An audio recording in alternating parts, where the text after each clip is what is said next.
The Magic the Gathering world lost one of its greatest players with the recent passing of Kai Budde. Before we start the Pro Tour, we want to take a few moments to remember Kai and his impact on this game that we all love so much.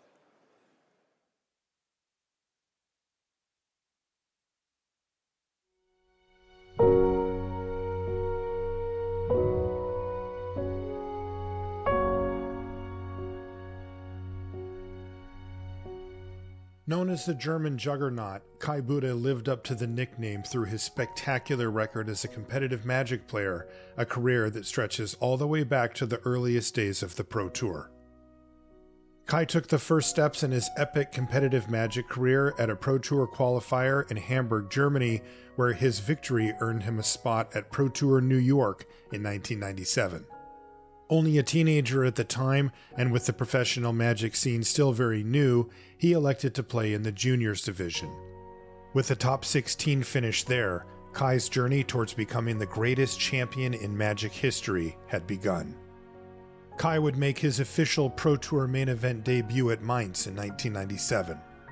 Over the next few years, Kai set the benchmark for greatness in Magic with more major victories than any other player, including a World Championship in 1999, 4 individual Pro Tour titles at Chicago 2000, Barcelona 2001, New Orleans 2001, and Chicago 2003 across 4 different formats, 2 Pro Tour team titles, New York 2001 and Boston 2002, with good friends Dirk Babarowski and Marco Bloom as Phoenix Foundation, displaying absolute mastery over the Team Rochester draft format, and a Team World Championship in 2002 with Mark Ziegner and Felix Schneiders. His tournament success didn't stop at the Pro Tour. He earned a Magic Invitational victory in 2001 that brought the world Void Mage prodigy. He won a Team Masters title in 2002, also with Phoenix Foundation, and he recorded 7 Grand Prix victories, including 3 across 4 months in his breakout 1999 season, leading into his World Championship win. With this incredible string of performances, Kai was honored as Player of the Year a record 4 times across a 5-season stretch, and as soon as he was eligible, Kai was elected into the Magic Hall of Fame in 2007. In 2024, Kai's legacy was further memorialized by the renaming of the Player of the Year trophy to the Kai Budde Player of the Year trophy. As a testament to his greatness and longevity in the game, his 13 top finishes stretch over 4 decades, from 1999 to 2024. Kai was known for his sportsmanship and as a humble and generous member of the community, always willing to share his knowledge and strategic expertise with aspiring players. Kai's accomplishments come through focused dedication and a tremendous amount of hard work. Whether he had a 40-card deck or a 60-card deck in his hands, he seemed to possess an intuitive understanding of the tournament environment and what to expect from his competitors. His innovative deck designs, in an era preceding the explosion of online content and play, serve as an enduring testament to his command across all formats. Even as Kai's competitive Magic career slowed down, he never left the community. He was an active testing teammate for recent Pro Tours, working with the next generation of players who were eager to soak up wisdom from one of the game's first superstars. Magic has lost one of its titans too soon. We cherish the many moments in which he amazed us with his mastery of the game and inspired us with his passionate spirit. We honor his legacy as one of the most extraordinary Magic players to ever play the game. He will be deeply missed. In life, everyone gets 15 minutes of fame. That's what people are saying. Obviously, for me, that's Magic. That's the only thing I'm well known for. There's 7 PT wins, there's 7 GP wins, there's 4 Player of the Year titles. One of the PT wins is a World Championship title. So these numbers might not be beaten. Right now, it looks like people are just so good at this game. There's so many great players. So that someone goes on a streak like that seems somewhat unlikely. I did get diagnosed with very likely lethal cancer a year ago. And that kind of makes you think about what you did in your life and what your accomplishments are.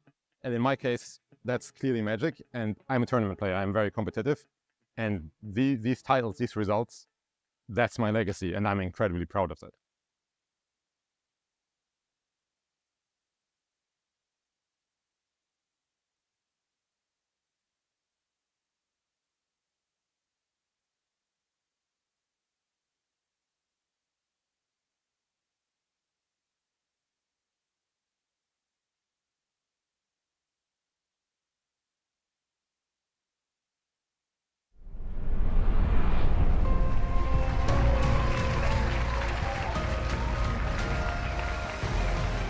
Congratulate the Pro Tour champion here in Chicago, Matt Nass. Let's give it up for our Pro Tour Final Fantasy champion, Ken Yukahiro. And that's going to do it. Michael DiBenedetto Plummer wins the Pro Tour here in Atlanta. After 10 years, Seth Manfield is once again the world champion.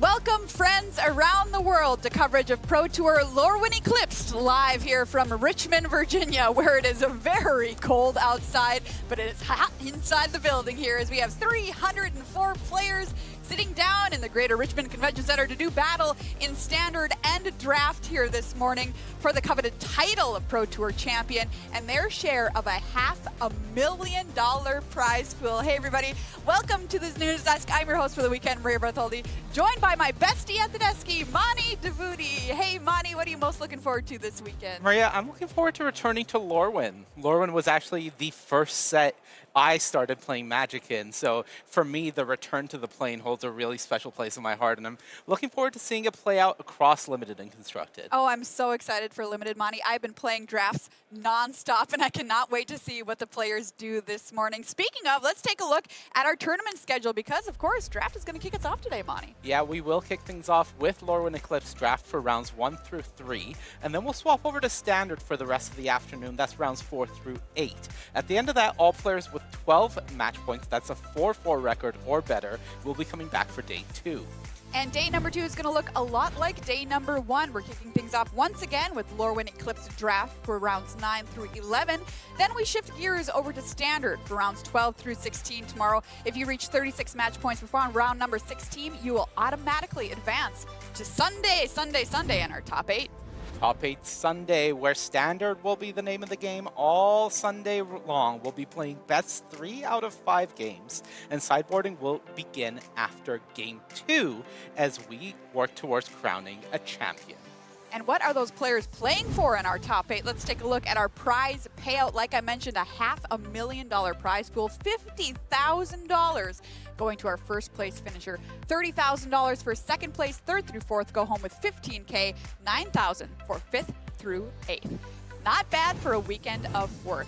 Well, we're kicking off a brand new Magic season here this weekend, which is always very exciting. And we've got our eyes on some of the biggest testing teams in the room. Right now, we're going to take a look at the top 4 testing teams, take a peek at how they did at World Championship 31, and indeed who is playing for them here this weekend, starting with Team TCG player Mani. Yeah, Team TCG player was truly the story of the World Championship. They all came playing the same deck, the Is It Lessons build. Fantastic win rate, ended up with 2 players in the top 8, including Sam Party and eventual world champion Seth Manfield.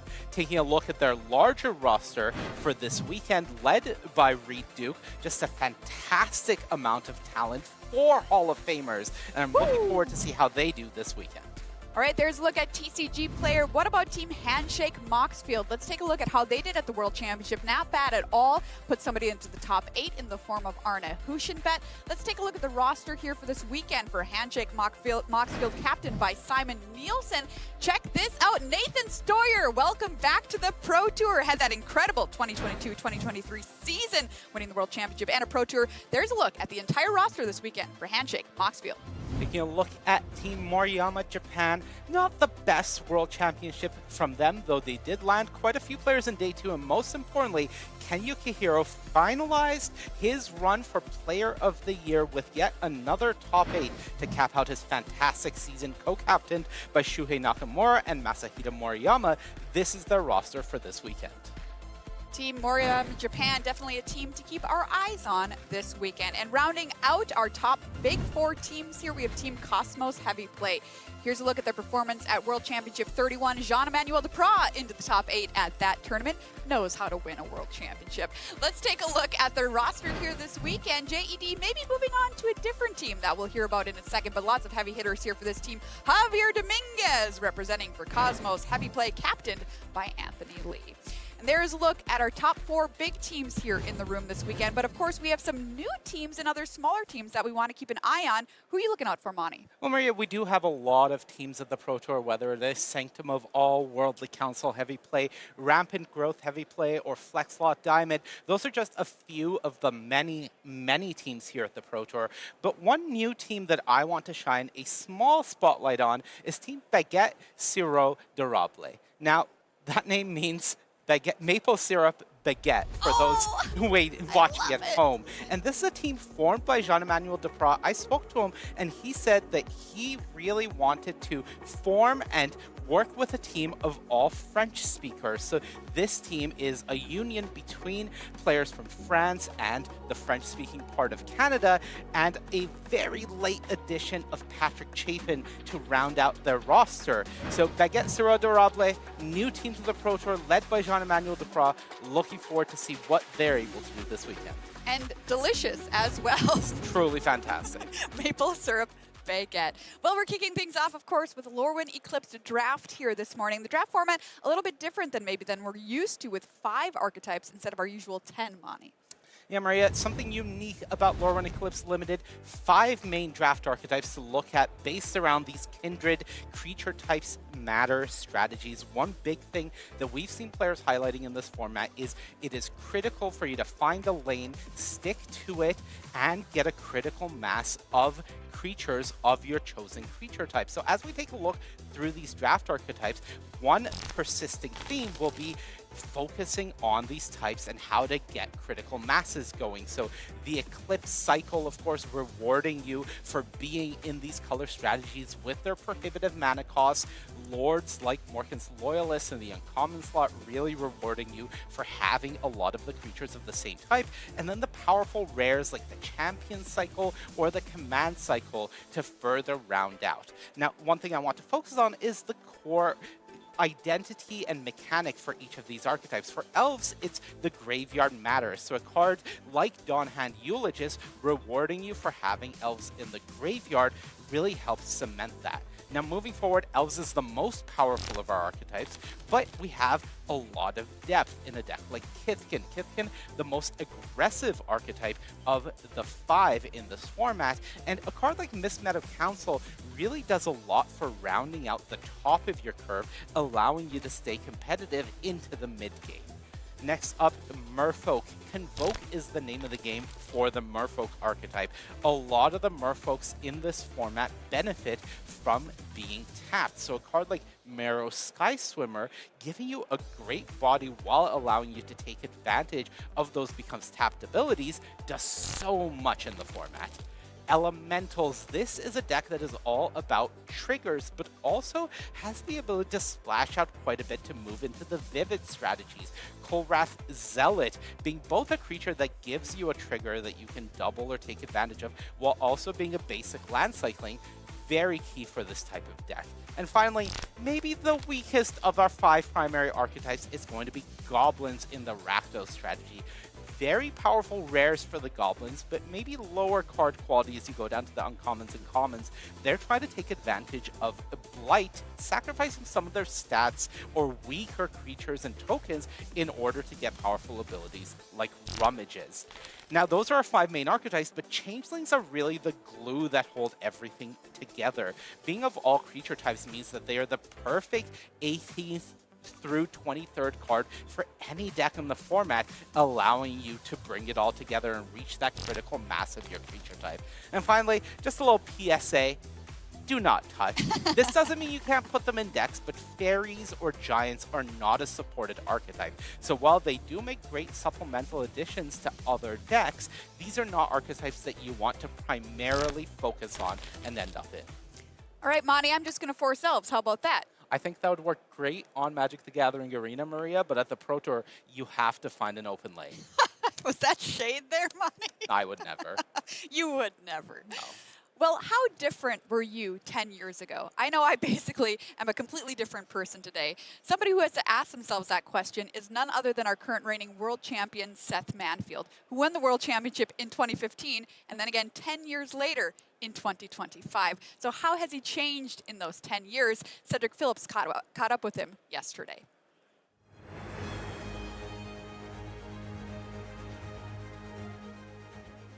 Seth Manfield, two-time world champion right next to me. Pretty good at this whole Magic thing. Seth, you went 10 years in between winning the world championships, 2015 and 2025. How different? I mean, I've been playing that. It just means I've been playing Magic for 10 more years, right? I've been playing at these events. 2015, that was really when I was first hitting the scene in a major way. A lot of players did not know who Seth Manfield was. Now I think that because I've been on the Pro Tour circuit for all of these 10 years since then, I haven't missed a Pro Tour in those 10 years. So I've been here, I've been playing, I've been doing my best, and so that's a long time. In 2015, I was really just kind of hoping to show the world how good I was. In my head, I was like, I'm really good at Magic, but not everyone else knows this. I want to show you. I'd say you did that. Yeah, I'd say you did that in 2015. Yeah, I mean, I think I did. I also wanted to prove it to myself. World Championships in 2015, it was only 16 players, I believe. So it was 4 different formats. It was a little bit of a different feel in terms of a tournament preparation. But yeah, it was probably the most impactful Magic moment of my life. You could see it in my emotion after winning, how much it just it meant to me. But I gotta imagine 2025, it's a little bit different because you're 10 years older. You're a dad now. You're a husband now. I mean, it's just got to be winning's great, but a different experience, yeah. I mean, at the time, Magic was just my whole life. I was just only thinking about Magic. Yeah. I feel like now I'm thinking a little bit more about, hey, you're a dad, you're looking after people, you're doing this and that. So yeah, there's more going on. And I think that's important to kind of figure out what role Magic has in my life. And I think that I've been able to do that while still being successful, which I've proven. Now, you said you wanted to prove to people just how good you were. In 2015, you were very emotional after that win. I remember it very, very well. 2025, when you won last year, you were pretty locked in there, buddy. Big trophy, bright lights. I mean, an area where I've always felt you've really excelled. You feel pretty comfortable in that zone. There's something about a big stage where somehow I'm able to lock in at a certain point and play my best Magic. Sometimes I think it's easy to lose focus throughout a really long, grindy event. I think in the finals, I showed that the most.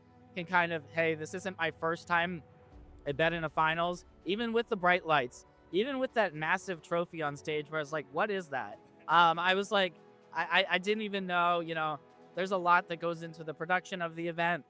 The money, obviously, the pride, the prestige, having my teammates root for me, all of these things, it's hard to really compartmentalize all of that and play your best Magic in an event with so much on the line. So you win in 15, you win in 2025. So we're going to go and pencil you in for 2035. Unless maybe you want to get it done this year, maybe a little back-to-back. It's hard to predict when you're going to hit a home run, basically.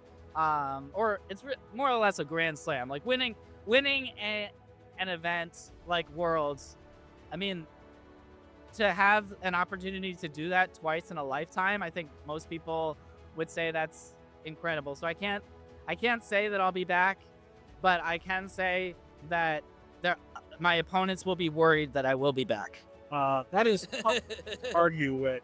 He's our two-time world champion. He's Seth Manfield. We look forward to watching you play all year long, my friend. Good luck this weekend. All right, thank you. Striking fear into the hearts of his opponents, Seth Manfield, everyone. Well, let's check out our draft pods this morning as our players get ready to sit down and build their 40-card decks. We have some absolute killer pods this morning filled with absolutely incredible players. Let's take a look at pod number 1, Money. Yeah, feature table 1 here. Of course, Seth Manfield headlining things, but a lot of deep talent here. Ian Robb, Andy Garcia-Romo, Daniel Getchell, Hoff-Fam, and Jacob Nagro. Just some of the names at this incredible draft pod. Well, draft pod number 2, not to be outdone here. Also incredible players. Hall of Famer Pro Tour champion Paul Rietzel at this table, sitting directly across from his good friend and testing partner Matt Sperling. The two of them won a Grand Prix together back in 2012, and I got to give a shout out to my Minneapolis friend Matt Sicking Johnson, who is a terrific drafter as well. And feature draft pod number 3 features the return out of retirement for Andre Strosky. We also see David Inglis, Sergio Garcia, Tarek Patel, and a player that a lot of players in the room might be eyeing as an early potential candidate for Player of the Year this year, Derek Davis. Ooh, check it out. Here's a look at our feature match area now. This is where all players want to be this weekend. Take a look as the players enter the building and the feature match area to sit down for the first draft of the Pro Tour. Plenty of nerves among them. Ian Robb, you called out there. You see him sitting on down at the head of the table. That spot remains reserved for our current reigning world champion, Seth Manfield, one of the best players to ever play the game. But of course, it doesn't get any less nerve-wracking when you sit down. You're just hoping for a good pack one, pick one. Let's take a look at some of his stats here. Started playing the game in 2000. 14 top finishes to his name, which is absolutely incredible. His tournament goal this weekend, hey, win the Pro Tour. Just a small little goal. A lot of players might say that, and you might say, Monty, okay, sure, buddy. But somebody who can actually get that done is Seth Manfield, hoping for a good draft here this morning. Well, let's check out our broadcast team who'll be joining us in the booth. Of course, you have Monty and myself. We also have Ailey Loney and Corey Baumeister, as well as Marshall Sutcliffe and Paul Chian. Cedric Phillips also here with us this weekend, talking to the players, giving us a look behind the scenes as the tournament progresses. All right, it's time for the first draft of a new season of Magic the Gathering Pro Play. I'm going to pass it on over to the booth with Marshall and Paul and hope for a good elf. Pack one, pick one. Yeah, thank you, Maria. Welcome to the booth here at Pro Tour Lorwyn, Eclipsed, Marshall Sutcliffe with Paul Chian. And we are at my favorite time of any Pro Tour, which is the moment right before the first draft gets going. And we're going to get to show you all of the picks from that. We're going to be following along with Seth Manfield here and seeing what he opens up. Paul, any big dreams if you're Seth and you're sitting down? You know, this is a format that is mostly on rails. There's 5 viable decks and then maybe a little bit to play with outside of that. Yeah, I think kind of every player going in would like to kind of pick up the ideal elf deck. I think between the 5 kindred types, I think elves has proven itself to be the strongest thing. So if you can open up a rare that's kind of in those colors, let's say, you know, Tristan's Command, High Perfect Morcant, something along those lines, that's kind of where you want to start. Take a look at the table here for our draft pod 1. These pods are done at random here. Tomorrow they will be based on where the players are at in the standings, but today it's just, you know, computer spits them out. So you see Seth Manfield there in the upper right, but he does have a stacked table. You know, I think that when you're a pro level player, you sit down and you take a look at your table and you kind of want to know, how many faces do I recognize here? And there's a bunch at this table. So Seth definitely didn't get away with it. He's going to have a tough pod. Yeah, tons of players here with top finishes. We've seen plenty of these players in the feature match area over the course of the last couple of years. So yeah, this is not going to be an easy pod here. You know, one of the really important things in this format too is just kind of signal reading. You know, it's not going to be an easy draft. You're going to have to scrounge for those, you know, 20th to 23rd playable cards. But if anybody can do it, it's Seth Manfield. Yeah, Seth is a superb Magic player overall, but do not sleep on his limited abilities. You know, he really made his name at the GP level playing limited, and then later kind of proved to us how good he was in general, where he's one of those players that's in that category where you say, like, who are the best limited players of all time? We often think of players who are good at limited and maybe not as good at constructed, but he's in that group that you could take a bunch of players from. You know, LSV's in there, Paulo, of course, you know, Kai, John, all of the top guys, they are good at both. Like there's no, you don't differentiate at that level. Yeah, I mean, if you kind of want to put yourself in kind of the top 10 players of all time discussion, yeah, you need to just be great at both, and Seth is exactly that. Let's see what he opens up here. Pack one, a pick one. Oh, champions of the perfect. There you go. Oh, this is exactly what you said you would hope would happen if you were sitting in that seat. Yeah, the champions of the perfect is just absolutely incredible. Slam dunk first pick here. Seth is really going to want to lean into the elf archetype. I mean, I've seen some people try to splash it with some changelings. It's a lot tougher to pull that off. Right. But yeah, great first pick here for Seth Manfield, opening one of the best rares in the set. You mentioned elves has been the #1 deck coming in. That also, though, means it could be the most contested deck coming in. So there's a bit of a double-edged sword here with opening an elf card like this. You're happy to get it, but it's like, all right, shields up. Yeah, kind of proceed with caution type situation here. But Champions of the Perfect is one of the rare cards where, you know, even if it's contested, you try your best to make it work because it is that strong. Looks like he has Assert Perfection, which isn't technically an elf card. It's just a green card, but it goes really well in the Elves deck, and it performs well in it, so it would be a perfectly good follow-up. The other card is Gnarlbark Elm, which is actually a pretty solid card, too. Yeah. It is not an elf, though. Yeah, it is kind of in that fine, but Gathering Stone. I did not see that. It's kind of in that fine but slower category. I think if you want to cut off elves, I think Gathering Stone is the more flexible card here, but if you take the Assert Perfection, you're effectively cutting off green, and you're trying to set yourself up for a really strong pack, too. Another thing to consider with cards like Gathering Stone, you know, that rewards you for having as many of your creature type as possible. And at a Pro Tour draft, that might not be so easy. This is going to get scrappy. People fight it out. You don't just get handed a great deck most of the time.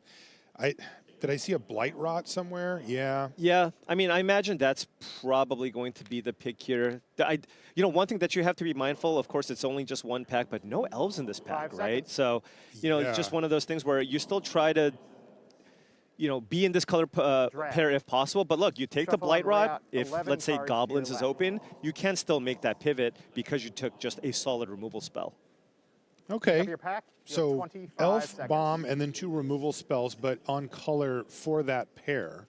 Yeah, so liminal hold. Ooh, okay. Yeah, Iron Shield Elf. Very nice. Yeah, just a really solid creature. Again, this is the type of creature that, you know, in an elf deck, it's going to be fantastic. However, you can still put this into perhaps a Goblins deck if you're looking to pivot, right? So this is just a great pickup here for Seth Manfield. There was also a Dawn's Light Archer in the pack, which is also an elf, so a little shuffle and lay out 10 hint cards there for him. Yeah. We'll note that kind of that 3 mana slot in the elf deck is something where you don't have to really worry about too much because of the existence of all the 3 mana changelings. You can play Gangly Stomping or Prideful Feastling. Right. Okay, but another Assert Perfection. Again, interesting in that it is not actually an elf, but it is in many ways considered an elf card. And this really does solidify him, I think, as there doesn't seem to be anything else in the pack. Yeah, it's just the best card in the pack. And, you know, 5 picks in, I mean, this is still like a rock-solid start here. The only thing that Seth might be a little bit concerned about is just the lack of just a bunch of the elves that you're looking for, cards like Dawnhand Eulogist and all that stuff. But he's got 3 removal spells. He's got a bomb. So the deck so far is looking great as long as he can just continue trying to pick up elves along the way. Let's take a look at where he would hope to go, given that he seems to be in elves at this point. Here's the pick so far, and you can see them in order. 2 elves, 3 removal spells, all on color. So this is a good start, no doubt about it. But where does he want to go from here? What would be the dream or, you know, optimistic picks for him? Yeah, so starting things off with the commons here, you know, you just this format really kind of rewards you for sticking to your creature type. So you kind of want all elves if possible, and these are the cards that you're looking for. Scarblade Scout and Dawnhand Eulogist are both just excellent creatures that have that kind of self-mill effect, which is really important because the elves decks also tend to care about things in your graveyard, and there's a bit of a recursive theme as well. Safe Right Cavalry, also just a solid 4-drop. That's how you make a 4-mana 4/4 now, right? A 4-mana 4 for vanilla is just not good enough. Safe Right Cavalry is good enough. This is all the text you need to actually have a 4-drop be competitive with, you know, kind of the evolution of limited over time. Very annoying card once it's on the battlefield. What about uncommons that Seth would like to pick up here? Of course, Eclipsed Elf is the headliner there, as it's become basically the best uncommon in the set. Yeah, and just taking a look at the uncommons here, this is, I think, a big part of why I believe Elves is probably the strongest of the Kindred types because of the uncommon payoffs. I mean, there's an Eclipse card in every color combination, right? But you have cards like Morkant's Eyes and Morkant's Loyalist, which are just kind of outperforming a lot of the other signpost uncommons, and both of these cards are just excellent. Morkant's Eyes, whenever you play that thing in the late game, you're just like, oh, I'm going to lose. Yes. Like, you're just going to make 6 or 7 tutus, and it's going to be great. And then, of course, Loyalist, also fantastic. Great Elf Lord. Also, by the way, getting any Elf cards. So when it dies, you can even get back a card like Morkant's Eyes out of the graveyard. And if you're a dreamer, we're dreamers here in the booth, you can think about the rares and what might come up. And you got some good ones. I mean, this is another reason why Elves has emerged as the best deck, is because at every rarity slot, it's either it's above average at all of them, basically. I mean, these payoffs, you know, the other decks have good payoffs too, but these are just unbelievable. Yeah, absolutely. I mean, Tristan's command, among the best commands in the format. High Perfect, Morkant, great. Gloom Ripper, also fantastic. So if Seth can pick up another copy of one of these, or maybe another copy of Champion of the Perfect, that's exactly where he wants to be. All right, well, assuming that he sticks with Elves, these are the type of cards that he wants. Let's find out how the rest of Pack 1 and, in fact, the rest of the draft go for Seth right now. Shuffle and layout. 9 Coming into cards Pack to your 1, left. pick 6 here. Pick And up your we'll pack. see You have 20 if the seconds. elves are flowing. That is what he wants to see. Just some of those common elves would be, ooh. Yeah. Don't see any of them here. Yeah, got like a Wow, is there any Dawnslide Archers. cards here? No, I mean, there's a Foraging Wickermaw, which is okay. If you want to perhaps lean into a little bit of 5 a vivid sub-theme, you can take that. Wanderbrine Preacher is an okay 2-drop, but you only really want that in the Draft. Merfolk decks. You don't even love it Shuffle in and the lay out Kithkin deck. 8 So, cards to yeah, your just left. taking the Foraging Wickermaw. Sometimes, you know, your drafts don't go perfectly, and you just need a 2-mana up your card, pack. You and have that's kind of 20 where you would seconds. play the Foraging Wickermaw. Code Splitter Gang. Yeah, and for those of you thinking that Dream Harvest is a bomb level card, it's not. It's very expensive. There's a high level of variance to 5 it. So for all of you, there's going to be a lot of people who are going to want Seth to take that card, but I think the more sound Correct. pick here is just taking something like a Bile Pass. Boggart. 7 This is a cards best to of your 3 left. setting. If you play against a Kithkin deck, this is an excellent sideboard card. If you're short playable cards, Pick you up can your still pack. kind You of have use this to 15 fill out seconds. your mana curve. Concern level rising here, Paul? Yeah, I mean, look, we just went back-to-back picks with 5 seconds. 0 elves. I mean, we're looking at we want Dawn Archers or whatever. We want a Rooftop Percher. Draft. We want a Changeling. Seth's not able to pick up Pass. any of 6 these. cards to your So, I left. mean, this is a clear indication, and it's not surprising that, you know, there are elf Pick up drafters your to his pack. right. It You looks have like 10 perhaps seconds. 1, maybe even 2.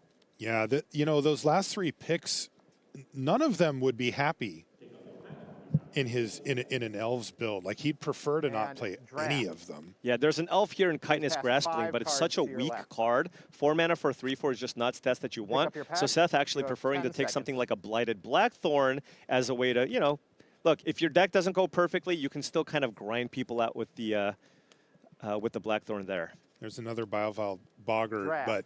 But he again, Pass these are just 4 not cards to your left. cards he'd prefer to he run. hasn't actually picked up Pick a up your card pack. that You he have would be 5 happy seconds. playing in his deck since the 5th pick. Right.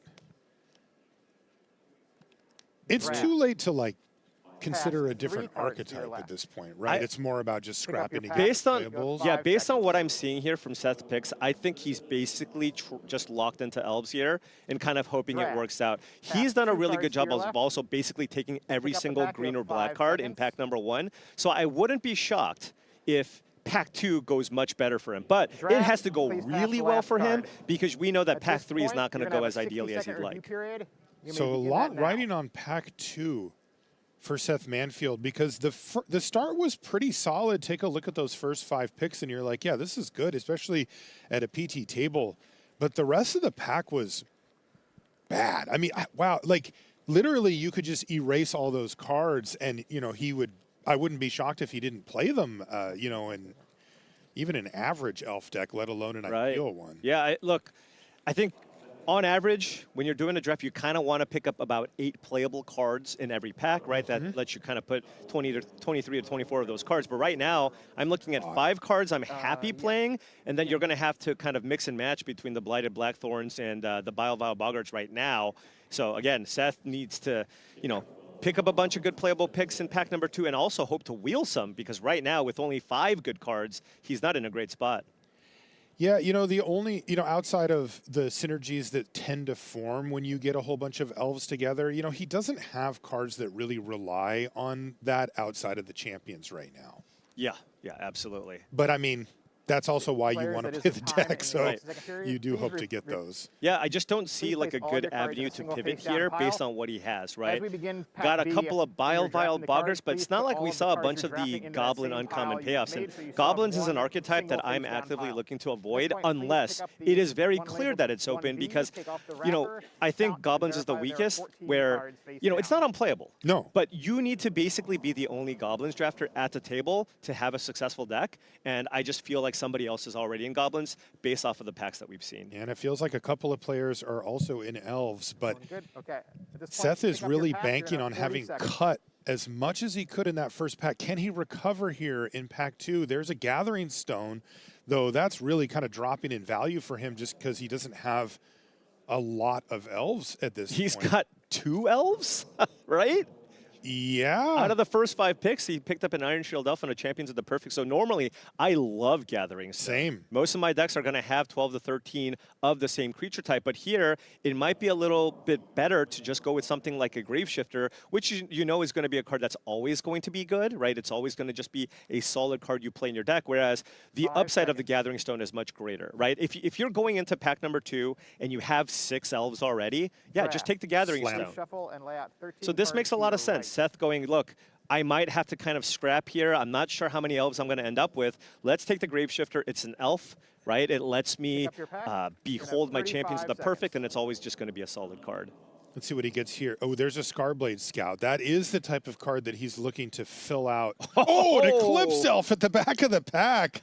Oh, a little prize waiting for him at the end there. Yeah, we kind of call that, you know, a mythic uncommon here. If you are kind of one of the kindred color combinations, you absolutely want to just take all the Eclipse cards that you can get, and Eclipsed Elf is certainly one of the best ones here. So huge gift. Great start here for Seth Manfield. He has doubled his elf count already. 2 picks into pack 2. That's right. 2 for 2 so far, including an excellent pickup there with Eclipsed Elf. Now, he does still need to get his elf count up where it's at to make Eclipsed Elf really good, but he's on his way here with 2 for 2 so far. 30 seconds.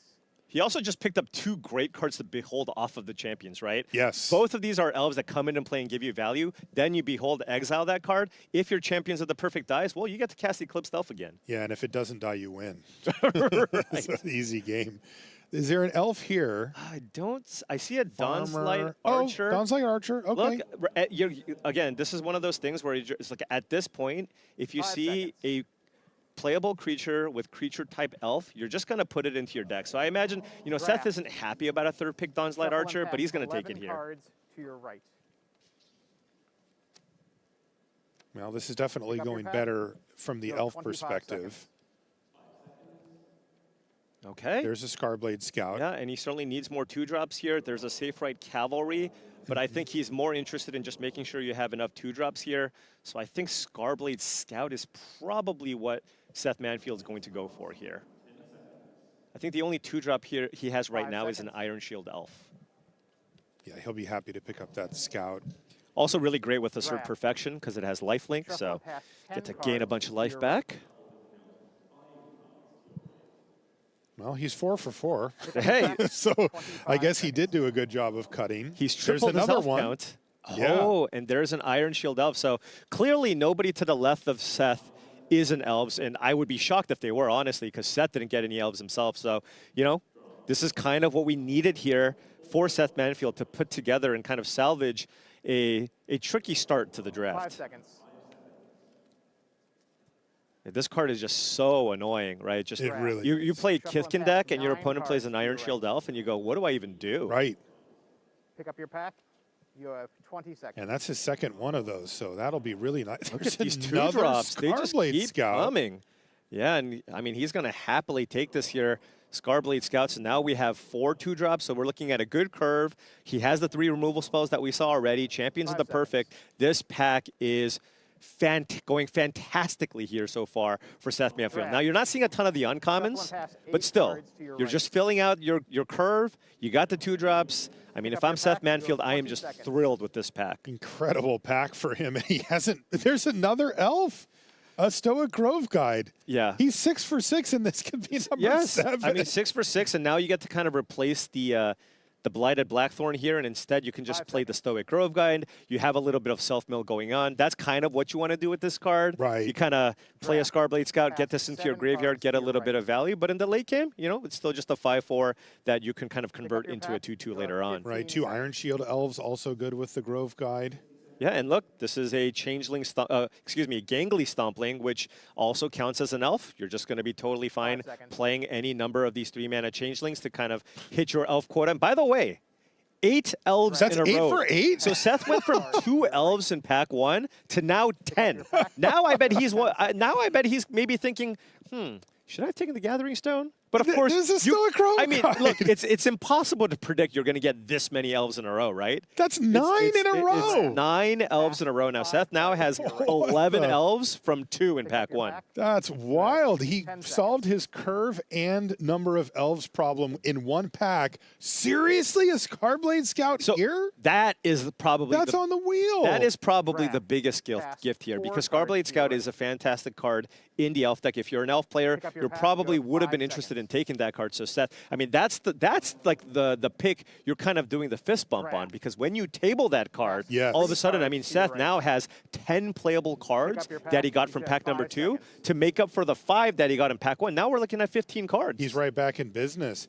It also, you know, could mean that there just wasn't that many elves open. Yeah, like that how did that happens. come around 10th pick to him? If there's one or maybe even 2 other elves player at the table, somebody would have taken that. Absolutely.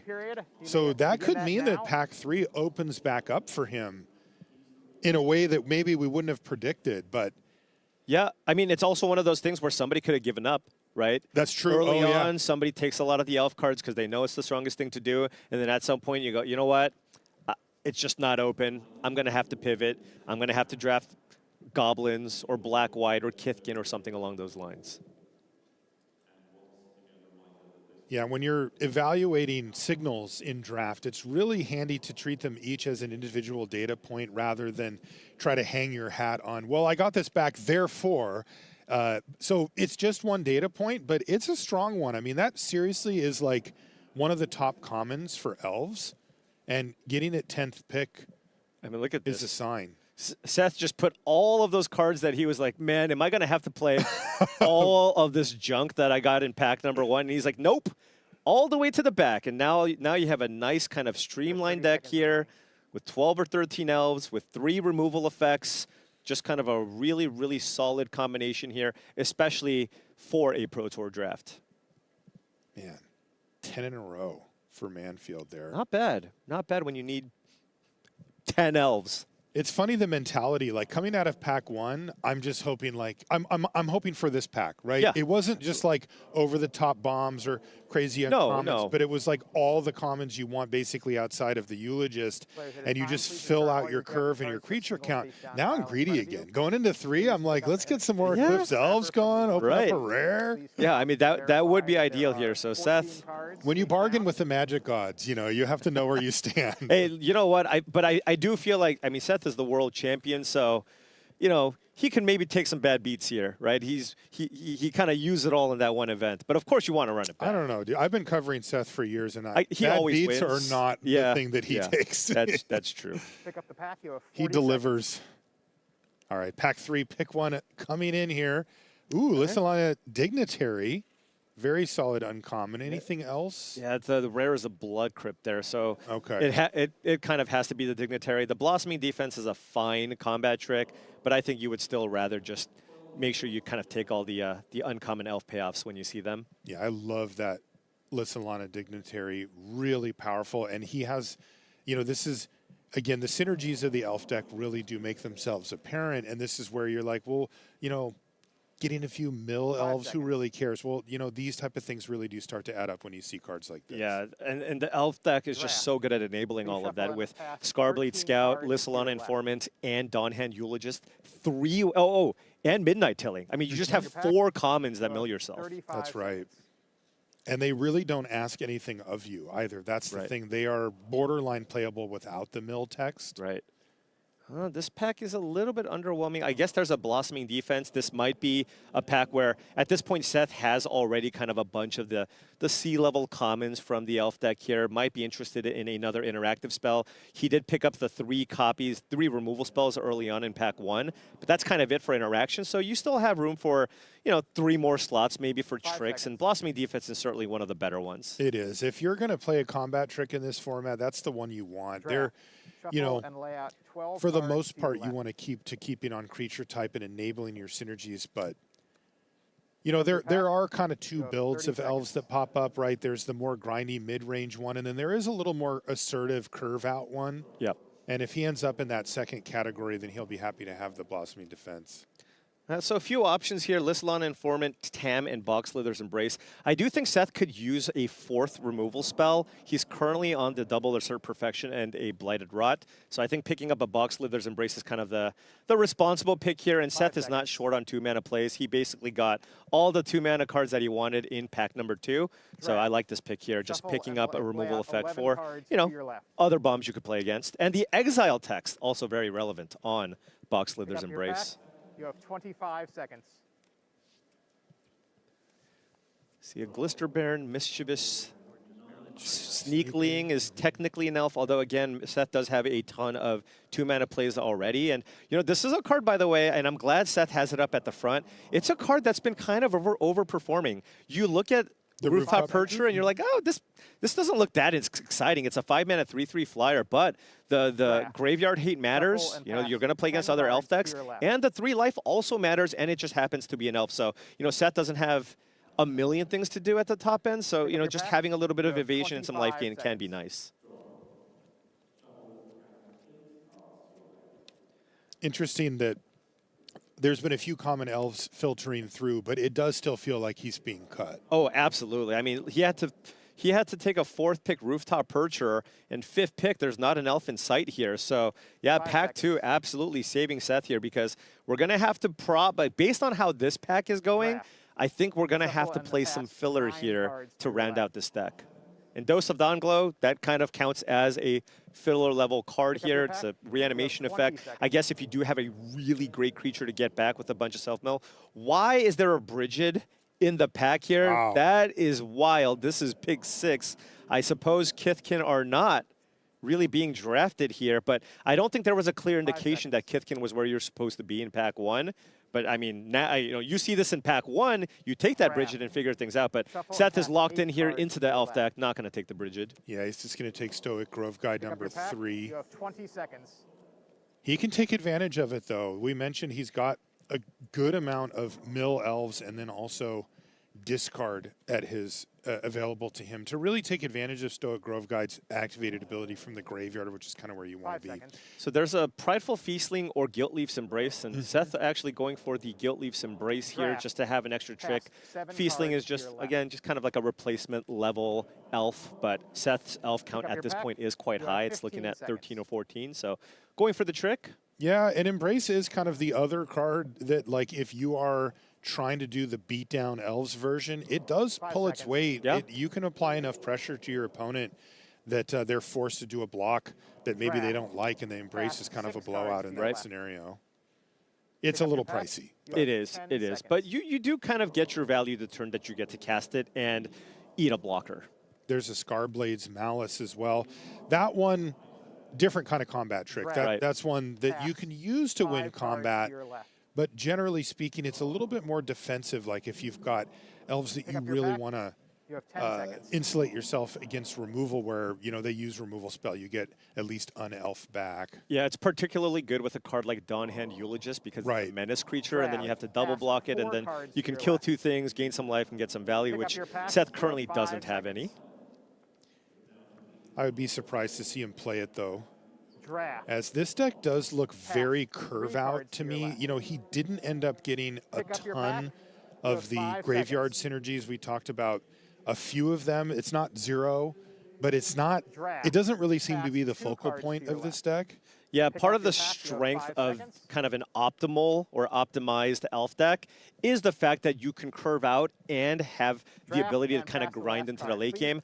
I don't know that this deck kind of has that late game element to it, but of course you do have the Champions of the Perfect and the Grave Shifter, so if you can find a way to mill yourself and then kind of get to the point where you can get that Champions in play, you can kind of grind out games that way, but we don't see a Morkant's Loyalist, there is not an Unbury, right? There's Morkant's Eyes. You don't have any of those super late game cards, but at the same time, I did think that Pack 2 absolutely saved Seth. I think if you don't get that Pack 2 and every single elf, right, we're looking at a deck that's going to have to play a bunch of filler. But as is, because he was able to get those 10 or 11 cards in pack number 2, I think he kind of put together a solid elf deck with a bomb, with some interaction. It's got a good curve. I mean, it's kind of what you're looking for in a draft deck, especially at a Pro Tour. Let's curve out and just see what happens. See what he's got here for his build.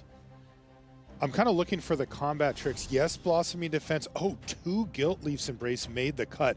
So, you know, he's playing, you know, a very board-centric curve-out deck here, Paul. Every single card that he's playing is either a removal spell, a combat trick, or a creature. Yeah, and this is just, like, you look at this deck, and yeah, it's not going to be the same as kind of what you see when you play online or at your local store, where you play against a person with 4 Eclipsed Marrows or something. But I think for a Pro Tour draft, Seth's got to be thinking, I know I was in a contested lane, but I still put together a deck that I think is still quite solid. I have a good curve, I have tricks, and I have interaction. If I sequence my spells properly, you can still put together a good finish with a deck like this. I mean, that combination, Guilt Leaf's Embrace on an Iron Shield Elf, that's going to be really, really tough to stop when you're going up against that combination.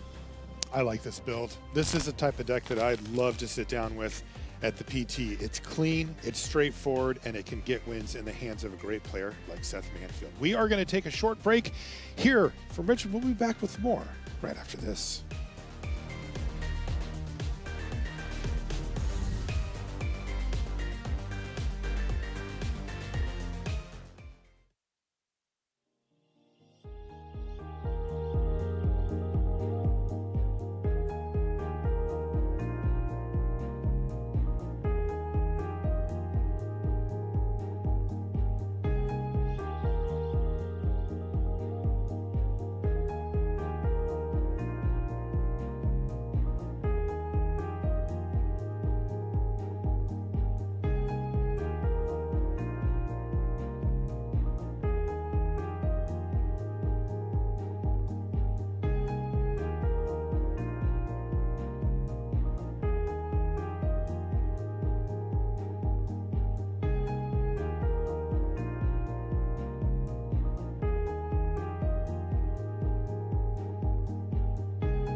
And welcome back to coverage here of Pro Tour Lorwyn Eclipsed. I'm Marshall Sutcliffe. I'm with Paul Cheon.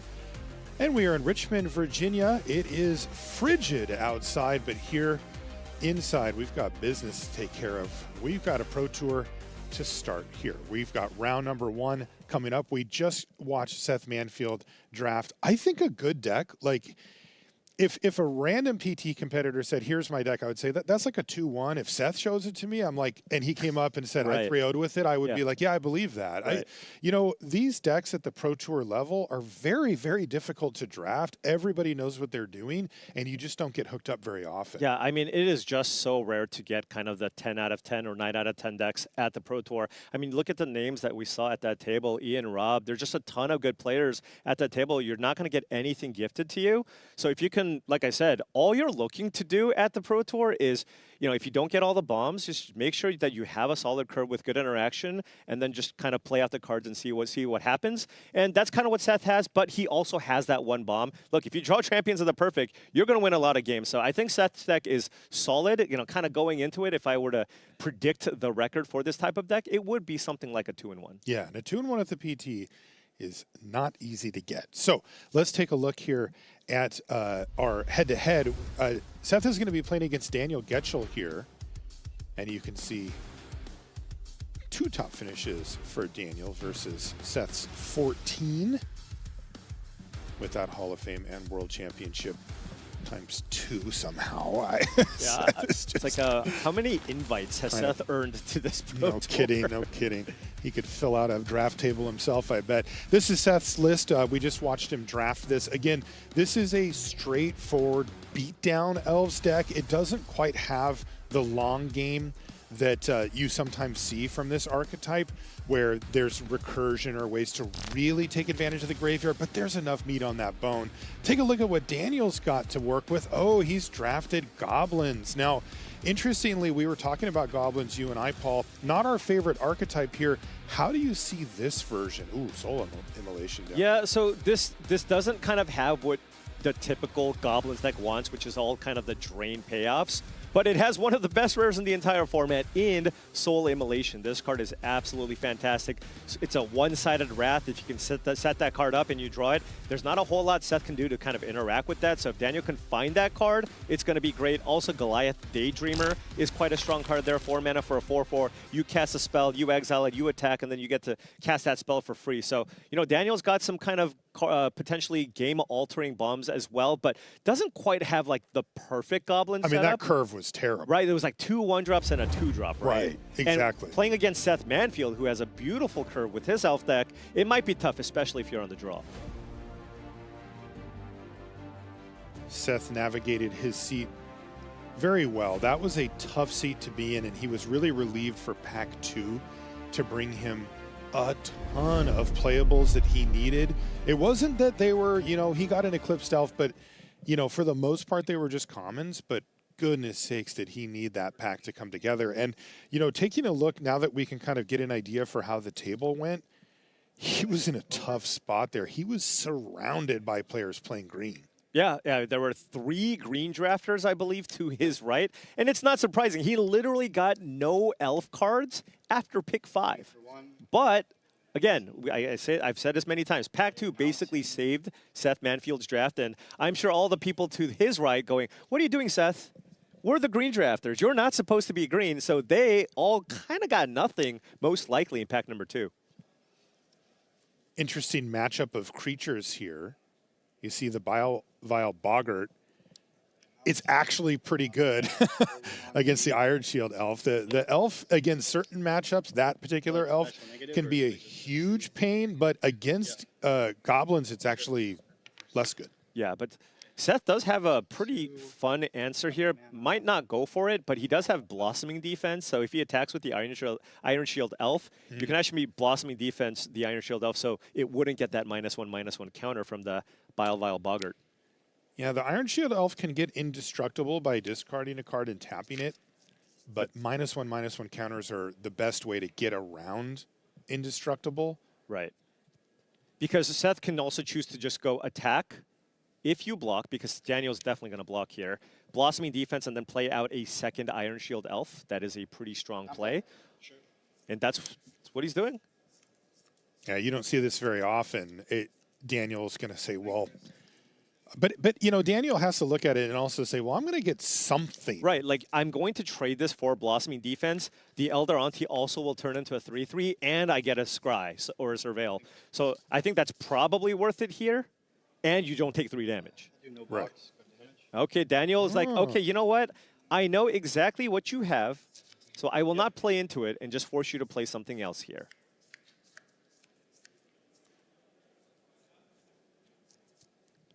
Yeah, he's looking at it, Cinder Strike in hand, perhaps thinking, well, I could trade that for a Blossoming Defense, and then I can actually make sure that my Boggart gets rid of this elf. Right.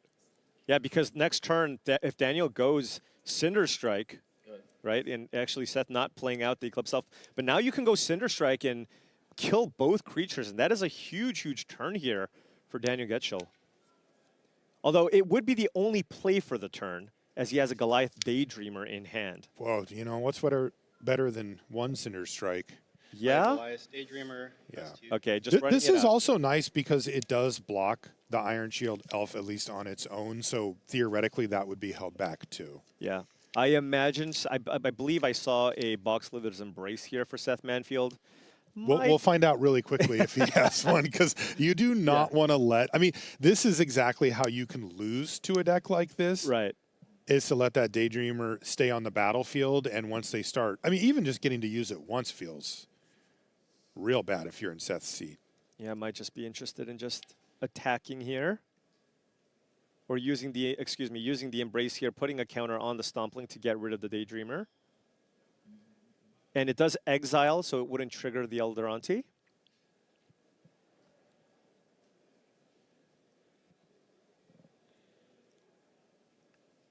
This is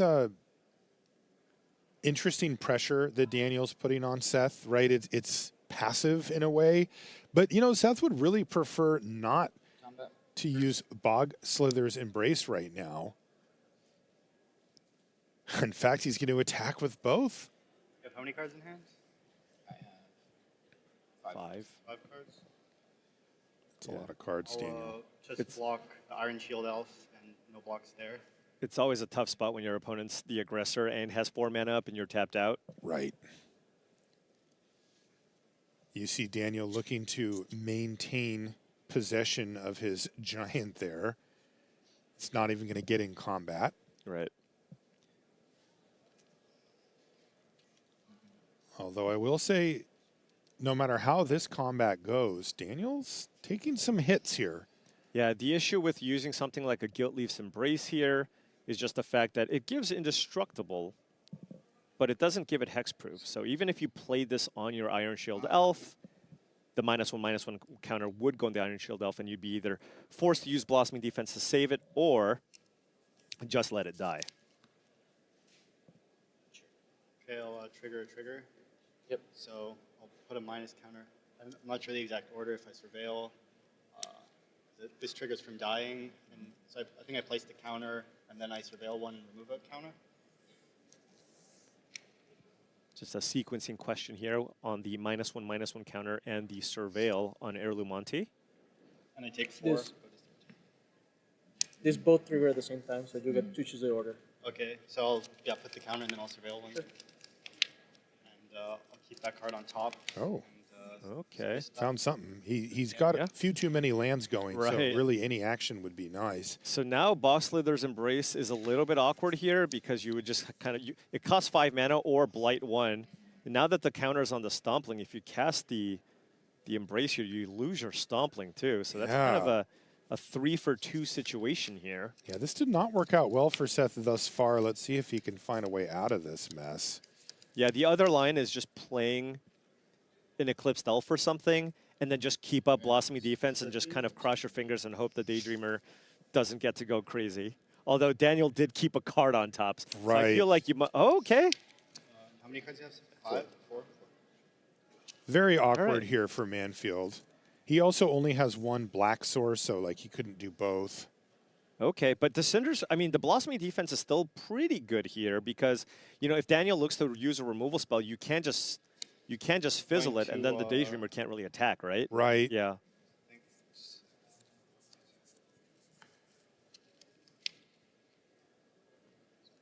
It looks like he kept a Sourbred Ainty on top. I wonder at this point if Daniel's thinking, God, I wish you just use that blossoming deep. Maybe I should have blocked earlier and make you use the blossoming defense. And, instead of graveyard, or it's on the stack, I guess. That's Cinder Strike here. Yeah, that's key, Daniel. He definitely knows about the what blossoming Seth's going defense. So on. that's going to resolve. And then if Daniel attacks, cast the Cinder Strike, you can then blossoming defense onto the Iron Shield Elf. And then block, and then maybe even discard a card. Yeah, I imagine like Guilt Leaf's Embrace probably would be going. And so that would leave the giant dead at that point. And then you would have a 4/4 Auntie versus an Iron Shield Elf. I mean, also Daniel doesn't have to attack. And when it enters, put the Blight 2 trigger on the stack. I think for a second with the Blight 2 onto. Probably the Auntie. Or itself, rather. Blight 2, try and Blight 2 onto itself and make 2 goblins. So a 2/1 and 2 1/1s. Goblins. Fine deal. And then, I think, so Because Daniel is reading Seth here for the blossoming defense. Says he'd have 2 cards left. Take the Surveil once. You could have Asset Perfection. Think for 1 second. You have the 5/4. Because Daniel can just kind of go wide, at least based off of this board, and then just pass maybe, and then just attack with everything next turn. So yeah, heads up play here. This is just high-level Magic from both sides. You know, Seth protecting himself from, you know, a removal spell being cast off the Daydreamer by keeping up the blossoming defense. At the same time, Daniel reading Seth for the blossoming defense and not making what looks to be a, you know, quote-unquote obvious attack here, trying to get that elf down. It's really good patience here from Daniel because, you know, anytime you have the Daydreamer at the ready with a spell exile, you want to it attack. is so tempting to just get it while the getting's good. Like, could I blight my Cinder Strike when this attacks? Or is it? Seth is going to go for Eclipsed Elf here, and I think he found maybe a swamp. Yeah, found a swamp here, so. You can pay additional costs. Okay, thank you. Okay, so asking if you can blight one when you're casting the spell off of the Goliath Daydreamer, and you can. Yeah, Seth tried to set a trap last turn, and Daniel did not fall for it. You know, that early attack with the Iron Shield Elf, it kind of turned the blossoming defense face up a little. Right. And Seth is like, you know I have it too. I'm just, all right, let's just get that thing off the battlefield here. And, that's 2/1? Yep. And now, I mean, Daniel does have a pretty safe attack, at least with the goblins on the left, right? Yeah, like, he's happy trading a 2/1 Sourbred Auntie probably for a card out of Seth's hand. And this is, of course, the downside from Daniel of that patience is that he just never got to use his Cinder Strike. Right. You know, sometimes you just brute force it and just force your opponent to react to you, but he didn't this time. He's going to attack with just the 2 middle creatures, 2/1 and a 1/1 goblin. Yeah, if there is a trade here, it might be the Eclipsed Elf for the Sourbred Auntie, right? Just 2/1s trading. Now, Seth is ahead in the life total race, and maybe he doesn't want to give Daniel a Surveil here as well. So maybe you just take the, this is just 3 damage coming in, right? And there are currently no drain effects on the board. I'll block here. Sure. Okay. Go to damage. So I'll remove a counter, Surveil 1, trade. I'll graveyard that. This dies. That Surveil's a big deal. That's a land going in on take 1 damage. when he's flooding out. And Second Daniel phase, drew. I'm going to cast Percher.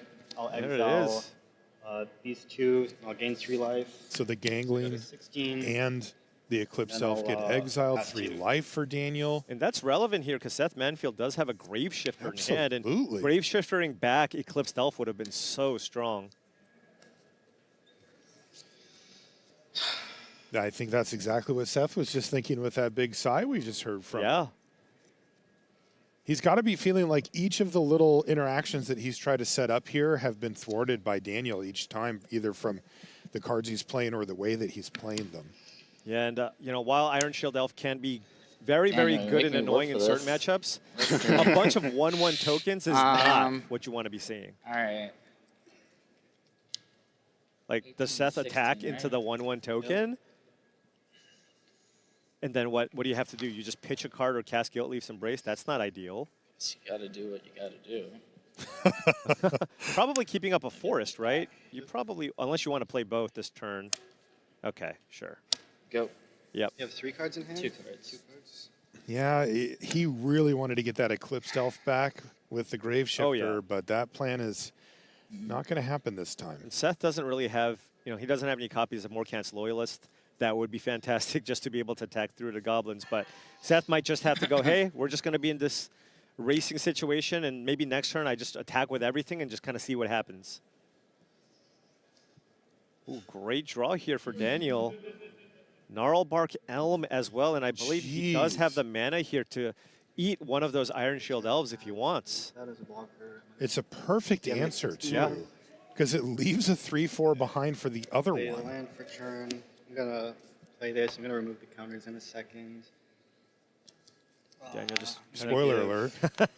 I am going to kill you. 2 -2. Oh, okay. That's 2/2. Okay, so now we can actually get even more aggressive and just attack with everything because you still have a 3/4 to block. You double block. It has really felt like every single interaction has tilted towards Daniel. Seth he looks tortured right now because of it, too. Yeah, it is interesting. Like, I'm still not sure if that was the correct thing to do, just because, like, you can keeping those 1/1s back against a 3/1 is also a pretty strong play. But it looks like Daniel wants to go for maximum aggression here. So that's Yeah, with his 3/4 back, he's kind of forcing Seth to do something. Also, Daniel's at a pretty nice life total, 16. And if Seth decides he wants to race, at this point, Daniel may be okay with this. that. Is, 2-turn clock here, right? And Seth is going to take it here. But Seth can get in a good attack here with the combat tricks, but he can attack with both if he doesn't draw a creature here.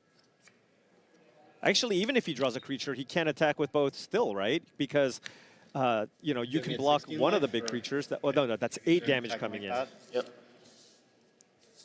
Okay, so this is not like Daniel can attack back here for 9, but Seth does have a blocker, and Seth is going to run Guiltleaf's Embrace out here to be able to trample through, get some extra damage in. This will be 4 damage coming in, getting Daniel down to 12, and you still have a blocker plus Blossoming Defense. Yes, it does. So it's 4. Sorry. So I go to 12. Yeah. Wouldn't expect Seth to play any more lands this game. He'll want to keep cards in hand. Right. To discard to his Iron Shield Elves. Did I miss the Surveil trigger there? The creature died, and then I started doing the untap action. And then, okay, so I missed Oh, yeah, there was a Surveil. Yeah. Oh, and it's a land. That is brutal. I mean, that could have certainly, if Daniel doesn't win, right? That is brutal. I'm at 12. That is trample. So it doesn't get to so if you take that back. Okay. Action, and I take No. force. I'll swing for 7. Yeah. Big hit. Remember, Guiltleaf's.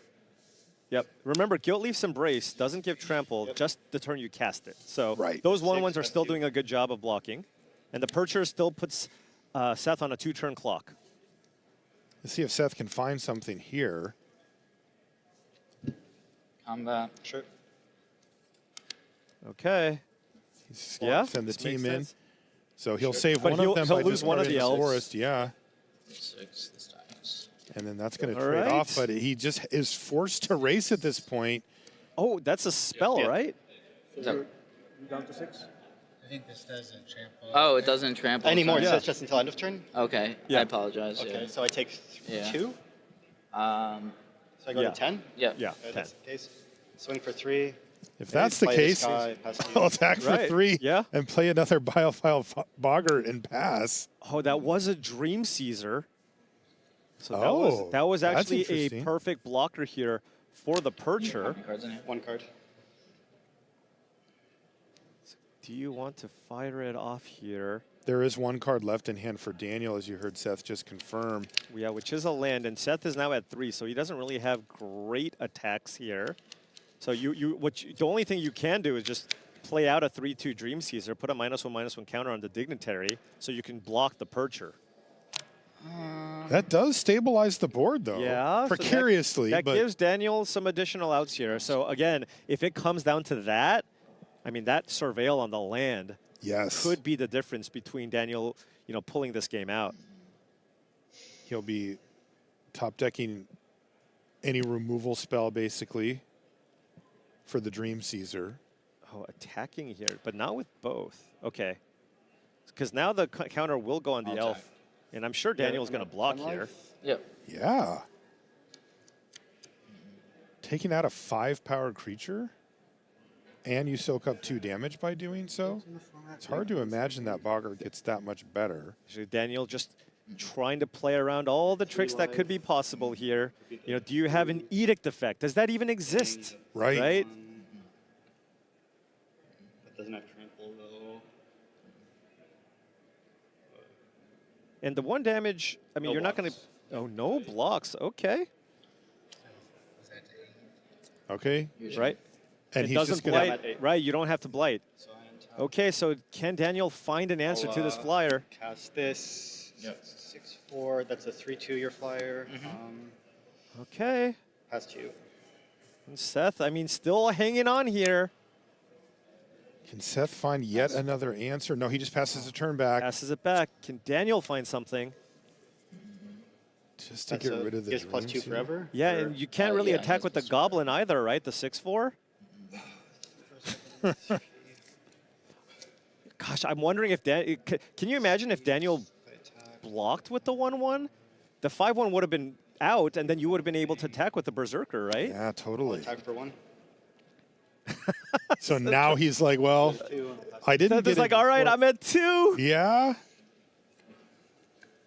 Yeah, What can Tweez Seth does find? 3 anyway, so. Yeah. And what is it? The Soul Immolation would also get it done.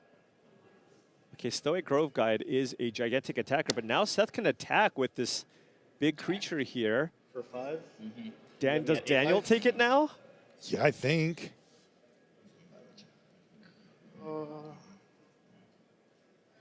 What a tricky game. No blocks. He's going to take it. Both sides on 3 now. 3-2. So now any removal spell from either side gets it done, right? Yeah. Because they both have 3-powered flyers. That's right. Kill spell? Is there a removal spell here for Daniel? That was a second Percher. Oh, a second Percher, so that's another lethal threat plus 3 Plus life. 3 life, that was big. Huge rip here for Getchell. He's going to pass the turn back. Right, now Seth needs a removal spell. 2. Assert Perfection. He's got 2 of those. No, that's a land. This should do it. And that's going to do it. Seth Manfield's going to pack him up. Game 1, it goes to Daniel Getchell. Wow. That was a really intricate game. Both players, particularly Daniel, trying to really play around everything he could. And he does ultimately get across the finish line. So, looks like Seth's on 6 here, coming into game number 2. Getchell with kind of a slower hand, but does have that Cinder Strike to get rid of a 2-mana play here from Seth Manfield. But Seth does have the Iron Shield Elf, which is a Cinder Strike proof. Man, Rooftop Percher. We were saying it was underrated, right. but it really did work that game. Seth might actually want to play out. Oh, he's got the Dignitary there. Yeah, okay. that's such a great play here on 2, particularly if he follows it up with a Scarblade Scout or similar. Right, and which also he has. Also, it lets you. It doesn't die to a Cinder Strike, which is the most likely removal spell that Daniel could have in hand here. Pass to you. This could be a very explosive start here for Manfield if he can get an elf into the graveyard. Yeah, with the Scarblade Scout, if he just runs that out, hits an elf, get 2 mana, but does he have a 2-mana play? No, it's not perfect, right? You kind of need an extra black, a source of black mana. So Seth, understanding this, just choosing to attack here. Still, he will have it set up for next turn. Right. And he can choose which 2-drop he'd want to play here. If he plays the Iron Shield Elf, he can discard the Stoic Grove Guide to turn on the Dignity. Right, and it protects you against removal. Yep. And this could just do it automatically, and and there it it does. is. Scarblade Scout hits the battlefield, and an Iron Shield Elf hits the graveyard. So 5 mana available next turn for Seth if he draws a land. Yeah. Yeah, that Dignitary is going to do a lot of work. If Daniel could have been able to kill off that Dignitary, that would really hamstring Seth's mana production. Does he have the ability to do so? Yeah, it just has a Cinder Strike, but can't play a creature here. So with the Cinder Strike, you need to be able to blight one. So probably want to get a creature out this turn if you really want to kill it next Play turn. this, get 2 negative counters and pass. All right, so Daniel Say ready 1-2 to right now. 1-2, yep. take on some damage here. Was that a Gnarlbark Elm there? Yeah, Gnarlbark Elm Okay. starts in play as a 1-2, but of course you can remove the counters, turn it into a 3-4, deal with the Scarblade Scout, and then you can maybe put a counter onto it to deal with the Dignitary as well. Yeah, so big turn next turn for Daniel, but in the meantime, Seth, he drew Champions of the Perfect. Oh my gosh. That's amazing. And that plays around all of Daniel's removal. He's got a Feed the Flames in his hand. He's got a Cinder Strike, but he doesn't quite have the mana to kill it this turn. Do you just run it out? It's like, what removal can you have? Bogslither's Embrace is the card that can potentially just kill it next turn. I think he's going for it here. Yep. 6-6. Yeah. Probably now Daniel can double up though, right? Cinder Strike. Oh, excuse me. You're right. Yeah. You're absolutely right. Yeah, he can. He can. And he exiled the Graveshifter, so if it dies, he can still just get it back. But exactly. But this also means that it's going to take up Daniel's turn worth of mana plus a removal spell, and he's given himself the Graveshifter to get it back, and Seth just gets to keep his whole board state. Right. So yes, Daniel has the answer here, but it's temporary. And he won't be able to kill it again. Well, he can get to, he needs to get to 7 mana. Mm-hmm. But even if he gets to 7 mana, you need to get another -1/-1 counter on the Gnarlbark Elm, right? Otherwise, Exactly. you can just kind of still kind of run through everything that you needed here. And Seth also has that Blossoming Defense. So presumably by the time he gets to Graveshiftering back to Champions of the Perfect, and then that's just a loop in of itself, right? You can just never get rid of it. But even if you did have a removal spell for the Champions of the Perfect, you would have the defense in hand. Yeah, does he want to attack with the Scout here? Yeah, there's a couple of options here. I mean, you can even just go with the Assert Perfection to just kill the Elm, and you can play a 2-mana Elf, right? That is certainly an option here. Get more damage through.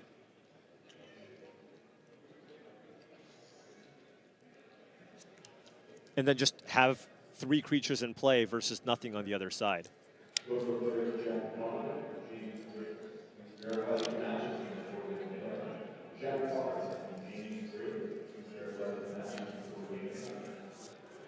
So 3 mana.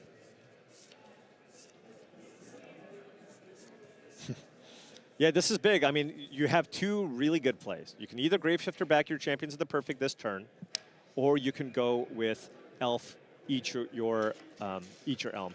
But the Elm is not that scary anymore because it only has the 1 counter. It needs a second one to actually be able to kill the Scarblade Scout that's in play, or the Iron Shield Elf that you might play. He's going to go for the Graveshifter. Yeah. So this is the bigger, more long-term game plan. Yeah, and it makes a lot of sense, too, because if you think about it, Daniel's deck, how do you win the first game? Double Rooftop Percher, right? Right. You are at the point where you get to 5 mana. If you play the Percher, you exile the Champions of the Perfect. So.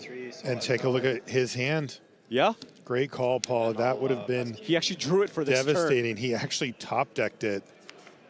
But Seth, only on 2 lands here. Feed the Flames on the Dignitary, so Seth needs to go back-to-back lands here. Did draw land. Needs to go back-to-back land to run out that Champion of the Perfect. Yeah, it's wild because Daniel very much picked up on the missed land drops there and said, all right, well, I'm going to go ahead and aim my Feed the Flames at your best mana source here. I'm not on Magic Online. It wasn't gaining life, but I don't know if it was bugged or not. The creature deals damage. It was. If he has life, You should definitely gain life. Okay. he gains life. Yeah. It deals damage equal to its power, sure. Yeah, it's not the. Yeah. Sometimes you have the spell dealing the damage, Right. and in that instance, it doesn't work. 11. Yep. Go ahead. So a little bit of a slowdown there for Seth. He does get the Elm off the battlefield and gets to slam for 5 here. So a nice turn for him, but boy, another land off the top of the library next turn would be amazing. Yeah, and also just Seth is at 28. It's not like Daniel has a whole lot of pressure. Right. Seth has a lot of time to just get this loop going, and it's so hard to stop. right? You go Champions of the Perfect. I'll get 2 non-mining cards. You just go Champions of the Perfect here. On the Grave Shifter. On the Grave Shifter again, and if Daniel finds another removal spell, you can just get it back. So land here. Is there a land for Seth? That would be really big. Not 100% necessary, because you still have the ability to attack with both your creatures, use Blossoming Defense to kill the 3/3, and still play an Iron Shield Elf. Land just makes things a lot easier, because then you can just run out the champion. Does not find a land, so he's just going to attack with both. It feels like Daniel's not really in the spot to be able to just keep taking hits. He's going to take it, though. Daniel loves using his life as a resource. He does not want to let Blossoming Defense ruin his day. Yeah. I respect it. And Guilt Leaf Embrace. That would also be quite strong here. So True. Okay, Iron Shield Elf is the follow-up. And while Seth isn't hitting those land drops, he's got a really good curve with his deck. Right. And he's taking advantage of that right now. Okay, and that's a Seer. Great removal spell. Still not enough to kill the Champions of the Perfect. But to be able to keep that up would be really nice, because if Seth makes another really aggressive attack representing the combat trick, you force Seth to use the combat trick, and then you can Seer it in response.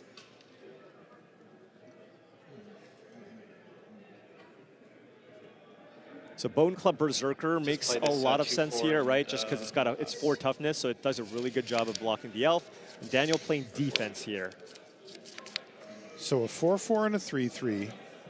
And it's time. And there it is, a land off the top for Seth. It is time. Now, if you're Daniel, do you just Seer the Grave Shifter just so you can't get it back and hope to top deck another way to kill Champions of the Perfect? Nope. Good. All right, well, now Champions is online. Seth is at 30 life with 2 creatures in hand.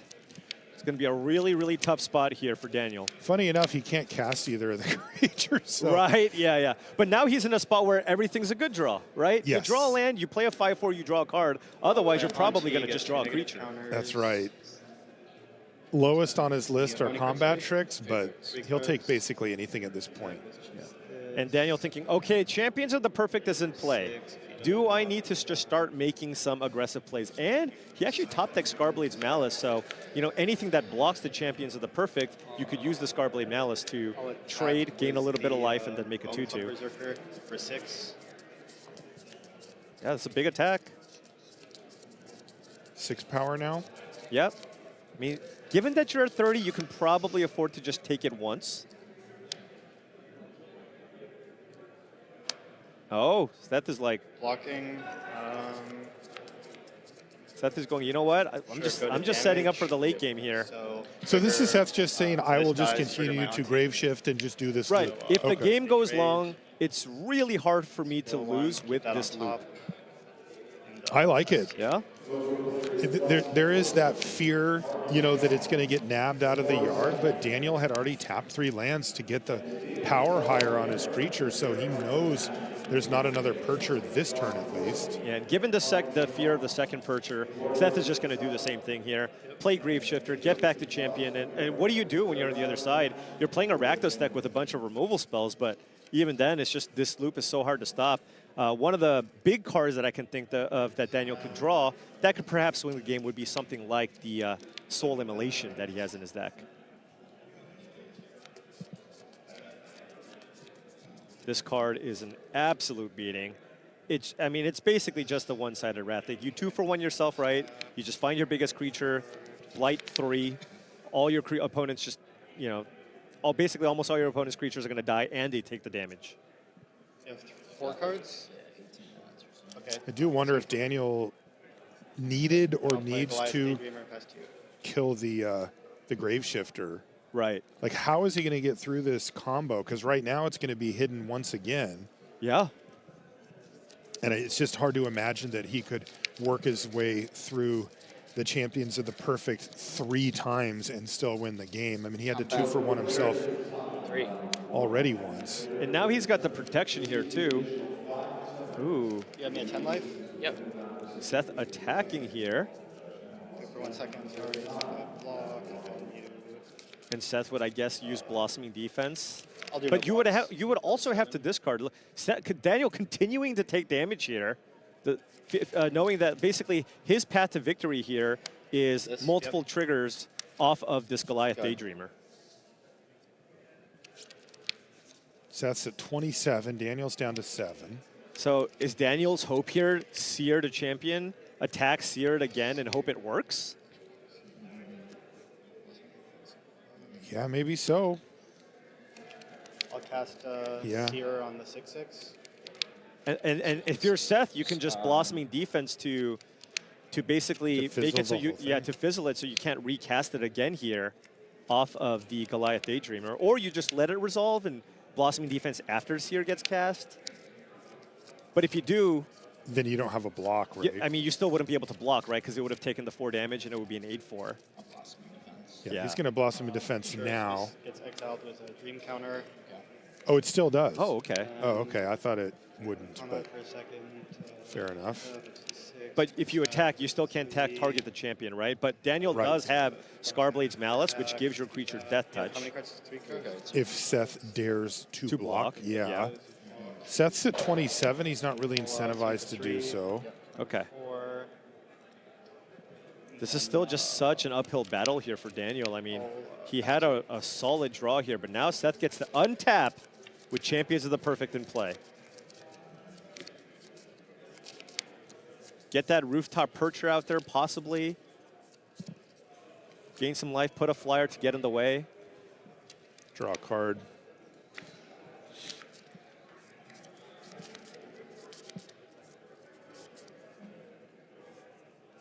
There you go. Okay, 5/4. Yep. He gets to draw a card off the champion. Yeah, that's nice just because now it makes it harder for the Daydreamer to attack. Seth, do I want to trade my 6/6 for your 4/4? There's also a bunch of mana up for Daniel.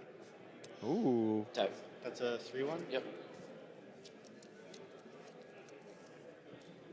So Seth is attacking For 1 second, so that's with 7. the Take 3/1. that, then I can lifelink. 3/1. Think 1 second. 3/1. 7/1. Okay, I'll block like that, and then before damage, I'll Scarblade give my Malice. guy Death Touch and lifelink. Okay. Oh, okay. Go to damage. I'm gonna discard to this. Discard So I this. gain 3 and I make it 2/2 elf when my guy dies. Yep. Yeah, and now you get an attack with the Daydreamer, right? You can attack with the Daydreamer, kill the 5/4, and not risk losing your Daydreamer here. But he still has that fundamental issue. Right.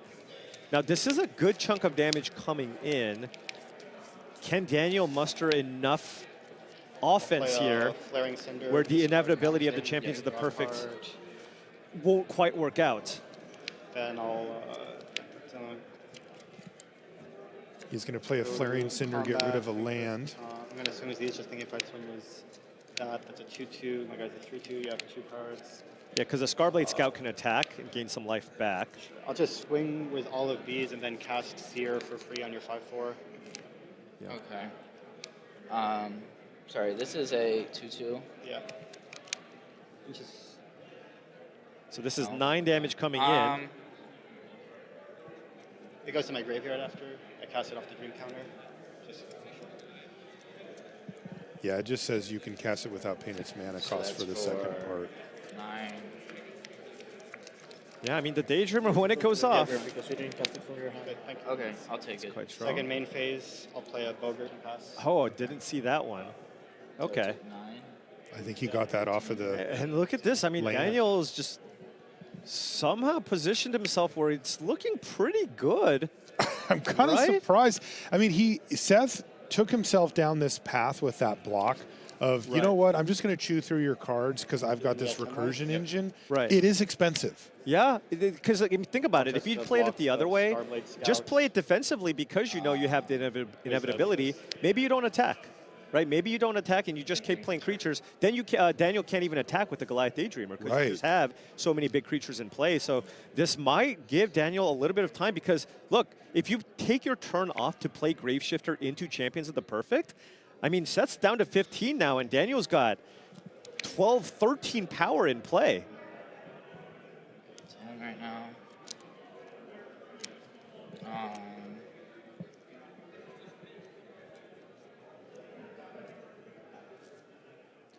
Yeah, Seth has a Guilt Leaf's Embrace, but if you trigger, give -1 there, and I take 3. Yep. Yeah. 7. And you gain 2. Yep. 17. Okay. Seth can only play one thing this turn, which is a bit awkward here. Yeah. Make it 2/2. Oh, you can make a 2/2, sure. And keeping up Dawn's Light Archer to ambush the Daydreamer, right? That it would be attacks, nice. blocks, and also can potentially block the Percher. But I imagine you're going to be looking to ambush the Goliath here. Now, if you're Daniel, you're like, wait, why would you just do that and keep up 3 mana? You have to be thinking you can be representing Guilt Leaf's Embrace, right? So I like not attacking with the 4/4 here, and Daniel playing this game beautifully. It's like, what can you be representing at every turn of the game with the mana that you have? I know you have a Graveshifter in your hand. Right. You didn't play it. You clearly have something you want to do here. Sure. And there it is. He did leave the Goliath back, though. Really well played here by Daniel. Second main phase. Let's just play out my hand. 6 Yeah. mana. Cast Okay. All right. Somehow winning the tempo fight here is Daniel Getchell. Yeah, and that is what, a 4/4 Berserker at the moment? There's a Gristle Glutton and the Berserker itself. Oh, it doesn't, yeah. Yep. So, and it's It counts, 2/4. it counts other, but it starts at 2/4, so yeah, 4/4. And then the Grizzle Glutton, theoretically, will keep the action flowing here for Getchell. Yeah. All right, so we're now on play a 5/4 and hope Daniel doesn't rip a good removal spell here. Yeah, this is where Seth really just needs a turn off. This guy. Okay, so just he's going to play like the that. Bile Attacking Blogger. for 6 maybe.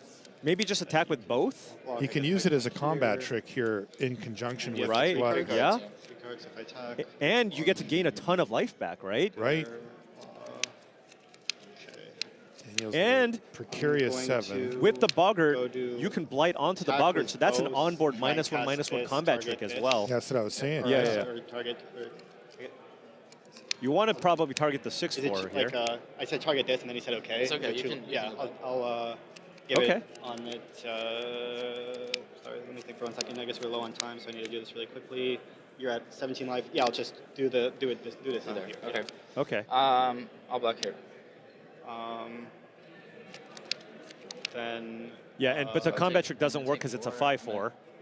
So even if you put a -1/-1 counter on the 5/4, it would be a 4/3 and still be enough to kill the Berserker.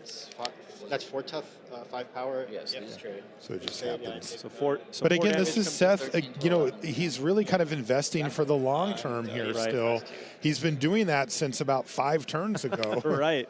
But the payoffs will start to come online. Ooh, that is an assert perfection here. What can we get off the battlefield? Now remember, there's still that onboard -1/-1. You really want to kill the Daydreamer, but I don't think you have enough here. I wonder if Daniel's going, you know what, I'll just take this trade. I'm at 11 life? Yep. And you have how many cards? Sorry, 4 cards. 4 cards. Think for 1 second. If I block, you play the trick. This has been a long match. Daniel aware of the clock here, mentioning that as part of the equation. Yeah, you can tell he's a thorough player. He kind of talks through his plays, but he's still playing pretty briskly. But this has just been a very grindy pair of games that we've had so far. Absolutely. Seth has all the tools in hand. Okay, and it's time. And he's going to make a 2/2 here as well. The problem here is you can't use Assert Perfection to kill the Gristle Glutton. Right. Right, so you can only use it to basically kill the Flaring Cinder if you want. And who cares? Oh. Oh. Go ahead. Oh, did he? No, he just played it that turn, right? No. No, it was the turn before. It was active. Yeah. Oh no, you can't rummage. No cards in it. No. But the cost is tap blight one, right? Right, but then you have to discard a card. Can you blight one without Thought so, rummaging? but I guess not. Not a goblin aficionado here. Yeah. Yeah. Lowest on my list, But land here for Daniel. And now Seth is on the brink here of coming back here with that Champions of the Perfect. Yeah, it's taken him a little while to get everything underway, but I'm gonna go up to. I'm gonna gain 4. he wants to gain a bunch of life. Gain a bunch of life here. Now Daniel really needs. So it picks up the bigger counter, move. but it didn't take the damage originally because of indestructible. Right. Yep. Go ahead. And then we're going to see that same loop again. And this feels like the turn that Seth kind of took this one back. Right, absolutely. Because now, I mean, Daniel did draw a Tweeze. Cast, you have one card in hand. Tweeze is good. You get to rummage here. Tweeze there, gets exiled, and then I'll discard. Yeah, now you can cast Tweeze again. Then I'll go to combat, and I'm going to swing with these and tweeze it again. Okay. So you take 7. And then second main phase, play Elder Auntie, get a goblin, pass. Oh, it has blockers. Okay. I mean, that was a good turn. Seth is still at 11, though. And that is currently a 3-1 lifelinker on Seth's side. All right, just doing the thing. Yep. I mean, we've seen this. Now he has enough mana to do it in How one many times has turn. that? It hasn't even drawn him cards, but he's just played It's drawn him one card. Yeah. But it could here. Right. He's got a rooftop percher already. Found a forest. Yeah, and now. Yeah, you gain 3, 14. Yeah, this is where it's starting to fall apart here for Daniel. He's still in this, but it's a much tougher spot. This is like the play 5th this. time I'll we've play seen the here Champions because- League Perfect hit the battlefield, something like that. Yeah, and I mean, unless Daniel can find a soul immolation.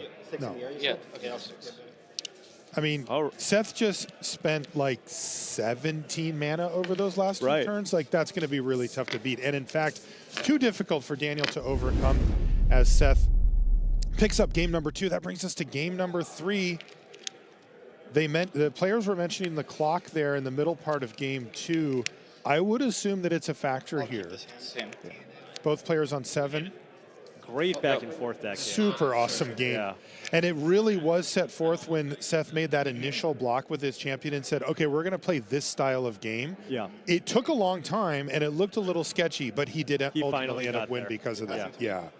It is just too much to grind through a 6-6 turn after turn. Absolutely. I think it actually came down 5 times. Like, Right. Play the 2/3, but That's go just champion, wild. pass. Oh, great start here for Seth with the Dignitary. Gristle Glutton on the other side. Might want to kill this Dignitary if possible. I did see a Cinder Strike. So only can elf in graveyard to make mana. Yep. Okay, Yeah, needs an elf there. I'll swing for 1. Sure. And second main phase, Seth play is That going to way- take that one. That way he could just Cinder Strike without having to blight anything away. That's cool. Now, question is if Seth can just turn on to Dignitary this turn with some kind of self-mill effect. I did see Champions of the Perfect, by the way, in Seth Okay. Manfield's hand. Yeah, because that was the other thing that happened that game. Remember, Seth was a little bit light on mana, and Daniel took out the Dignitary, and it became kind of a tempo game from that point on. It just took another 9 turns or whatever for Seth to win. Interesting. Yeah, Tweeze, nice draw here to get that Dignitary off the battlefield. And by the way, Seth doesn't have another elf here. So you can't even play out the Champions of the Perfect next turn because there's nothing to foretell. I'll swing for 1. We need an 18. Yep. Or Behold, And, rather. you have 4 or 5 cards, sorry? I mean, I guess he could just do the Dignitary. I'll right? just... No, if he kills the Dignitary. If it's dead. Yeah, if he kills the Dignitary here, which I imagine you're going to with the Tweeze. Yeah, Tweeze. Also keep all my cards, thank you. That's also tough. Good. Oh, and look at this. Yeah, Champions of the Perfect, but can't cast it. Actually Wow. can't play anything out of the hand this turn. What? Got 4 spells, but they're all situational. Yeah. They require a creature. They require an elf. They cost too much. That's just wild. Daniel did not attack with the Balval Boggart. I'll rummage on Wow, that's some self, respect so I'll discard this. to the glutton. Counter, draw that, so it gets exiled. Good. Swing for 1. Yep. Does Daniel have another Then creature I'll, here? Play an Elder Auntie, make a 1/1 Goblin pass. Okay, that is a decent board. Now Seth needs an elf here for Champions. Really, an elf would go Oh, so and far. nothing. Look at this. nothing. He that still Seth can't can cast play? anything? No, that's a combat trick and a bite spell and the best card in his deck in his hand. Go.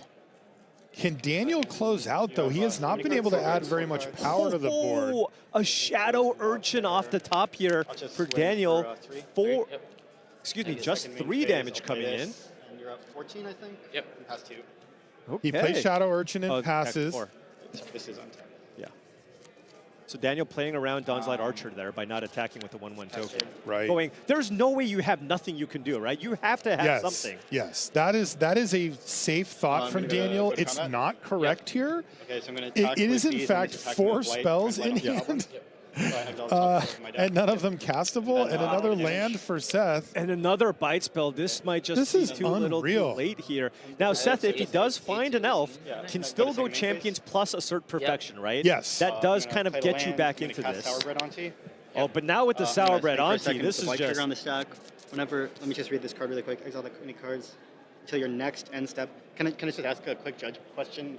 See, we were all wondering this too. Yeah, this the one next goes end until step, your does that next mean end my step, turn, or not your can I next only, turn, this turn. Can I only cast cards, I exile this until the end of this turn? Yeah, that is Your correct, next end Daniel. step will be the end of your turn now. Yes. Okay. So it will be until this turn. Yeah, red Thank you for the cards are clarification. kind I'll of just blight finicky you in onto that it. sense. Yeah, most of them give you Make a two full goblins, turn no cycle. For example, a card like the Kolrath Zealot, you have a Right. full turn, additional turn cycle to cast your spell, not with the Shadow Urchin. No. Shadow Urchin is built to get you these cards when you attack with it during combat, and then you second main phase get them back. That's kind of the idea. Okay, so Double Seth, feed the flame Cinder Strike. Good luck keeping a creature yeah, on the I mean, battlefield. Seth is at least going to be able to go champions here and kill the Urchin, but the champions will die, and you will still take 7 damage, go down to 1. At that point, can Seth even come back? I don't think so. I mean, he's got a few lifelinkers, like a lifelinker plus assert perfection is like a way to... I think this is lethal. Let me check. Yeah, I'll Cinder Flame. Oh, is it lethal right 3, 4, now? 5. That's 7, right? That. Isn't it 8? Bring me to 1 here, but I Oh, don't yeah, it's think not I can. lethal. Sure. I don't think I can do anything. So. Yeah. He says, I don't think I can do anything. He's going to fall down to 1. 4, 7, so it brings you to 1. Rooftop Percher into Assert Perfection. Can that do it? Gain you 3 life? Something like that. Go to 4? And he doesn't have it. Daniel Getchell picks up the win 2 games to 1 over Seth Manfield to start his Pro Tour off right. Knocks off the world champ. Very well played by Daniel. Fun to watch that match. Lots of onboard stuff, lots of grinding, lots of decision making around what your opponent may have in hand, even if you don't know what they've got. Yeah, I mean, just some truly high level magic from both sides. You know, it's kind of like a chess match. It's like, okay, I think you have this. Okay, I know you have this because of how you kind of kept up your mana, and both sides playing that beautifully. But Daniel just able to kind of push through right at the end. I mean, even that game two, that was an epic game two. Epic game. Right, both sides taking damage when, you know, you could maybe perhaps make the obvious block. We can see both cards, both sides of the battlefield, but of course they can't. So, I mean, truly well-deserved win against the world champion. That's right. Really great stuff from the feature match area, and we've got so much more to bring you today. We've got the rest of our draft rounds before we transition over to standard in a little while. We are going to take a short break here from Richmond. We'll be back with more right after this.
Magic Spotlight Eclipsed is coming soon, February 6th through the 8th in Toronto, Canada. The Spotlight main event has sold out, but side events will still be running all weekend long. Can't attend? Catch the coverage live on twitch.tv/face-to-face-games. Need a TLDR? Coverage highlights will be featured on magic.gg and Play MTG social channels, and you can see the full Magic Spotlight schedule for 2026 over on magic.gg/spotlight.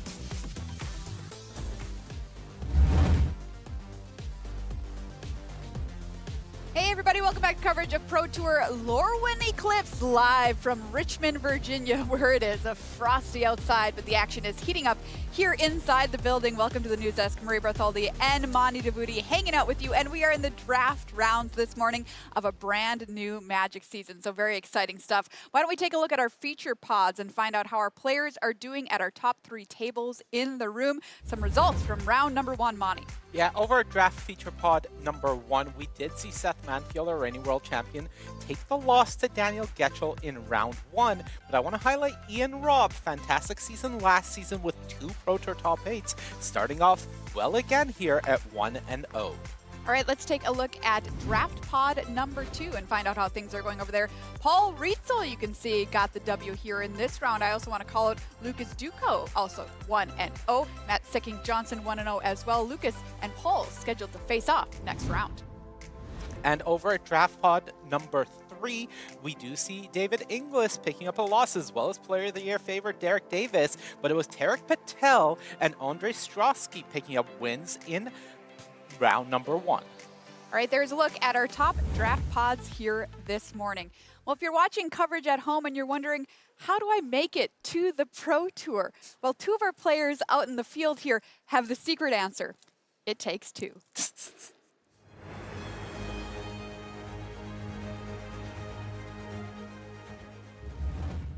They say that the couple that plays together stays together. I am joined by Luna Eason and Matthew Wright. We want to learn more about the 2 of you here this weekend at Richmond. Luna, tell us how you 2 met. So my first tournament back to Magic after a 5-year break. I played in a Star City tournament. I was doing pretty well. Day 2, I think it was the 2nd round, I played against Matt in a feature match. No idea who he was at the time, but he was playing Amulet Titan. I was playing Blue Eye Control. I remember he beat me pretty handily, and during the match, I remember thinking, like, wow, you know, he plays like really clean. He's like not leaving me any openings. He's like, because you know, a lot of Amulet players can be a little messy with the execution. Yeah, a little messy with the execution, but his plays were very crisp, which is definitely a huge plus in my book. Okay, so you're cooking with Amulet Titan, which is a hard thing to do. So kudos to you, Matthew. Okay, Matthew, so when the 2 of you are kind of getting ready for tournaments, because there's so many different ways to play Magic nowadays in real life and everything else, like what's the planning process as far as just like, hey, we got to get ready for stuff? I mean, we just try to play everything, anything online, anything in paper nowadays.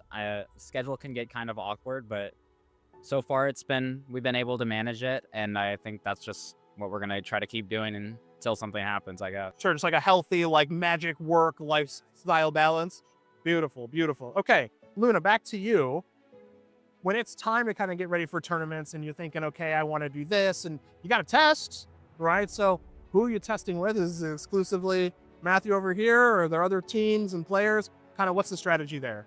So for the Pro Tour, you don't have a lot of time with the new cards. I think specifically for this, the Lorwyn pre-release is only like 2 weeks ago. Yeah, and the cards aren't available online until like maybe a week and a half before the tournament. So I think for a lot of teams, it can be difficult. They might have to use third-party programs to play. But one of the pluses of being in a Magic couple is that we get to proxy decks and play in real life, and we get to get a feel for the new cards before anyone else does. So, you know, before we go to the testing house, we'll play against each other, get a lot of reps in, and then once we get to the testing house, you know, we do want to like get some experience with different players. Don't want to get too used to playing against each other, because you do have to beat other people in the tournament. Yeah. So we'll go play test with other people and kind of like come together and share our thoughts with each other, and we're usually like more or less on the same page. Okay, very cool. So Matthew, back to you really quickly. Tournaments like this, you know, most of the time it's your friends that give you encouragement and try to keep you, you know, level-headed. Now this time it could be Luna. What's that like when the 2 of you kind of working together and being in tournaments, and how do you support each other? So not only has being with Luna really helped level me up as a player in terms of my in-game skill and play, but it's also it's definitely improved like the way I handle tough losses, the way I handle having to play like very high stress tournaments, high stress matches, and it's honestly just like been so great to have someone who's had all this experience and support me this whole way. So it's been great. That's awesome. That's awesome. So now we're here in Richmond. Yeah. You're both qualified, which is fantastic. So I know there's a little story here where you haven't been qualified for the same Pro Tour yet. Yeah. So tell us a little about that.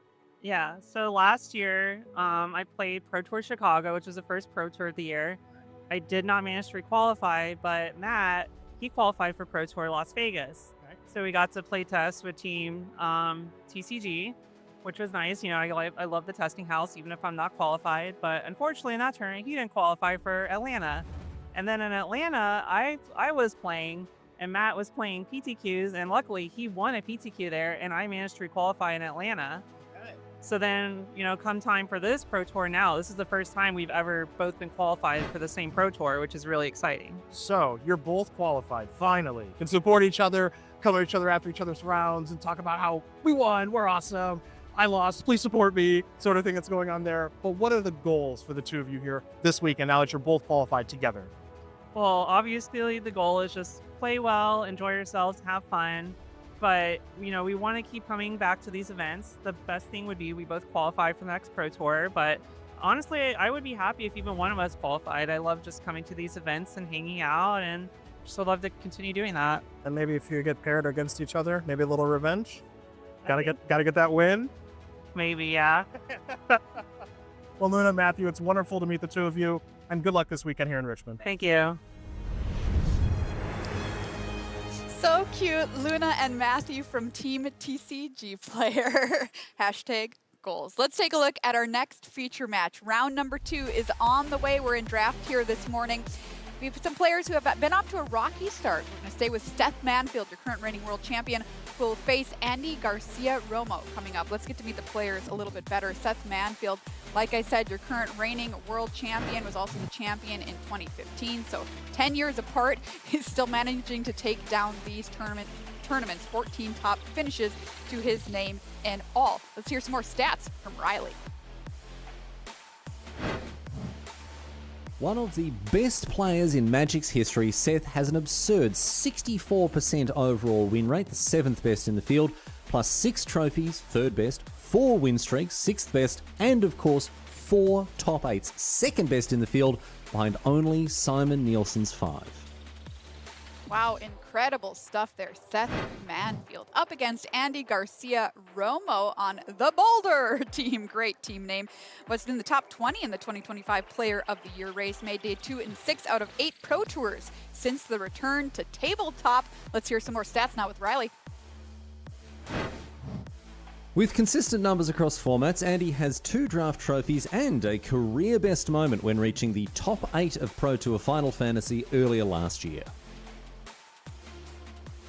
Those are our players here for round number 2, but what about their draft decks, Monty? Okay, well, we're going to start with Seth's deck. Of course, we had the pleasure of watching him draft it this morning, and the draft was a bit awkward. Seth got off to a great start with Champions of the Perfect, fantastic card, but as we saw both pack 1 and 3, it seems like Elves dried up to his right, so he was scrambling for playables. His deck was saved in pack 2 when he got 9 Elves in a row in his first 9 picks, and that really brought the deck together. So taking a look at it, he has that overwhelming amount of Elves that he's looking for. He has a massive bomb in Champions of the Perfect, but the deck is still a bit awkward. You do see that he doesn't have much interaction. Playing 2 copies of Guiltleaf's Embrace is never ideal. Overall, the deck is good, but it's not great. On the other side, we take a look at Andy's deck. Now, Andy ended up in Izzet Elementals. A bit of the same story, I would say. Of course, we didn't get to see his draft, but this deck is fine, not amazing. Big highlight of this deck, of course, is Sunderflock. That's one of the best cards in the entire format, so for Andy to have that one in his Elemental deck is great, but it does still feel like it's lacking a bit of the quality that you're looking for. Of course, this is a Pro Tour pod, so decks are more likely to look like 6, 7 out of 10s than 8, 9 out of 10s. So we'll see how it plays out. Well, how is Seth feeling after the loss last round? Our feature match reporter Channing Grace caught up with him before round 2. Hey, everyone, I'm joined by Seth Manfield. Seth, how are you feeling about your deck going into round 2? And God, you must have felt pretty good getting those 9 elves in a row in pack 2. I mean, I was feeling good about 1 out of the 3 packs. I think my deck is like very solid elves. I do think elves is probably the best archetype to be in this format, so feeling pretty good. All right, Seth, thanks for the time. Good luck in your feature match. Thank you so much, Cannon. Well, it's time for round number 2 here at Pro Tour Lorwyn Eclipsed. I'm going to pass it on over to Ailey and Corey. Thank you so much, Maria. Thank you, Monty. I'm Ailey Loney alongside Corey Baumeister, and we have the pleasure of bringing you round 2 of the action here at Pro Tour Lorwyn Eclipsed. We've just watched Seth Manfield take a loss, unfortunately, in round number 1. Our featured drafter, reigning world champion, up against Andy Garcia-Romo now. Corey, what did you think about those deck lists as we saw the feature match? Yeah, I think they, Monty summed it up pretty well there at the desk. Both of them look pretty solid, nothing amazing, but Pro Tour decks, you know, they just do not look like, let's say if you're drafting on Arena and you get those 9 out of 10s style of decks. But I still would put the advantage here to Seth by a little bit, as it just seems a little bit more streamlined, still has some bombs, and a decent amount of removal. Does indeed. Andy Garcia-Romo, Pro Tour Final Fantasy Top 8, was playing mono red aggro in that and lost to the eventual champion, Ken Yukihiro. Yep, Probably thinking absolutely. to himself, not this time round. I wish to win more. Let's get things underway here in our feature match. Andy Garcia-Romo at the top of your screen, up against Seth Manfield down below. Both players have an opening 7 they fancy. Swamp, go. Yeah, Seth's hand with the Iron Shield Elf for turn 2 is a great start, but really all Seth is really lacking is some extra pressure. So top decking another 2-drop here straight away is solid, but really just wants to start top decking Eclipse Elves and some of his 5-drops here to put some pressure on and back up those removal spells. Iron Shield Elf up against a feisty Spikeling. We saw Andy Garcia-Romo packing quite a few of the changelings in there. Feisty Spikeling. We also saw the Mischievous Sneakling. So definitely relying on some of those changelings that help fill out the curve of these decks. Yeah, Andy's deck is solid. You know, it's not really able to be categorized as like just elementals, even though we have like the best elemental here in the format with Sunderflock. Creature types are a little all over the place, but still a very solid deck as well. Yeah, you know, and that's the nature of these decks at the highest level of competition is you're kind of going to take what you can get. And I mean, Seth was second in a line of 4 green drafters in this pod. So that color was highly contested. Yeah, and that's the thing. When Elves is kind of looked at as the best color pair here, Golgari as the best color pair, you definitely get people fighting about it. Oh, yeah. You kind of just pick up cards and just put the blinders down and start going for it here. So Andy has a nice play here. We'll see how this really works out. You can block with the 2-1 on the 3-1 and then wait for Seth to discard, then try to aim another removal spell. And force Seth to have to discard multiple cards or cast that Blossoming Defense. So a very interesting combat for sure. And he doesn't seem too interested in that. He does have the Tweeze in hand. I love that art. It's my favorite. I saw it. It is good. Chuckled so hard. Don't be stingy. You've got so many. Yeah. We're giant. That's gotta hurt. So not interested in the block there. Goes down to 12, taking 5 from the 2 elves. The Lizalana Dignitary isn't Soul Ring just yet, as there does need to be an elf in the in the graveyard. Yeah. Now we're going to see the Tweeze take care of the Mana Dork. And this is nice for Andy. Andy did decide to wait till what looks like end step here. That did save him 2 damage. But the Blossoming Defense here looking awesome. Yep. Blossoming Defense, protecting, giving it the buff as well as the Hexproof. That's a sweet reprint. Yeah, it really is. And now Seth did find kind of exactly what he needed, just a little more pressure. The Stoic Guide here off the top is going to be a great follow-up. Give Auntie a kiss. Sourbread Auntie, Blights 2. If you do, you'll get 2 Goblins. Fantastic card. Not interested in that. Wow. By the look of it. Ooh, and Blight Rot just being like, oh, you ain't going to blight. I'm going to do it for you. Seth Manfield taking care of the 4-3. Yeah, Judge, just want to confirm. Yep, just double checking with the blight on the stack. Yeah, if this is not on the board anymore, but I still resolve the ability to like 2, I'll still get the 2 on this. Yeah. Should be the way that works there. So trade in your 2-1 for 2 1/1s here. Okay. So this will die, and then I'll blight onto this. I'm doing 2 goblins. Being able to have 2 blockers for the Iron Shield Elf here looks great. Yeah. As Seth isn't going to want to trade a whole card for a goblin, then it gets a little rough. I mean, if you're attacking your 3-1, your Iron Shield Elf into a 3-3, you're so happy to discard a card. And when Stoic Grove Guide, pretty good to discard. That is a good one to discard, Yeah. but it is also great to just have a 5-4 It's a in 5-4. play. There's Yeah. a couple of little idiots on the other side of the board there, as Cedric would call them. You know, just 1/1s hanging out. So if Seth can deploy that, you bet he'll be pretty happy to. And when Seth looks at Andy's list, there's 1 Feed the Flames to deal with a 4 toughness creature. Outside of that, you're able to, bounce it with Temporal Cleansing, something like that. But either way, it's going to be very tough to deal with those creatures when they're on the board. From Andy. Go ahead. So Iron Shield Elf chucking that forest. Unless we draw a land, we won't see Stoic Grove Guide deployed next turn from Seth. Andy happy to block the biggest creature, takes 2, goes down to 10. Oh, and finds one of the best merfolk in the set, Disruptor of Currents. You know how many times I've been blown out by this card? So many. Ugh. And same. That card is so good. Stop touching my stuff, opponent. So Seth did make a very conscious decision there to get the 3-1 into combat, because if you don't and you just hold it back, you're able to deploy the Stoic Grove Guide. Instead, we're going to settle for the end step Archer. Maybe Seth was kind of hoping this Goblin would get in there and you'd kind of ambush block it. But when Andy's at 10, you just kind of have to leave it back. So. Yeah, no. These elves hit quite hard compared to the little goblins. Yeah, they really do. They do struggle a bit in this format, our little goblin-y friends.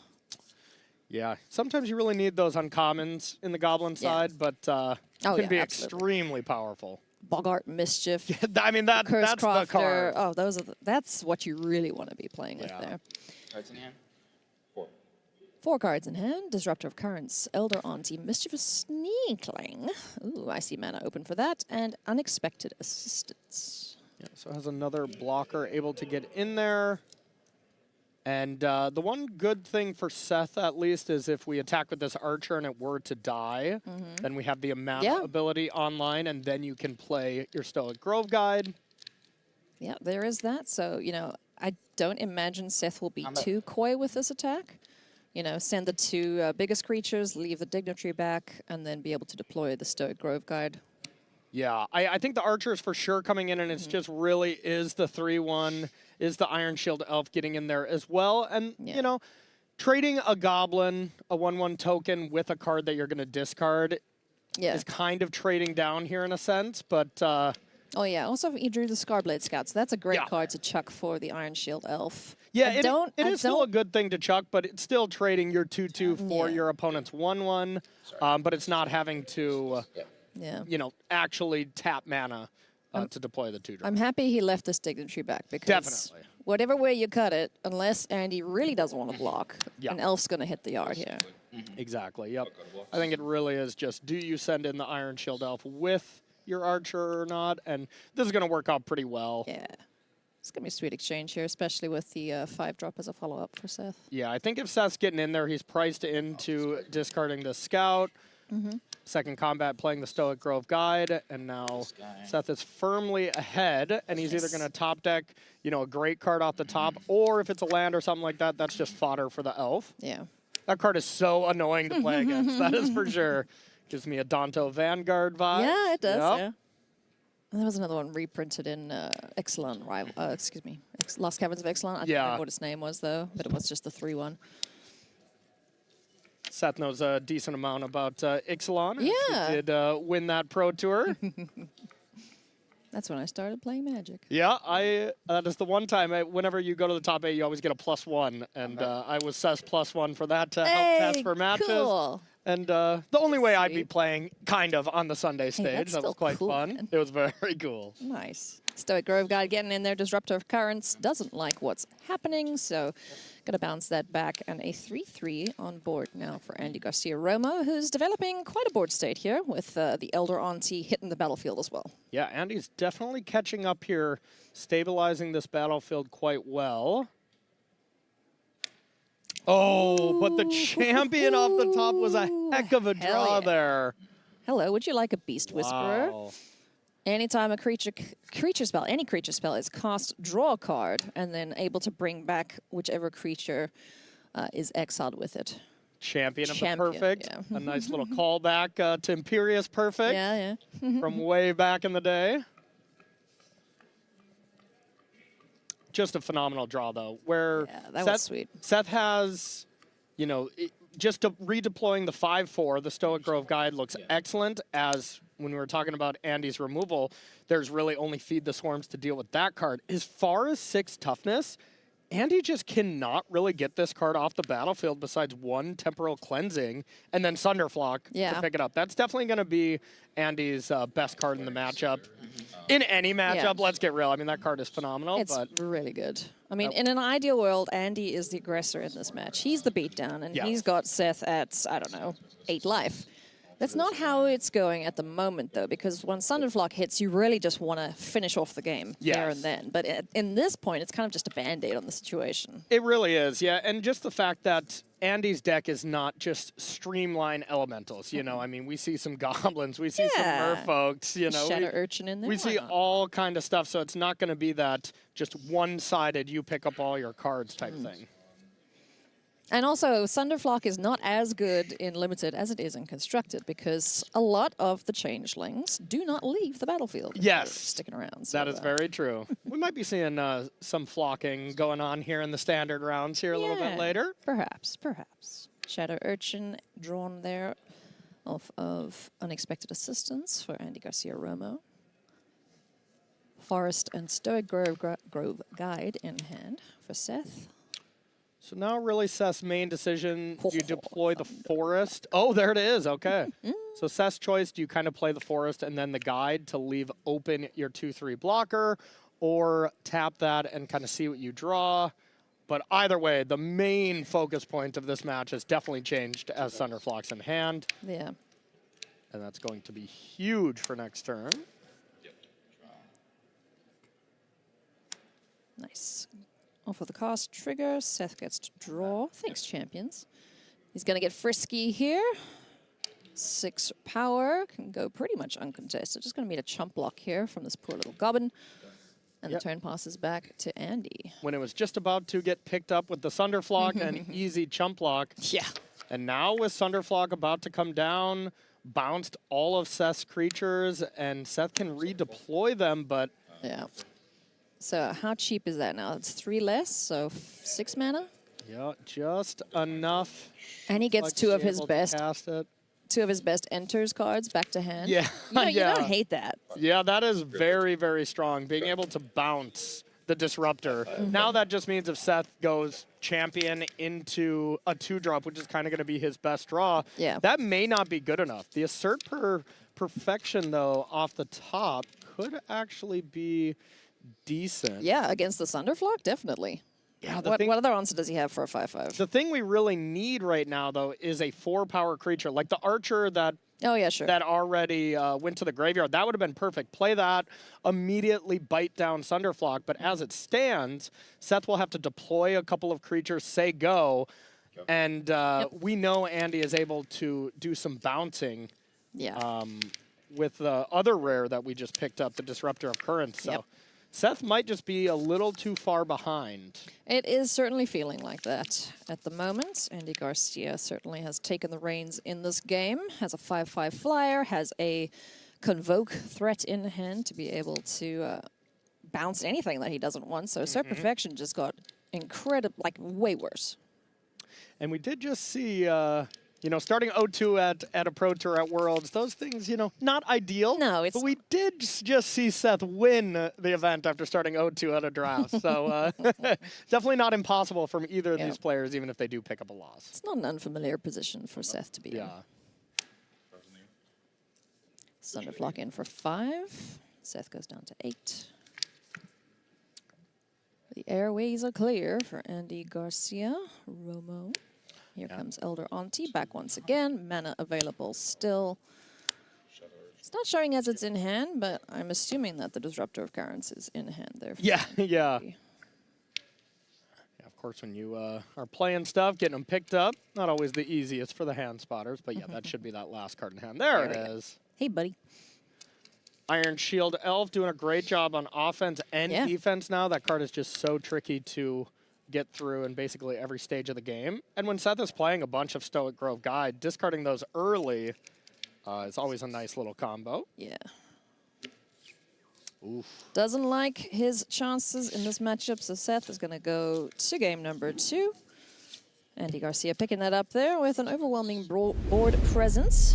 Yeah, and that was the case of Seth drawing his best card at a very opportune moment, the Champions of the Perfect, but then Andy drawing his best card, and the Thunderflock is just kind of that much better than basically, you know, 90% of limited rares and mythics here. It's just so incredible. We start things off the same way we did in game 1 with Swamp Go. Forest down now for Seth Manfield, and Iron Shield Elf back on the table. Looks like Seth took a mulligan here to 6. This is just a replay of game 1. What's happening here? But now, especially when you're mulliganing and you're on the play, like this is something that Andy would actually consider for a block here, but decides not to. Yeah, just try and, you know, disrupt the hand, make your opponent disrupt his own hand, basically. Yep. Assert perfection in the yard. You hate to see it, but that is the price you pay when Scarblade Scout hits the board. Still a solid follow-up, but Seth very much needs land 4 to be able to progress the battlefield in any meaningful way. The Embrace, a phenomenal card, but not something you want to fire off on any of these now 3 creatures. Yeah. It's one thing that Goblins is really good at is going wide. Yes. Unless you got Trample or Flying, you're going to have a hard time getting through these elves. Excuse me, through these Goblins. Yep. And a Blossoming Defense off the top is okay, but definitely not amazing here. We see the Tweeze in hand, so if Andy tries to cast that proactively, maybe Seth can get some good value off of it. But right now, Seth is just thinking, do I not use my mana at all? You know, you really want to be mana efficient and limited if you can help it. Or do I just fire off this Embrace on one of these medium creatures when it's Seth's best removal spell, where Seth only has 4 removal spells in total, and he just milled over one of the Assert Perfections as well, so already down to 2 left in deck. Bit of an uphill battle here for our reigning world champion, Andy Garcia Romo. In a pretty good spot, has a way to draw some cards, Thirst for Identity, a way to affect the board state. Oh, Lofty Dreams too. You know what I said about having flyers is good against goblins? Well, not when they fly themselves. Yes. Give goblins some wings, a very scary thought. Now, Andy only on 3 lands, though, so... Struggling a bit there, but his hand is gas. As soon as he unlocks it, it's go time. Oh, yeah. Lofty Dreams is just a card I've lost to so often. Yeah, me too. Get to draw a card, you get to convoke it out. Oof. Yeah, really strong. Convoke adds an extra little wrinkle into, you know, combat math. Which is pretty fun, especially if you're playing against like Merfolk. It's like, oh, they're tapped out. No, they're not. No, they're never tapped out. Yeah, Convoke is an awesome mechanic. I love it. Whenever you can just have one of those beautiful turns where you curve out, tap all your creatures to convoke out a big spell, you know, you just feel big brain. You do. Yeah. Flamechain Mauler. Lofty Dreams, Thirst for Identity. I think it might be time for that to try and find some lands here to unlock this hand, but it is Tweeze that Andy turns to first, killing the Gangly Stumpling. And that's great. Discard one of your so-so cards in the 3/4 Changeling. Try to find land 4. Finds it. So kind of everything coming up Andy here so far. And rough start to our reigning world champ for sure. 2. Down to 18 goes Seth. Turn passes back to him now. What does he find? Scarblade Scout. Okay, that alongside the Blossoming Defense. You don't hate that too much. Not that absolute worst. Chuckle from Seth as 2 Stoic Grove Doing guides things back over to here. back. Doing things over here has been called, yep. When you draw 2 cards, it is great for free, but when it's just 2 2s that get Sunderflocked away, it's not as ideal, that's for sure. All right, looks like we are turning those sideways, and we're not in combat, so that means it is time. Convoken. We are growing. We have Lofty Dreams attached to the Coolwrath Mystic. Just a huge hit for 6. Boom. And now Seth's patience and not firing off that premium removal spell Embrace, of the Embrace is actually going to be pretty nice, but now it'll be kind of the case of, are we too far behind it? I don't think so yet. No, not just yet. Like, if we can get this flyer out of the air, which there's no way that Andy will be able to respond to that. Yeah, so if we have, if that hand is accurate, I know we cast a Scout. I'm not sure if there's another one in hand since there's 1 in play, 1 in the graveyard. So if he does have 3. So if there's a third, you can play either a Scout or do this, make a 2/2 from the yard, blight onto that 2/2, and then at least attack with a 2/2 lifelinker and being able to, you know, catch yourself up a little bit. Lifelink does really help in a situation like this. I like this play, and then having the Iron Shield Elf back as defense for the first striker. It's pretty neat. Otherwise, the Flame Chain Mauler can give itself menace.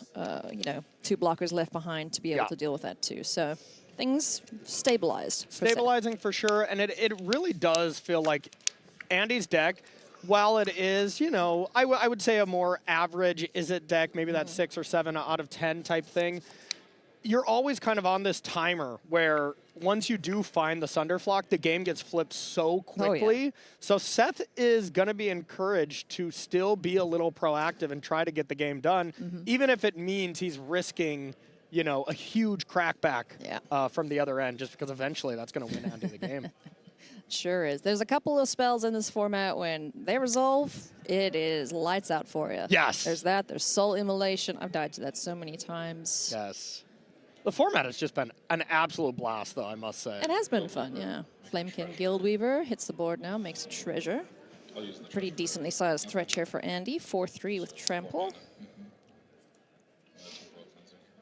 Okay. Temple Cleansing. Doesn't like this elf. All right.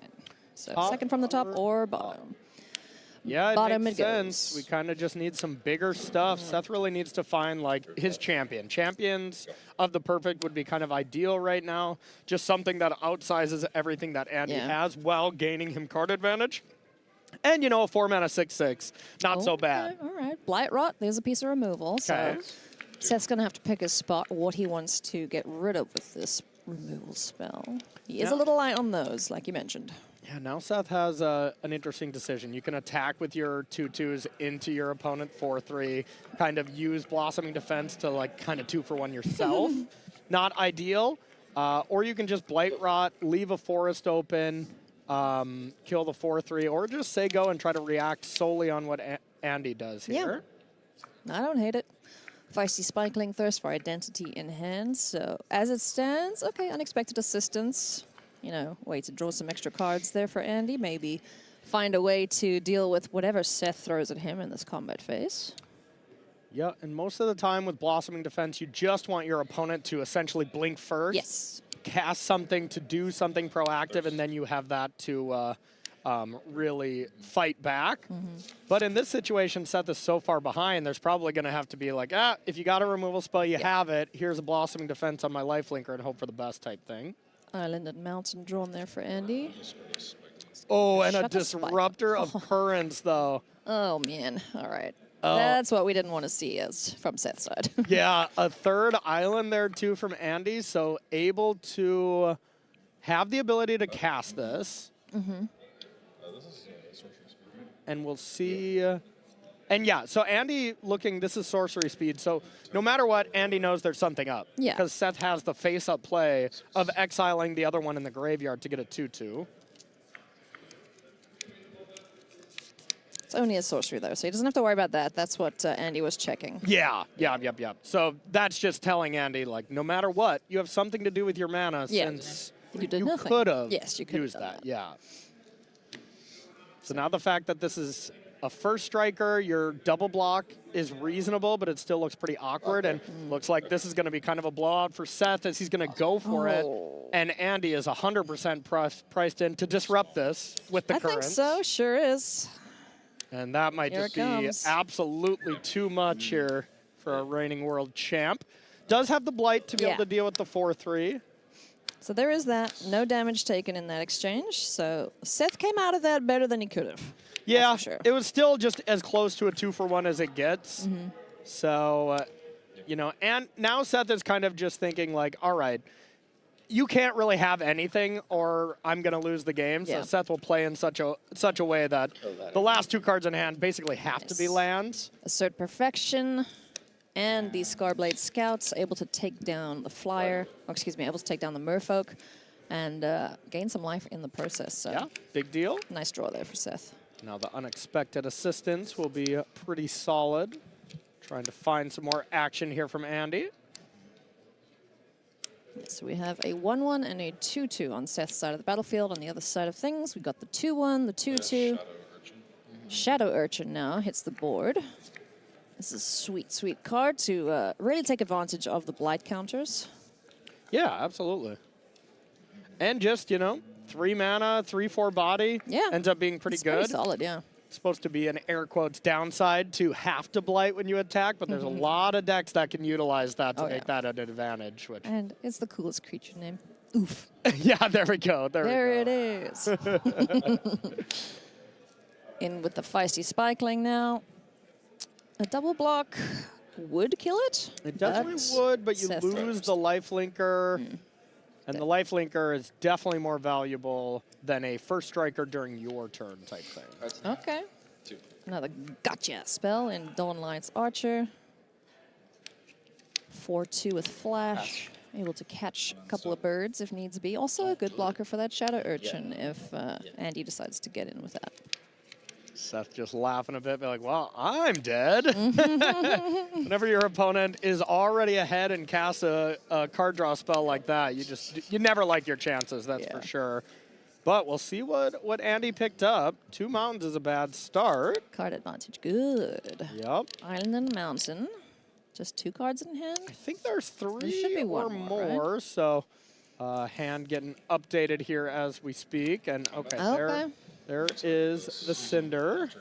Yeah, Flaring Cinder, not a bad inclusion in the elemental decks. Certainly not the one you'd want to have in the 3-drop slot. Yeah, no, that card is perfectly reasonable, and just getting, you know, I mean, 3 other lands is a lot, but being able to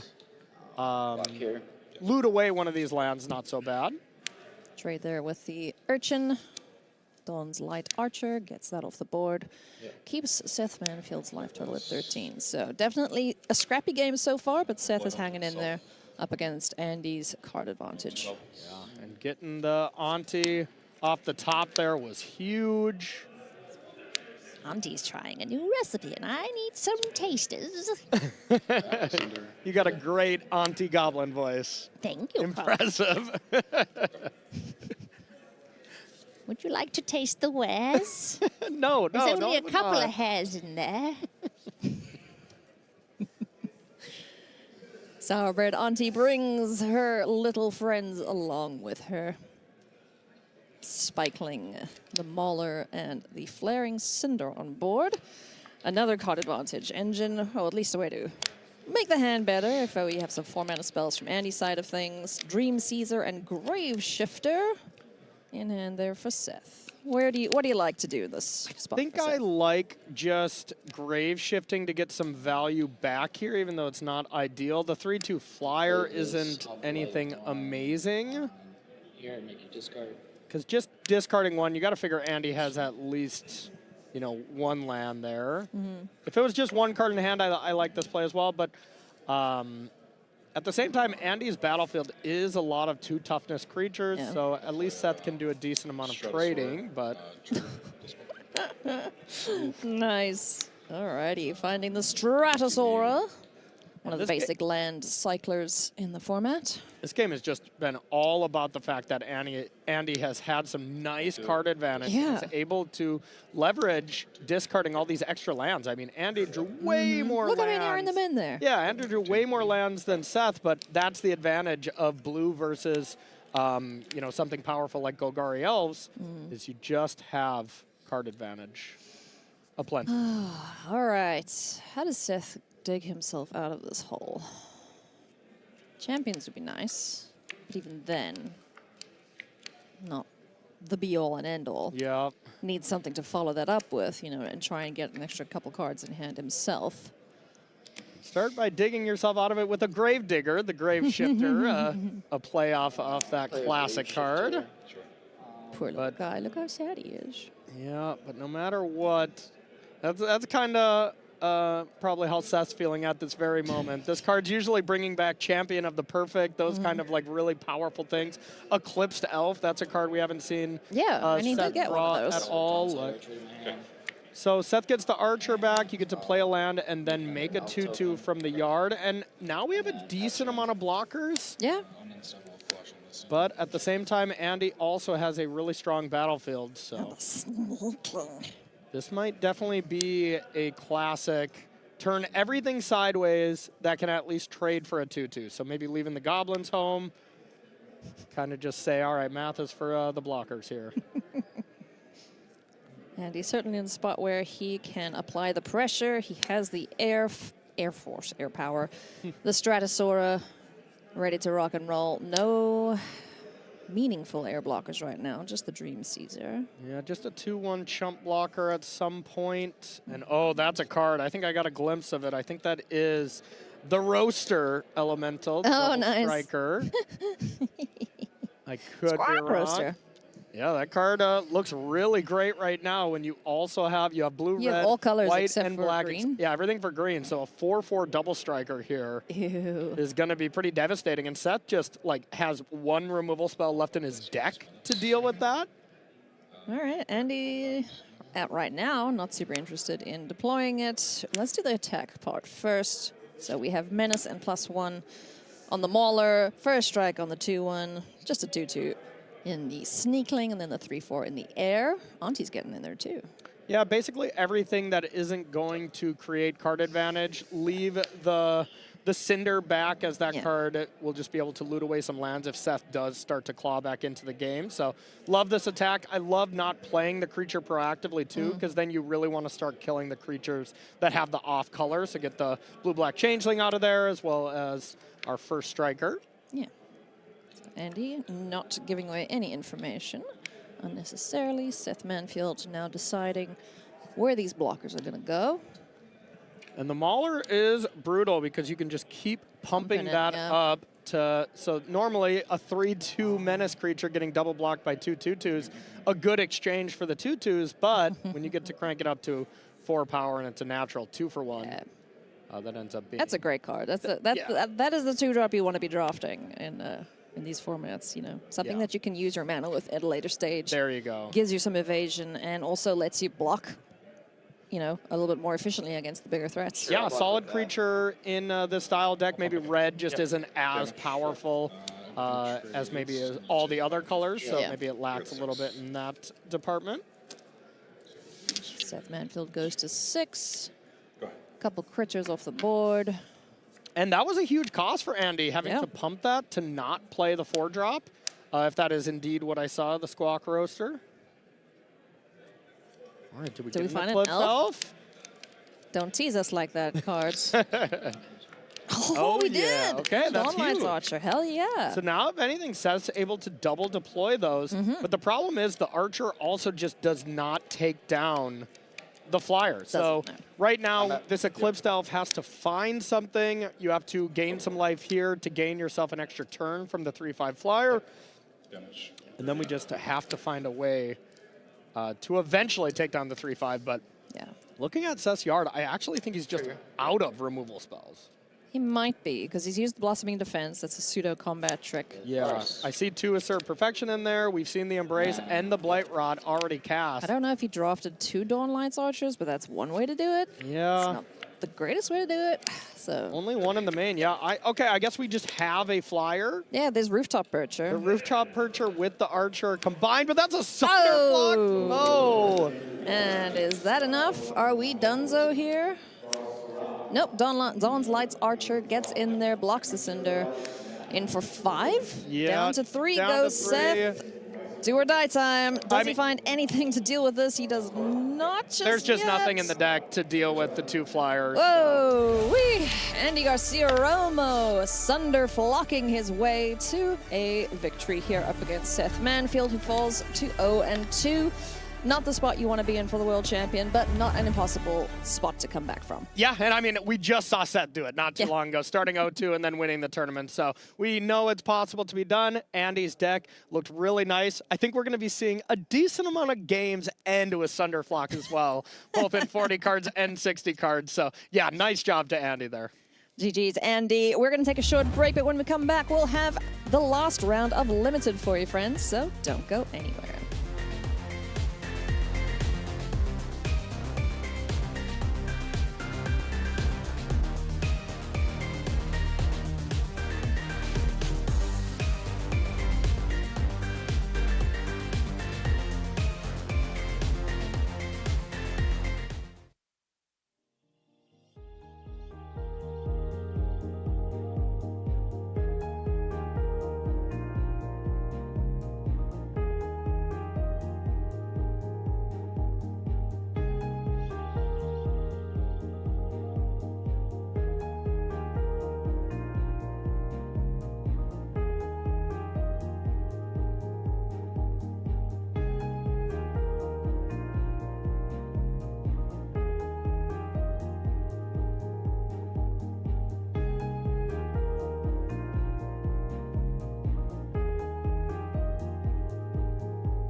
The Magic Limited Championship is a brand new special event coming in 2027, a competition that brings Limited to the center stage.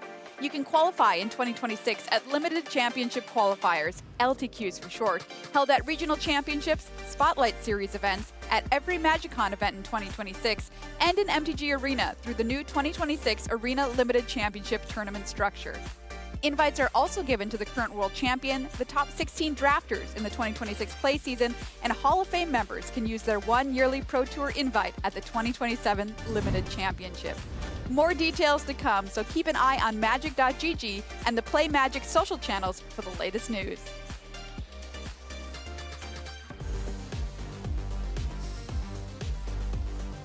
I am all in on that Limited Championship. Hey everybody, welcome back to coverage of Pro Tour Lorwyn Eclipsed here from the frozen land of Richmond, Virginia.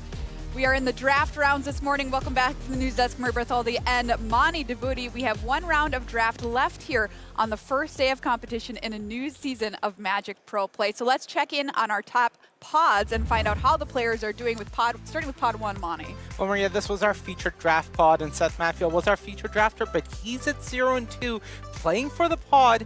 The opponent that defeated Seth, Daniel Getchell, is going up against Abe Snake for the 3-0 trophy. All right, rough start there for Seth Manfield. How about our next pod? Let's check out who will be playing for the pod in this case. Take a look. Lucas Duco will be playing against Anthony Lee. Anthony Lee, the captain of Team Cosmos Heavy Play. Lucas Duco on Team Rampant Growth Heavy Play. So the question remains to be answered. Who will play heavier this round? And over in Pod 3, we do see David Inglis at 0-2, but it's going to be Nick Talbot of Australia going up against Tarek Patel, my countryman, for the 3-0 trophy. There is a look at our top draft pods with one round of draft left to play here on day number 1. Well, one of the biggest accomplishments in pro Magic play is winning the title of Player of the Year. I had the honor of convening that title upon Ken Yukihiro last night.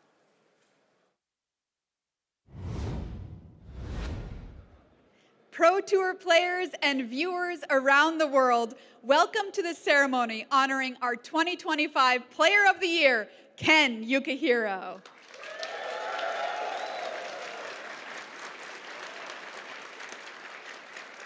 In just a moment, we'll present Ken the trophy reflecting his superb season. But that trophy is, of course, the Kai Budde Player of the Year trophy, named after one of the greatest players to ever sleeve up a deck, who sadly passed away recently.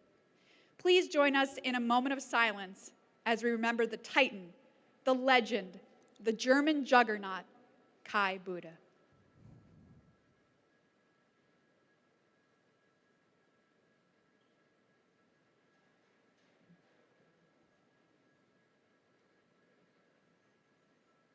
Thank you, everyone.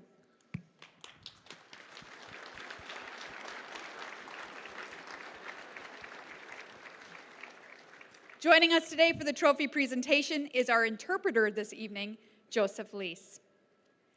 Ken Yukihiro has 9 top finishes, with his first at Pro Tour Avicen Restored in Barcelona 2012.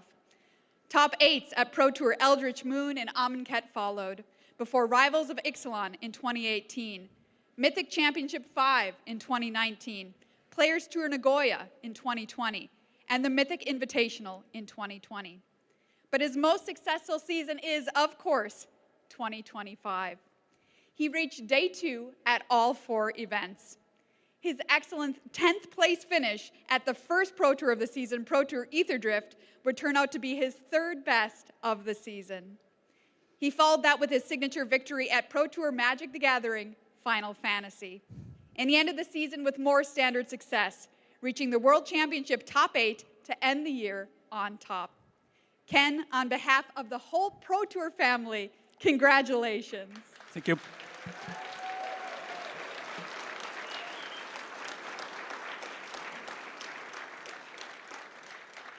Ken, what does it mean to you to be Player of the Year? はい、プレイオブザイヤー本当におめでとうございます。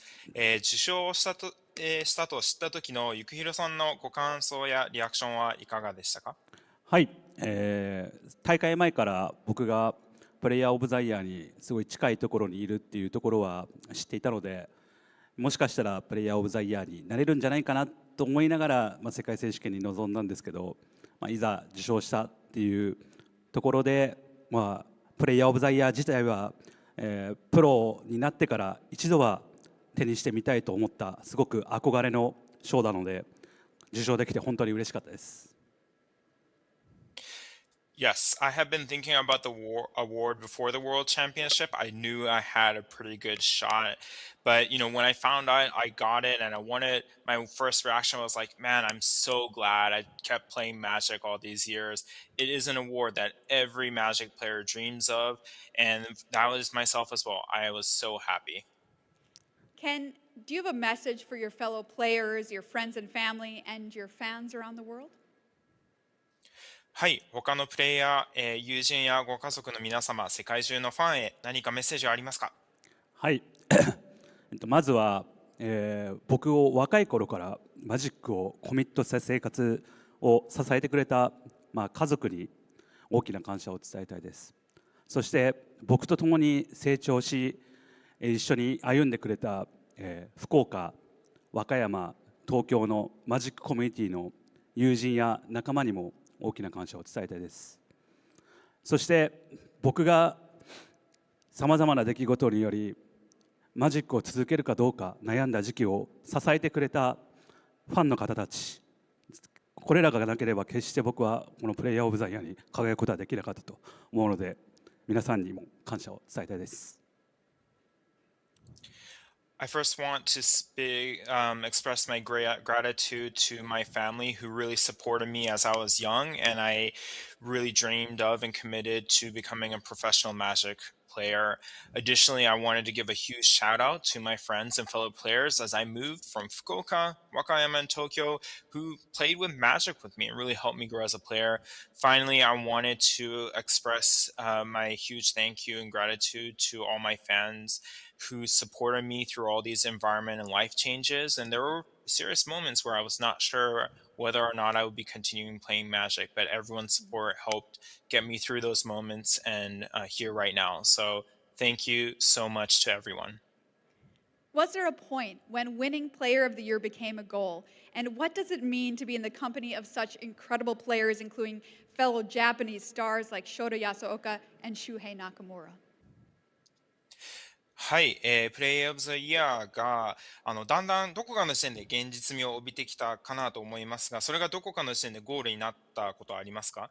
また日本の中でも伝説的なプレイヤー、安岡さんや中村さんとこれで仲間入り、伝説の仲間入りをしたことになりますが、どう思いますか？はい、僕が日本でマジックをしていく中で、やはり、プレイヤーオブザイヤーになられている方たちと共にやってきたということもあり、どこか身近であり、ただ決して手が届くことがないのかのような、そういうところにあったショーだったのですけど、そのような、伝説的な方たちと共の存在になれたということは僕にとって非常に嬉しいことですし、また僕がその人たちを見て思っていたことを今後僕を目指してもらえるような立派なプレイヤーになりたいと思います。Yes, many legends have won this award in the past, and some of those players you mentioned, I had the opportunity to be with them and play with and against them. They were in many ways, a lot of those players are close and yet so far away, and it's something that many people can't ever imagine reaching or dreaming.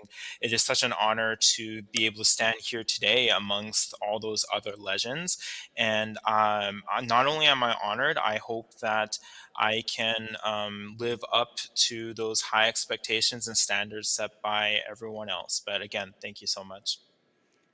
Everyone, please join us in welcoming Magic's Player of the Year from Japan, Ken Yukihiro.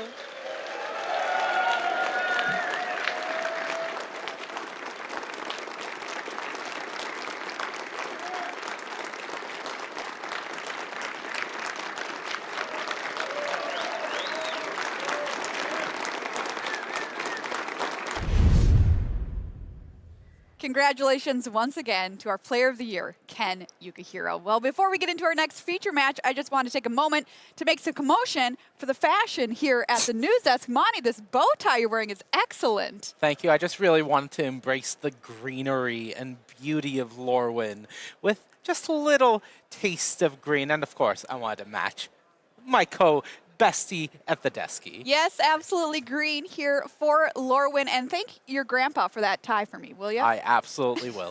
Let's take a look at our next feature match here. Final round of draft on day number 1 for the pod. Pod number 1, Daniel Getchell will be up against Abe Schnake. Both players currently starting out the tournament exactly where they want to be at 2-0. Let's get a closer look at our players, starting with Daniel Getchell here. He has a Mox and Arena Championship top 8s to his name, so no stranger to doing well in online play. Won a Grand Prix as well back in 2019, giving him 3 top finishes. Tournament goal, win at least 1 match. Check mark. We've won 2. Let's take a closer look at Daniel Getchell's stats with Riley. With 4 draft trophies and a 59% constructed win rate, Daniel is a very strong contender by the numbers, especially with 3 win streaks and a top 8 as well. There's a look at Daniel Getchell, but what about the opponent here? Abe Schnake he'll have to go up against for the trophy here on day number 1. Abe's been playing the game for a long time, started playing in 1993, qualified via season performance, no top finishes to his name yet. Goal, win the Pro Tour. Well, you are certainly off to a good start, Abe. Let's get a closer look at those stats now with Riley.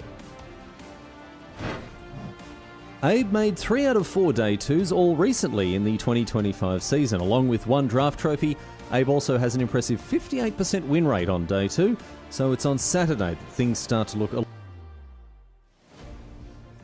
And those are our 2 players here for round number 3 feature match, but what decks did they draft, Monty? Okay, well, we're going to start by taking a look at Daniel's deck, and this is the Rakdos Goblins deck that we didn't get to see him draft, but we saw him play against Seth with earlier on in round 1. This deck is pretty good. It has a decent curve. You'd like a bit more in the 2 slot if you could, but the big highlight of this deck, of course, has to be Soul Immolation, one of the absolute best cards in the format and getting the job done so far for Daniel. On the other side, Ape Schnake is a green-white, mostly Kithkin deck, 2 copies of the Thoughtweft Imbuer there. Love really that. paying you off for being heavy into Kithkin, but we do also see a subtle, vivid sub-theme happening here, and a copy of Bridget's Command, as well as Aurora Awakener, just some of the cards that are really lending themselves to the power of this deck. Ooh, this is going to be a cool one to see on camera. How is Daniel Getchell, though, feeling ahead of this match? Tan and Grace had a chance to ask him. Daniel, you're about to be playing for the 3-0 seat here with a black-red deck in draft. Now, is that an archetype that you generally like to be in, or are you kind of surprised by how well it's doing for you? You know, I'm happy to be in any tribe, but I will say I tend to like the Jeskai colors the most and like black and green the least, not by a huge amount. So, you know, a little bit in between my comfort zone, yeah. Well, Daniel, thanks for the information. Best of luck. Well, he might be out of his comfort zone, but he might just win the pod. Let's find out. I'm going to pass it on over to Marshall and Paul with the call. Yeah, thank you, Mira. Welcome back to the booth here at Pro Tour Lorwyn Eclipsed. Marshall Sutcliffe with Paul Cheon, and it's time to put a button on our first draft of the PT. That would be our 3rd round being finished when we're done with this one, and then the players will turn their attention to Standard to see how the rest of their day goes. But this is an all-important match. Make no mistake about it. Getting a 3-0 out of your draft is a huge step towards a deep finish in the tournament, and we have Daniel Getchell versus Abe Schnake here. Both started in 93? That's... Maybe they thought it said, when did Magic start? That is a long time ago because I started after that. And you're extremely old. So. I feel like I'm older than both of these guys, but who knows? At any rate, we've got 2 top-tier players here seated and ready to battle it out against each other for that 3-0 start. Even just getting the 2 wins, you got to feel some sense of relief that, you know, it didn't come off the rails on your very first section of the tournament. As it stands, though, an interesting matchup between the 2. Daniel with more of a mid-range version. You know, it has to be said, we've seen a lot of mid-range in the feature match area. That is kind of how this format tends to play out. But, you know, sometimes Goblins can be one of the quicker decks if it's a certain build of it, but in this case, that's not it. It's once again kind of a grindy version. Also, Daniel, he's a careful player. Right, we saw him play around basically everything against Seth in round number 1, and that paid off for him as he picked up the win. Abe on the other side of the table has a more typical build until you kind of look at the top end, right? It's a Kithkin deck. You see the 2 colors there from Abe signifying that he's in Kithkin. I'll just play this Wary Farmer. Sure. And he's going to play Wary Farmer. So this is all kind of what you would think. But then he has this like huge top end on this deck with a bunch of kind of mega payoffs at the top. Yeah, we're looking at a couple of Prisma Bashers and an Aurora Awakener, one of the stronger green mythics that you can be playing. And yeah, I mean, typically when you think about a Kithkin deck, you're thinking about a deck that's trying to curve out, beat people down, and just kind of end the game as quickly as possible. This is kind of more of a mid-range strategy. And I mean, that's kind of the thing with this format. I think initial impressions coming in, a lot of people were thinking maybe this would be one of the faster formats. You have Kithkin being represented. You have Merfolk with all the Convoke. You have Goblins, which historically has been an aggressive archetype, but that's not how the format's been playing out. It feels like mid-range is the name of the game. We've seen several games already go to 20+ minutes in the game 1 mark, and it feels like it can certainly happen here as well. I'll go to my step and surveil. Yep. Abe got his curve out started a little late, but the 3 into 4 were both pretty nice here. One of his 2 Thought Weft Imbuers, that's been a very impressive card, although we do see that Daniel's pretty well set up to survive an onslaught of single attacks from a huge creature. He's already got 3 goblin tokens that could soak that up. Yeah, it combos really well with the common Crossroads Watcher because that one has Trample, which actually allows you to trample through some chump blockers. But Daniel, let's see if he does have access to some removal. Cinder Strike, unfortunately not able to kill the Imbuer, but he does have a couple of copies of the Feed the Flame, which would be a clean answer. And with the Bile Vial Boggart, you could potentially set yourself up and, you know, maybe 2-for-1 yourself here, right? Because you can use Cinder Strike with the Bile Vial Boggart to kill the O5 if you want. Yep. Daniel's going to choose mana efficiency, at least for this turn, and go for the Eclipsed Flamekin. It's not maximized in his deck, as you can see. He's primarily goblins, but you know, a 2-for-1's a 2-for-1, and it usually will find you a land at least some of the time. Yeah, given if you're putting this in your Rakdos deck, you're probably going to be skewing a little bit heavier in your red mana. Maybe play something like a 9-8 split with 9 mountains. Second, yeah, I'll just. You have how many cards, sorry? I have 5. Yeah, I'll just swing. Yeah, that's what Daniel has. 9-8 towards mountains. Daniel swing with the Sourbread onto. Yeah, and this Abe now can't block with the O5 here because there's an active Bile Vial Boggart. Then before damage, I'll light there. I'm gonna discard a mountain and put the -1 counter there. Draw a card, and then pass 2.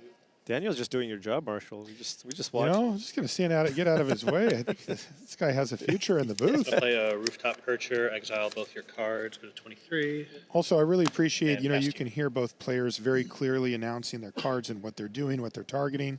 Yeah, no confusion. Right, and that's, you know, not really for our benefit, we'll take it, but it means that when you play, there's so many fewer times where somebody goes, wait, I thought you said this, or, you know, and things have to get unwound or fixed. I really appreciate that from both of these players. It is a key part of playing Magic, especially at this level. Looks like Daniel lining up an Heirloom Auntie here. Could even potentially get in for a decent attack here. I mean, even if you attack with everything, and then, oh, never mind, just looks like a Cinder Strike here on the Percher. I'll Cinder Strike, so I'll Blight here, so it dies, and I'll trigger my Auntie to surveil one surveil and counter. get the counter gone.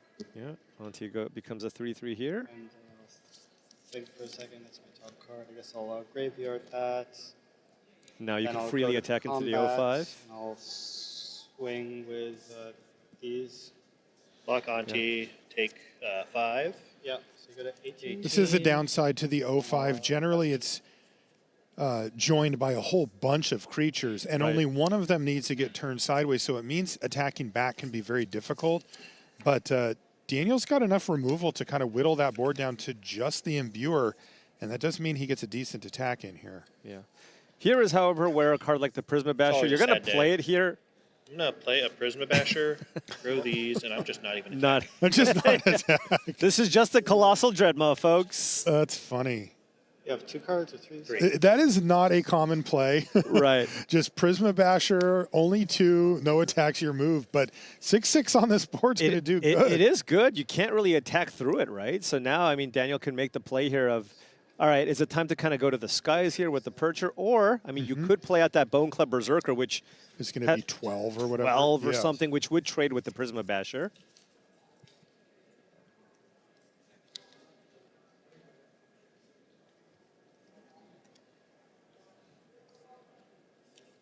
I'm going to just play a Bone Club Berserker, and then I'll pass 2. Yeah, and even if Abe decides to attack with the Prisma Basher, you can happily trade if needed. By the way, Paul, you've angered chat. What's that? You said just a Colossal Dreadmaw. Throwing big shade on the Dino. Yeah. Yeah, there's Times a little have changed. hint. Times have changed. Yes. I'm going to play a Klakan Festival. Yep. Get 2 Kithkin. I like the pronunciation. Klakan Festival. All right, well, now... But this is interesting. Right. Because, you know, you see that combination of the Imbuer plus the Klakan Festival, and now we see Grave Shifter, which is yet another Kithkin, so this is an 11. Oh, because the enchantment counts too. This is an Trample? 11. Size of, you go back to the flyer. Hello! Whoa! 2, 4, 6, 8, 10. It's 11 Yeah. So, with Trample. so now Daniel going, you know, do what I like. 14 power, I think. Just checking if that's correct. Well, there's no way he can just throw everything in front of No, this. you can put the Berserker though, right? 11-11? Yeah. 3, 4, 5. I mean, you should have enough here. That's a Just 12 power, 14 Fine with that. power So you take Bone Club 7 Berserker. trample down to 13. Or do I, yeah, take 7. Will Daniel And rummage? Not trade these rummage. off. And I'll Okay. trigger my auntie. Trigger Yeah. the auntie. So you get a Surveil here. Top card. Yeah, What really wants Feed the Flames? Oh, that was a That Feed the was Flames. Feed the Flames. So that can was kill big. the Imbuer. Right. And shut off these huge attacks, because you can see that Abe has a nice setup with the Festival there. Right. Even if he doesn't find anything in the next couple of turns, he can just start dumping mana into it. Yeah, so now you can Feed the Flame the 05 and perhaps make some decent attacks here on top of that, especially with the Going 4 to, power creatures. Exile the 05. Then I swing with Perhaps all even the these. 2/2 as well. Sure, I'll swing with these. It's a big turnaround. Huge. Feed the Flames off the top there. And Daniel, didn't have a ton of answers there for the Prisma Basher as it sat. So being able to trade off one creature for it was kind of a big win. Yeah. I'm going to activate to put a negative counter here. Yep. And then discard this, draw a card. Then I'll go to damage. Yep. I'll take 6. And then down I'll to trigger 12. my auntie to surveil. I believe it triggers. It's a surveil one, So much deck whatever, manipulation. I'll You put get that to on just top, and then I'll surveil. see You just don't you're just going to be on 6. 4 lands the whole game if you want. Right. With all these triggers. And that was another keep on top after draw as well from Getchell. So I have 12 to 13. I have the same, yep. I think that was our scorekeeper just checking in there on the. Ooh, what an totals. interesting draw here from Abe, though. Bridges Command.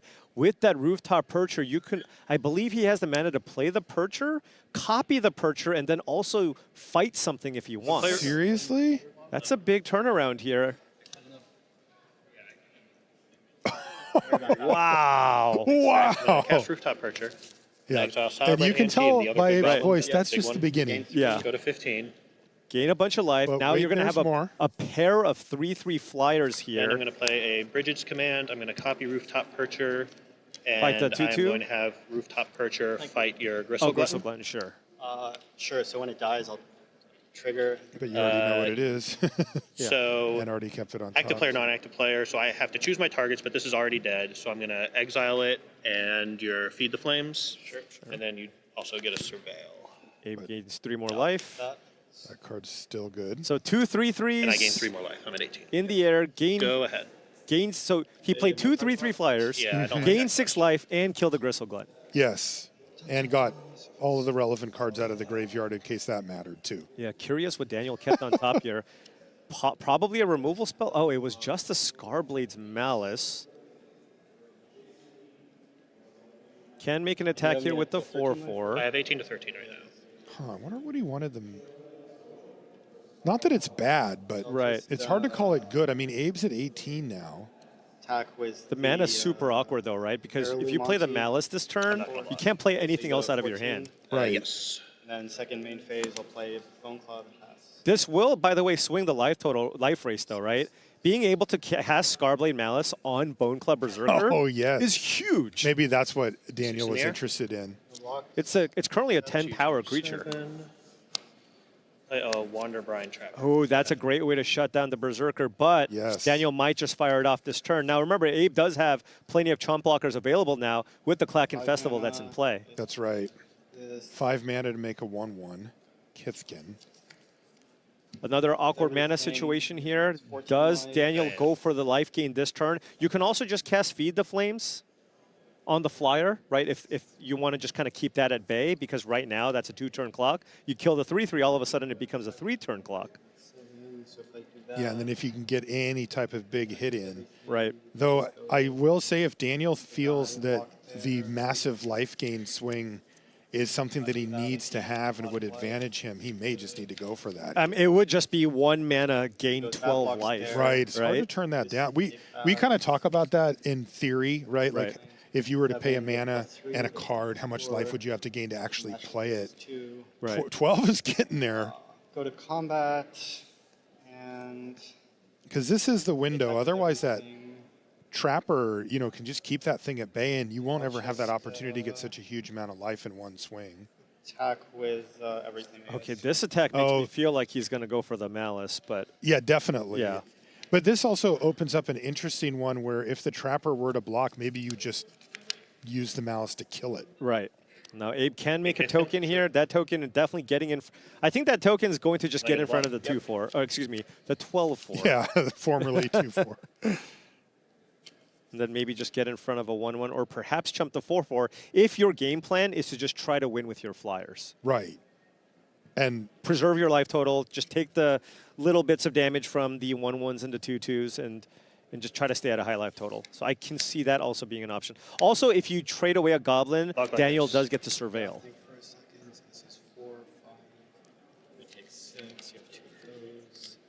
Yeah, this is a big question for Daniel. This is the window. I mean, this is question either. Yeah, like you mentioned, now with the Bone Club Berserker likely going to survive, maybe it's just better to be mana efficient here, use the Feed the Flames to kill the 3/3, and just be happy with this trade. So let's say you target Improvement Asher.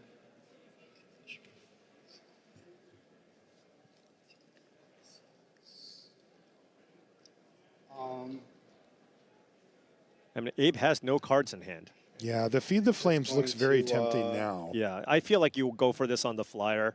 I guess I'll Feed the Flames your Rooftop Percher.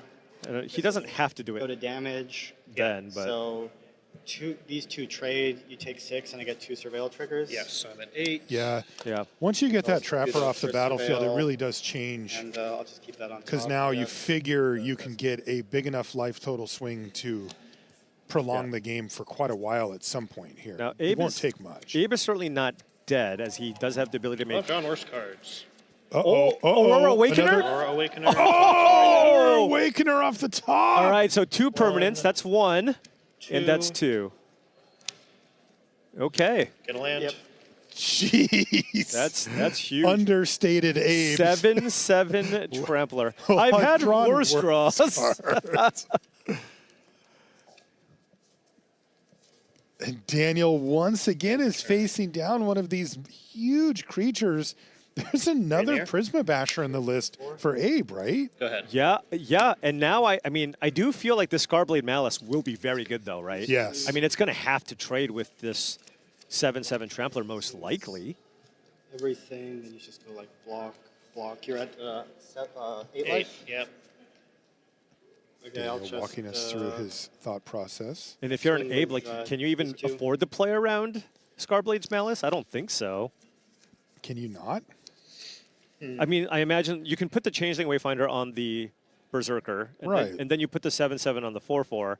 Then the Scarblade Malice hits. You still get your 2/2. You gain 4 life. You And all of a accidentally sudden, you're attack still the just Pyramid looking at a Mantis, 3/3 even though I have a versus the 7/7. Kraken Festival.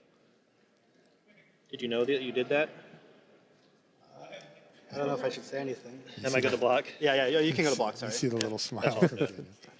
Oh, look at this. Yeah, I mean, he's hit 8. Okay. He's just going to try to kill him. Does he have to still just go for this to gain a million life? Oh, I'm sure he does.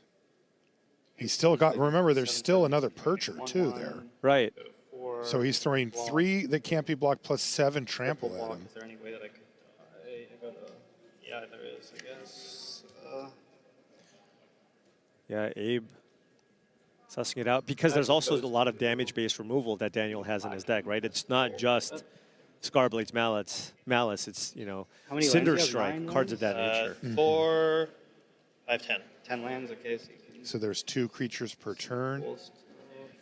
I mean, you don't have to gain infinite life, right? I mean, you could perhaps Next turn you attack us both. play the Shadow Urchin, give that Death Touch in response to the attack. And just gain 3 or 4 or whatever. Right. I mean, how? Yeah. All right, he's I'll committed just, to this. Give lifelink and Death Touch to my 6/4. It's only 6 damage now, though. I'll gain 6. So and you take I'll take 4. 4, you'll gain 6, so I have 4 to 10. Yep. And then Shadow Urchin comes And then down. second main phase, I'll play a Shadow Urchin. Pass. Okay. It's a lot of toughness. Yeah, and Abe does have mana to make 2 tokens off the festival here, too. That's right. While still being able to attack. Like, with how the is Archer. Daniel going to get through for these last 4, even if Abe doesn't finish him off? Yeah, I guess the question is, like, how aggressive? Because Abe's at 4. Do you just keep everything back this turn?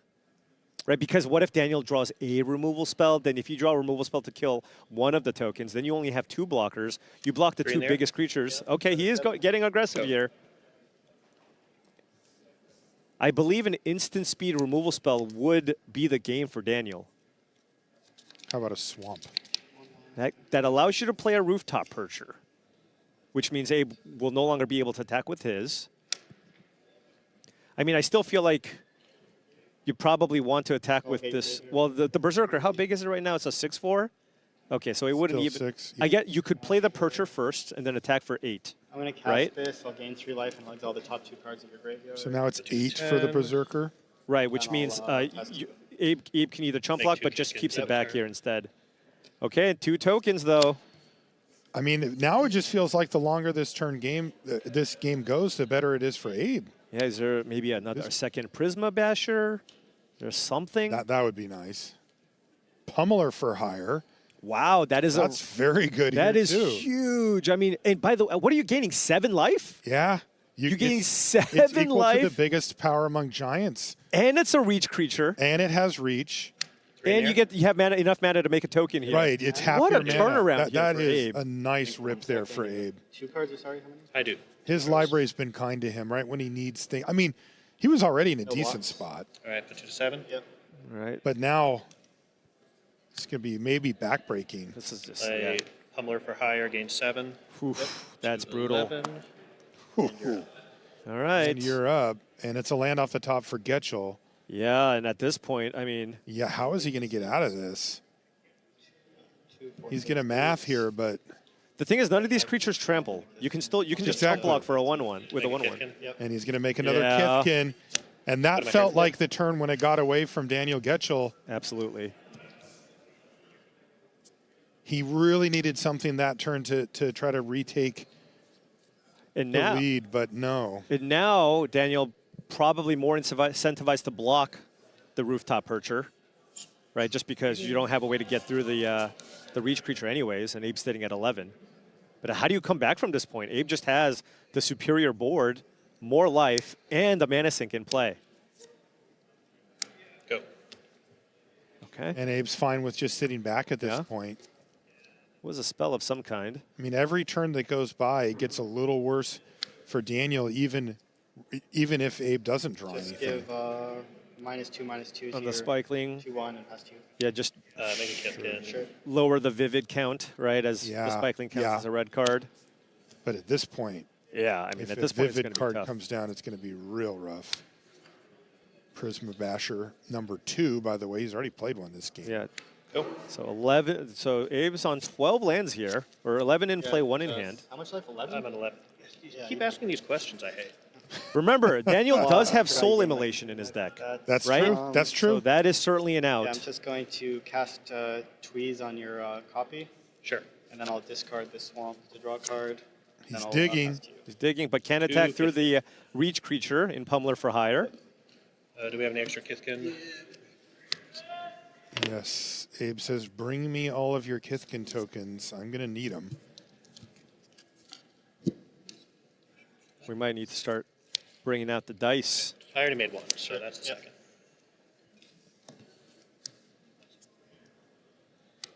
He does also have, by the way, 2 copies of Timid Shieldbearer and a second copy of Thoughtweft Imbuer.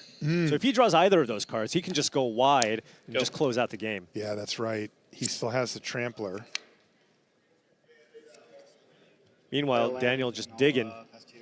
2 Kithkin. Yep. Yeah. 2 Kithkin, and he's even getting close to being able to make 3 a turn. And if he draws a timid shield bearer, by the way, he has enough mana to double pump. Oh, really? Yeah. And that would probably just be enough right I think there. he's drawn almost every land. Okay. I have 8 1/1 Kithkin. You're at 7. That's so much. You don't have to. So like, you need to make a good block here, which you can. You need to make a good block here, and you block just a couple of those. I think Abe's going to wait Seems maybe one more turn. Very possible for you to do. I agree. Second Abe. Pecan Festival. Oh, no! Man. Then it'll be go. Yeah. And then 2 more tokens? Yeah. I'm gonna cast a Flaring Cinder. Okay. Oh, jeez. He's trying to hit the immolation. Doesn't have the but- mana for it this turn, though. Right. Pass my turn to you. End of turn, tap out for 2 more Kithkins. Sure. So this is 7 blockers. So is this the time when he can just send them in? Especially with the 7/7 Trampler, it feels like, oh. Right. Is that an imbuer? That was an imbuer and just attack with the 7/7 Trample, right? 1, 2, 3, Yeah. 4, 5, 6, 7 blockers total. So you got to make good block here, 6 blockers. Multiple blocks. Quite a good block here, 5 blockers, maybe 4. 4 Yes. blockers kills Yeah. you. Okay, that's good enough, I think. Go to attacks. Yep. Everyone in.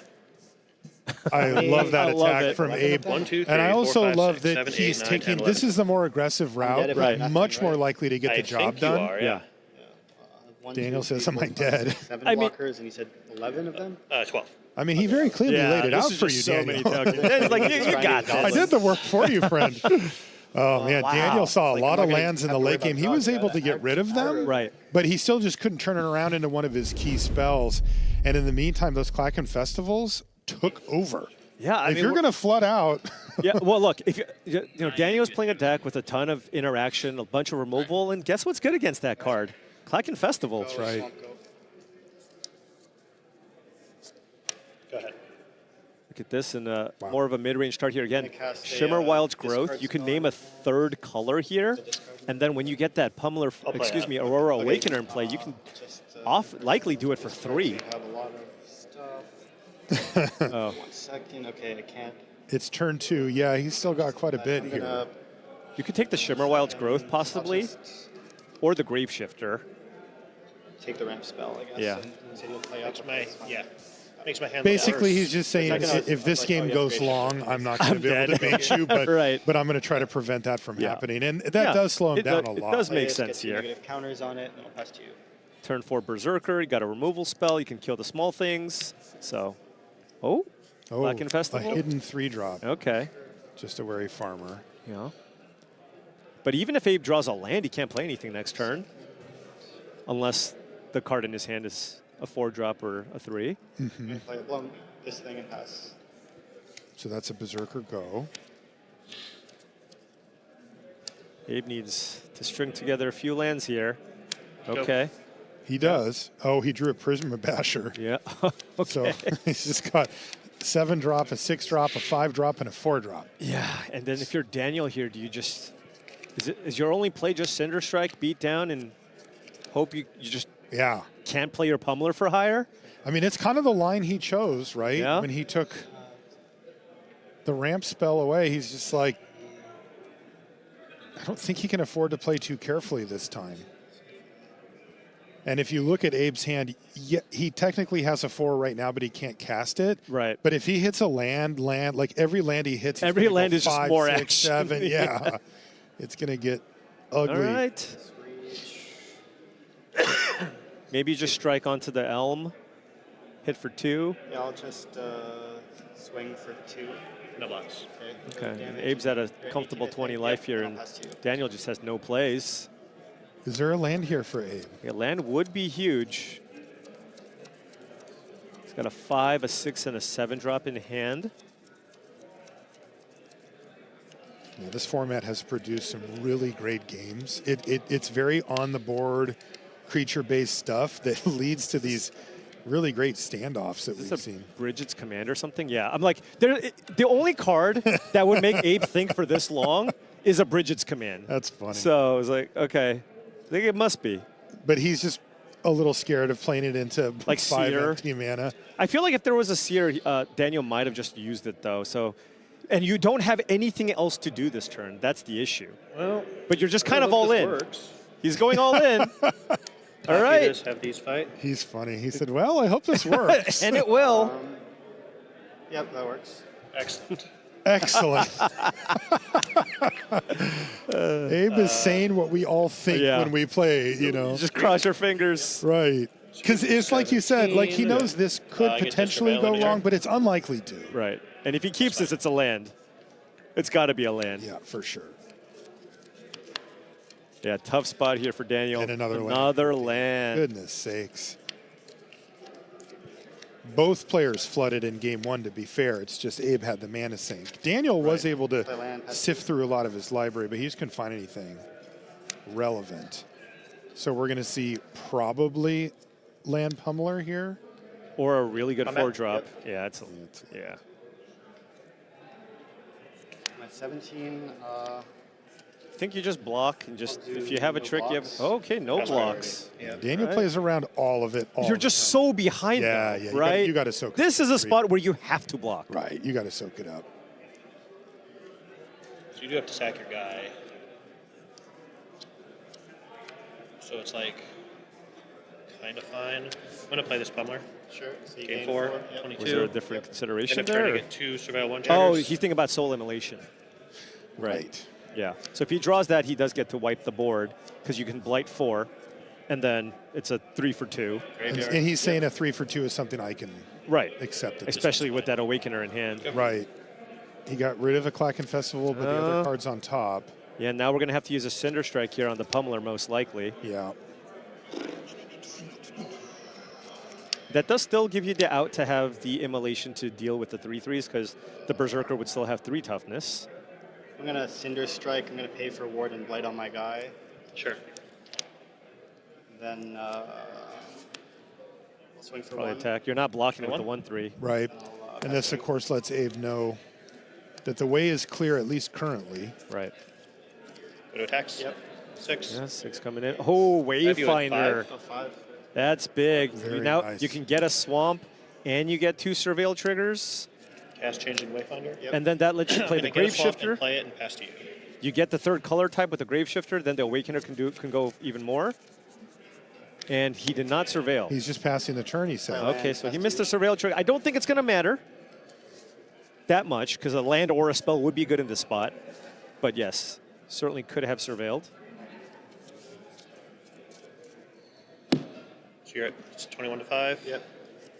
You're going to take every advantage you can Absolutely.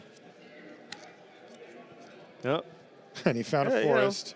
And he's going to go with Prisma Basher. Yeah. 2 That creatures is gonna get be for 2. +2/+2. It's a copy of Wary Farmer, yeah. Yeah, so green and white permanents in Prisma play. Basher resolves. Target. I'll feed the flames that. Okay. Well, one of them gets killed in response, he and scoops. it's still enough kind of a bad to game get too, the job but done. Good match, I guess. Abe Snake I had picks the up the Cinder Strike, victory so, over Daniel I forgot Getchell the bridges. with his big Kithkin deck. Yeah. Right? It normally they tend to be one of the more aggressive decks in the format, probably the most aggressive. Low to the ground, lots of creatures on the battlefield. But instead, this was more of a late game build here from Abe with some, 2 6s and a 7. They came in really handy, as well as the mana sinks from the Klacken Festival getting the job done. Yeah, I mean, Abe just finding a different kind of approach to this archetype. Honestly, I've drafted Kithkin, when I first drafted the format, it was great.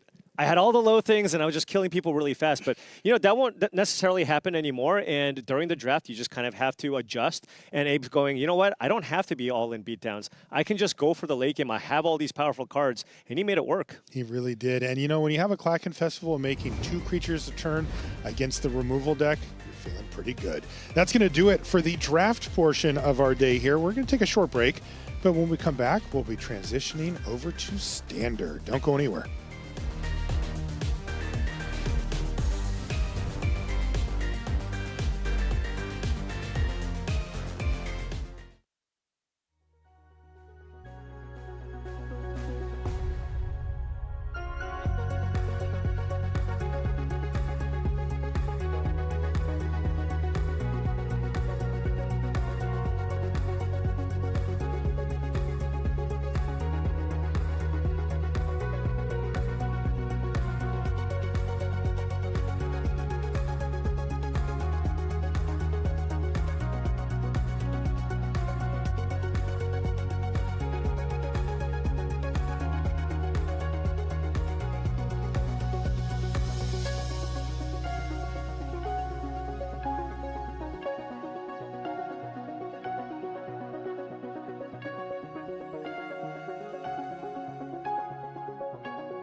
Magic Spotlight Teenage Mutant Ninja Turtles is happening March 6th through 8th in Richmond, Virginia.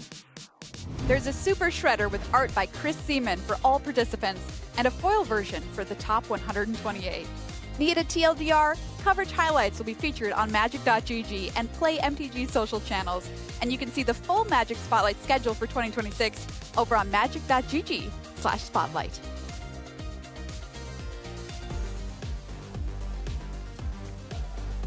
Welcome back to coverage of Pro Tour Lorwyn Eclipsed here from snowy Richmond, Virginia. There's a look at the convention center where the tournament is happening this weekend and a peek inside as players mill around waiting to head to their next round. Hey everybody, welcome back to the news desk. Maria Bartholdi, and welcome Cedric Phillips to the news desk. Wow, thank you so much.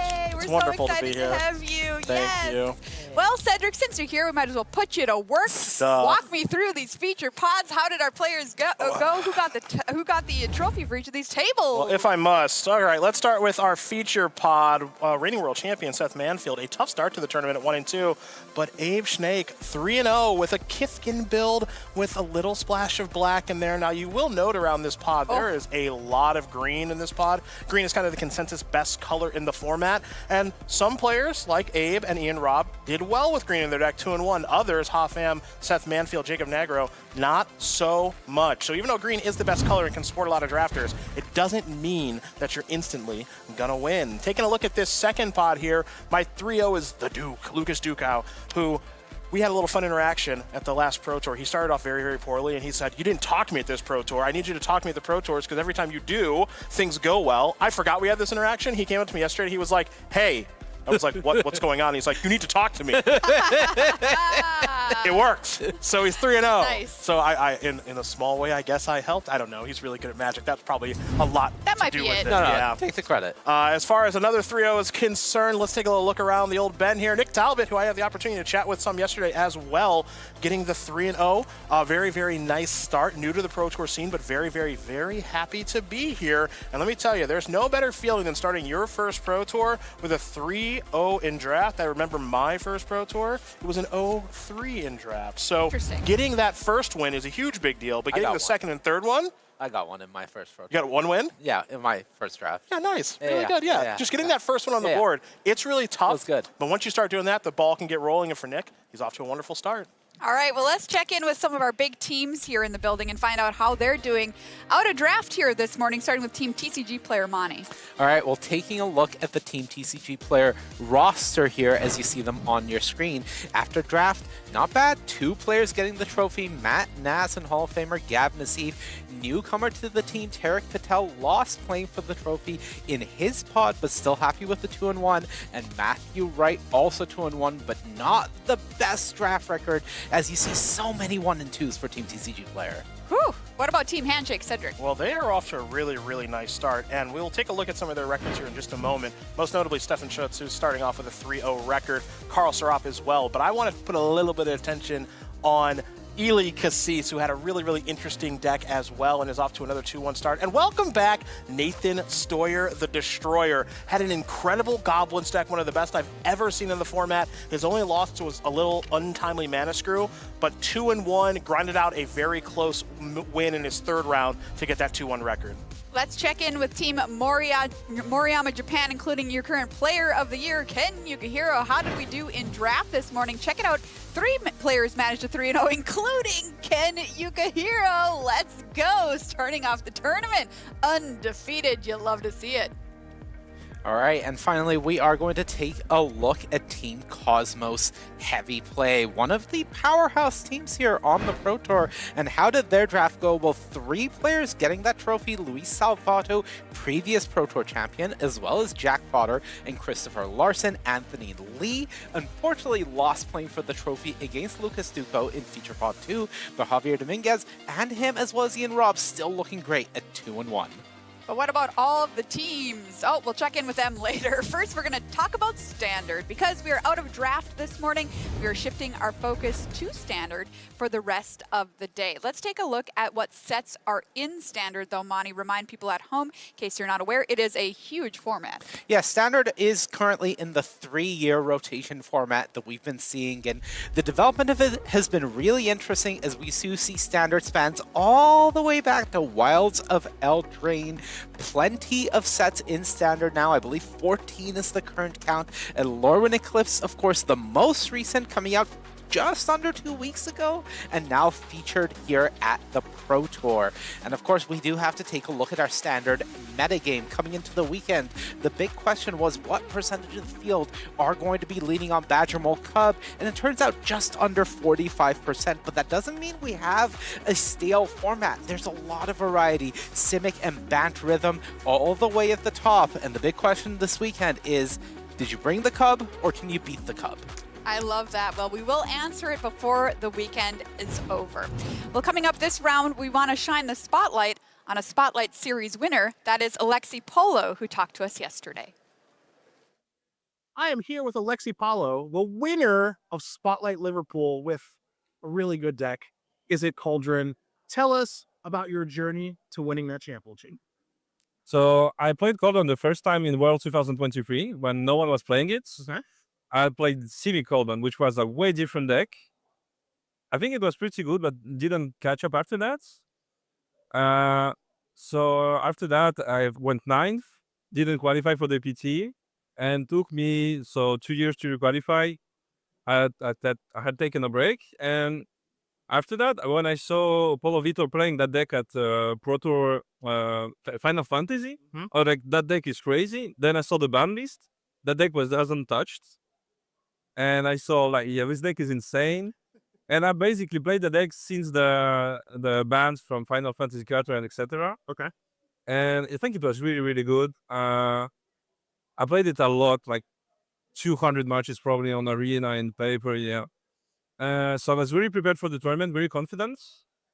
I had a pretty special list playing ops, more like spell-based. I think it was really good in the mirror, and it pretty much carried me to winning that event, I think. Well, you certainly did win, and it sounds like the deck that you played, your version of it, very good, but you can't play that here. Yes, I'm very sad about it. So, might be a little more difficult, but I ask, what's your expectations coming in this weekend? You don't have that deck that you crushed everyone with, so what are we thinking here in Richmond? I think playing something similar. I'm playing Lessons. I like it a lot. People think it's bad, but it's weaker. I don't want to say bad, but weaker because not a lot of people are playing it. I still think it's really, really good. And I'm really good with this type of decks. I can beat every deck, that new deck with Thunderflock or the co-op decks. So I'm pretty confident. I'm pretty confident in draft 2. So I think I can day 2 pretty easily and maybe even qualify. Okay. Well, we know that you know your way around Is It strategy. Yeah. You've proven that once before. We're going to see if you can do it again. Yeah. Good luck this weekend. Thank you. You could be here if you win a Spotlight Series. Easy. Just win a Spotlight. No problem. Just like Alexi. Easy dub. Well, he made it look easy, I'll tell you true. that. I'll tell you that. And guess what? You might even play against a Hall of Famer. Let's take a look at our next head-to-head here in the feature match area for round number 4. Alexi Polo, who we just heard from, will be up against Yellow Hat himself, Gav Nassif. Is it Lessons versus Demure Control? Let's get to meet Alexi Polo here a little bit better. Certainly starting off 3-0. This is his very first Pro Tour. Congratulations to him. Won 9 in a row to win the Liverpool Spotlight Series. Let's take a closer look at his statistics, Cedric. We can certainly dive in. Nice little start to this tournament, of course, starting 3-0 in draft, defeating Tom White, that's Mick Winsauce on Magic Online, to get the trophy. So again, especially on your first Pro Tour, getting that first win, getting over the hump, taking that deep breath, big deal, picking up 2 more wins. You don't expect to 3-0 a draft, but if you can, of course your tournament is off to a wonderful start. But now this is where things start to get tough. 1, because did I bring the right constructed deck? But 2, the opponent. Yes, indeed. The opponent, none other than Gab Nassif himself. 16 top finishes to his name, 2 Pro Tour wins in 2005 and 2009. And you might know him better as Yellow Hat if you watch his streams. Let's hear from Riley now about Gab Nassif. 10 day twos from 11 starts sees Gabriel end up with a 66% day one win rate. The Hall of Famer has 4 draft trophies, 4 win streaks, and exceptional win rates across both formats.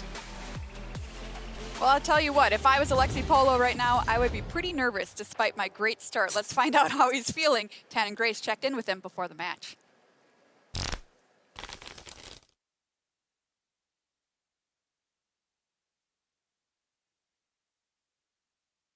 Interview. So Alexi Polo is bringing Is It Lessons. Of course, Lessons was the story of the event at the World Championships, the breakout deck in the hands of his opponent's team TCG player. But for Alexi, he's really still saying that this deck has a lot of power, and even though the rest of the format seems to have caught up, he's happy with it. This deck tries to utilize Monument to Endurance as well as Artist Talent alongside this very robust Lessons package that tries to take advantage of Grand and set up your graveyard and have powerful spells in order to really grind your opponent out of the game using immense card advantage. On the other side, Gab Nassif no longer playing Lessons. This is a very throwback style deck. It's original Dimir control, very few win conditions. When the team was talking about what this deck does to win, it's actually a lot of the times coming down to Deadly Cover-Up as 4 copies, just trying to deprive your opponent of having any win conditions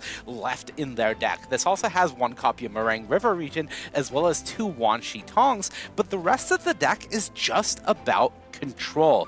Counter your opponent's spells, destroy your opponent's creatures, draw cards, and just make sure that they never get a foothold in the game.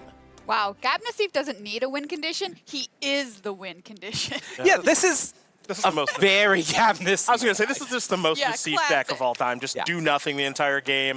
Hopefully the removal spells line up, sweep your board, win at minute 48. Just, yeah. All right, well, let's hear from Alexi right now. How's he feeling?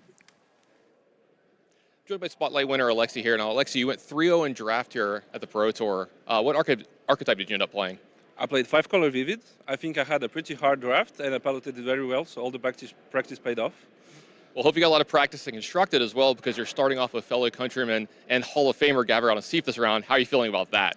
That's a lot scarier, I think. Well, I guess best of luck here in this round, and good luck. Thanks.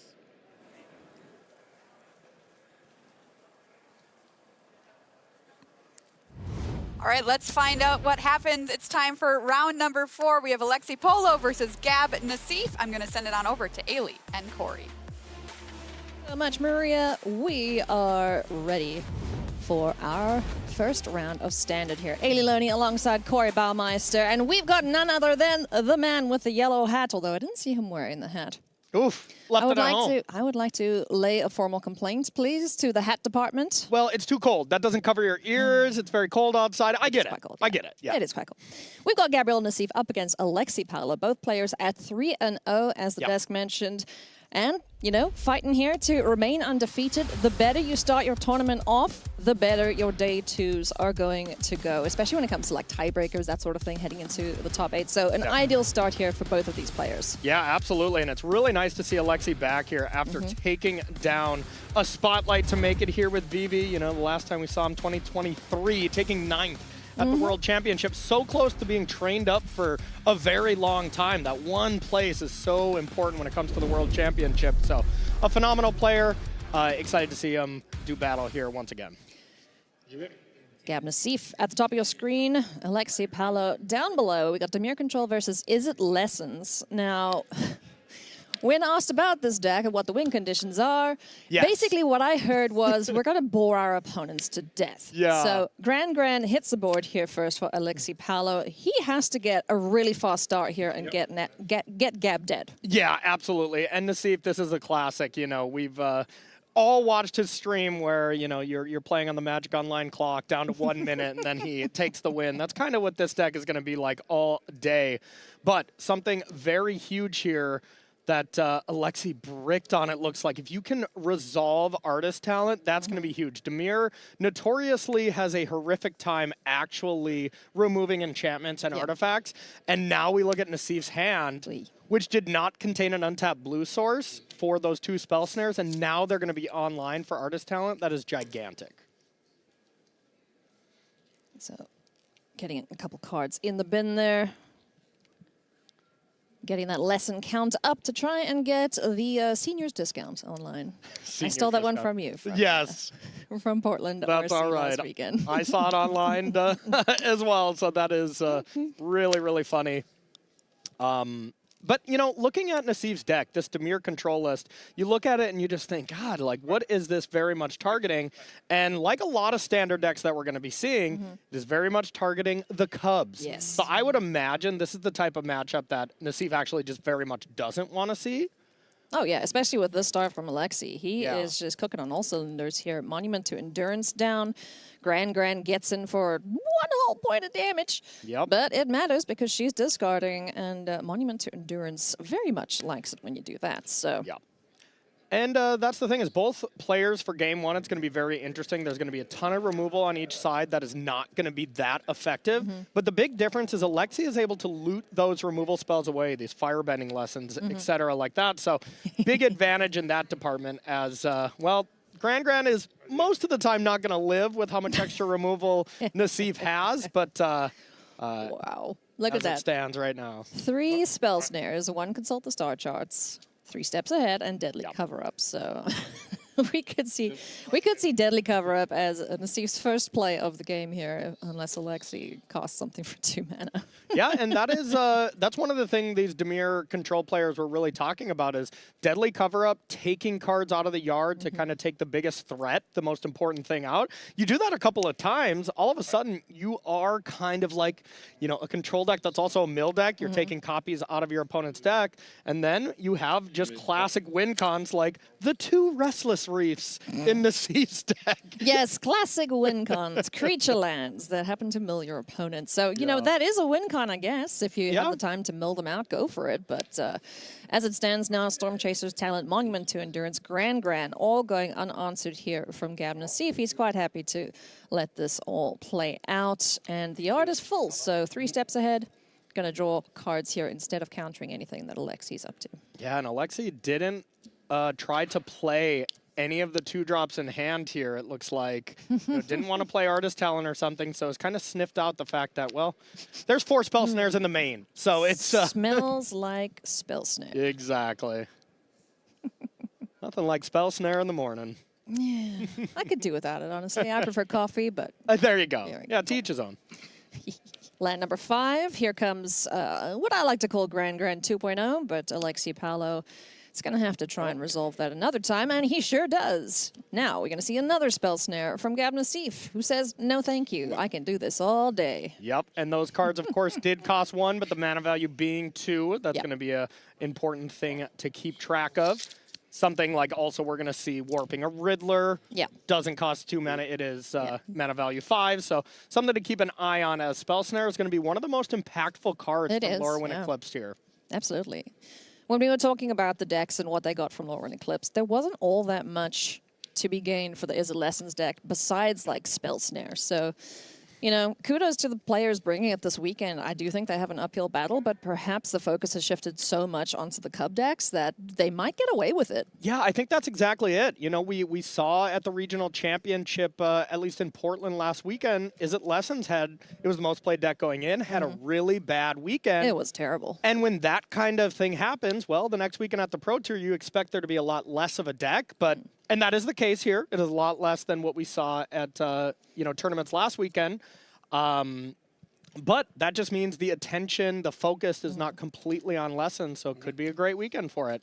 That's the ebb and flow of competitive Magic at the highest level. People pay attention to those little details. Sure do. Deadly Cover-Up number 1 fired off here from Gab Nassif. Now he gets to go and dig through the graveyard and take a card, any card. It's going to be Accumulate Wisdom, and he's going to now rip through that deck and take out every single copy thereof. Interesting choice by Nassif because, well, Ancestral Recall here does mill Alexi by 3 cards, by drawing 3 cards. So, all right, absolutely kidding. You, of course, want to take the Wisdom out right away, and that's going to stop the velocity here of Alexi pretty quickly. So no more Grand Ancestral Recall to look forward to here. Gran's in the yard, too. And time to rebuild here for Alexi. I shuffled. He sure did shuffle. And that is the nice aspect of Deadly Cover-Up. It's already a phenomenal sweeper.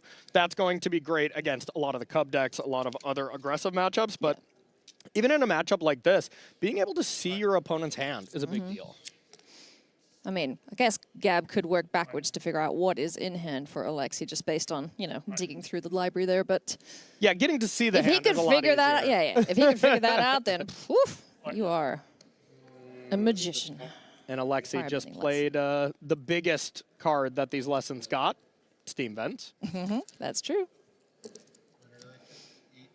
The mana base was already pretty solid for the Is It Lessons deck, as you know, you don't need a ton of red, but this definitely helps. Yeah. Leveling up Storm Chaser's talents, nothing else really happening for Alexi at the moment. Just the Spire Bluff Canal, another talent, and Spell Snare in hand. Is currently tapped out, so what is Nassif up to? Consult the star charts. I maintain this is still one of the best card draw spells, or at least card advantage spells. Absolutely. Yep. That stock up, both very good, but this kind of draw-go style deck, this kind of draw-go deck, you definitely want Consult the Star Charts over this. And this game really feels like it's already well and truly in favor of Gabriel Nassif here, and it was all about that turn 2 when Alexi didn't have red mana to resolve an artist talent before the spell snares were available. That was a huge moment here for the Hall of Fame. I mean, could have been GG because there's nothing that Gab can do about the permanents on the battlefield, barring countering them when they're on the stack. So yeah. And you know, as I say that, this is actually, with the land, this is looking pretty brutal. That's just 2 activations here from the land, and the loss of life from the monument is probably going to be too much. So Demolition Field going to do some heavy lifting here. Alexi gets to resolve Storm Chaser's talent number 2, fights and wins the counters battle there. Gab Nassif digging once again, stocking up, trying to find something of value. I see Requiting Hex in hands. That deals with one of the otters. Yeah, I don't think that's enough. No, yeah, right now, Nassif definitely needed to deal with both otters and then destroy the land. So just at too low of life to be able to stabilize there. All right, so this was not a matchup that this deck was poised to beat, that Nassif's deck was poised to beat. So it makes sense here that Alexi would be up a game. But now, going to the sideboards, what do you like in the list for Nassif? He's got Glenalendra Guardian, Unagi of Kyoshi Island, Tashana's Tidebinder, One Shitong, Strategic Betrayal, 0-point Ballad, Annul, Disdainful Stroke, Flash Freeze, Spell Pierce, and Soul Guide Lantern. Annuls and Soul Guide Lanterns are going to be great, as well as the Unagi at Kyoshi Island. That's going to be a really powerful card. So, you know, I would say that's going to, of course, help Nassif's deck construction here. But on the flip side is Alexi also just gets a lot of counter spells and gets to take out some of the removal spells. So I would still think a bit of a rough matchup for Nassif. And then from Alexi's side of things, we know that there's not that many targets for Firebending Lesson, for example. He's got Ral Crackling Wit, Quantum Riddler, Pyroclasm, a One-Shitong of his own, It'll Quench You, Seer, Spell Snare, Spider Sense, 3 Steps Ahead, and Soul Guide Lantern. Yeah. And being able to just get some of the removal spells out, get Quench, Spider Sense, 3 Steps Ahead, Wang Shitong, Riddler, and Raw, all those look great in the face of a control deck. Grand chipping away at the life total of Gab, or at least attempting to.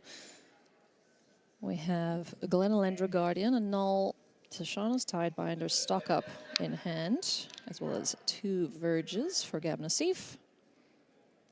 Yeah, new Glenalendra Guardian here. A nod to Glenalendra Archmage. We've seen from way back in the day, having Persist. Yep. Being able to flash this in, have a body that can maybe block Gran, and then have the ability to counter stuff. Surprise.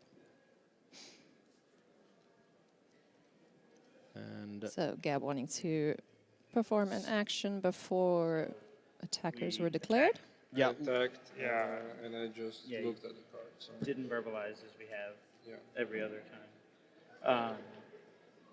Yeah, as Tashana's Tidebinder here to counter that ability, plus go for a block. Yeah, well, he did the same thing he's done every other. Yeah, no, it's funny. I don't think he did anything wrong.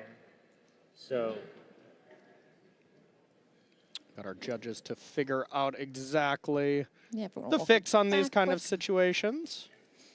I mean, we could probably just shuffle Yeah, that's what I'm. Oh, he drew already. Already saw the God, card from that's Grand Grand. That's the problem. Okay. Yeah. Okay.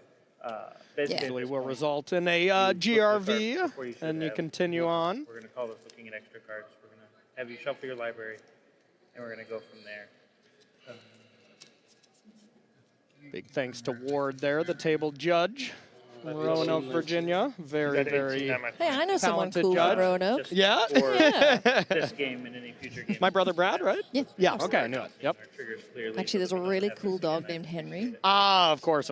Yes, my pup. Alrighty, so fix that up there. Grand's ability is on the stack here, and Tashana's Tidebinder will jump in to get in on the action and try and counter that ability, and then also try and kill Grand, but Combustion Technique says no. So it still counters the ability, but now Grand is back to being online. Yes. And play continues, and you know, that would be the type of thing Alexi almost assuredly would not try to attack here if we didn't have Quench, a removal spell, anything like that to be able to interact with this Tidebinder ability, as that exchange is just very brutal. Real quick. When you attacked here, was damage recorded? No, should be 18. Yeah. Thank you, judges. Y'all are the best. Keeping everything correct. Yeah. Both players' responsibility to maintain the board state and life totals as they should be. Yep. And this is going to be the type of match that, you know, the little chip shot damage here from Grand, probably not going to be the most impactful as the games that Alexi wins. It will be just with a ton of cards, a monument on the battlefield. Yeah, just an embarrassment of riches. Yes. So Nassif playing this proactively says a lot. It's saying, number one, I want this creature to resolve. Number two, I want you to think I don't have a counter spell. Like, I don't have my 2 mana available, and now this annul is going to be backbreaking. Nice. Honestly, that was just a little subtle mind game that Nassif played. Yeah. If there was 4 mana untapped, do you think Alexi goes for that play? No. Maybe not. Yeah, so that's how you become a 2-time Pro Tour champion. Yeah, Hall of Famer. And Hall of Famer on the best team. All the accolades that you could really track, Nassif already has them.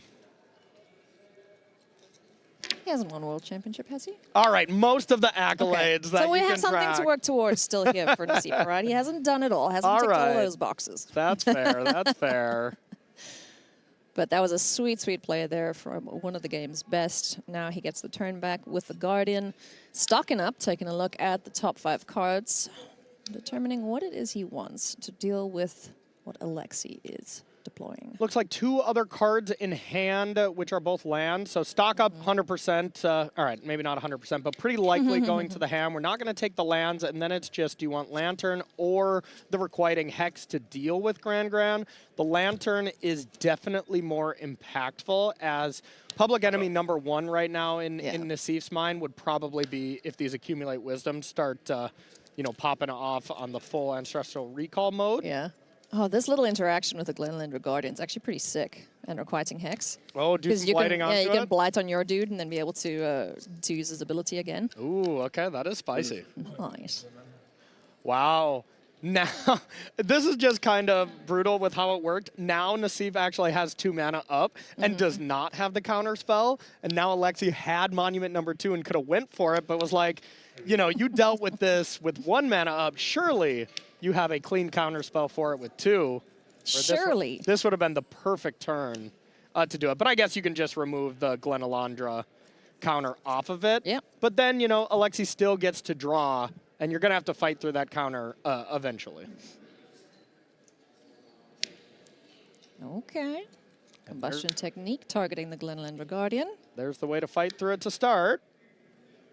Can counter that spell. Alexi gets to draw a card off of that. So there's downside, but hey, at least there's a body on board. Ooh-wee. And Artist Talent was going to resolve one way or another. Alexi Paolo played that turn very nicely indeed. Yeah, absolutely. Now the cost reduction, the senior discount, as you were saying earlier from Grand, is ready to go. And now with Artist Talent on the battlefield and just still a good amount of gas in hand from Alexi. Looking quite strong. I like that Lantern, not gonna lie, but there is one in hand already, you said. Yeah, and that's the problem is Lantern deals with about half of the deck, right? The graveyard aspect is very important to control, but That's not the only way that Alexia and Is It Lessons deck attack a control deck post board. We see Quantum Riddler in hand, a great way to gain some extra card advantage, even be a one-up. But then Monument. Monument is the big. Yeah, Monument's the big one. Monument doesn't care what your graveyard looks like, and it's going to keep refueling it. So a card like Lantern is so good against Is It Lessons when you mix it with pressure. But when you don't mix it with pressure, you know, it really is a Band-Aid that will not solve the problem forever. Pressure is something we know that this deck doesn't have, unfortunately. Like, there's no, you know, Meringue River Region or Quantum Riddler of their own for Nassif. I mean, is even playing any of those cards? Yeah, 1 River Region and then 2 Wan Shi Tong Librarian. Yeah. That's the true win con. No Riddlers? Yeah, and, you know, there is some extra win cons on the board that I'm sure we brought in, but, you know, that is the price you pay for this control deck because, well, these proactive threats are not really good against Cub decks. Against Cub decks, you want just interaction every single turn to stop them from gaining an absurd amount of mana. But that is a cost in a matchup like this. Big thanks here for Nassif. Bit of decision paralysis, perhaps. Yeah, just a big thought of, like, how do I get this talent off the battlefield? I mean, if a Monument ever resolves, how do you ever get that off the battlefield? Yeah. And the plain and simple truth to it is you just don't. Yeah. You know, there's no bounce effects, barring the 1 Meringue River Region you mentioned. Tide binding the Monument Tide binding, trigger sure. is like the main thing that you can really do right now. That's kind of the awkward position as a control player, is like, eventually you have to have a way to win. You have to take a proactive play. You can't just sit there and wait for your opponent to do things and hope that you have, you know, all the answers, because the truth is you don't. You know, spoiler alert, they don't always have it. You got to make them have it. Yep, ain't that the truth. Feed the cycle. I love this card. It's just a clean way to answer another creature, but being able to forage as well, considering the amount of things that they're doing. Like, there's always something in the graveyard to forage off of that spell. Definitely. And pretty fun that Nassif and his team, you know, kind of were on the breakout lessons deck from Worlds. It kind of looked like, wow, this deck just looked so much better than anything else. And now they're playing a deck that maybe doesn't have a good, doesn't even necessarily have a good matchup against it, because they thought, well, not a lot of people were going to bring it. All right, fellas, we built it. Now can we beat it? Yes. With the help of the community at large, of course. Yep. All right, Mountain Steam Vents, Riddler, Monument to Endurance. A tapped out Gab Nassif. Is the time now to deploy this monument. Yeah, shield is down. So now Alexi has like 2 choices here. You either level up talent, play Monument, say go, or play Monument, warp Riddler, draw 2. And Monument's going to be good just about any time, so I like this quite a bit. And those are the things that are very tough for Demir to deal with. Artifacts and enchantments. Whenever you cast non-creature spell, you may discard. If you do, draw. Okay, so he just decided not to discard there? Yep, looks like it. Or missed it. You know, one of those things is possible. Yeah, you would think you don't really want the Steam Vents here, but you also are plenty fine saving your looting effects until the Monument comes down. But yeah, I think I would have looted there. The turn passes back now to Alexi, plays the River Pyre Verge. Steam Vents, Quantum Riddler in hand. On the other side of things, Gab has just a Watery Grave, so is in big trouble. Here comes the Quantum Riddler. No warp. Just a good old 4/6. And with 2 cards in hand. Yeah, you couldn't get rid of another. Oh, okay. We do have a 1 card. Yeah. I was going to say, I saw 2 lands at the start of the turn. I was like, Yeah, no. I don't see any reason to not play a land beforehand. But yeah, Alexi plays a land and is threatening to draw 2.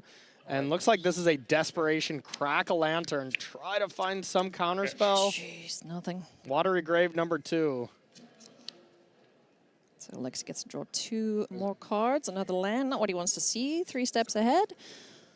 Not able to cast that at the moment, but he's poised to take this game down and, you know, pretty clean 2-0 here up against Gab Nassif, if that's the case. Yeah, it's definitely looking brutal. But Alexi is at 10. This Reef is a death toucher. You really don't want to block with Quantum Riddler. But the three steps ahead looks quite good at just cloning your Riddler. So if I'm and Alexi, then being able to block it next turn. Exactly. If I'm Alexi, I am not blocking right now.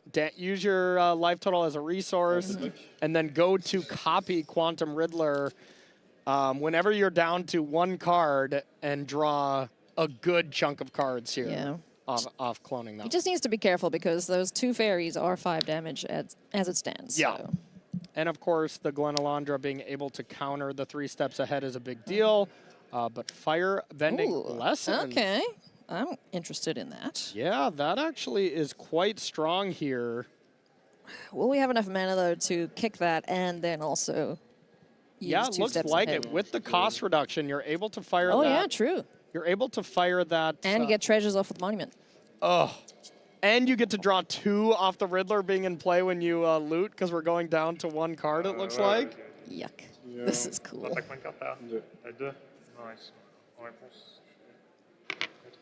So goes to counter that. Okay. Okay, we still have 2 cards in hand, so unable to draw the 2. Oh, so many lands. Island, 3 steps ahead. Cool. The draw mode was chosen off of the monument to endurance. And have the treasure now has the clone ability ready to go here for the Quantum Riddler.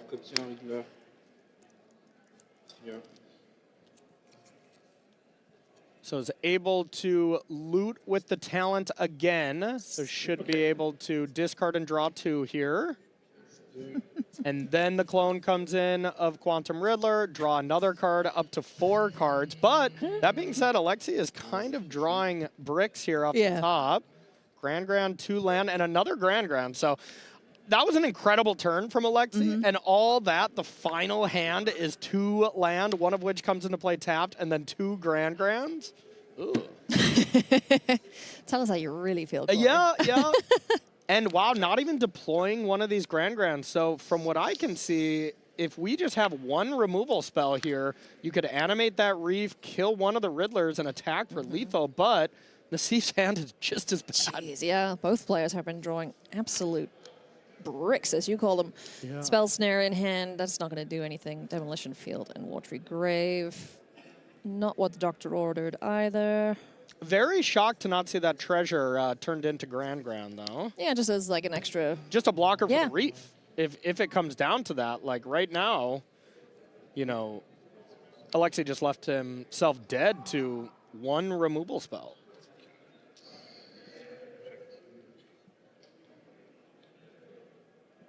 Maybe Alexi bluffing a counterspell of his own with that treasure left up.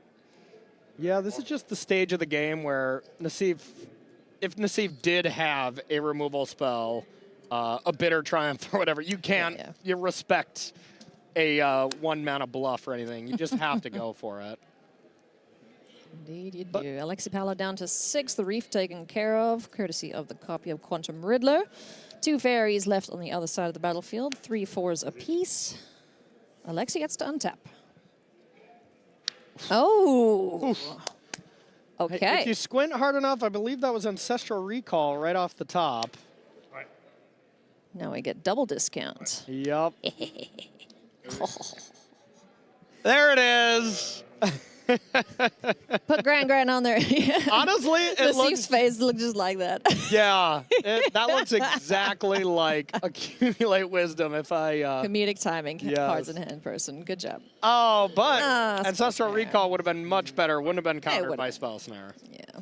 But still, we do get the triggers off of the monument, which is big news, and also Artist Talents. So yeah, now we just turn to, I'm going to chuck a monument at your face and see how you handle that. Yeah, we are definitely getting to that spot. Now we discard, now we draw 2. And that did look like 2 more lands. Okay. Okay, Ral, all right. That'll do. That's some action. That will do. Everything coming up Alexi. And even if Alexi does just brick a couple more draw steps, The thing is just Alexi's going through so many cards. At some point, it will be impossible to break.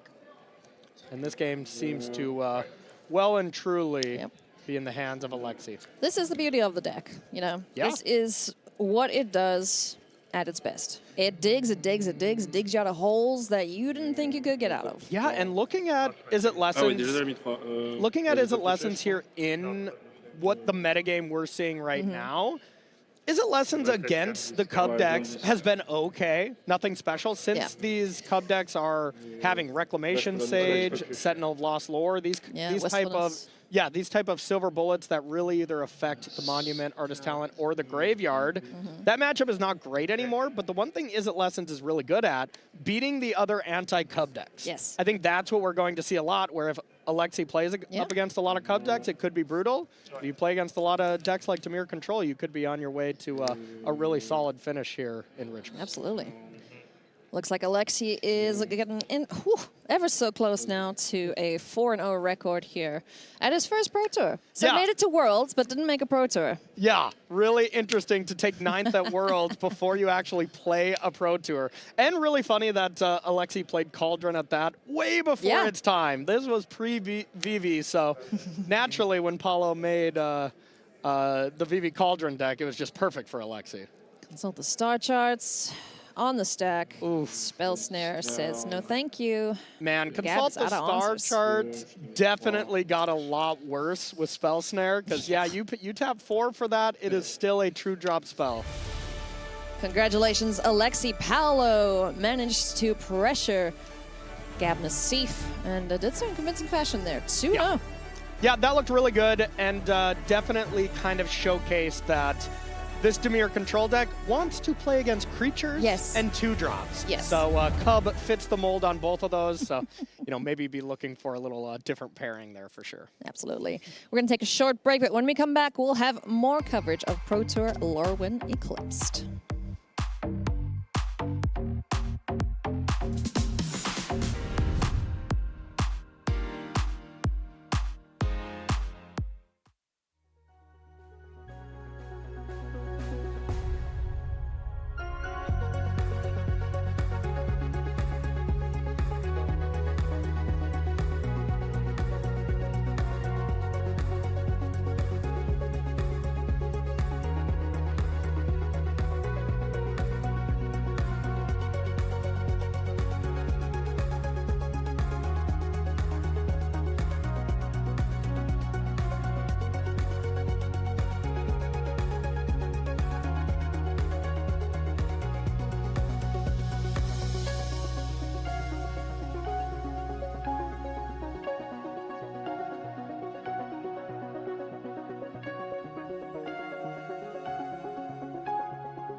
Welcome back to coverage of Pro Tour Lorwyn Eclipsed here in a chilly Richmond, Virginia. It is icy outside, but nerves of steel in here as the players have been through 3 rounds of draft so far, and we are in round number 4, which is the first of our constructed. Corey, what would you be more comfortable with?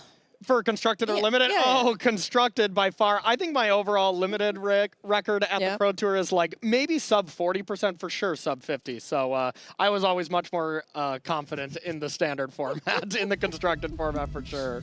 Well, the best players here this weekend will be excellent in both of these formats. So we are going to jump into a match now between Shota Yasuoka, one of the game's greatest players, Hall of Famer, versus Carl Serap. It's going to be a Sultai Reanimator list versus 5-color Rhythm. So we've seen these Rhythm decks really pick up popularity here the last little while. Tell us what it is that Carl is looking to do here, as he is 1-0. Yeah, absolutely. So Carl's deck is a Cub deck that has really went and took the list that we saw from Tristan Wildlaroo in Portland to the next level. It is playing these kind of silver bullet effects like Explosive Prodigy, Blight Glass Gearhulk, but it's taken it a step farther, and the Black Splash is Champion of the Weird. I know, this is a weird card, man. Yeah, I mean, it is exactly that, a very weird card, as well as Superior Spider-Man as another very interesting way to interact.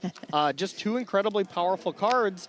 And when you just have the ability to Nature's Rhythm for anything, the opportunity cost to put them in your deck is quite low. So one other big shout out I want to give is Carl Serap, in a way, kind of started this Cub or Rhythm deck because at the World Championship played that Golgari Rhythm deck that, you know, played for Spider Manifestation, played for Nature's Rhythm. Yeah. And that was kind of the first place we saw it. It was onto something there. Yeah, it was onto something. And be like, ooh, what if we added Quantum Riddler to this deck to make it even better? And that's kind of where we see the current Cub decks in action. Deceit being deployed there to take a look at the hand of Carl Serap. Shota Yasuoka now has some extra information to work with. A couple Llanowar Elves. We saw Quantum Riddler in hand there too. And some lands. I missed what the other playables were, but... Yeah, nice little hand too, but taking the Bright Glass Gearhulk makes a lot of sense because another bit of utility that Carl has access to is one, even in the main deck, Soul Guide Lantern. Being able to Bright Glass Gearhulk for a combination of different cards, either Seam Rip or Soul Guide Lantern, as well as Mockingbird. Mockingbird is so good. Yes, leads to some really cool stuff. It's such a sweet card because even if your board state is absolutely atrocious, a Mockingbird just copies the best thing on the other side. Oh, yeah. Don't have a Cub? Find a Cub over there. Not so bad. Chances are, with 45% of the field registering Cub, you're going to find one. Right now, it's probably as weak as it can get, copying one of these accelerants, but got to do what you got to do. Hey, just wait until we find a Cub and start hoofing things. Yep. So here is the big spot. We see some good stuff in the graveyard from Shota with, you know, mana to cast pretty much anything. Doesn't look like Shota has another land in hand, but this is kind of the scary turn when you're playing against Sultai Reanimators. That 4-drop turn. And, you know, you have Superior Spider-Man now that actually interacts pretty favorably with these new Evoke Elementals. Yeah. As if you pay the mana that you need for the Evoke Elementals, when Superior Spider-Man comes into play, you actually get those abilities. Yeah. Such a sweet way to get them 2 turns earlier than you would otherwise. Yeah, it's just a good plan B. You know, the plan A is just get Bringer of the Last Gift, you know, Living End style of affect the board, but 4-mana Superior Spider-Man that gets both sides of Deceit looks awesome. These elementals from Lorwyn were such a boon to this deck, as well as Jean-Emmanuel Debras' card, the Formidable Speaker. That card is insanely good. So good. I went up to JD and I was like, hey, I'm so happy that you're playing 4 of your own card. And he's like, well, on the bright side, it's good. So easy decision. I was like, you would have played it if it was bad, wouldn't you? He's like, oh, yeah. Yeah, he said it's a lot better than he thought it would be. And, you know, because he was designing that in a vacuum. He had no idea what was coming out in Lorwyn. Yeah. He didn't know that these Sultai Superior Spider-Man decks were going to be as powerful as they were, so hell yeah. Absolutely. And I bet it's great in his cube. Yes. Yeah, that is actually what he said. He's like, I really want a card that's good in cube. He's like, I'm going to be searching up Restoration Angel with this over and over. So. So this is huge. You get Bright Glass Gearhulk, and then you get to find Soul Guide Lantern. God, this is such a sweet line here from Carl. He's like, oh, you put that in my graveyard? Thank you. Thank you so much. I mean, everyone knew coming into this tournament that the interaction with Bright Glass Gearhulk in your own graveyard and casting your own Superior Spider-Man, a Demir card, flashing back your Celestia card, everyone was going to be doing that. Absolutely. You know? Carl Serap is low-key one of the best players in the game at the moment. I just want to say, like, you know, he might not have all the crazy top finishes to back that up, but like he's an excellent player. I mean, our very first event together made the top 4 of the World Championship in 2022. Where Nathan Stoyer took that down. Yeah. And since then, he's just been the Mm-hmm. epitome of consistency since then. You know, like top 16 Worlds here a couple weeks ago. Carl is just always one of those players that you know you're going to have a tough time against. Such a smart guy and a really nice person to talk to. Yeah. Nice. So Soul Guide Lantern ready to activate as soon as Carl Serap catches a whiff of a Superior Spider-Man. Shota's stuck on lands here, which is not what we want to see. Yeah, and when we looked at the hand, you know, the Nature's Rhythm wasn't there, but that's the thing is you have 5 draws at trying to find a Superior Spider-Man, which got Bright Glass Gearhulk to do the Lantern thing we saw. So, like, the whole deck kind of circles around to itself and really kind of reminds me of, like, the Court of Calling style creature combo decks that we've seen in the past. An attempt at an Overlord of the Bellmark. Impended. It's going to mill 4 and hopefully get something back from the yard, but if Carl Serap has anything to say about it, no. Yeah, and that's the thing is if you Lantern now, you have to Lantern before the cards get flipped over, so whatever Shota would flip, Shota would still get to pick one of those. So, you know, it's rough to Lantern in response to an Overlord, unless there's a card that's already in the graveyard that's going to kill you. So, Carl is, I wouldn't say happy, but let's just play out what is Shota going to bring back here. He's in a bit of a pickle. Yeah, because I don't think Shota, the Hall of Famer, actually has a 4th land. No, okay, no, did top deck a 4th land. Oh, he did? In Good, Watery okay. Graves, Okay, so okay, good. that was huge. Nice. Looks like he's still trying to cobble together something. He has an answer to one of these creatures in Bitter Triumph. Yep, and that's great. I mean, Bitter Triumph, the Bright Glass Gearhulk here looks solid, but the one card that we saw pretty early on from Carl was still that Quantum Riddler in hand. So when you can just empty your hand and start drawing extra cards, you know, you always have more fuel in the tank, especially when you have Nature's Rhythm in the board too, or in the graveyard already. This deck kind of never runs out of steam. It never does. This and Is It Lessons, they're so good at restocking their hands. And I mean, this is the reason why these Cub decks are 45% or 40% or so. They're incredibly powerful. They're resilient. They're powerful. They're proactive. They're everything you want in a standard deck. And usually you fold to these kind of 4 mana, destroy your whole board type of Reanimator decks, but this deck just doesn't do that anymore. Quantum Riddler here for Carl Serap, warps it in. And now Shota has a tough choice. I think, Bitter Triumph thing on the Riddler actually here seems just as good because, well, it stops another card just right away on surface value. And also stops the Harmonize cost off of Nature's Rhythm. Stops the Harmonize, and it just stops it from being warped back to more than likely draw 2 cards again. But, I mean, this is the classic thing we've seen in Standard before. Like, your opponent plays an Up the Beanstalk, and players were going to destroy that. That exchange is not good. You're 2-for-1ing yourself immediately. But the card is just so powerful that you have to respect it and deal with it as soon as possible. So it's dealt with. Carl will get to draw the 1 card off of it. You find another land there? No. Gene Pollinator. Gene Pollinator, yeah. Oh, hello. That looks like a Bright Glass Gearhulk to me. I love that there's 2 Bright Glass Gearhulks in play, but actually none of them no are. Bright Glass Gearhulk. This deck is wild. Laughing at you? No, I'm laughing as you. That's the Mockingbird That's flavor the flavor text, text, right? yeah. That's incredible flavor text. And wow, you get 2 Soul Guide Lanterns against the Graveyard deck. Is that good, Ailey? Well, yes. Yes, yes it is. Yes is the answer. Wow. Man, Shota definitely on the back foot here.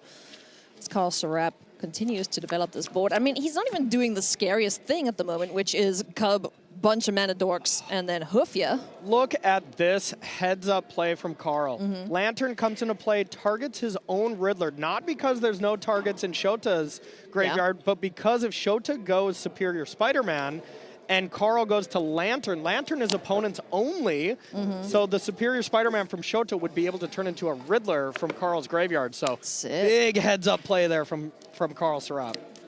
That's sweet. I have 16, has 11. Okay, 11. Let's get our life totals checked out there. Blue, green, green, or for wistfulness. And that looks great. You get to kill a Gear Hulk. You get to do some drawing. And that is great. You know, this is a flying Gear Hulk, so that is a pretty solid, the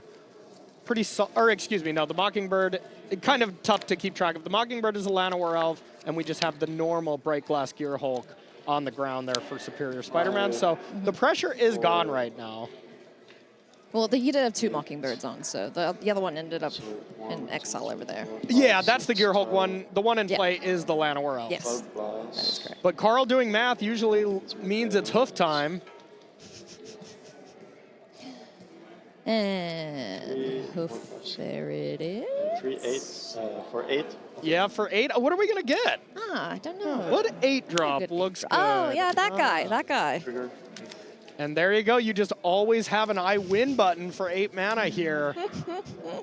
And that just has way more than enough. Pollinator getting in there as well. Was it 1, 2, 3, This is the 4, classic 5, G-Gene. Yeah. Gene Pollinator for sure. So +6/+6 across both of them. So 11 and... Yeah, 12, 17, 18 total trample with 5 toughness? Yep.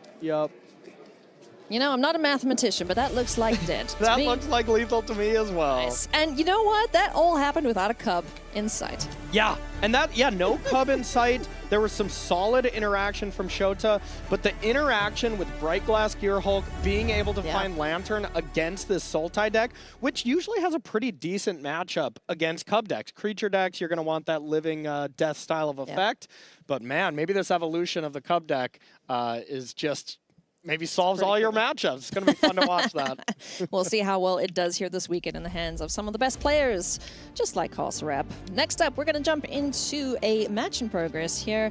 Jason Yee up against Lorenzo Terlizzi. Jeskai mid-range, a deck that isn't very represented here, as well as Azorius Control, also one of the lesser played archetypes here this weekend. So let's jump in as we join. Jason Yee is up a game, so Lorenzo Terlizzi fighting to maintain his winning record. Yeah, and I was talking to Arch. Arch Dota is playing Azorius Control as well, and Arch was saying, my deck is incredible. It's just the fact of, all right, got to play fast, not get draws, that kind of thing. Jason on the other side, playing a much more interesting style of control deck. Shiko to get back Gwen Stacy, to have the flip side of that. We saw that a little bit at the Pro Tour here not too long ago. It was cool. It was cool, and now this is kind of taking that deck to the next level, and it looks really, really strong. We'll see how it interacts with this. These are 2 decks, once again, that I think is going to be my favorite wrinkle of this Pro Tour, is they look like 2 anti-Cub decks, and you bash them against each other and kind of see how the best anti-Cub deck, how it handles against the other anti-Cub decks. I bet they're both going to have headaches after these matchups whenever the anti-Cub decks fight against each other. Yeah. Go Spider, the backside of Gwen Stacy, that Shika's able to bring out. Having a flying, vigilant, hasty friend out of the graveyard is pretty darn good. Oh, yeah. Alongside Shiko, which is just a crazy good card in and of itself. Yeah, it creates just a ton of pressure. It's been pretty figured out, I guess I would say, that the Jeskai control deck of, maybe last year where it was Shiko flashing back stock up. That was kind of the thing we were doing. Like, now if you do that in Standard, well, your opponent might just kill you with a Crater Hoof. So you can't really tap out to do that as effectively now. Jason Yee passing the turn to Lorenzo. think we're going to see a lot of draw go here as the players just get their mana bases established. I would think so too. Jason's deck. Look at all those. Yeah. All those no more lies in hand there. Good grief. Jason's deck is a little more proactive, I would say. But yeah, still a lot of draw go from both players for sure. Is this an end step to Shauna's Tidebinder? Yep, just a good old fashioned 3-mana 3/2. Yeah. But that's the thing is, when you're playing a control deck versus a deck that has flash creatures, I generally like the deck that has flash creatures, as you just get to set up these really powerful turns, be like, well, I'm going to play this. You either counter it, and I untap and play something really busted, or you don't counter it, and I don't play that busted thing until I can bait out another counter spell and do it the following turn. Yeah, this list that Jason submitted, playing Elspeth, Storm Savior, we got Ang Swift Savior, so many Saviors, goodness me. Oh yeah. Slayer, excuse me, and Shiko Paragon of the Way, you know, it's a bunch of flash creatures, not Chico, but like Enduring Curiosity, and then just a bunch of ways to remove stuff. I mean, if Voice of Victory hits the board too, like Lorenzo's, you know, shut out of the game. Yeah. It's also playing 2 Pyroclasm in the main. That is very, very telling of what deck you are trying to deal with. And once again, the target's always going to be on Cubs. I think that's the biggest question for this Pro Tour is, 1, how do the anti-Cub decks play against each other? And 2, is Cub just better than everything else and it doesn't matter? You know, those are the big questions. Get lost targeting the Enduring Curiosity. It'll come back as an enchantment. Oh, that was Elspeth off the top for Jason. So if that resolves, Lorenzo's in a... He's in a world of trouble. World of hurt, yep. And Lorenzo, famously, we saw top 8, the World Championship that John Emmanuel Duprat ended up taking down. Where we saw Alexi take 9th in 2023. Oh, actually. Do you know Lorenzo has a bunch of counter spells in hand? Yeah, but wow, getting Voice of Victory there off the Quarry Mountain Monastery, that's the perfect start. We see that spell snare pull right to the front, so it's probably not going to last long, but that's a card that Jason just got for free off of its land. Yeah. Quarry Mountain Monastery is such a great way for a lot of decks, especially when it gets to like the mid game and the late game. Refill the hands. You can do it on your opponent's end step. So, yeah, really kind of does do it all. And Jason's posing all of the questions that Lorenzo has to answer, so. Yep. And Lorenzo's form of the Quarry Mountain Monastery is the Fountain Port, just kind of 2 different cards, but you got to do a little bit more work, I would say, for the Fountain Port. Yeah. Stock up now. Jason gets to look at its library and pull some cards out that helps them get ahead here. Yeah, so still has that Elspeth available. Didn't look to fire that off right away. I think Tashana's Tidebinder is just going to kill Lorenzo. It's really looking like it. I mean, the thing is, the fact that it's just a 3/2 right now, it's not just a 3/2 right now because of Enduring Curiosity. Drawing a card there, that's really all you have to do. Really good, actually, yeah. When you're up against a control deck that's missing land drops and not deploying proactive threats, and you have a creature, you know, an Ophidian style of effect when you're dealing damage and you're drawing cards, everything is on Lorenzo to blink first, and here's the blink. And now when Lorenzo blinks, Jason gets to untap and just deploy some absolute haymakers and probably close this game out. Jason's hand is pretty gross. I mean, Looks Shiko there as well. Lightning Helix. Lightning Helix, yeah, that could just go upstairs because, I mean, you know, if you want to kill a fish, sure. Basically, if Jason has Shiko and 1 counterspell or 1 other proactive thing, like Voice of Victory, land 7 Shiko, we're done. The game's over. But if it's just Shiko, Lorenzo has the answer to that. Even Lorenzo's helping out here. Yeah. Taking 2 from the finally found Hallowed Fountain. Well, it's Shiko time. That felt appropriate.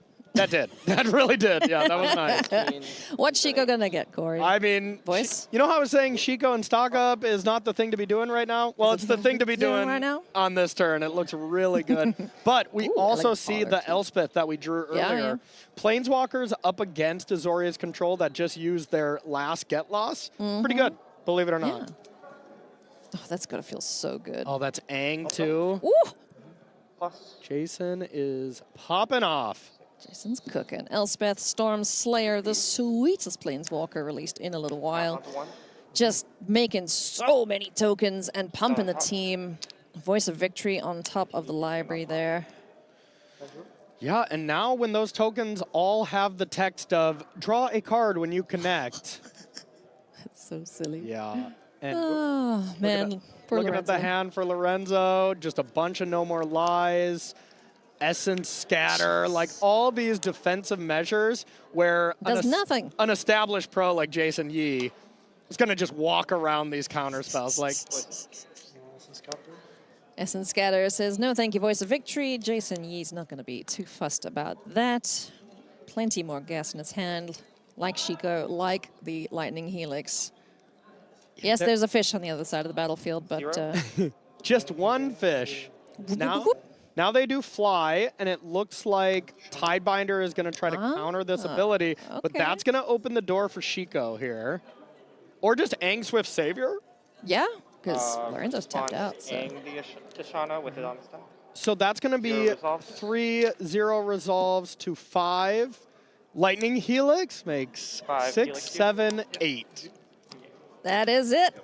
Jason Yee picking up a pretty solid victory there to go 2-0 up against Lorenzo Terlizzi. So undefeated. Jason's got to be feeling pretty good about that. Got to be feeling very good. And just having another match end with Lightning Helix, you know, that just feels fitting for the Pro Tour. That's always an exciting way. And that deck looks really cool from Jason Yee and the rest of the team. You can always count on Jason to bring something spicy to the Pro Tour. Always spice, yeah. Jason Yee and the rest of the Team Sanctum, you usually don't see them just playing the stock deck. It's like, all right, there's going to be something awesome going on from that team for sure. Talk about something awesome. It's the news desk that's going to be with you guys after this break, so don't go anywhere.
Magic Spotlight Secrets is coming to London, UK, May 8th through 10th, and Chiba, Japan, May 29th through the 31st. More details, including how to register, are coming soon.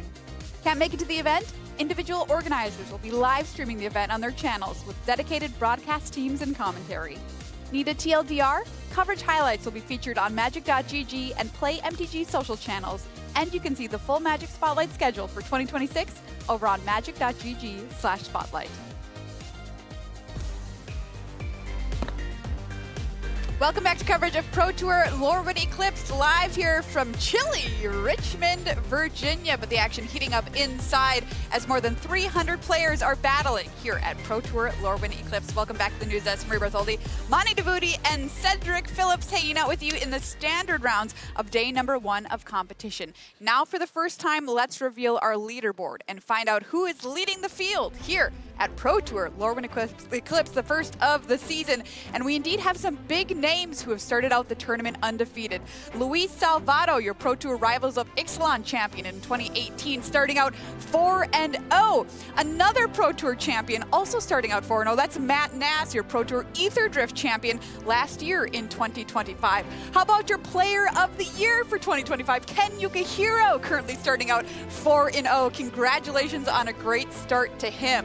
Taking a look now at some more players who are starting out very well indeed. Cedric. Carl Serops, 4-0. Jack Potter, Amulet Titan Master, 4-0 as well. This is looking to shape up as a nice little tournament right now. Those are two names I love. Stefan Schultz, a 3-1 right now. Shota, Monty, your GOAT. My GOAT. Your GOAT, 3-1. A great start, of course, 3 of the draft as Shota normally does. This is a nice little leaderboard that we're shaping up for a nice tournament here. Absolutely, we are. No way to kick off the standings here. Let's take a look at the teams and how the teams are doing after round 3, Monty. Yeah, so what we have here is the top 8 performing teams after the limited round. So this is not taking into consideration the 1 round of constructed that's been played. And at the very top, the Bananas with a 66.7 win percentage across limited. Of course, only 7 players on the team here. So some of the bigger teams doing very well, like Handshake Moxfield, much larger roster at 59.5%.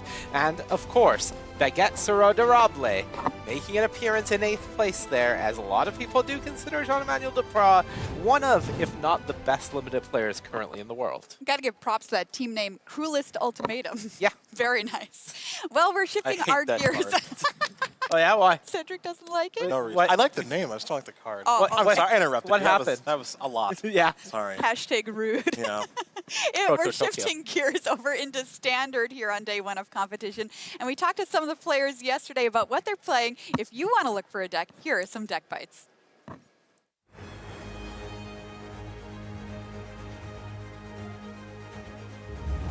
I'm here with 2-time world champion Seth Manfield. Seth, what are you playing and what does it do?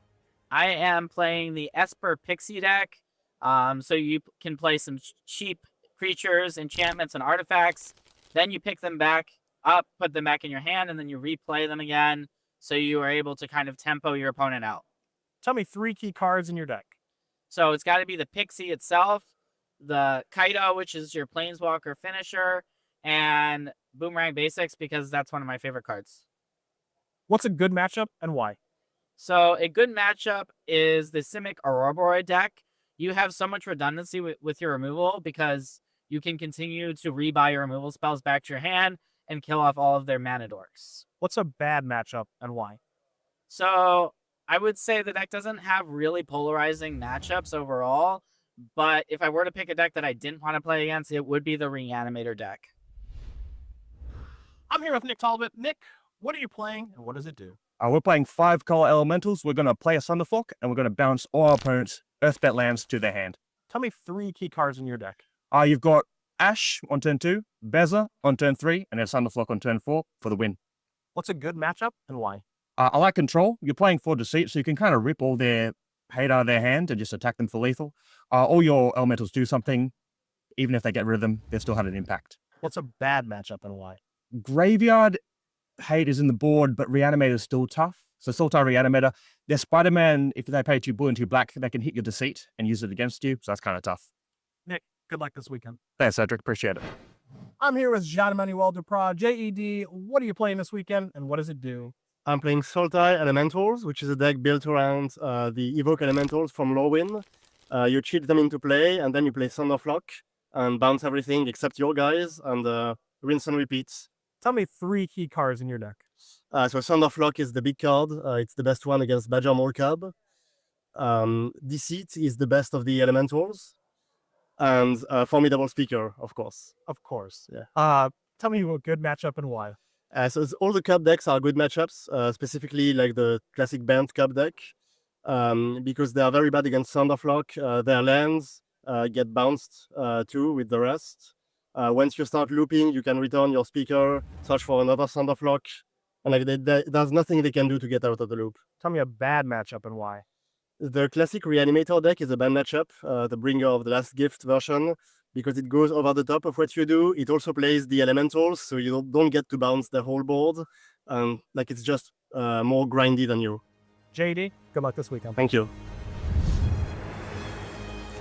Well, if you do well enough at a regional championship, you can find yourself here at the Pro Tour. Yesterday, Cedric Phillips talked to Daniel Toledo, who took one down in Spain. Cedric, anything to add? No notes. Interview's great, though. Oh, okay. Well, let's see if that's true. Let's watch it. I am here with Daniel Toledo, who won a regional championship in Antwerp with Boros Energy. Tell me more. Yeah, I like a lot of the Boros Energy build.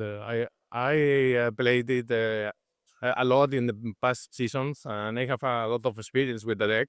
And I think it's a good deck for this event, so I choose it. Yeah. Oh, clearly good. You won. How did that feel? Yeah, I was very happy with the victory. So it's my first win in a big tournament of Magic, and I play Magic a lot past 15 years. So I'm very happy with this. Now, this is not your first Pro Tour. You've played in a handful of these. What are your goals this weekend? Yeah, my goal for this event is re-qualify for the next and for the third product is possible. So I will play the World Championship, cost me my victory on hour. So I like to play the 4 big events for this year. Well, we look forward to watching you play. Good luck. Thank you. All right, everyone, let's set up our next feature match here in the building as we get ready for round number 5. Good interview, Cedric, by the way. Wow, thank you. Crushed it. You just passed me so good. I'll tell you what, I was cooking yesterday. Yeah. You really were. Let's check out who'll be watching do battle here for round number 5 in the standard rounds here on day 1. Oh, we just heard from him, Daniel Toledo here. We set this up for you pretty nice on Dimir Excruciator. Very cool deck as well. Up against Hongbin Sun, who's playing Bant Airbending. Let's get to meet our players. Daniel Toledo here, 2 regional championship top 8s, including that win at RC Antwerp in 2025. Started playing the game in 2012. Tournament goal is 10 match wins to qualify for the next Pro Tour. Let's take a look at his round by round, Cedric. Take a look. A tough start to the tournament with a loss. Nobody likes to get any tournament started off with a loss, but bouncing back with a win and then a loss in that crucial 3rd round. Big difference between being 2-1 versus 1-2 after the limited portion, but able to pick himself up a little bit there by defeating Stephen Brown, who's playing Sultai Reanimator with a 2-1 win. So the road is a little bit rocky here into day 2. The goal is 4 wins, so this is a very, very crucial round, sitting at 2-2. All right, let's take a peek at the opponent here. Hongbin Sun started playing the game in 2016. Tournament goal is to advance to day 2 of competition. First Pro Tour here for Hongbin Sun, top 8'd at Arena Championship 10. There's a look at the players. What about the decks here, Monty? First, we're going to take a look at the round by round for Hongbin Sun. Let's dive in. Another loss to kick things off in the draft. Again, a brutal start, but a bounce back. And then into round number 3 against Oscar Christensen. Also seeing Hongbin Sun lose that match. So both these players 1-2 with the potential of going 2-1 in limited. But again, both of them bounce back in the constructed portion by getting things off to a win. Oh, weirdly enough, both players beat Sultai Reanimator. Yes. That's a little strange. For Hongbin Sun defeating Marco Del Pivo 2-1. So again, for both of these players that are looking to get in day number 2 of competition, they're both 2-2 right now. Again, 4 wins is the goal. So this is a very, very important round, because if you lose this one, things get really, really hairy. All right, now it's time for the deck list. Monty, walk me through this. Yeah, very similar roads so far. So starting with Daniel Toledo's deck, he's on team Cosmos heavy play and a bunch of players on this team have brought a deck, Dimir Excruciator, that goes all the way back to Javier Dominguez's World Championship victory a year and a half ago now. This is a Dimir-based, almost demon strategy, trying to get Doomsday Excruciator on the battlefield while casting it. Well, what's a cool way to do that? Superior Spider-Man. This is not a tool that was available to this Dimir archetype when Javier won the World Championship. So the goal is to get Doomsday Excruciator in your graveyard and then Superior Spider-Man to put both players' libraries down to 6 cards, and then use a card like Insatiable Avarice, for example, to make your opponent draw cards, or use Restless Reef to mill them and close out the game. The rest of the deck is very much like a control deck, similar to the Dimir control deck that we saw Gab Nassif playing in the previous round, but this deck is more proactive and has access to a powerful new elemental in Deceit. Now on the other side, we are going to take a look at Hongbin Sun's Bant Airbending deck.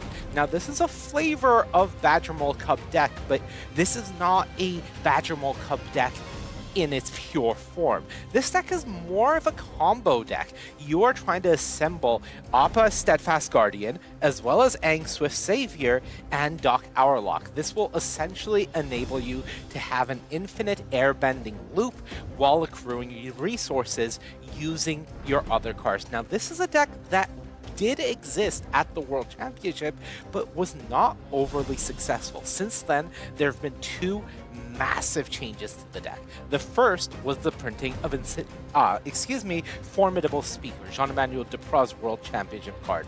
This makes the deck a lot more redundant and consistent by making you able to go tutoring for your targets. The other is the big innovation that we saw recently of Interdimensional Web Watch. This artifact has really leveled up this deck, allowing you to not only find resources, but also make mana to cast creatures from exile. This really took the Bant Airbending deck to the next level. All right, thank you, Mani. There is a look at these 2 decks. It should be a sweet matchup. Well, Tan and Grace had a chance to talk to Daniel before this match. Let's find out how he's feeling. Hey everyone, I'm joined by Daniel Toledo, who qualified for this Pro Tour by winning a regional championship. Daniel, can you tell me the biggest difference between the regional championship and the Pro Tour? Yeah, I think this event is the highest level tournament you can play. Here are the best players in the world. And this event has 2 formats, and it's very difficult to prepare this tournament in a short time. Well, Daniel, thanks for the time, and best of luck in your future match. Thank you. Yep.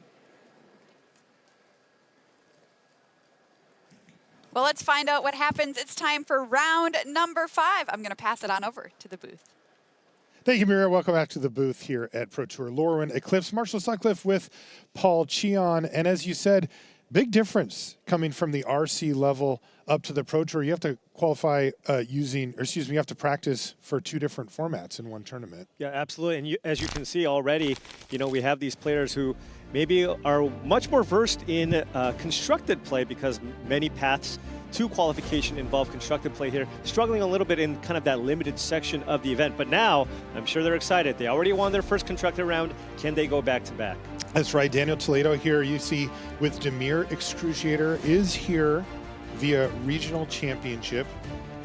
That is one of the ways you too can find yourself here at the Pro Tour. Hongbin Sun on the other side also got here this time through an arena championship. So there's many different ways to qualify for the Pro Tour. You should look around your area to see what suits you best, and maybe we'll see you out here with the pros. In the meantime, an interesting matchup here, Paul. Oh yeah. Dimir Excruciator, huh? Yeah, I mean, it did win a world championship. So, I mean, in the hands of Javier Dominguez in the past, and I think Javier finally convincing his team once again to sleeve up some Doomsday Excruciators. Now, perhaps finally the time once again. In a different shell, though, this kind of plays out a lot more like a Dimir control deck with kind of a combo kill finish, right? You have lots of removal, you have sweepers, and then you get Doomsday Excruciator into play, perhaps utilize cards like the Restless Reef to just mill out your opponent in 1 or 2 turns. Yeah, kind of a good guys, bad guys thing here, right? We've got Demon Excruciators versus like Aang, the airbender. But Can any deck with Badger Mole Cub be considered the good guy? No, probably Right? not by the end of the weekend, but we're early still here. Yeah. Requiting Hex is going to take down Llanowar Elves. I'll probably be saying that a lot over the course of the weekend as well. Land number 2 here for Daniel and nothing. There's Doc, and it is also going to die to Requiting Hex. Yeah, nice new removal spell here from Lorwyn Eclipse. Requiting Hex kind of allowing these Dimir control decks to kind of come up, as previously the control decks of choice was mostly kind of in the Azorius Jeskai shell. Paul, do you consider this Demons deck one of the I'm going to go against the Badger Mole Cub lists? Oh, it has to. I mean, when you take a look at this deck, there are a lot of cards that you would fundamentally not really consider cards that are powerful enough to be a card that you should see in a standard deck. You know, you look at a card like Insatiable Avarice, you're like, oh, that's just not something that you're going to see. It makes sense in this deck, but at the same time, I feel like this deck is probably, you know, you're playing a deck with Harvester of Miseries, Requiting Hexes. You just want to kill any mana creature that enters the battlefield and then get your combo going. The issue, though, is Daniel's just drawn a bunch of removal, but doesn't have any way to kind of get the card flow going or a finisher. Yeah, he's done a good job with that first part, but it looks like he's down to just the Bitter Triumph left. Yeah, and this Bant Airbending deck just has lots of ways to get additional resources. We're talking about a deck with 4 copies of Interdimensional Web Watch, which is a way to get advantage. You have, of course, the 1 copy of Quantum Riddler, which is a great way to get card advantage. You can search it out with, of course, JED's World Championship card there, which is also quite nice. So you can't just kind of outgrind this deck using 1-for-1 removal. I think the play here, or the plan, is to slow things down enough and then find that Excruciator. And you can see right now, things starting to go that direction, although a Harvester of Mystery, not too bad here off the top for Daniel. That is going to reset that land and give him a nice big 5/4 menace. Yeah, I'm not sure if this Harvester can go all the way, but that is currently Daniel's game plan. Right. But like you said, you know, it's tough when he goes 1-for-1, 1-for-1, 1-for-1, and then you see Quantum Riddler hit the battlefield. You're not really feeling good. That is not a good sign. Yeah. Interdimensional Web Watch. Okay. Aang at the Crossroads and a Temple Garden.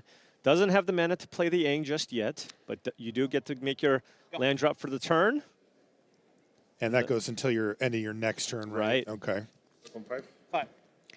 Good hit here for 5 from Daniel. What does he have to follow up with, though? So far, nothing. Has a removal spell in the Bitter Triumph, so that is a way to deal with Aang at the Crossroads. 11, sure.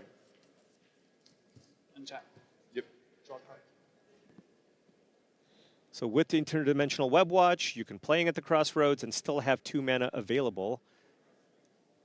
Also has the ability, if you want to kind of slow things down, you do have a couple of ways to airbend the Harvester of Misery too. Just to, look, if I'm going to try to put together a board that has a bunch of creatures with more than 2 toughness, you can still get that going just so you just don't get run over by this card. Cast Airbender Ascension, target the Harvester Mystery. Okay. You heard him. Yep. Airbender Ascension does give you that trigger when it ETBs, so he's going to use it on the Harvester. And now it will cost 2 mana to cast from the Airbend zone. And Daniel says, sure. And it's time to play Aang at the Crossroads, most likely. Yeah. Yep. All right. It's a big turn there for Hongbin Sun. Yeah. And I see a Badger Mole Cub. And you can get a creature with what? Mana value 4? Yeah. Oh, and he hit Appa. Oh, Appa Steadfast Guardian. He sure did. Okay. Trigger on the stack. So now you can... Trigger on the stack. Yeah, trigger on the stack. Smart. Yeah. You can still airbend the Interdimensional Web Watch here if you'd like. It enters and triggers Ascension. Okay, die. So I'm just making sure that the I'm going to Ascension picks up target- its counters. Yeah, you can target the Web Watch and then cast it again for 2 I'm mana and going just to use it as a only card draw target the Web engine. Let's go to So again, I mean, this is kind of what I alluded to earlier. It's really hard. Yeah, you're to not grind through this one-for-one-ing deck. your way out of this. Yeah. That being said, I think the whole goal of this Dimir deck is not to just kind of play this control game where I'm just trying to grind you out of all of your cards. It's survival and find Excruciator or Superior Spider-Man and get that Excruciator into play. But right now, Daniel doesn't have that, so he's just on the Harvester plan. He can just recast a Harvester of Mystery. It won't actually kill anything this time. And he's got to hit with it 2 times plus to get the job done. That seems unlikely. Yeah, and he's got... Hongbin's going to be able to play this Interdimensional Web Watch for 2 mana. Draw 2 more cards. Has an Angswift Savior available to cast as well. And I create a... Daniel's just got a swamp in hand, so he just has to sit back as a spectator and watch Hongbin's Sun go off. Another he did the same thing again. Right. And as you can see, also getting an ally token here, as you get a 1/1 token every time you play something with Appa Steadfast Guardian in play. He's going to cast it straight away. And now that you cast this here, we're going to get the Airbender Ascension to 4, which is critical here because now you can blink Aang at the Crossroads end of turn and get an extra trigger here, just overloading the board with threats. Yeah, the card draw, card advantage engines are very much online here for Hongbin's Sun. Oh, and I think Hongbin has assembled the combo. I don't know that he's got the mana here, but he's got Dark Hourlock, It just goes Appa. up to 4 and it doesn't matter. So I don't want to count it. Is that okay? Okay. Right, there is no... So, yeah. Go to combat. Okay. Attack with Appa. Yeah, Appa's going to chip in.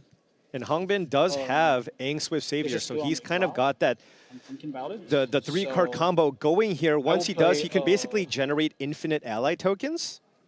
And that's, of course, going to be extremely difficult to stop. Can he do that at instant speed? Right, but he doesn't have the ability to cast the Aang just yet. But when he does, once he does, can he end step it? He can just, yeah, and especially when you also have Aang at the Crossroads going, you can kind of sift through your entire deck, and at some point, basically, you can get multiple copies of Angswift Savior all in the Airbend zone, making it almost impossible for your opponent to come back from that spot because you're going to have basically the ability to counter 3 spells. 3, 4. So he flickered Appa on end step and airbent his board.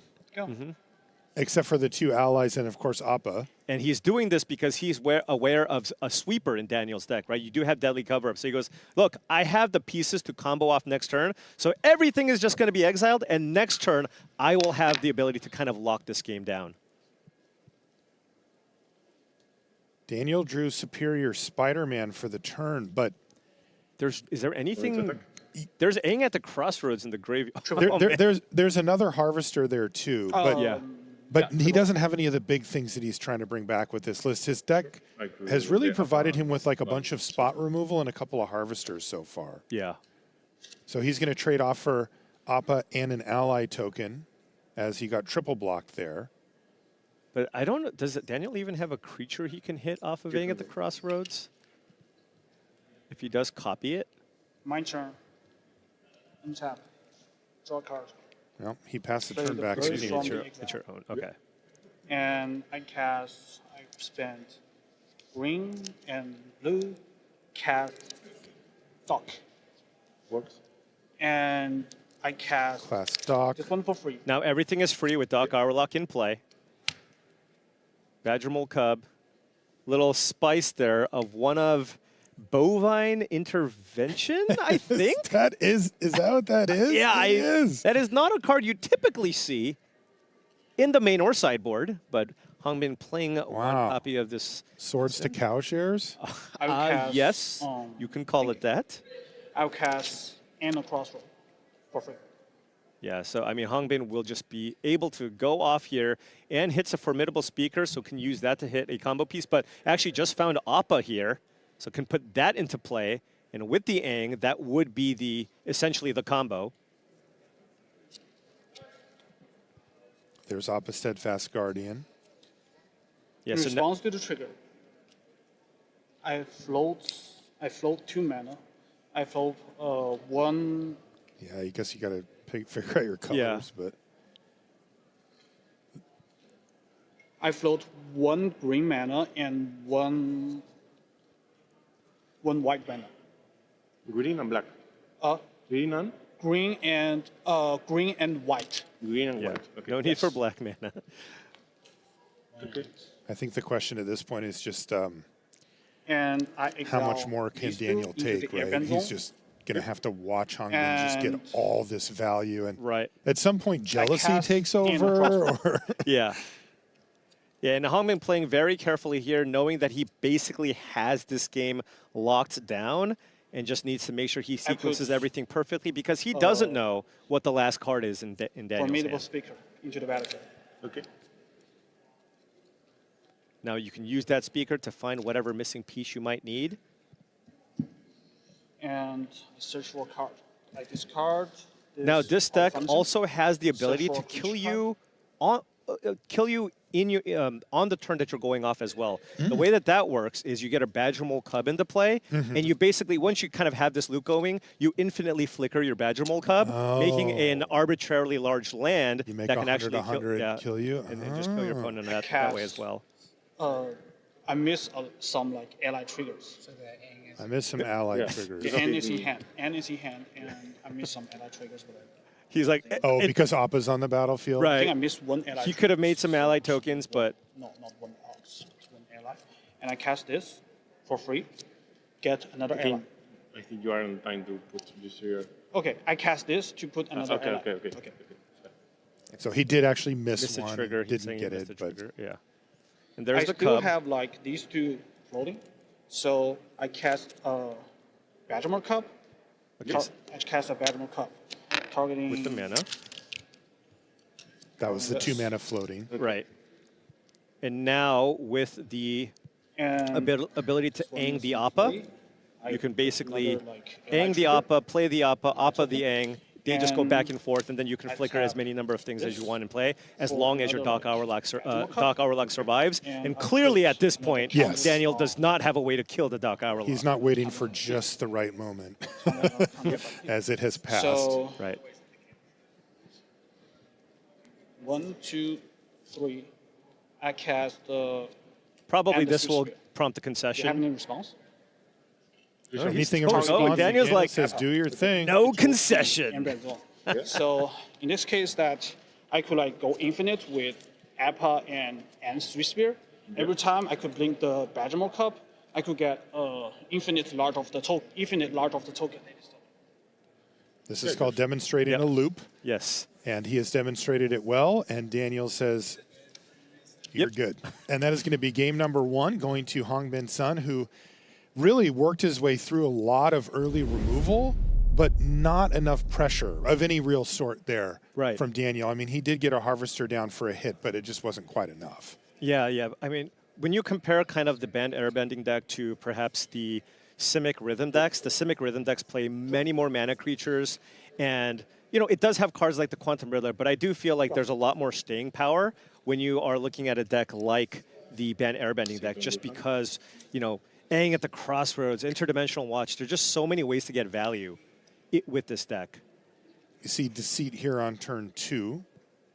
Yeah, great double black. Great addition in this great card rather in this Dimir Excruciator deck, because you can use this as hand disruption, and then if you tap properly on turn 4, you play Superior Spider-Man with blue, black. All of a sudden, you can bounce something and take something out of their hand. And that's kind of, these elementals have just made such a big impact in the standard environment, allowing for even a deck like this to exist. Because before, if you only have the Excruciator as something to play off the Superior Spider-Man, probably not good enough. But you add the Seed and the Harvester of Misery to the mix, now you have enough.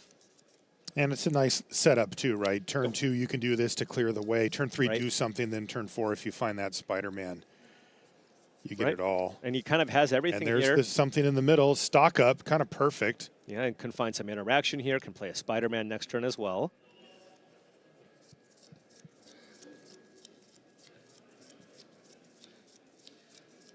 Looks like he's picked up a pair of Shoot the Sheriff here. Yeah, so tons of interaction.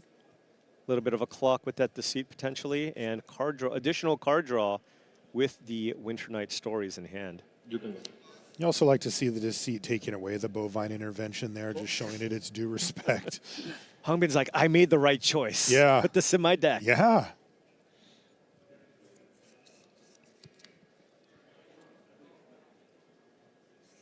So the most mana efficient play here would be to just run out something like Formidable Speaker. But if you're concerned about Superior Spider-Man, perhaps it's better to just leave up Ang Swift Savior. Don't need to play right into it. There's Winter Night Stories now for Dan. Hong's just happy to target anything with this card. Right. So Okay, so Aang Swiss Savior's going to get it. Airbend the Winter Night Stories. Pass the turn back over after playing a land. Yeah, so now there's a Formidable Speaker. You do have the ability to go fetch an Appa, and then you would have kind of the combo intact, but you can't really think your combo is going to actually resolve or work, given the fact that Daniel hasn't used the removal spell yet and just cast the stock up. Doc Hourlock, very unlikely to live. Yep. So if you want to take a different approach then, I could also see potentially just fetching out Aang at the Crossroads, right? Okay. You just play that card and you're just guaranteed to get value. Yep. Formidable Speaker has made a big impact. Yeah, it's actually, you know, I think when I first saw that card, my initial response was, oh, that is maybe a cool card for perhaps other formats. Maybe it'd be a cool card in Cube, but no, I was completely wrong. This has made a huge impact in Standard. And does go for Aang at the Crossroads.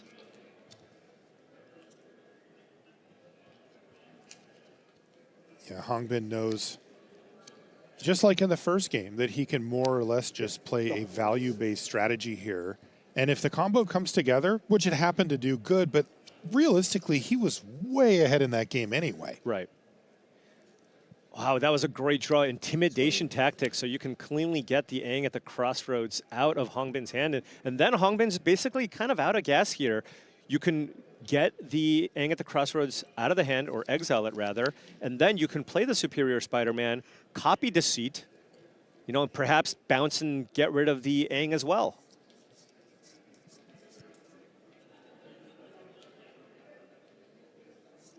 Wow, intimidation tactics doing work here for Daniel. There goes Aang exiled.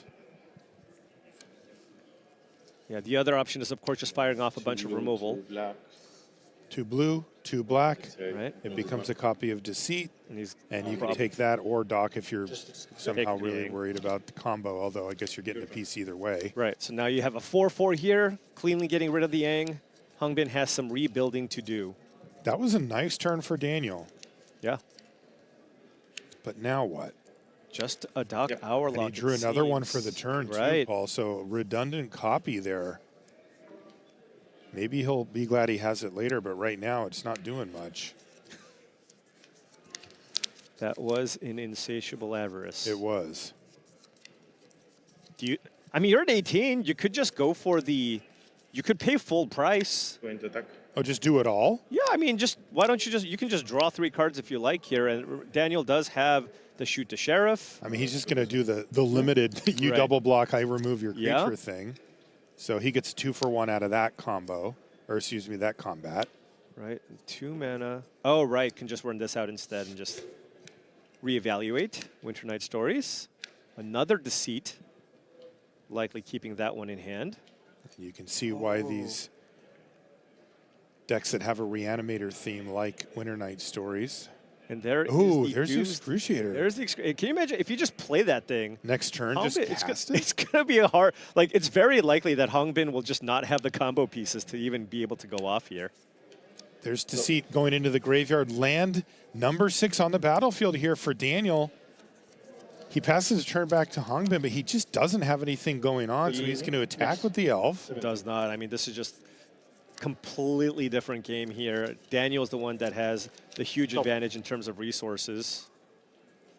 And just in case, he's going to go ahead and use Shoot the Sheriff to finish off Doc Hourlock, and it looks like we're going to see the demon here. It's time. It's Excruciator time. 16, yes.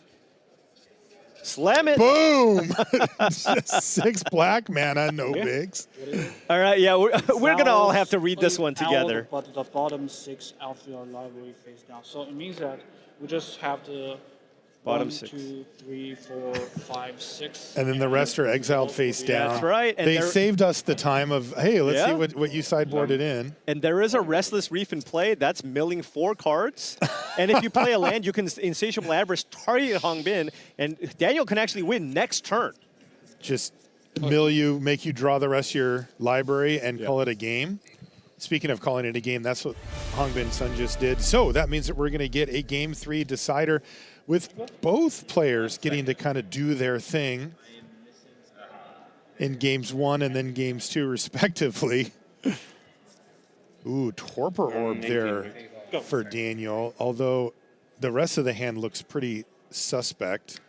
Yeah, but although Requiting Hex right now is nice. Yeah, Torpor Orb, though, really good job at kind of basically preventing the combo from even happening, right? Because this entire deck relies on enter the battlefield triggers. Right. So, was there a shock for this, or? Okay, I didn't see the writing up here. I was looking down here. Okay, Just making sure the life totals are right. But of course, with a creature combo deck, even with a Torpor Orb in play, you can still just beat down. That is still an option. 4/5 flying, 3/5, 3/4 flying. Yeah, you know, it's not like the it adds best, up. but it's something. 18. Bramble Familiar choosing to just attack. Maybe it doesn't have anything else to do this Time turn. for a 2/4 Formidable Speaker here. No, it's a Doc Hourlock. Okay. 2/3 instead. Yeah, all right, all right. It's all just power and toughness. Yeah, it would be funny. It's, you know, just playing a superior Spider-Man as a 4/4 might just be good enough, right? Just kind of keep things at bay. You can go. Daniel is going to play a Watery Grave tapped and then pass the turn back with Requiting Hex on upkeep. And I love this. Killing the Bramble Familiar recognizes that ending at the crossroads is something that Hongbin can play next turn, which is just a 3/3 flyer, which is kind of annoying to deal with. So at this point, you don't really care about the Doc Hourlock, given that you have the Torpor Orb in play. Discard this. Return this to my hand. Wait. Okay. Okay. Whoops. Sure. Yeah? I mean, that's a big speed bump, but right. Couldn't he have just main phased it? He could have just main phased it. That is not an effect that you see happen very often. People fighting for the Bramble Familiar. So either Daniel is okay with that transaction. I mean, it does cost a lot, right? It's basically his turn and a card. Yeah. Or he missed it and would prefer for the Familiar to just be gone. I don't know which one. 4/4. Yeah, you can copy the Llanowar Elf and make it turn into a mana creature. The elf. And it also exiles it for whatever that's worth. So now it's we have a 4/4 Llanowar Elf, kind of just brick walling everything here. Set up the stage. Daniel needs to just get to 6 mana here to get that Excruciator online. Is Torpor Orb going to be good enough? Or is Hongbin going to find enough just raw creature power and toughness to keep up here? I mean, it's looked super impressive here, right? It prevented the Formidable Speaker from getting anything. There's an Aang at the crossroads in Hongbin's hand. Ella, Cavern of Souls. He wants to name allies, most likely. Yeah, good. 5 mana, 3/3 flyer. Feels like we're playing limited Magic. I kind of like it. We're back to basics here. Going to attack. No blocks. 12. All right, and then Daniel's got a removal spell and an Excruciator. Oh, take 3. So Bitter Triumph will take down the Aang. Yeah, you're going to take 3 damage from it anyways. Right. You do need the last 2 cards in your hand. And Superior Spider-Man chipping away. Those are big chunks of Yeah. life. It's the biggest creature on the Doc's going to battlefield here. attack. This is kind of funny. Yeah, well, now we're going to see a 6. Oh, and there's also a Deceit, but that would just be... Okay, it's Excruciator time. It's just huge. No trigger ability, right? No trigger. Yeah, Hey, it's who actually needs a just trigger? huge. Yeah. 6 mana, 6/6. There is nothing in Hongbin's And it deck has bigger flying than still. the Excruciator. Yeah. By the way, though, no enter the battlefield effect. You still draw 2 cards a turn. Oh, Right? It's still a great nice. card on this board. Now you're just playing Dimir control because Torpor Orb has kind of effectively shut off everything else that Hongbin's deck can muster up. Maybe it's Dimir aggro. Dimir midrange? Yeah. Now that does, Torpor Orb only counts for creatures, so artifacts still get to trigger. Yeah, and then you can cast cards here still. Does Hongbin even have a way to... Oh, the Bovine Intervention. Right. Right? That would be an out here to the Torpor Orb. It does kill artifacts as well and turn them into cows. Yeah. There's also multiple seam rips in the sideboard, but that's a really awkward card to board in against a deck that has basically no other targets. Right. Vivian I Reed. mean, if Hungbin were to find it, Lethal's coming up very quickly here. Yeah, I think one of Hungbin's best draws would be, I do see a singular copy of Vivian Reed in the sideboard. That kills flyers, deals with the Torpor Orb, gets you value. Make a decision. Sure. So I made one. Oh, he did hit I a seam made, rip. Okay. I made 2 white. Yeah. 2 white, cast seam rip. Seam rip on the Torpor Orb. Okay, and then now you can ang the Doomsday Excruciator, I suppose. But then if Daniel plays it, Which he will be able to exile all the cards. He'll do the combo, or maybe combo is a strong word, but yeah. And given that you're at such a I have a low white life total, white floating. yeah. I have a white floating. Sun has so a I'm white sorry. floating. Yes. Yeah, just got to be very mindful. This is a super Cast important turn. Familiar. And tap this and cast N on the familiar. Yep. Because the Cast Dark and Hour target reduces the casting cost by 2. Because I have So it costs this blue and a white.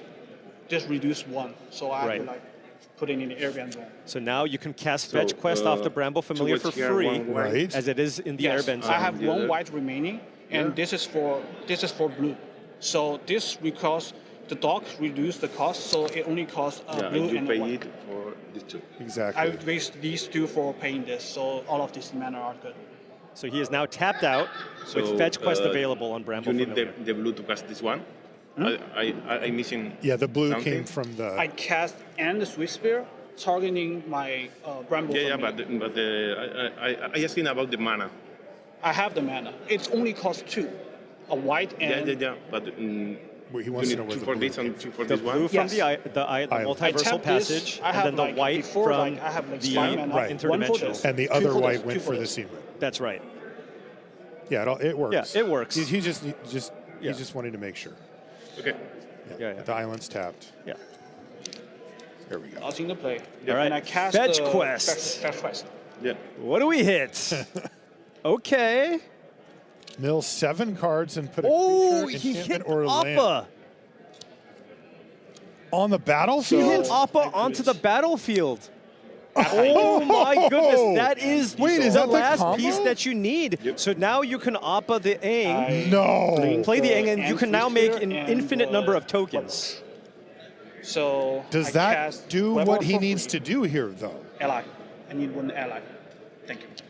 And he can also play the Web Watch, so now he can draw basically his entire deck. Okay, so that should do Right. Because, I mean, he is still facing a lethal flyer here, right? Like, if it was just Appa and Appa died or something like that. Right. But if he can do his whole deck, then he can get a bunch of flyers. What a find here. I mean, it looked like Hanbin was just going to die to this Excruciator on the final turn using every single last bit of mana. And mana reduction effects. Right, the reduction everything. effects. And now it's just like, oh, by the way, you thought I was going to die next turn? You die. You die now. And also, by the way, that seam rip, not only did he find it, but it's in his library. Right. Like you said, that's a tough one to He hit Seam Rip and Aang off of the He interdimensional did. Web Watch. That's unbelievable. He needed both. And then he also needed to hit Appa. Oh, and you know what it all comes back down to, What's Marshall? that? The Requiting Hex on turn 3. It's targeting your. It could have killed the Bramble Familiar, remember? Right. And Hangbin got it back. That Bramble Familiar is going to win Hangbin this game. Wow. So that I could bounce like both of your creatures are in the event zone. And you have extra mana in each loop? Or do it? With the ally. With the, I have Yeah, infinite yeah. allies, so I could tap allies to it to put both it into the yeah. Okay. Daniel's And like, I have, like, seriously? How these did I just lose? one turn happen where this all fell apart? And I could right now. I mean, that have, is like, just an N absolutely and miraculous Appa. So now I interdimensional start to Web Watch. bounce Unbelievable. Not just Start to one, bounce he this needed thing, and both. I'm going He to needed fix both it. and all of the mana from it.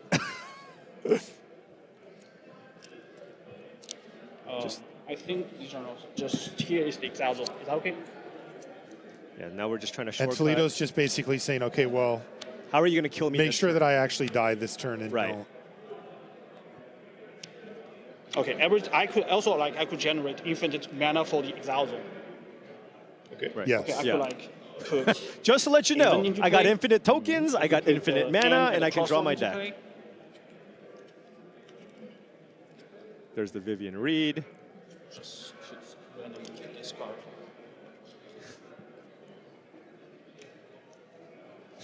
This is unbelievable. This is incredible. Oh, this is.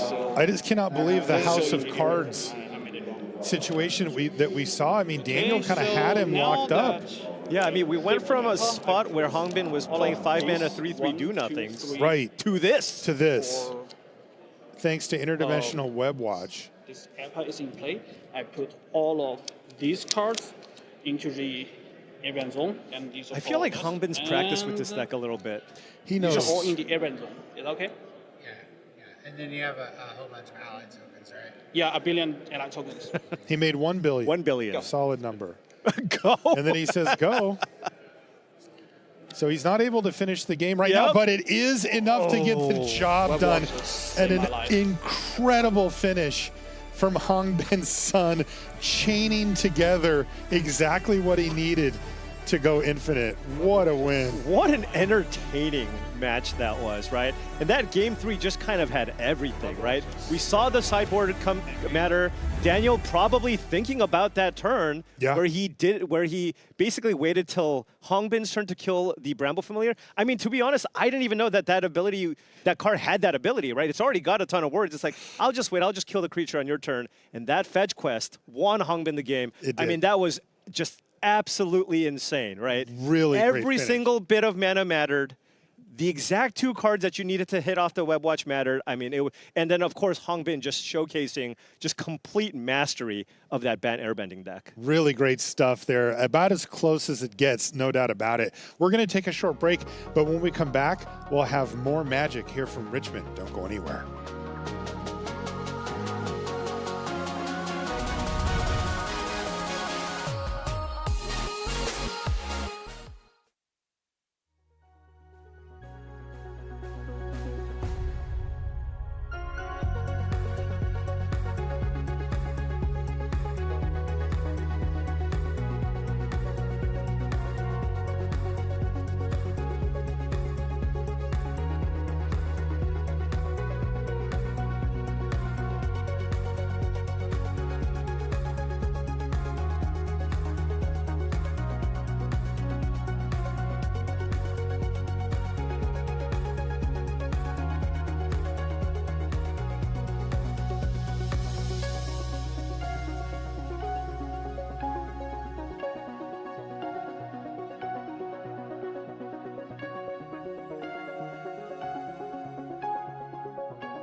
And welcome back to coverage here of Pro Tour Lorwyn Eclipsed.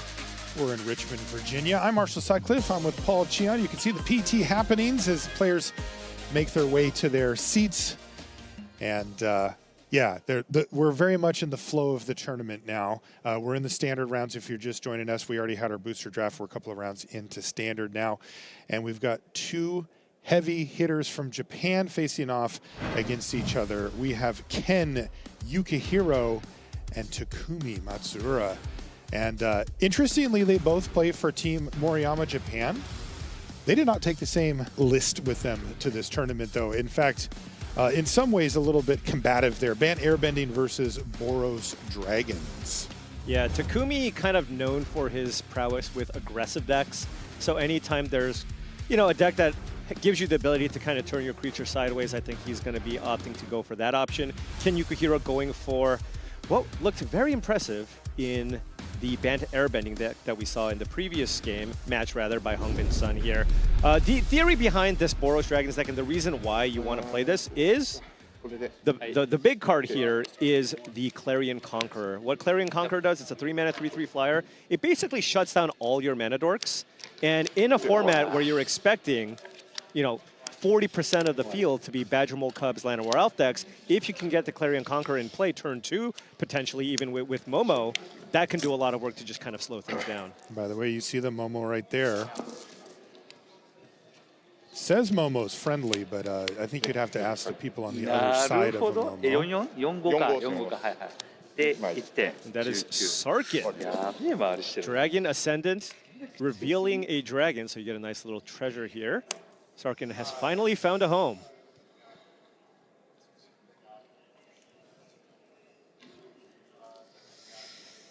Now, while the Clarion Conqueror is very, very effective against the various rhythm decks, I do think it's a little bit worse here just because the Bant Airbending deck does have the ability to airbend the Conqueror, right? It doesn't shut down, come into play effect. So if you cast an Angswift Savior or you cast Airbender Ascension, you can kind of use those cards to temporarily get it off the battlefield and then generate more mana. But we're going to see a bunch of flyers here, but will Takumi be able to put enough pressure on before Ken assembles his combo?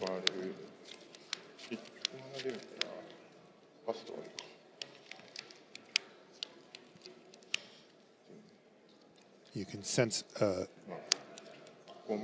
familiarity between the players. When you test, particularly when you test with somebody a lot, you really, really get to know the rhythm of how they play, that kind of thing. I will note here, you can see that Takumi's on 5. Oh, sure. That is a tough one. This is a very good 5, though, right? Magmatic Hellkite now. Momo Sarkin turn 3 Hellkite is about as good of a mulligan to 5 as you can ask for here. Yeah, and he really downgraded that land there too, right? Yeah, and I mean, most decks are only playing. This deck is probably playing 1-2 basic lands at the most. I see a Plains. He just grabbed the Plains that might be Botanical Sanctum. Right, like so that is not the huge. It did have a stun counter to further slow things down, though he does have a replacement Botanical Sanctum there, it looks like. Yeah, now the only thing Takumi needs to be really mindful of here is Angswift Savior, so might choose not to attack with the Momo, but does anyways. Or might not be a coward and just go ahead and jams. And there is an, of course, also Appa as an option. Yeah, the Paleontologist enabling that here. Yeah, it's a mana creature that also acts as a graveyard hate piece. 7 damage? Cards in hand 2. So do you want to block the Sarkin? The Sarkin is currently a 3/3. 5点。Hey, down to 8. All right. But Sarkin down. Sarkin down. What's the follow-up here? Well, Spider Manifestation. That is exactly the hammer blow. Right. So now access to 5 mana at least. I see a Dock Hourlock in Kansas. Oh, and this is not a good feeling if you're Takumi. Right. Kenyuka is at 8 life. That's packed with Appa. Jammed. Okay, so. Okay, sure. Appa's going to get airbended with Airbender Ascension. And then we're going to see Dock Hourlock and then a free Appa. Yeah. Does that sound right? Yeah.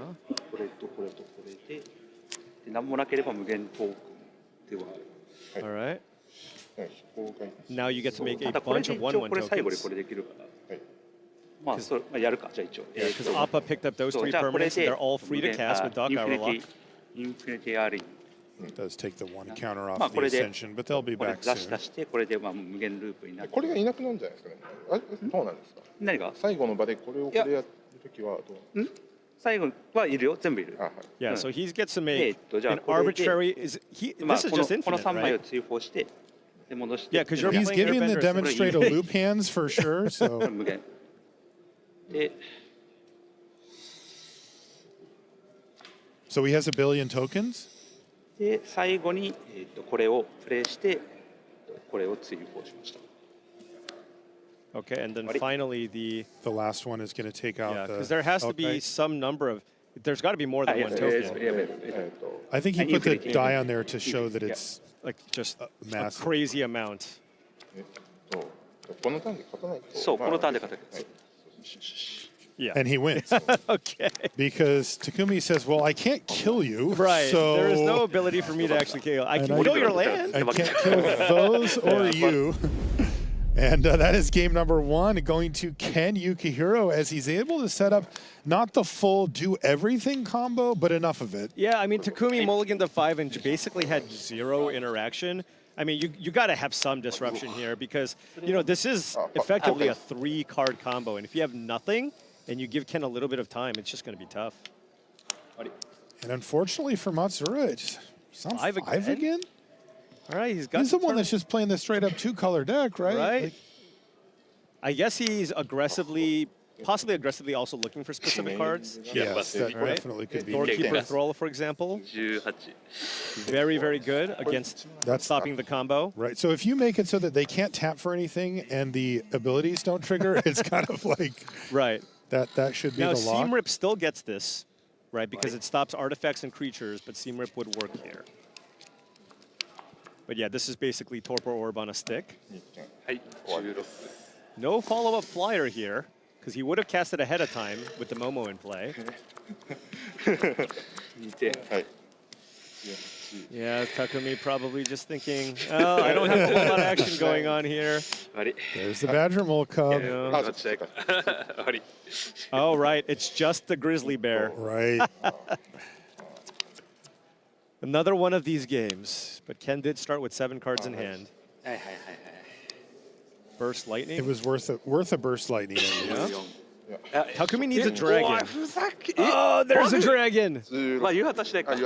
No enter the battlefield effect from this Sarkin, though. No Dragon Hawk, rather. This is funny. It does have an attack trigger. That would work. So 2 damage.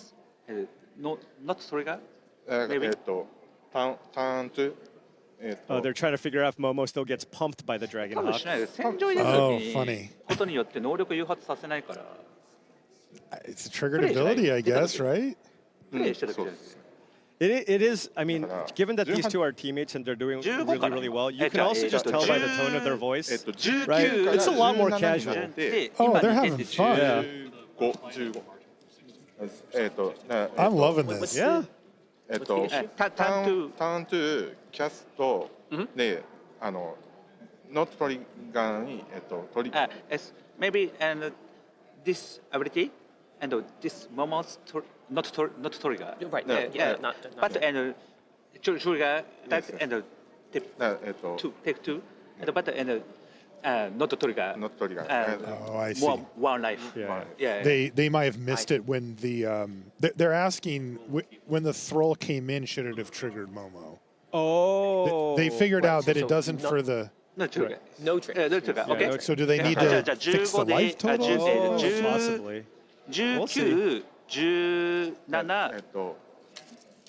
10ダメージのOkay, he's like, I'm going to attack for you. 19 15かな。 17で2ダメージ15 yeah 15 Okay. 15 after this attack. Got it. It has Because he now went been from sorted 17. out. Yeah. All right. I mean, No, Ken's that's in good some that they trouble. caught that. Yeah. That's a Dragon Hawk on the battlefield. Yeah, seriously. Just a 5/5 flyer.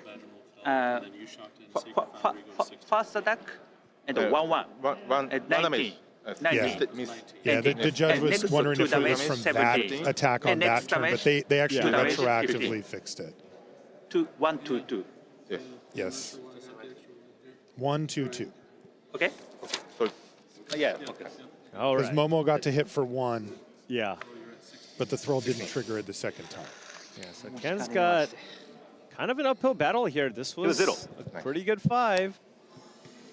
I see an Appa, but remember, there is that Doorkeeper Thrall in play, so it wouldn't be able to pick anything up.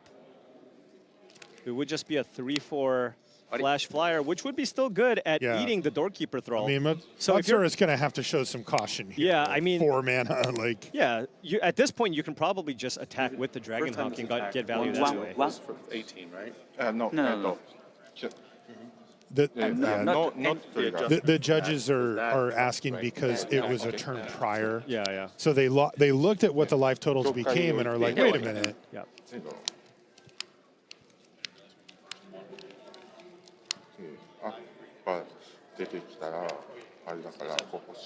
So you get to draw an extra card here because you have a creature power 4 greater and they take 2 damage. And Matsura wisely does not attack with throw. So take 5 and then maybe 2 more. If it's still exiled, you take 2. Yeah, I don't know what that card is. that is, but it's fancy. Is it a Lightning Helix? Okay, I'd it buy is a that. Lightning Helix. I can believe that it's got red and white in the cost. Well, 3 is more than 2, but you do have to pay for it. Yeah. And you, of course, have the option to take out Doc Arlock here. I think Ken's just going to be flashing into 3/4 here. Yep. Yeah, there's just no way Takumi's going to run into that, so might as well just play it out to the bottom. Right. Not falling for it. Okay, Ken just running out some stuff, but none of these can really get in the way of the Dragon Hawk that's in play. That Thrall has been massive for Matsura. Remember, he's on 5. Another hit. It is legendary. Oh, it is legendary. It is legendary. You could still, yeah, you might just want to get 2 extra points of damage in. So it's not a Dragon Hawk, it's Dragon Hawk. Like, that's its name. Yeah, that's right. And this is Clarion Conqueror, which would cost 2 mana, but... So that Dragon Hawk just stayed exiled and did 2? And dealt 2 damage to Ken. Down to 3. I think Ken's gonna... Okay, and the Aang won't do it either. No, Doesn't- although... Wow! Dragon Hawk was probably the best draw in Takumi's deck. Absolutely. At that point. Especially because it was the maximum amount of mana he could make. Right. And that thing had a huge effect. Because that is one of the things, you'll see the sideboard cards sometimes slow down the opposing strategy, but if you don't back it up with something, it's like they eventually find an answer. Right. It does feel like for this Boros Dragons deck, you do need to mulligan quite aggressively to either Momo or Sarkin probably, right, just to kind of get something going early. You must be right, Paul, because Matsura mulliganed again. Yeah. 5/5/6 on our 3-gamer here. Ken is now on the play, though, with the turn 2 Badger Mole Cub. That just got burst lightninged. And that's a Doorkeeper Thrall in Takumi's hand. Might just be interested in playing it now so it doesn't get anged.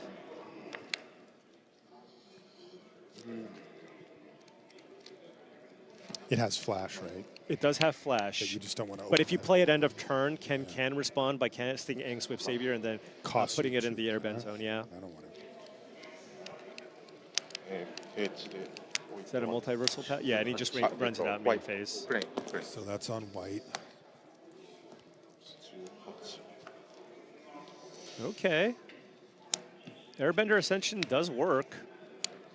But Seamwork works a little better. Yep, Seam Rip is one we've seen now in both of our matches this round, and it's been very effective against these sideboard cards. Yeah, these Both Torpor hitting Orb version effects, of Torpor right. Orb, exactly. Really, really strong against the airbending decks. Was that it, though, for Ken? I believe so. No, he attacked with his 1/1 token, 1/1 land from the That's Badger land. Cub. Yeah. Sure. Get in there.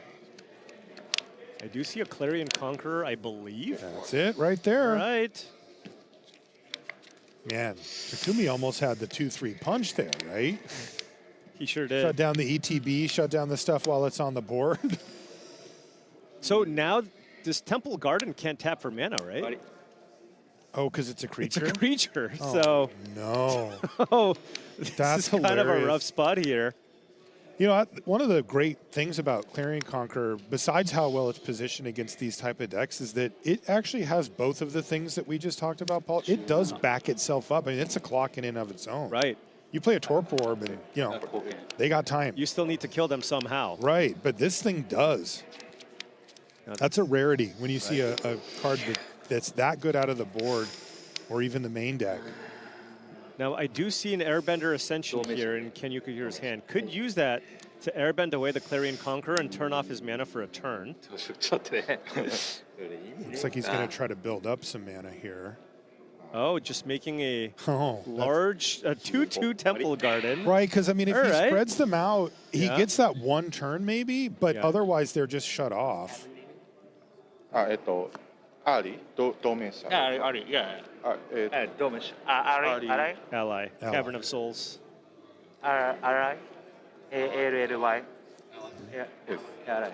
They're just looking for the little tag they've got for ally. That'll be a common one we'll see. Yeah. Yeah, Takumi can get a second dragon onto the battlefield. That'll put an immense amount of pressure here in Ken. 3 coming in. Doesn't have the ability to flash in a Nappa. Okay, that's not quite a dragon. Not quite. He's got Momo friendly flyer. He's got a bunch of cards in there, though. I'm trying to figure out what he could be holding here. Perhaps it's Lightning Helix. Perhaps it's...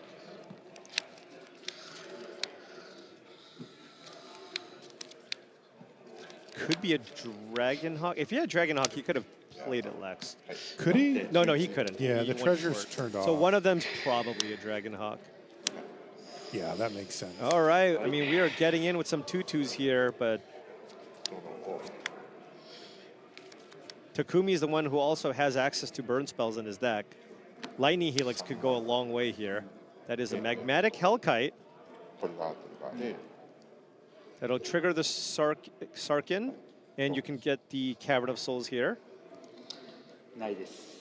Because that would be a painless source of blue mana for Ken Yukihira. Oh, and look at this, just this shuffle. Oh, does he have the planes, or did he board out? He didn't even look. Whoa. Oh, man, that Hellkite looks really good when it's Stone Rain. He must have the planes in his hand. Yes. Yep. He does. Oh, that's so rough. Oh, man, I heard him say something and kind of sigh and just pick up his library. Yeah, he didn't even fan it out. This draw needs to be big here because all he has is Airbender Ascension, and this is a lethal attack. Oh, that is Fetch Quest. So you Airbender Ascension the Clarion Conqueror, your mana gets turned on for a turn, and then what can you hit off the Fetch Quest? Because you would have access to the 7 mana.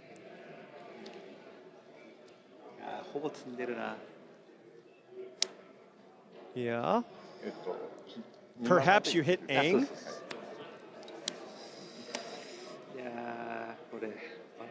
Five, 6.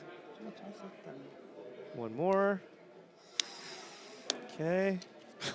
Okay, All here right, we go. I mean, this time I feel like you're a little too far behind, but Aang would be one of the better. There's an interdimensional web watch. There's 3 of them. But he got Seam Rip. Okay, so this means... no, that's not enough, though, because if you play the flyer, that's 6 damage, right?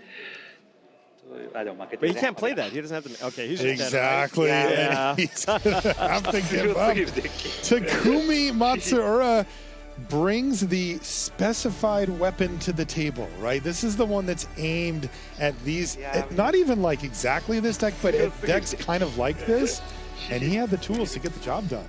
Yeah, I mean, just being able to shut down the mana creatures from the Clarion Conqueror and ability to basically shut off kind of the combo element of their bending deck with the Doorkeeper Thrall. You kind of, if you just play 4 copies of each, all of a sudden, it's really, really difficult for Ken's deck to do anything. I mean, take a look, Game 2 and Game 3, Takumi was mulligan the 5 and 6 both games, but it didn't matter. As long as he mulligans aggressively to find kind of those silver bullet type creatures, all of a sudden Ken's deck just kind of falls apart. Yeah, I'm really impressed by its ability to disrupt while applying pressure. Yeah. That's the thing that you really need in these matchups, and it got the job done there for Takumi. Okay, we're going to take a short break here from Richmond. When we come back, though, we'll be at the news desk to set up the next round. Don't go anywhere.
Party coming up soon, February 13th through the 19th. Play in this plane shifting twist on Commander Party before it vanishes. Pick up the Farhaven Elf promo card for participating while supplies last. Check out how it's played over on youtube.com/@playmtg.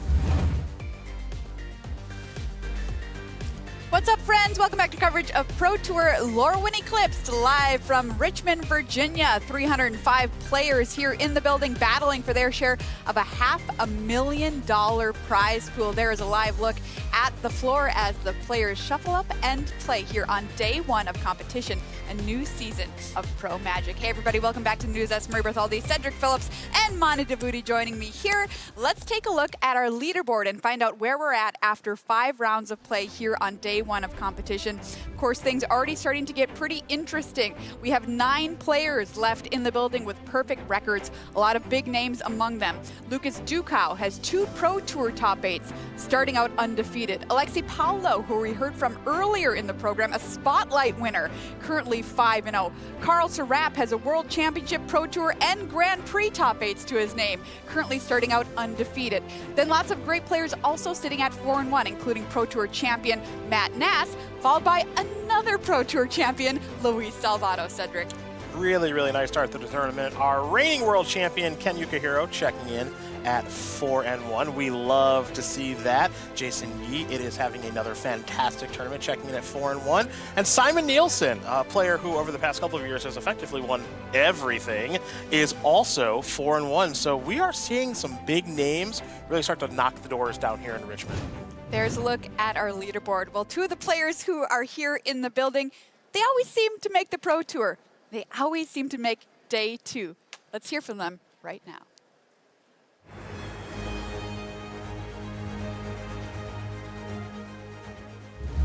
You know these two as Ely Cassis and Javier Dominguez, 2 of Magic's best and brightest. But we on the coverage team, we know them as the survivors, because these 2 right here, they day 2 everything.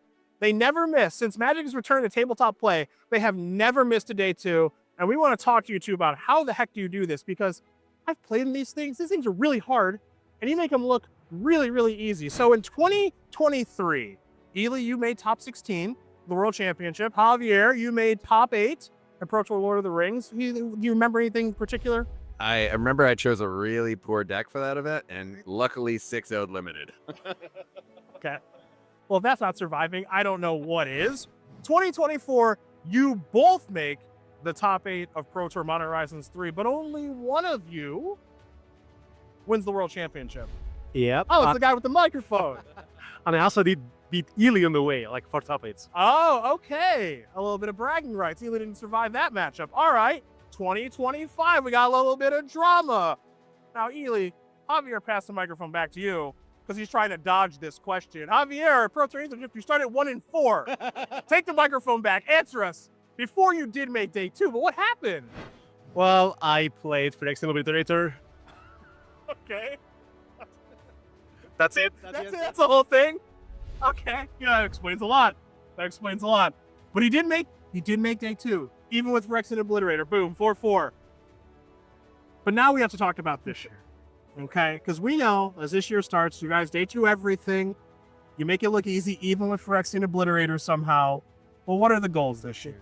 Player of the year. Okay, player of the year. Javier, what are your goals? Well, maybe beat Ely on 3-4 brackets so I can be the last survivor. Okay. That would involve going 3-4. Oh, he doesn't want that microphone. I think this is a good time to cut it. Ely Cassis, Javier Dominguez. You don't want to play against him because you're probably not going to beat him, but Javier's going to try. At least on day 1. That's for sure. That's awesome. It would not be the Pro Tour, and it would not be day 2 without either of these fine players. Ely Cassis is currently sitting at 4-1. Javier Dominguez is currently sitting at 3-2. Well, it's time for some more deck bites. If you're looking for a deck to play in Standard, we have some answers for you.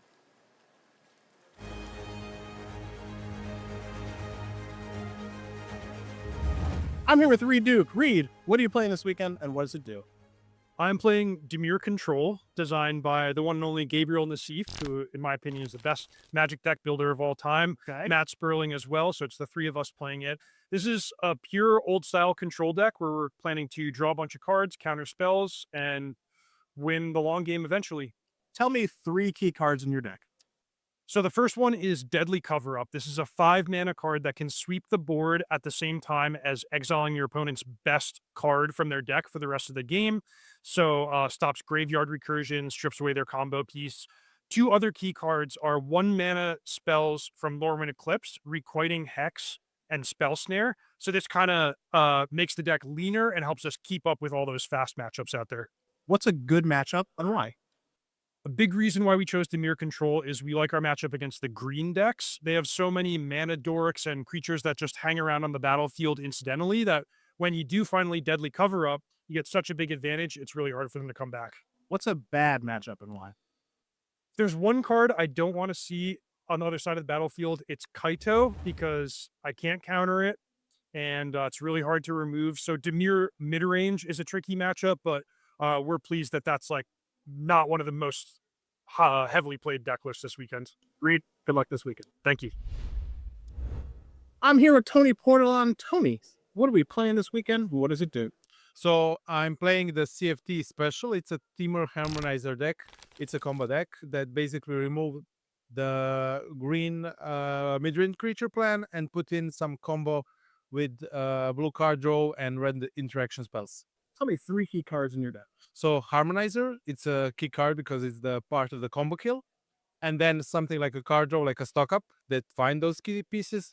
And then like an interaction spell like a Seer from the new edition that deals 4 damage to a creature. What's a good mashup and why? So something that doesn't interact with the deck and you can interact with. So basically you're a turn 5 kill deck and you need to interact and kill on turn 5, basically. What's a bad matchup?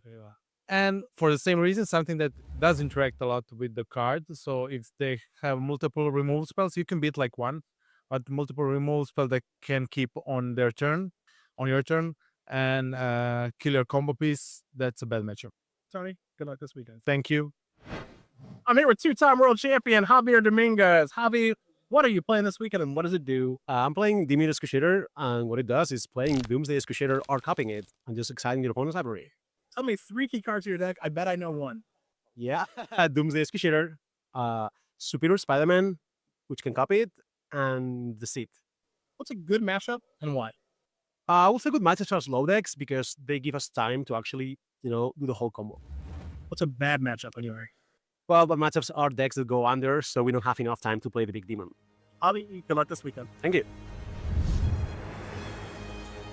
Well, there's some cool decks for you to check out, and we've got more coming up because these next couple of rounds are featuring some very cool decks in the feature match area. Let's set up our next feature match here, coming at you for round number 6.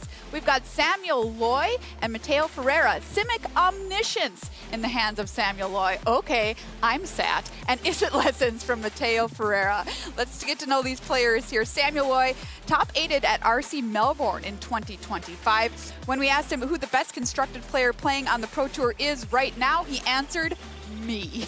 Love it. I love it. Love the confidence. Yes, please. That confidence. Let's take a look at his round by round from day 1, Cedric. We will take a look-ski here. So we got a 2-0 start into the brutal loss playing for 3-0 against Masahito Moriyama. But now bouncing back, taking care of Steve Stillman playing Salter Animator and then a little Demir Excruciator. What I'm noticing here thus far, though, even the matchup this round, Is It Lessons? No Badger Mole Cubs, it looks like, that Samuel Loy has had to play against with the Omniscience deck. So I don't know if the matchup against Badger Mole Cub is good or not, but I do know that he and his team are B-A-N-A-N-A-S.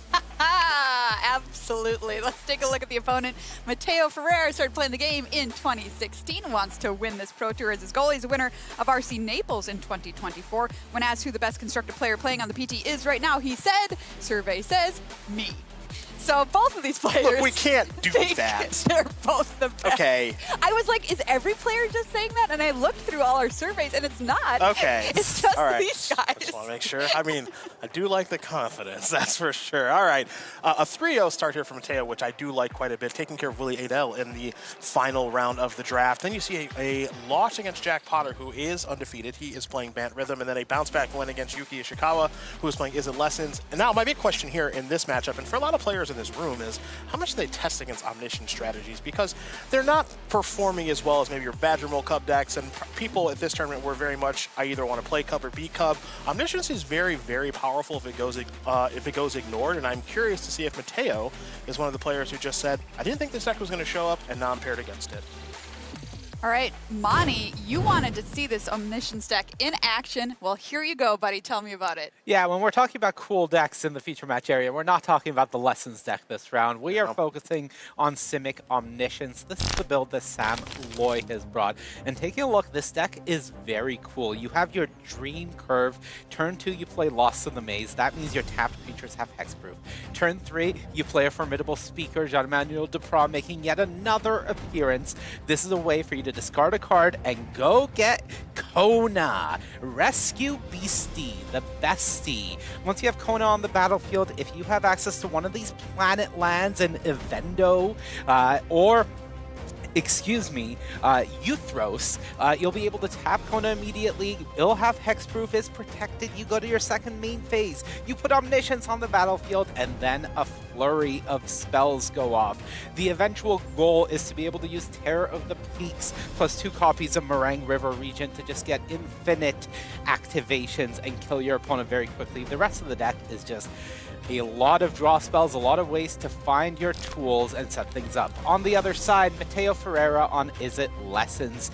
No real introduction needed for Lessons. This deck absolutely dominated the World Championship. You're trying to get a massive Lessons going, turning Accumulate Wisdom into Ancestral Recall, and you're doing that using cards like Artist Talent and Monument to Endurance. This deck is incredibly powerful, but so far the consensus seems to be the format has caught up at this point to its Lessons, which didn't really get anything from Lorwyn Eclipsed, despite the set being incredibly powerful.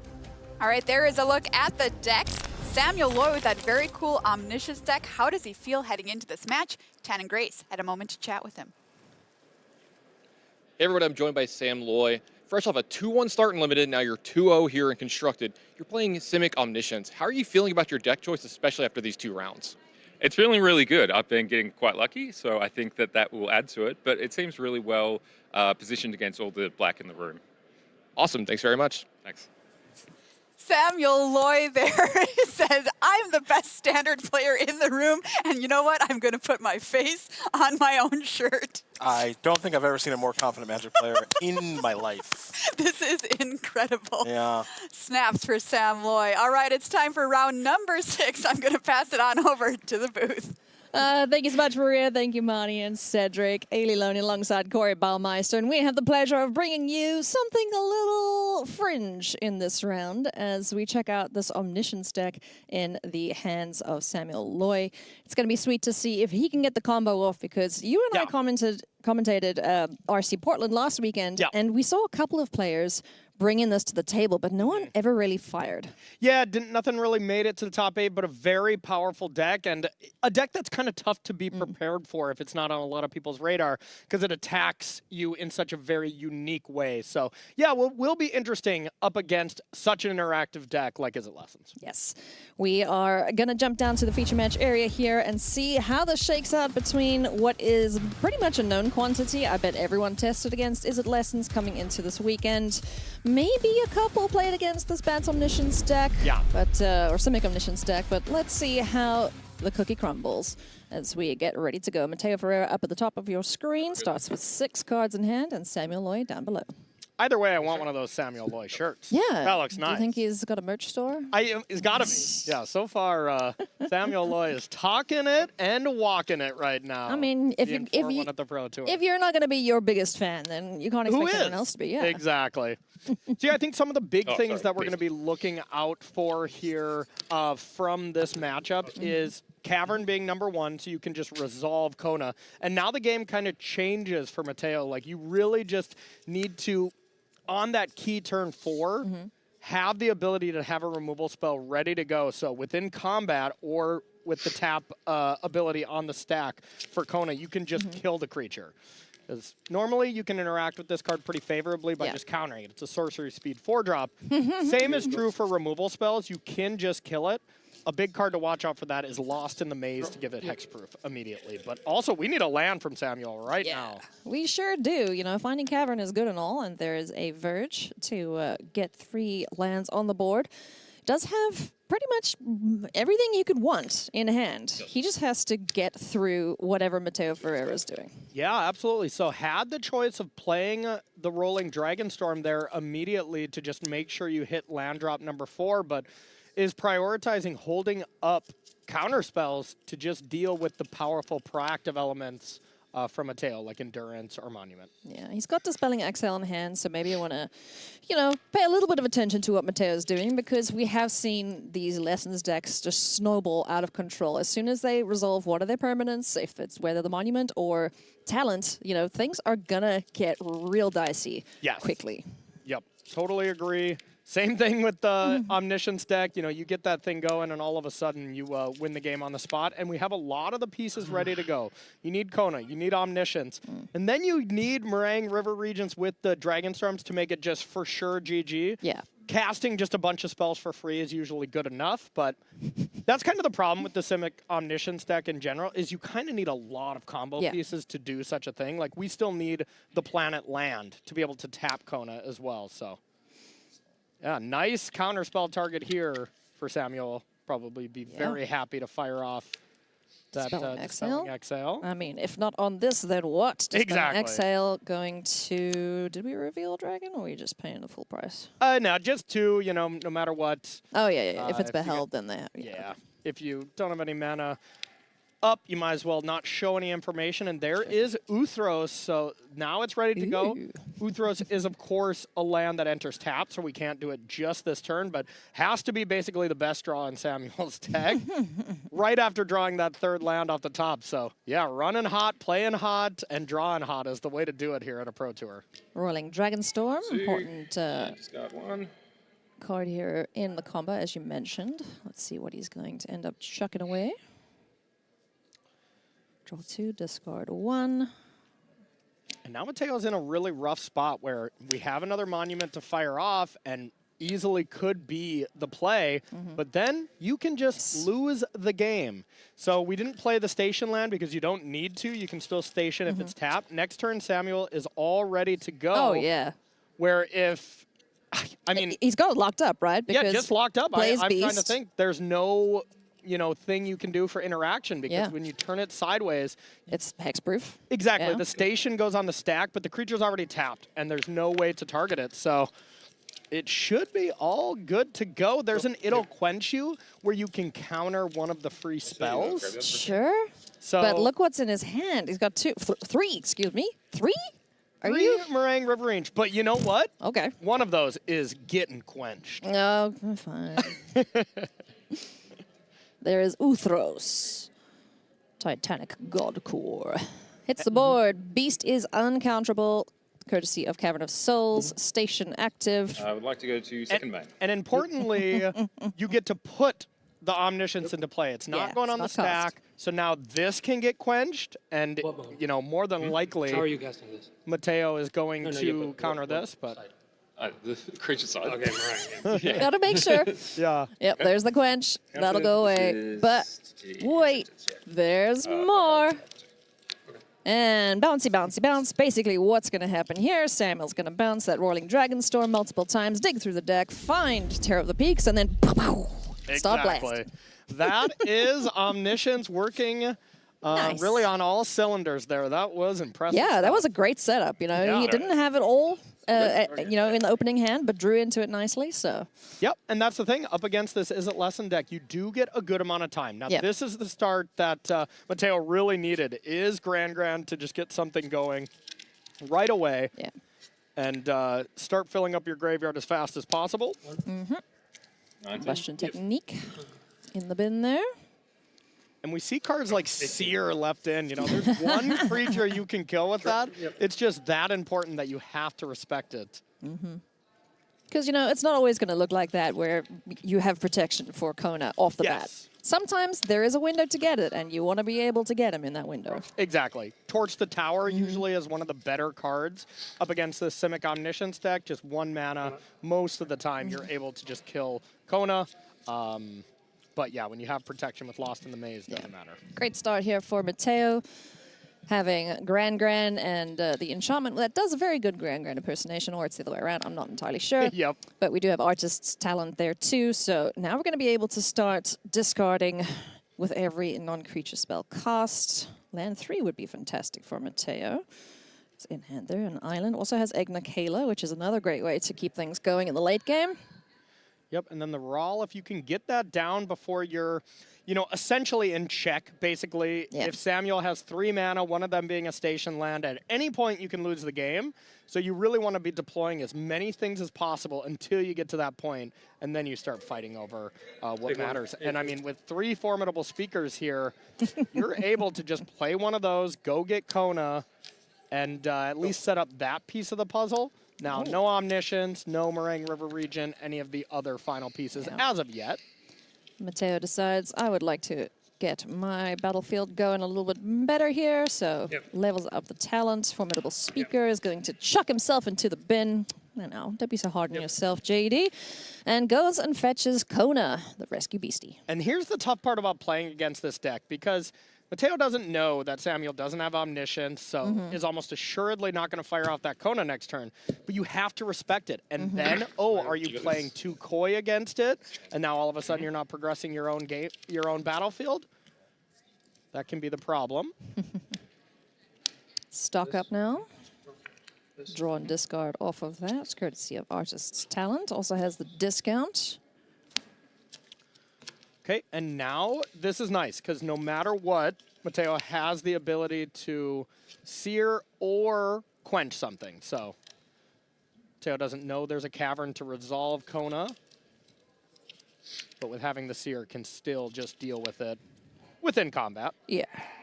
No Lost in the Maze just yet to protect the Beastie. It's in hand, though, so we very well might see that get deployed, and then the following turn try to set it up. Mateo looking at quite a few options in hand, just deciding how he wants to sculpt it. The Seer, it'll quench your Rawl Crackling Wit. If he can get to it, Rawl would be a pretty nice addition to his battlefield. Yeah, sticking a Planeswalker, gaining that value, and then holding up Disruption for the combo, that's definitely the point you want to get to. But it's tough to get there, that's for sure. Big moments as far as what to select off stock up. I don't think I'm going to get there. Yeah. That's the easy one. Not with that attitude. Yeah, saying I'm not going to get through my deck here, and that's that makes a lot of sense. So. Wow. Seer on a Formidable Speaker. Ooh, okay. Gran want to get frisky, so chuck in another land into the yard. That could be very regrettable, because now... Okay, we have another Seer, it looks like. I was going to say, if you don't have another Seer, searing a Formidable Speaker is very questionable, because Formidable Speaker, the body of it, it's a blocker. Yeah. You know, you're not winning with combat damage from the Simic side, so... There's really no reason to kill that unless you have another spell. Not their game plan at all. But, you know, maybe Sam thinks the door's open here. Let's just go for it. Why not? The problem is going for it doesn't accumulate to really doing too much, as you're not putting in Omniscience. You know, you can, I guess, put into play like a Formidable Speaker or something. I would imagine this is a setup turn. Yeah, sure. That's useful. 4. There's Lost in the Maze in hand, and consult the star charts if he really wants to be mana efficient and do something on Mateo's end step. Doesn't have all the blue mana able to do all that, though. Yeah, we very well could see something like a Lost in the Maze plus a consult the star chart unkicked. That would be something that's possible. We don't have 3 blue, though. Oh, yeah. Okay. Okay. Yep, that's very true. Just green and colorless off caverns for now. Yeah, probably not seeing that. So probably just seeing a kick consult the star charts, which just gets spell pierced. Yeah. Take one. We shall see. 16. Go, Granny, go. Now, just one lesson in the grave. The accumulate wisdom's there and ready to go if you can get some more lessons. But the lantern will be able to deal with that pretty easily. Lost in the maze. Cost 2 mana up, so it doesn't get pierced. It'll quench you and spell pierce it, just like, should we team up? Team up, yeah. 2 for 1. And honestly, you're pretty priced into it. You because gotta, what right? do either of those spells do to Kona once this is in play? Nothing. So at least you can loot away some of your cards you want. Viral. This isn't your match, buddy. Yep. Pays the 2, and it'll quench you. It's the quenchiest. And does loot away the extra artist talent. And now having a seer and accumulate wisdom, normally really good, but the lantern checking into just anticipate instead of ancestral recall is a big difference. Absolutely. That Soul Guide Lantern messing up all of the graveyard shenanigans Mateo could possibly have in mind. Yep. Soul Guide Lantern was already pretty strong before Lessons, jumped onto the scene because of Reanimator. And now with Lessons being a big deck, it is just one of the best sideboard cards in Standard. Some people are main decking it. That's how much respect they're putting on the archetypes that utilize the graveyard. Yeah. 16. What a card. So you're at 16, I'm at 18, right? Okay. Big thanks here for Samuel. How does he want to take this turn? Yeah, and it looks like behind the spell pierce, I believe, is another lesson. So the senior discount on the table here from Grand. Also the discount off of the Exactly. artist So talents. things are extremely cheap. Yeah. Wisdom and Seer able to be cast. Yep. And doesn't go anything. Trigger results. And now we will do two. a check. Okay. Yep. Unfortunately, we got to put away that ancestral recall. It's just anticipate. There we go. Did he activate it? It is only 2. So we heard them communicate only 2. So that card in the back, not a lesson. So just the combustion and quench. All right. Now it is active. Now it's active, yes. Okay. So Monument here does pick cost 1. Mm-hmm. Ain't that nice? Yeah, now it looks like we... Ooh, so this was a little risky. It's not going to work out, too poorly. But if there was another Accumulate Wisdom, which we drew, good timing from Samuel. Well done, Samuel. Any other timing, Mateo got a 1 mana draw 3 there. Hell yeah. Wow. Trigger's good. So Grand's discount no longer applies, but we have seen this deck fill its graveyard extremely quickly. So.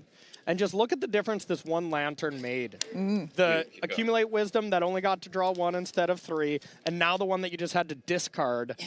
So that's just one lantern that basically prevented 4 extra cards for Mateo. No big deal. Given a question here, does he want to answer this? Consult the star charts on the end step. He can counter it with 3 steps ahead that is in hand. Yep. Importantly, cannot be Disdainful Stroked, even though 4 mana was paid. Similar where this could get spell snared. Those kind of interactions. You got to make sure you know. Okay. Okay. So X is 5. And now it is an Omniscience check. Any cards that cost 10 mana? Who knows? Yeah, that's really all that's for sure missing. Now the Seer could still deal with Kona, of course. Yep, still no way to protect a tapped critter. I did see a Lost in the Maze, I think. Maybe there were 2 there for Samuel. Yeah, and that's something you want to prioritize. Oh, that is both. Both. Enchantments are exactly what Samuel wants right now and finds both cards that we really need. Yep. That was a great consultation with the star charts. That being said, Grand and Monument combo here is ready to go. Yeah. Mateo's going to counter anything that goes in this deck. Take 1. 15. So did a little looting with Grand, draw an extra card with Monument. And the pressure, in air quotes, is on for Mateo. As, this kind of card advantage, you'll be able to just kind of deal with everything. But the pressure in the sense of actually closing this game out fast. Yeah. Not necessarily. Double Omniscience. 6 invest. would you like some insurance on your omniscience?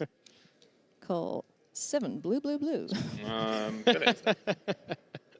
What a card, Omniscience. You know, we saw this card. It seemed like it was kind of on its way out when Umbrello's Awakening was gone, but I mean, there is still, it's still an incredibly powerful effect. One of the most powerful effects ever. So finding a way to utilize it, still players, or still something that these players will have on their mind. Lost in the maze on the stack. 3 steps ahead says no thank you. Got some triggers to resolve here. The monument as well as the artist's talent. So that is just the counter target spell mode. Does this result? Sorry. I draw? Yeah. Okay, that was at the upkeep, trying to put the pressure on Mateo before the main phase, before you draw extra cards. Thanks.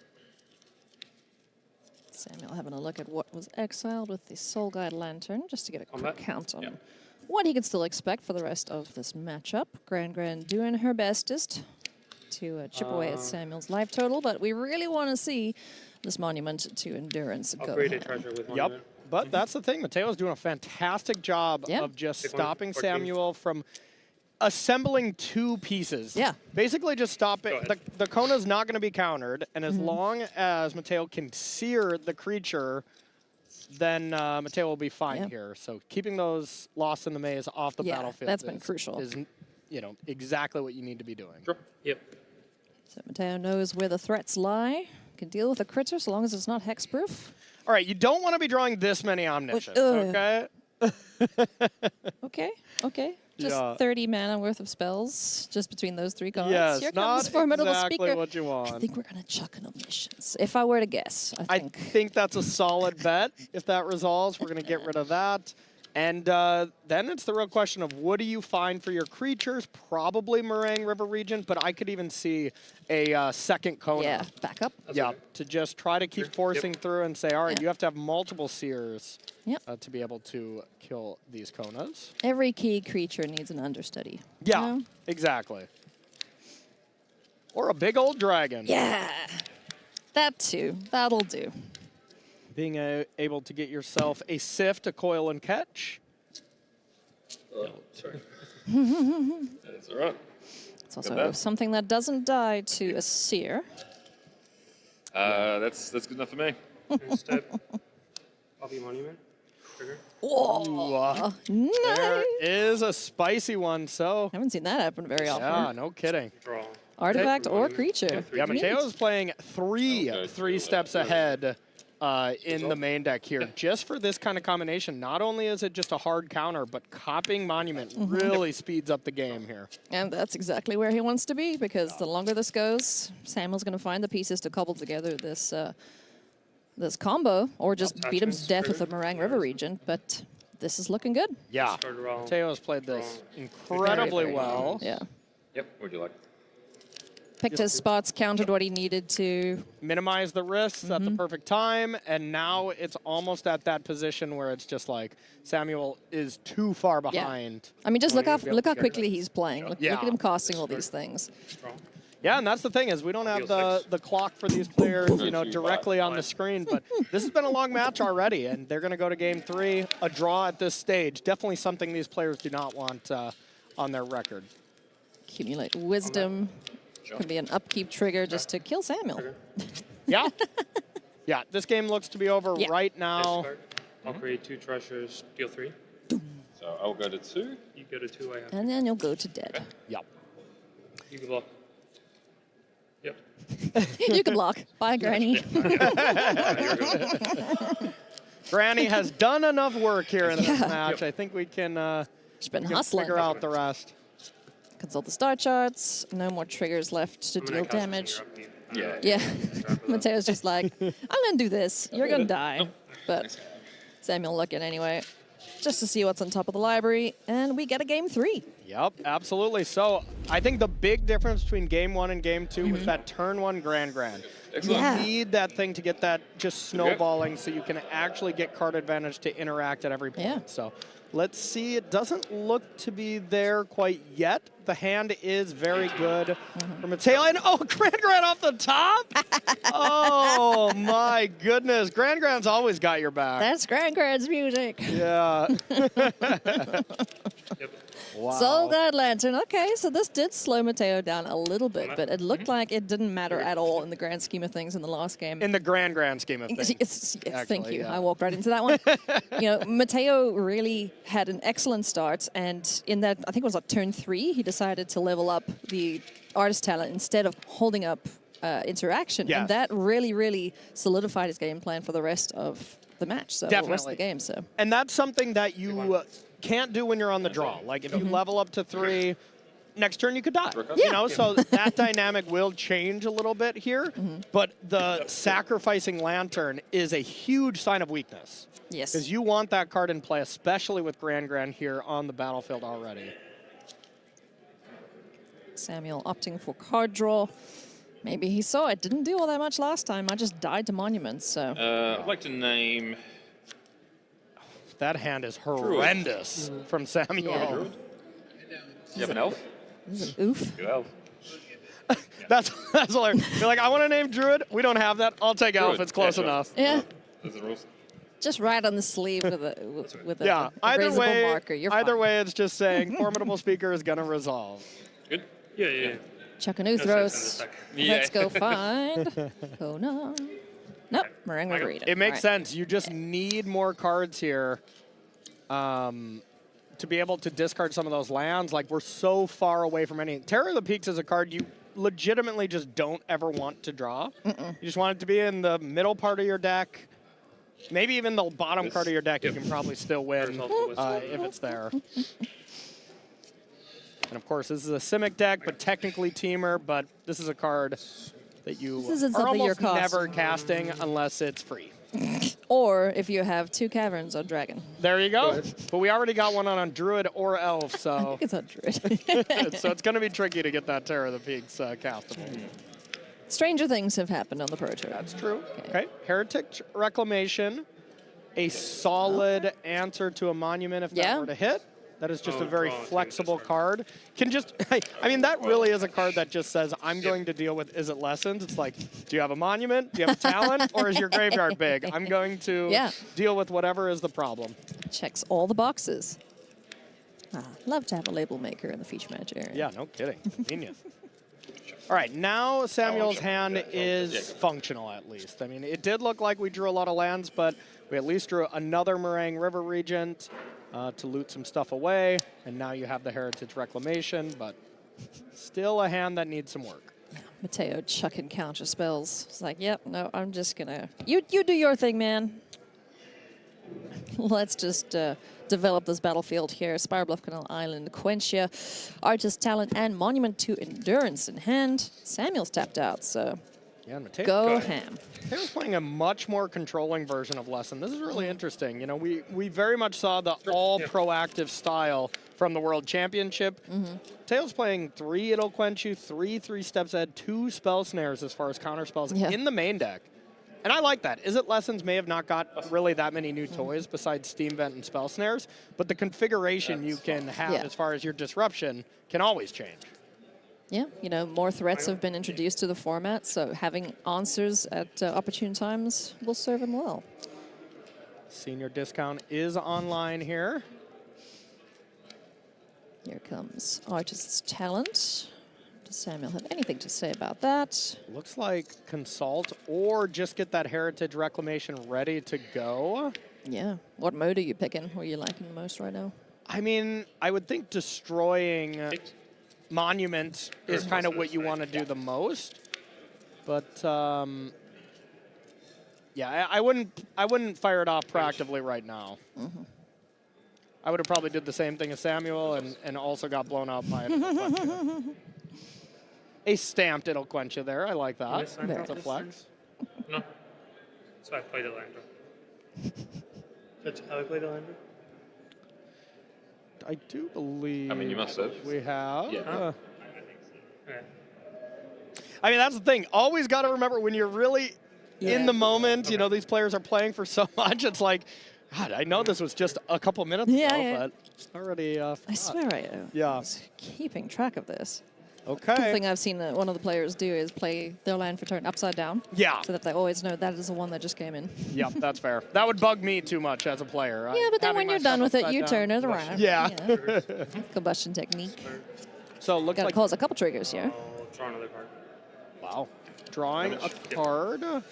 Okay, and then when we attack, that's going to make a treasure, so Mateo has some interaction on Samuel's turn. We know Samuel is far away from doing the thing. Yeah. But Mateo It's not doesn't looking know hot that. right now. Yeah, Mateo doesn't know that, and all Mateo has is one disdainful stroke. So there's a world where Samuel would go Cavern on Kona, play it, tap it, game's over.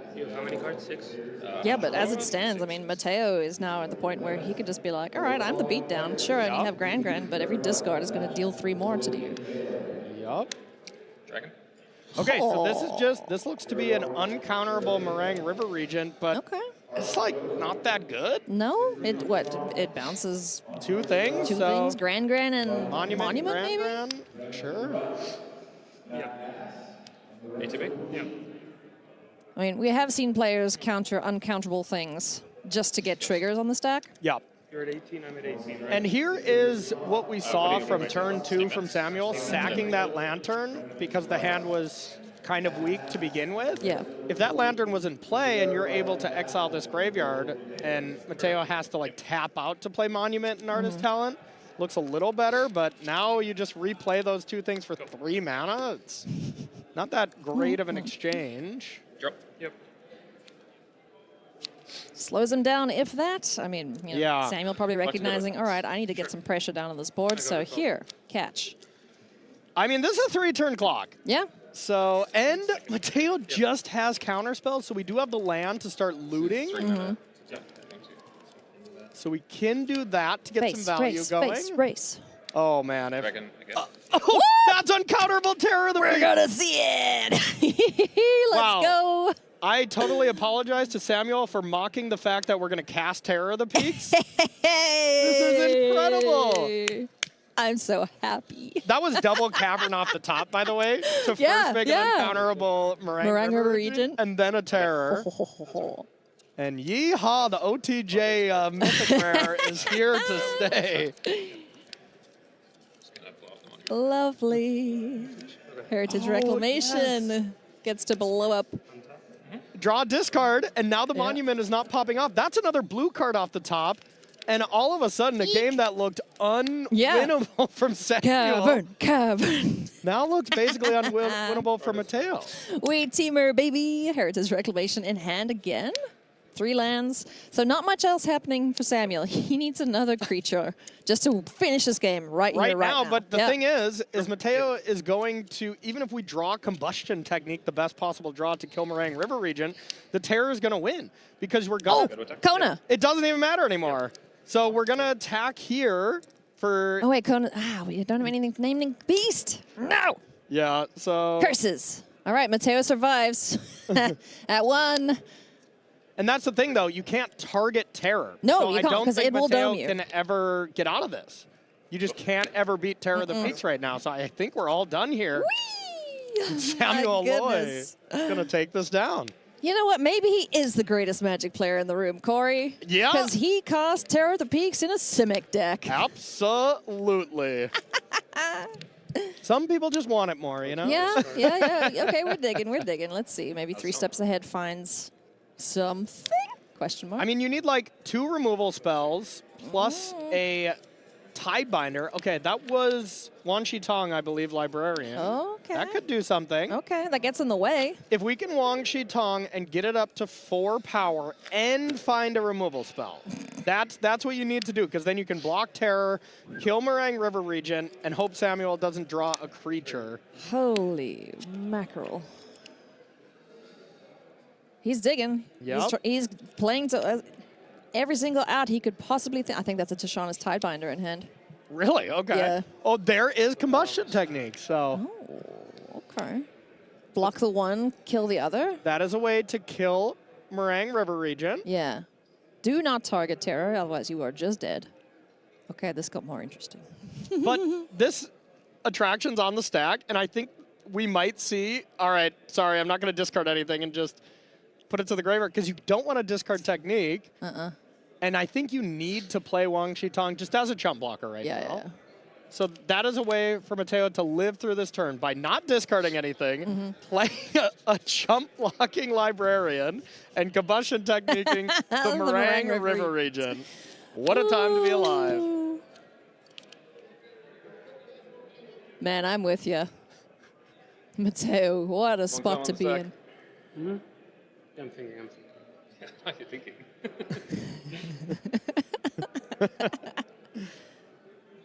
Samuel's having a smiles. blast. Yeah, he's having the best time, man. Yep.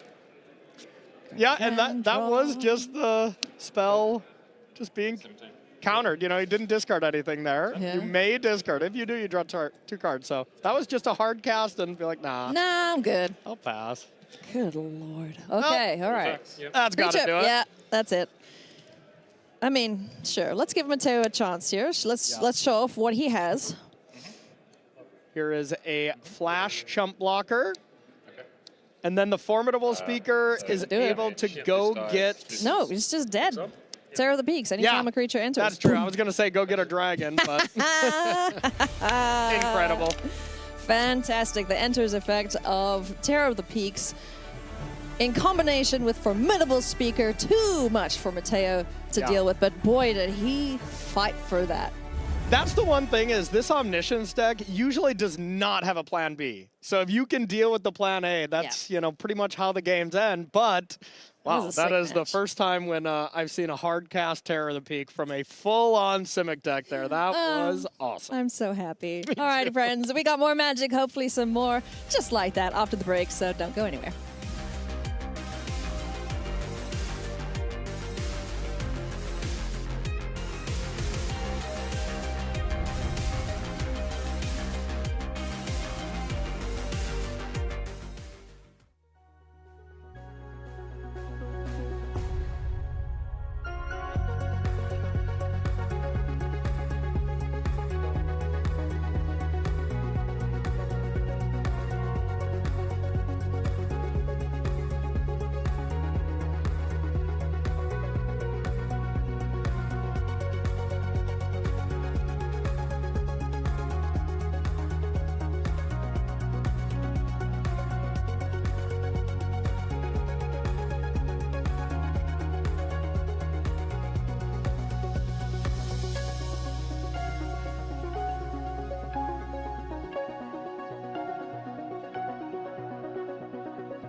Welcome back to coverage of Pro Tour Lorwyn Eclipsed here in Richmond, Virginia. We are deep into our standard rounds. Ailey Loney alongside Corey Baumeister bringing you the action here. And we have seen incredible magic thus far today, Corey.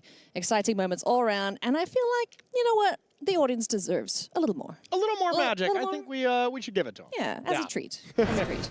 For good behavior, let's take a look here at our next feature match. It is Zevin Faust rocking a sweet Azorius tempo list up against Jean-Emmanuel Depras, former world champion on Sultai Elementals. Funny thing happened at the past event that we were at where someone said, have you guys checked out Zevin Faust's list? It's so cool. I had a friend sitting next to him and he was just like, I don't know what to do against this. Yeah. It's just so cool. So an awesome take on the ban airbending, you know, using a couple of those critters, but also some sweet cards like Aven Interrupter, Floodpit's Drowner, Enduring Curiosity, doing everything on the opponent's turn. Yeah, absolutely. Zevin definitely known for playing some spice and having some very strong results with it as well. Made the top 8 of the Pro Tour Mat NAS 1 with a Golgari up the Beanstalk style deck. Yeah, that was a really nice one. So as we join this match in progress, Zevin is up a game against Jean-Emmanuel, playing 4 copies of himself in the main deck, as is to be expected. And he's also playing, you know, kind of a different riff on the Sultai Reanimator deck, where he's just going full on these elementals that were released with Lorwyn Eclipsed. You know, Sunderflock being the Haymaker right at the top. We've got Deceit, we've got Emptiness, playing all of the sweet mythics from the set. Yeah, absolutely. And it kind of is trying to do the evoke one of your powerful elementals things, and then when it's about to die, using something like Not Dead After All, Undying Malice to be able to bring them back, something that we saw from like Grief, Fury, you know, in Modern. Kind of trying to do the same thing. So that makes sense why we're seeing something like Soul Guide Lantern being brought in to break up that synergies a little bit. Now that being said, the synergies don't necessarily get broken up if you do something like Wistfulness. Because you can stack it in such a way where you remove the lantern and then bring it back. So. Glarb, Calamity's Augur, a great card if you're digging through a library for very expensive creatures like those elementals. So just being able to cast, or, you know, basically manipulate the top of your library to dig deeper, find those elementals, and be able to cast them off the top. You can also surveil, which is pretty sweet. And looking at the interaction that Zevin has, there's not a lot for just 3 drops. There's 4 Seam Reps. This is a 4 High Noon deck, Spell Snare, so really hostile to 2 drops, going wide, playing a lot of spells, but something like Glarb could be very difficult to deal with from Zevin. A Johnny, Outland Chaperone from Lorwyn Eclipsed, makes a couple Kithkin. Let's see which mode he chooses on him. Yep, gonna make some friends. Yeah, and hey, that is one way to actually kill Glarb if we get that turned sideways. And if you don't turn it sideways, you're not trying to attack down the Ajani and trying to get that off the battlefield. Does have the ability to -2 and deal 4 damage to a tapped creature. That's a very white spell coded ability. If it was -2, just deal 4 damage to a creature, you know, being able to remove Glarb that would be a Chandra. Would be very good. Yeah, we'd start seeing those extremely powerful planeswalkers of history's past. And now we see Not Dead After All in hand, maybe not necessarily another evoke elemental to kind of do the combo, but that Soul Guide Lantern could very well be shutting that down anyways. Because there is an opportunity where it is in the yard for Zevin to respond. Exactly, yep. It will still go to the graveyard for a split second, and that's when you can Soul Guide Lantern it away.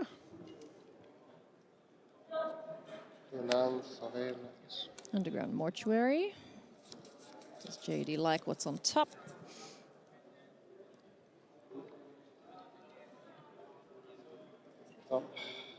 Okay. Now he's allowed to look at any time. Let's see, I believe that is a Deceit in the back. So, yeah, the Soul Guide Lantern is definitely doing the thing here. It's such an annoying little wrinkle in game plans. Yeah, Lantern. For the graveyard players. Just maybe the best sideboard card in Standard right now. I mean, look at all the applications. We've seen it good against Reanimator. We've seen it good against Lessons. Now good against the new kind of spicy deck that Jean-Emmanuel Depras brought to the table. There it is. Formidable Speaker casting Formidable Speaker here, at least for the first time on camera that we've seen, and that just feels good. Not Dead After All, gonna get thrown in the yard. Its usefulness in decline since Soul Guide Lantern hit the board. Looks like Sunderflock was pulled to the front there. Okay. Yeah, it's like that. Wistfulness to deal with Lantern is another option, but... Wistfulness would be useful. But let's see where JD goes to. It is going to be Wistfulness. Okay. Turn passes back to Zevin. Makes sense. Untapping with a Planeswalker. Always just feels as good now as it's always been. Well, this is just incremental advantage here, ticking up the ultimate of a Johnny. You know, could come into play for sure, but going to just be making tokens here for a good amount of turns. I think I saw a Enduring Innocence in his hand, and that's just another way to gain advantage off of all the tokens being made off of a Johnny. So yeah, that's great. what does he want to do? We did see Zevin going pretty deep at the regional championship last weekend. It's at least 8-1 in the feature match area. Didn't convert it into a top 8, but still had a solid result playing the Azorius Tempo deck as well. There we go. Enduring Curiosity, blessing a Johnny, get a Kithkin, draw a card. Not too bad.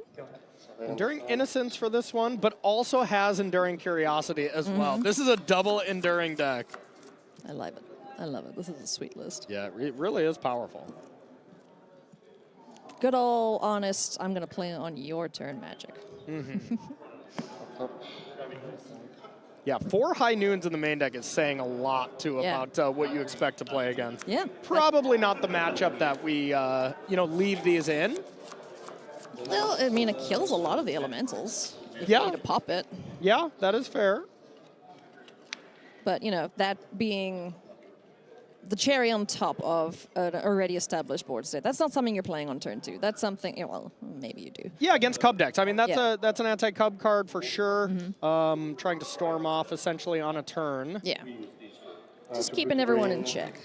Oh, and wow, Nice. Wistfulness off the top. And that is very importantly exile. Oh, it's instead exiled, of you're right. destroy. So Yes. a huge interaction. And now that's JED saying, I don't have to Wistfulness the Lantern to be able to bring it back type thing. It's, well, I'll play the one off the top of my library, get rid of the card that you're being proactive with, and save the Wistfulness for the Lantern later if you have to. So Jean-Emmanuel Dupraz' avenue of attack has changed. We see Superior Spider-Man in hand. I think he's just going to be a 4/4 at this rate. Yeah, no targets or anything so far. Yeah. And as far as a Johnny goes, it's -8. That's the ultimate, which, you know, I have not seen very often, to say the least. Oh, what is it? Go on. Yeah, being able to look at the top X cards of your library, where X is your life total, and you may put any number of non-land permanent cards with mana value 3 or less from among them onto the battlefield. But you know, that's a lot of the deck. Yeah, and, well, Zevin has a lot of life, so you would be able to just go really wide. Yeah. Put basically every creature in your deck into play, and, you know, games get a little easier when you can do that. What does JD have in terms of threats for that? He's got the Sunderflock in deck somewhere.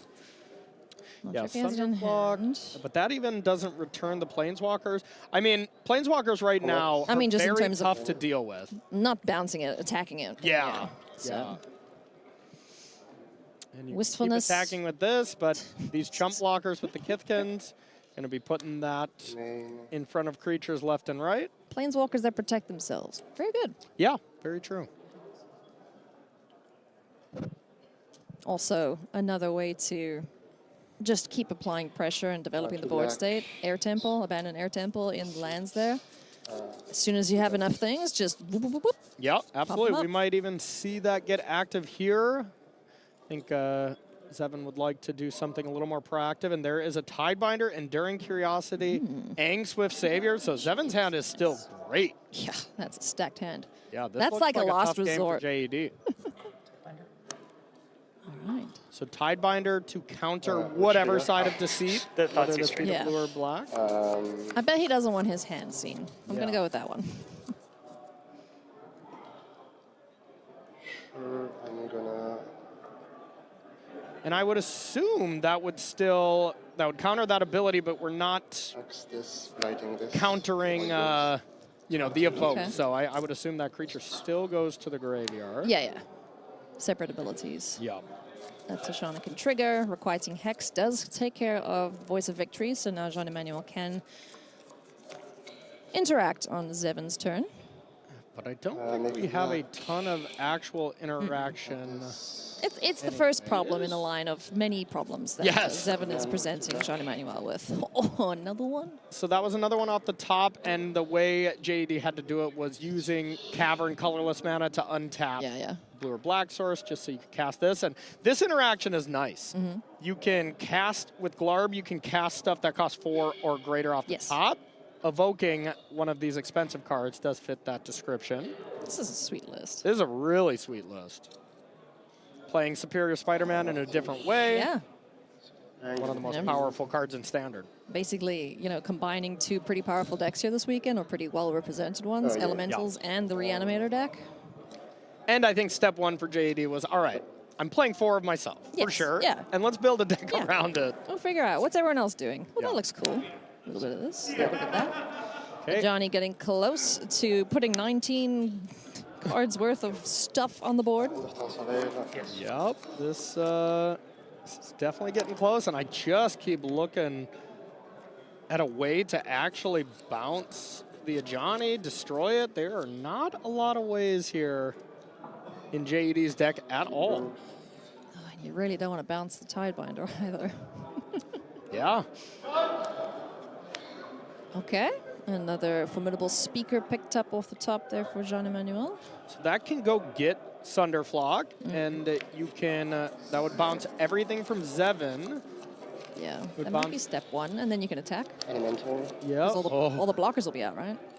Yeah, you can attack with Wistfulness, the blockers will be gone, but there are still just flash threats, so you can kind of just recast them and block. And Jean-Emmanuel knows about those now, because the second Deceit did resolve. Yep.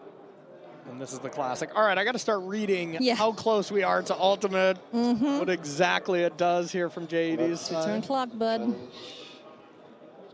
Wistfulness attacking in at Ajani. One more Kithkin jumps in the way to save the Outland Chaperone. This has been a sweet match. Yeah, very sweet. And Aang, Swift Savior in hand. I mean, that does stop any kind of Sunderflock action for a little bit at least. I think JD might have enough, though, to recast it if that is Yeah, because that's a last known card in hand, green, 2 blue. There's, yeah, because he there's saw 2 cards in land, hand. he Yep. chucked the Enduring Curiosity, so Aang is in hand. Yeah, I don't think JD knows about No More Lies, but with all these caverns, yeah, counterspells have just not looked great so far. I mean, we're very early in the tournament, but man, so many decks are playing 3, 4 caverns. This order. Yes.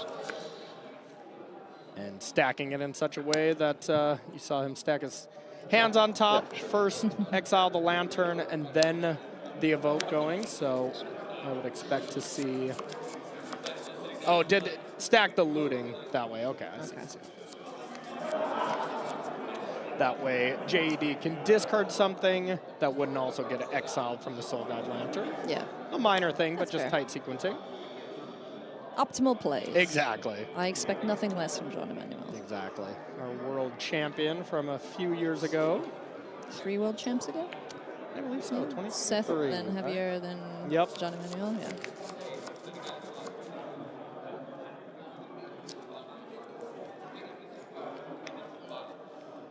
So, some interaction in hand there for JED. Where's Zevin going with this turn? Yeah, because at some point you're going to be able to attack down this Ajani, so... It's going to have to be soon. Zevin has to really consider, do I play Aang Swift Savior now proactively, or do I save it for the inevitable Sunderflock? Yeah. And looks to airbend out. Nice. Tashana's Tidebinder. Tidebinder, yep. I like that. Very cool. No more lies in hand. Looks like JD has Requiting Hex. Yeah, you picked that up. Doesn't really have any great targets right now, but it will kill one of these Kithkin. Get a Kithkin. Do a little blighting. Lights, yes. 24. Nice. Just gain some life. Yeah, Glaber's not really going to be attacking too much, I don't think. Yep. From this point out. the life more valuable. Another Kithkin. Now we're in alt territory. Yep, Johnny is ready to go. Okay, all right. And now the fact that, you know, God, that was a really nice play from Intimidation Seven. tactics. The fact that we put the Tidebinder in the airbend zone, you can't do something like intimidation tactics, get the Tidebinder on, and then Sunderflock, and then attack down a Johnny. Sweet play. Yeah, really sweet play. I mean, that's why these players here are at the highest level of our game. Oh, yeah. Now you got to think. I guess you can just turn all these creatures sideways. And if you can just hit a Johnny for 1, that is enough this turn. It's not going to be, though, because there's a Tidebinder in the way. Yeah. So intimidation tactics, going to take a look at Zevin's hand. And it's definitely not going to happen with 2 Drowners. Yowza, okay. So Drowner. 1 Drowner down. Wow, okay, that's going to be... This is Johnny's going to ultimate, man. I think you are right. I think a Johnny, we're going to see maybe our first Johnny ultimate of the weekend here. Oh, yeah. And you can tell this is a list that Zevin is fine-tuned and played to death. Yes. He played it at the RC last weekend. He's playing it now, so he knows this deck inside and out. Absolutely. And it's another one of those decks, you know, firmly in the other category where it's just tough for other people to be ready to play against a deck like this. You know, you're not set up against it. I mean, that being said, JAD's deck is very, you know, either it's also in kind the of a other brew, or yeah. also a bit of a brew. So here comes the Flood Pit's Drowner before an attack can be made. Tapping down one for this. Just here, like in front. Trying to Stun differentiate counter. between Blight. Interesting interaction. The JED aspect of untapping Wistfulness that would just remove the counter, but you know, if JED is not going to do anything with the mana, at least Wistfulness will untap next turn. I don't think it's going to matter. Yeah, I don't know. It depends. It depends if the top of the deck is kind to Zevin. You mean the top 19? The top cards 19. Of the deck. Yeah, if the top rest of 19 the deck. cards of the deck from Zevin are kind to him, then we might see a problem. Shauna's Tidebinder jumping in. Got a Superior Spider-Man and Formidable Speaker in hand. Here comes Spidey. Yep. No More Lies says no thank you. Yeah, and I guess that is the only way to truly answer it. Deceit there to be able to bounce a Johnny. And JD was setting that up the best he could to have Superior Spider-Man on Deceit, and then Deceit to actually bounce the Johnny. And as it stands... Didn't have Cavern on Spider or Man, unfortunately. Yeah, and I think it is time. We want to see it. Give the people what they want, Zevin Faust. Yeah, and then that's the question. What do we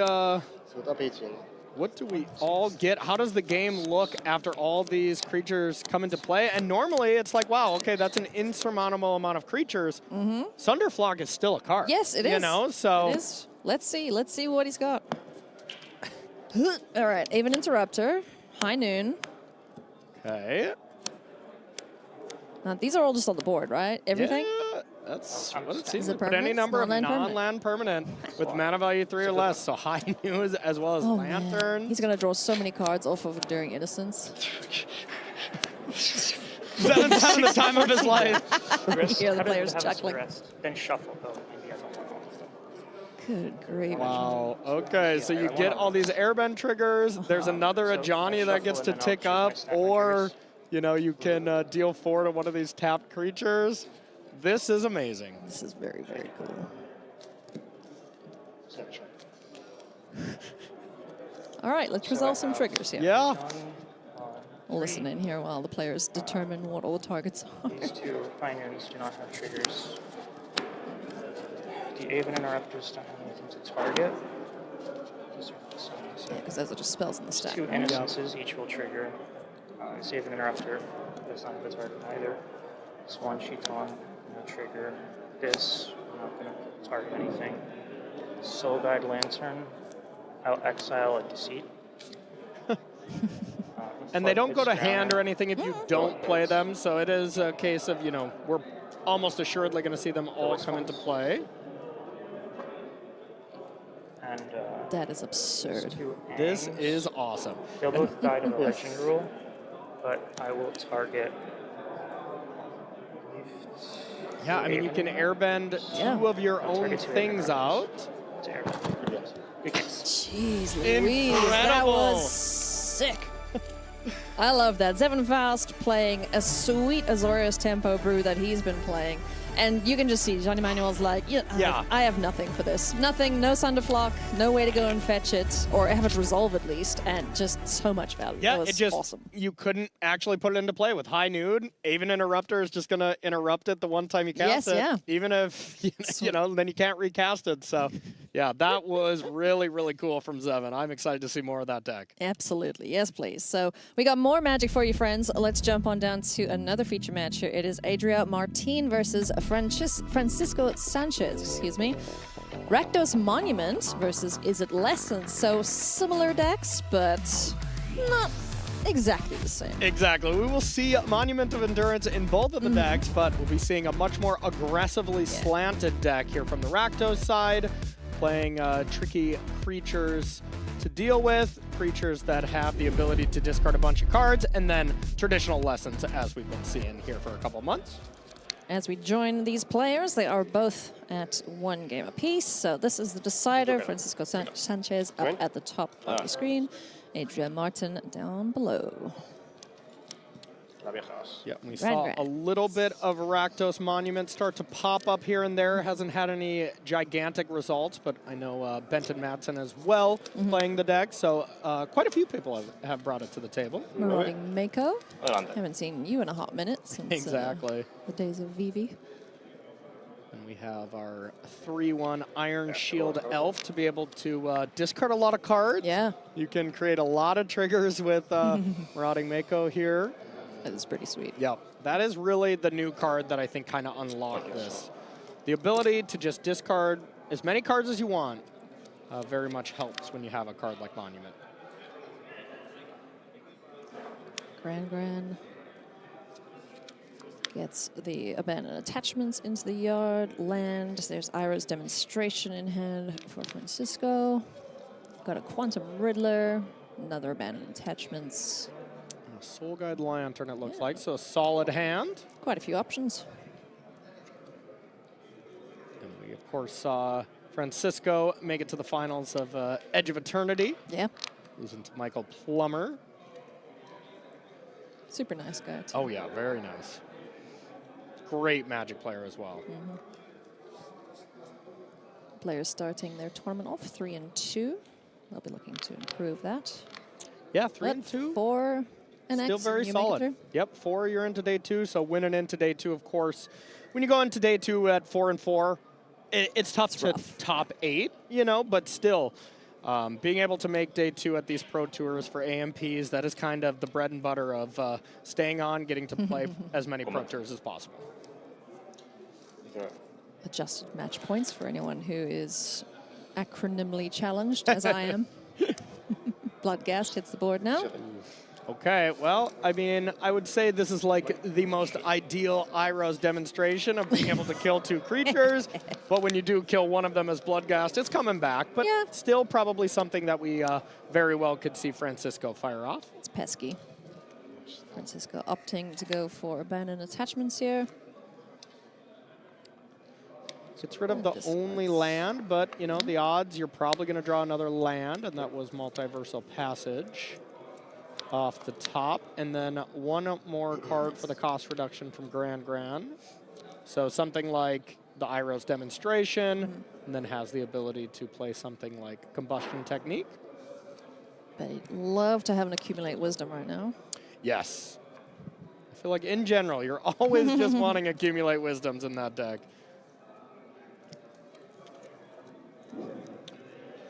Now, can't do anything extremely powerful and proactive as far as like, you could Iroh's Demonstration, Warp Riddler for 1, non-creature for that, but now it is online for the cost reduction, but no Monument or anything to really start doing the thing. Iroh's Demonstration, as you mentioned, going to take care of those critters on board before they get out of range. A free Lantern to eat up a Bloodghast is nice. Oh, you love to see it. You ain't coming back with landfall, friend. And now Francisco had the option to just warp a Riddler there, but since it wasn't full value, is just holding up a Seer for a creature, as well as the possibility of sacrificing a Lantern if you want to. Moon Shadow, new card from Lorwyn Eclipsed. And Iron Shield Elf. All right, so we can make this real big, but alas, not enough cards in hand to get it out of range of that. Yeah, very good timing, killing it with this on the stack, so it can't get too crazy here. And now this is going to be one of those turns where you can just play your land, warp a Riddler, and get that draw too. Yeah. It's just so incredibly powerful. In terms of catch-up mechanics in the format, Riddler is probably the best. Yeah. Yep. You know you got a good card when it's great at catching you up. It's great when you're ahead. Yeah. It's just great. You can mulligan more aggressively. Yep. Because if you're hellbent and you draw one of those or have one, exactly, you just undo that. Exactly. So now has the ability to play Monument as well if you kind of want to just tap out. And you just kind of got to think, all right, well, what kind of ability do you have to kill a Monument, abrade, those kind of things, and if it's worth making it vulnerable.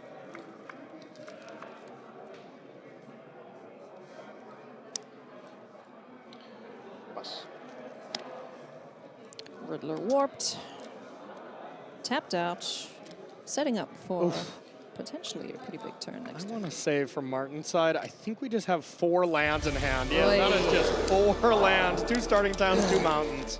Yeah, hate to see it, Yeah. but sometimes that's just the way the cookie crumbles. So congratulations to Francisco Sanchez, 4-2. He's in today too. Yep, into day 2, has a good start here, playing Lessons, playing one of the better decks here in the format, and hope to see more of that other Rakdos Monument deck as well. That looked really cool. Yeah, some super cool lists, and you know, some really, really good matchups still to come. So, friends, we're going to go to a short commercial break, and Maria will be with you after that.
Magic Spotlight Eclipsed is coming soon, February 6th through the 8th in Toronto, Canada. The Spotlight main event has sold out, but side events will still be running all weekend long. Can't attend? Catch the coverage live on twitch.tv/face-to-face games. Need a TLDR? Coverage highlights will be featured on Magic.gg and Play MTG social channels, and you can see the full Magic Spotlight schedule for 2026 over on Magic.gg/spotlight.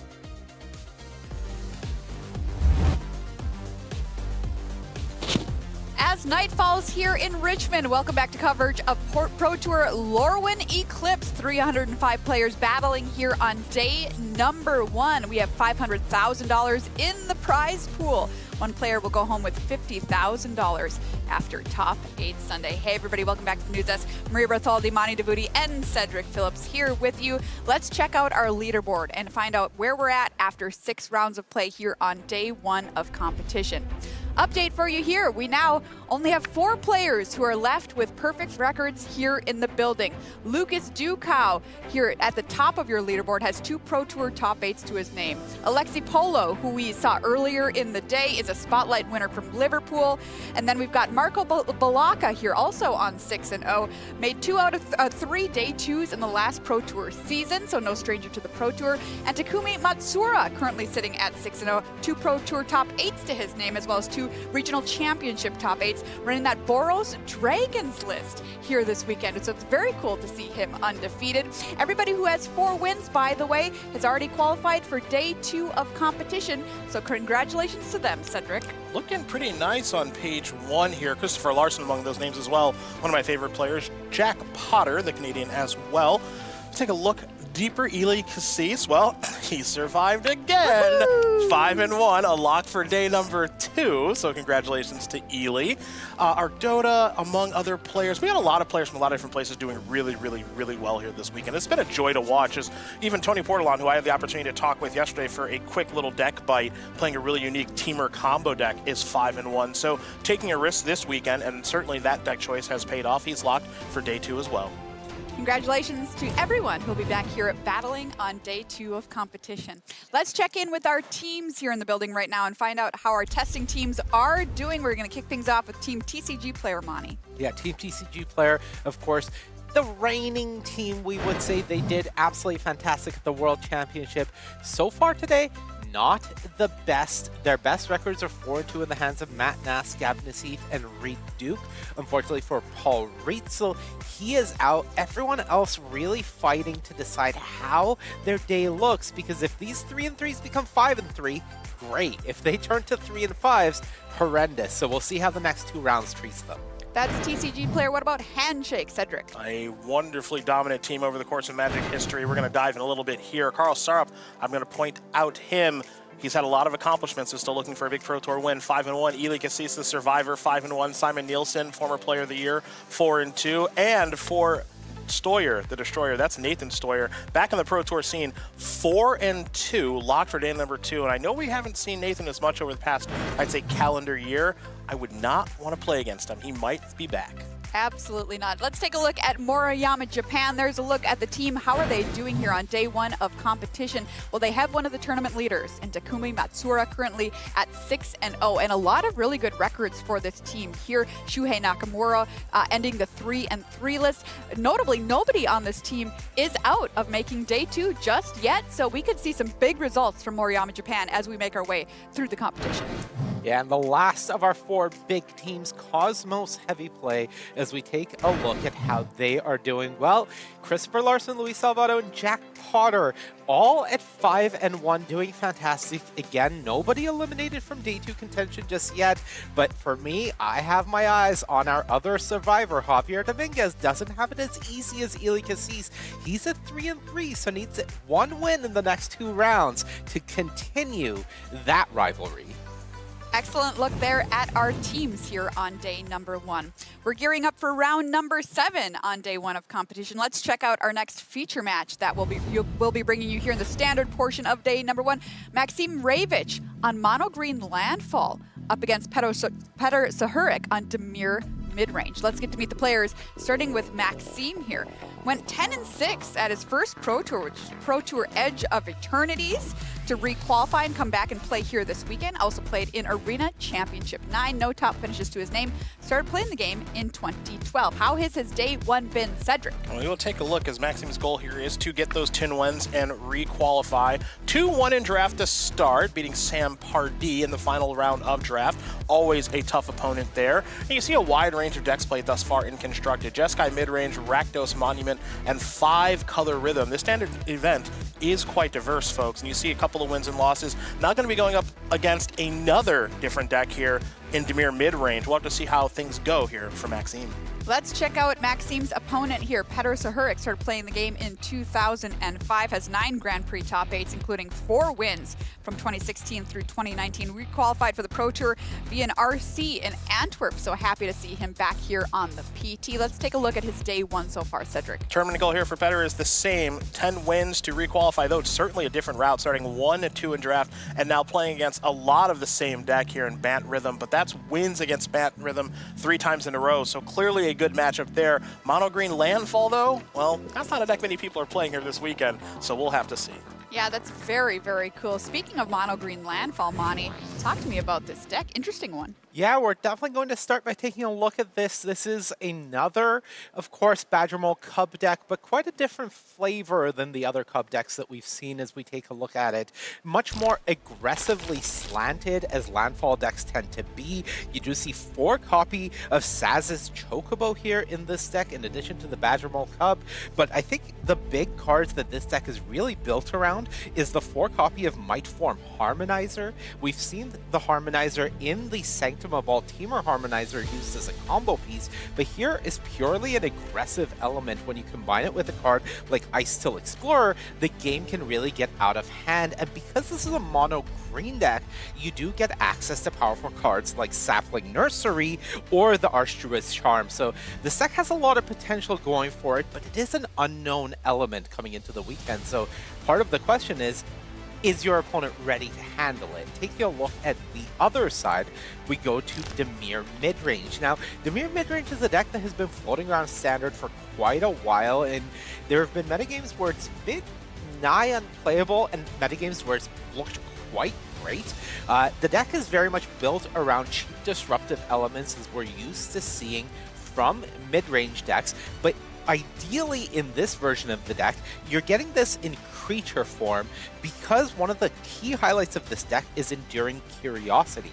Curiosity just being a way for you to stock up your hand and continue putting pressure on your opponent means that if you're able to curve something like a Deep Cavern Bat into a disruptive element, into a Curiosity, suddenly the game gets really difficult for your opponent. And the big thing Petr has going for him, he gets to play Kaido, which is still an incredibly powerful card. There's a look at the players and the decks. How does Maxime feel about this mono green Landfall deck? Talk to Tannen before this match. Being joined by Maxime Ravich here, playing mono green Landfall here. Now, this is my choice of one of my favorite decks here in Standard. How's it performing for you here at the Pro Tour? So far, pretty good. However, it's not the best choice into the metagame of Badgermole Cub and Airbending. However, if I face against anything else, I feel pretty good about my chances, and of course, always have a chance against anything. So, also one of my favorites. So, yeah. Well, I hope you have a good chance here this round. Thanks for the time and good luck. Thank you so much. Yeah. All right, let's see this mono green Landfall deck in action. Maxime Ravich there. I'm going to send it on over to Marshall and Paul with the call here in round 7. Yeah, thank you, Maria. Welcome back to the booth here at Pro Tour Lorwyn Eclipsed. Marshall Sutcliffe with Paul Cheon, and we've got some spicy brews, I would say. You know, normally you'd think that we'd be all about the Dimir deck, but we were both chatting about that mono green deck. It looks sweet. Yeah, no, I mean, the deck is extremely explosive. It has the ability to kind of kill your opponent out of nowhere with kind of all the additional landfall triggers. So curious how that does against kind of the Dimir mid-range deck, which is a deck that has a lot of interaction, so has the ability to kind of disrupt what the mono green landfall deck can do. Certainly not a matchup that we expected in large numbers, particularly the Dimir mid-range deck. Hasn't really been doing very well recently, but well enough here for Petr as he's 3-0 with the deck. That's right. You take a look at Petr Sahuric there, and there's Maxime Ravich across the table. Game number 1 upon us.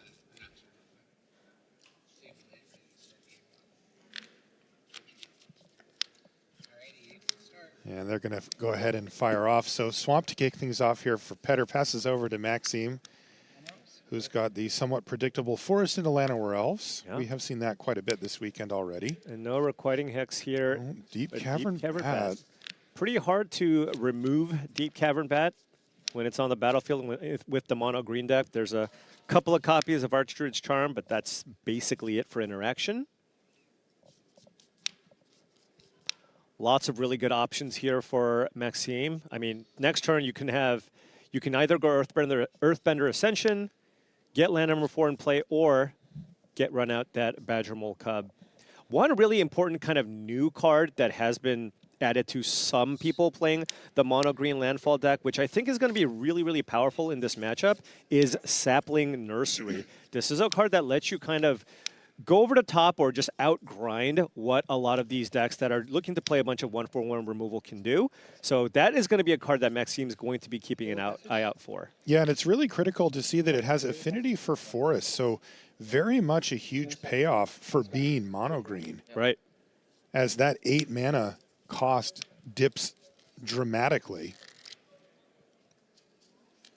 And of course, this deck has the ability to play and replay lands, to play numerous lands over the course of a turn, and each of those turns into board state. And Petter actually keeping a very awkward hand here with 0 blue mana. That's Swamp, so Sanctuary, Fountain Port, no blue sources in sight. Has another Deep Cavern Bat to basically deal with the Icetail Explorer, and Maxime is out of action here, but Peter, if he wants to get something going, needs to find a blue. Yeah, you know, he probably is going to be relieved to see this 2 copies of Deep Cavern Vat versus the mono green deck somehow. Right. That's got to be where it's absolutely best. Ooh, and that is that a charm? art. Yeah, that is a way to deal with the bat and get one of those threats back. So huge, huge draw here from Maxime. Can choose to fight and also look for a creature card and put it into your hand. So imagine that's what he's going to be looking to do here. Oh, excuse me, you can only choose one. Oh, man. I guess it's a charm, not a command. Right. We've been playing too much limited. Still very, very good here, though. Yeah, kill a bat. +1/+1 counter and deal damage to this. And that'll get the Icetail Explorer back. And it's one of those things where you go, nice draw. Nice draw. Yeah, all right. You found your Those aren't 2 removal forests spell. that I saw in his hand. Right. Yeah. 17. Yeah, Petter knows exactly what he had in hand there.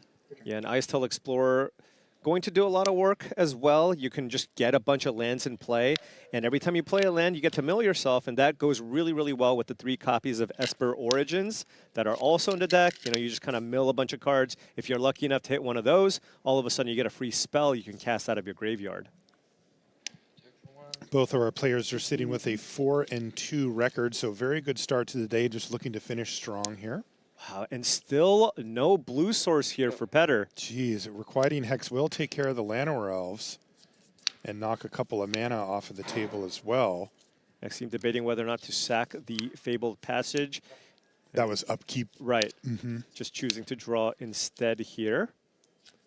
Now remember, you can just still sack it here, go get your land, then play the Explorer, and then play the Fabled Passage numerous times. There's actually another card that would be nice to hit, which of course is Bossing Say, another way to kind of just get additional value here out of the lands you might mill. Another really, really annoying card for something like the Demeter mid-range deck to handle. Yeah, this green deck just feels like it's vulnerable to, you know, combo finishes and stuff, but if you're trying to outgrind it, it seems really difficult. Right. This is the first land drop from the Icetail Explorer. Trigger on the stack, sacrificing to get a land, just to thin out your deck a little bit, right? I mean, still just reduce, you know, just makes it so that, you know, you can maybe mill a higher chance of milling Esper Origins. It's a Lumbering World Wagon and a Saz's Chocobo. Another Saz's Chocobo there. All right. The Cub's going to rumble. Your turn. And Maxime's going to pass the turn And back. Petter Can there be find a blue source here? No, I don't think so. Well, it's another Requiting Hex. Yeah, and I mean Maxime's just playing 2 extra lands every single turn here. Yeah, he's going to get a tremendous number of lands on the battlefield very quickly. Choosing to draw here first.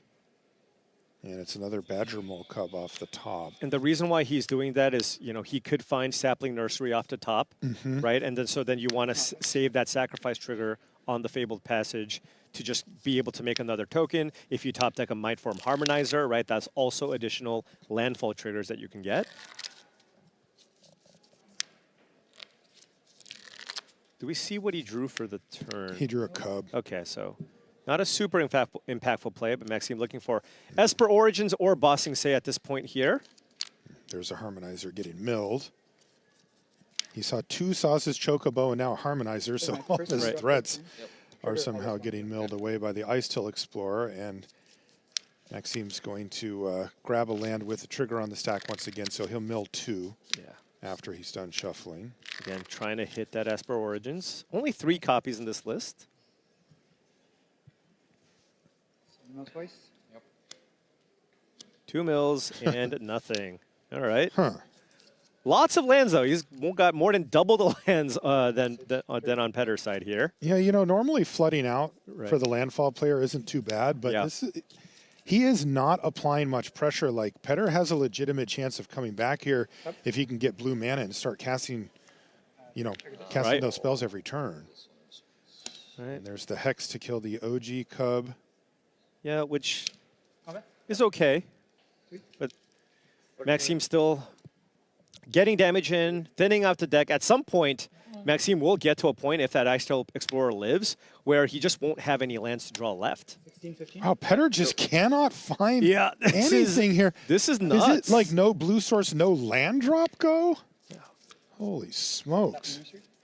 Sapling Nursery, and there's the nursery there it off is. the top. And that's going to do it. Petter Sahurik says, I've seen enough. I'm going to be way too far behind at this point. He would be making 3/4s every single turn, at least 2 of them. Yeah, this triggers off of any lands, which is super powerful with all of the sacrifice lands in the deck. Well, that's an easy write-off there for Petter, right? It's just like, you know, that happens every once in a long while, and it kind of didn't matter what Maxime did. It was just when we get to that turn of the game, there's no way that he can come back without a blue source. Well, Petter will have the ability to cast most of his spells this game, or all of them. As starting things off with that Restless Reef does have the Requiting Hex here to get the Llanowar Elves if he so chooses. He still has the ability to also cast Annul, so I imagine you want to just get that elf off the battlefield. Yep, he's going to hex it away. Play a second land and then pass. I believe he said black. Yeah, because it has 2 islands in hand. And no 2-mana plays here out of Maxime here. So killing that elf was huge, as this turn he could have run out either the Lumbering World Wagon or the Earthbender Ascension. But Petter does have the answer in the Annul in hand to either of those cards, and Deep Cavern Bat to likely take the other 3-mana play here.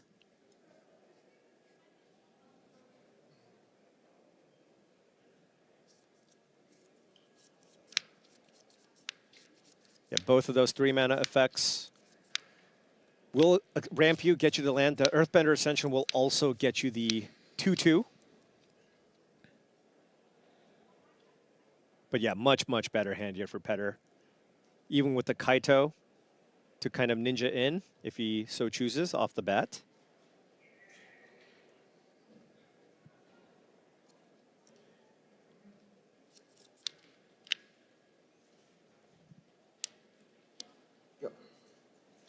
And chooses the Lumbering World Wagon, I believe. Yeah, okay.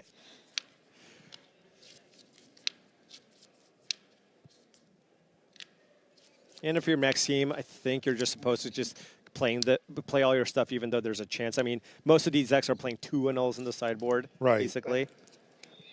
Yeah, this is one of those matchups where, you know, what is Maxime supposed to do? Like, wait forever? He's going to have to just kind of get through all the things that Petter brings to the table, and it's just going to get worse and worse. There's Kaito now from Petter. Yeah, you can still tick this up as you have dealt damage.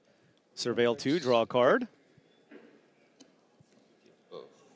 Not a whole lot of ways to pressure the Planeswalker here. Was that top? Top. Can't be feeling good about that. He's got a removal spell and a Tishana's Tiebinder, And he also has a deep cavern bat for any of the more expensive stuff. And all Maxime has here is a Might Form Harmonizer. And Petter has the answer in that Bitter Triumph. Can even just lock it down with the Kaito if he wants. He's going to actually just activate Bossing Say here, it looks like. And is that attacking Kaito, I imagine? I think he needed to tap it. Oh, excuse me. You're right. You're right. Just making a 2/2, sure. Yeah, but this is a tough spot now because Kaito is just continuing to provide you card advantage over the next few turns. 4, 15, 22, 0. Yeah, I mean, this is going to fall apart very quickly for Maxime. Right. Finds a Requiting Hex potentially. I believe there was also an Enduring Curiosity. Requiting Hex would be a nice way to get the land. If Maxime chooses to be aggressive here and utilizes the land to try to get the Kaito off the battlefield. But it just feels like Petter just has all the angles covered here. He does. You got Essence Scatter plus Bitter Triumph with a superior board position here. And a second bat. And of course, you know, one of the things that comes with the bat is the knowledge. Right. Right? You just know exactly what you need to play around and what Maxime's potential plays are for the next turn. He has, you know, one unknown card off the top, but everything else he'll just already know. Yeah, I wonder if Maxime just goes, well, I just got to kind of go for it here, maybe. Do I just make a 4/4 and attack the Kaito and hope you have absolutely nothing? Second boss, Yeah, say he's just going to go for it. It's like, oh yeah, I got it. Attack Kaito? Yeah. And Maxime is not surprised to see this happen, Right. but probably a little bummed about it. He gets his land back, and he passes the turn back completely tapped out. And, you know, usually the third turn that they have a Kaito going, it's going to be difficult to come back from that. But let's see what happens. Oh, Petter going for all of the cards here. He's going to draw 3 extra cards, too, thanks to Enduring Curiosity. All of the value here. Finds the land there. Has the ability to cast a Requiting Hex. And drawing more cards here with Kaito. Jeez. Yeah. So he saw 5 cards, got to draw 4 of them? Yeah. I mean, this deck can get a little snowbally, especially with Enduring Curiosity and an uncontested Kaito. Yeah, interesting matchup. Just these two decks have such a wildly different approach to the format.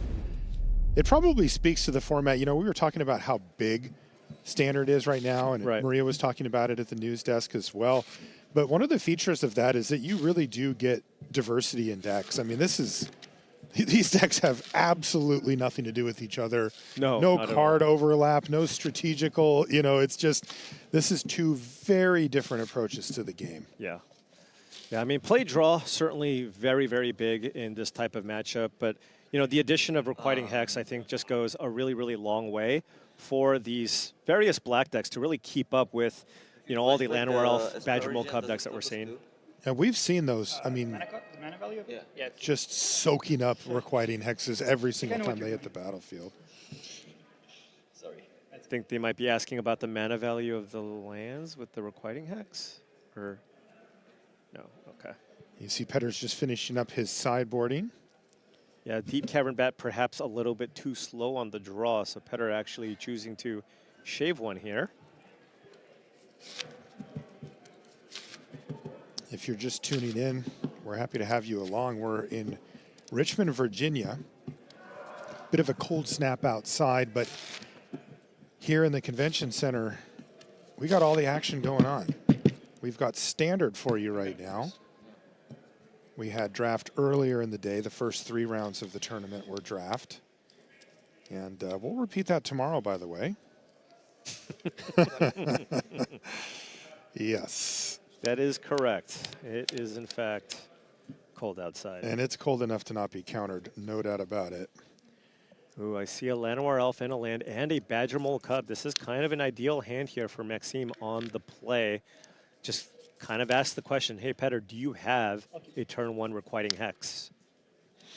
Yeah, Llanowar Elf's so good at demanding answers lest things get out of control pretty quickly. Right. Petter has kept his opening hand, and we are underway. Here's Llanowar Elves now for Maxime, so will it live? Oh, it's an island. Just an island, so And you know. that means yes, it will. Yeah, you have to be mindful of annul, I suppose, and spell pierce, I guess, as well. And Cub is going to resolve. Resolves too?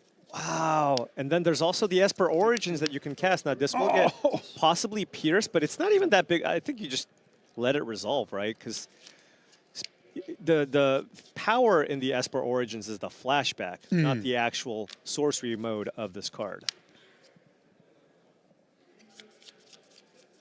Right. Surveil 2, gain 2 is...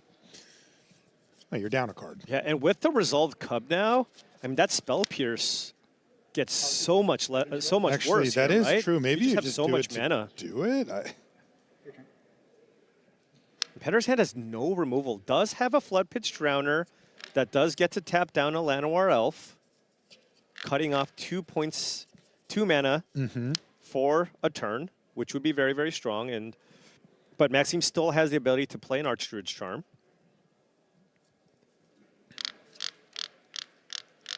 Search out a creature, maybe an Icetail Explorer. Perhaps just get the Flood Pitch Drowner off the battlefield so you don't get Kaito'd. Maxime with just 2 lands drawn, but that will not stop him.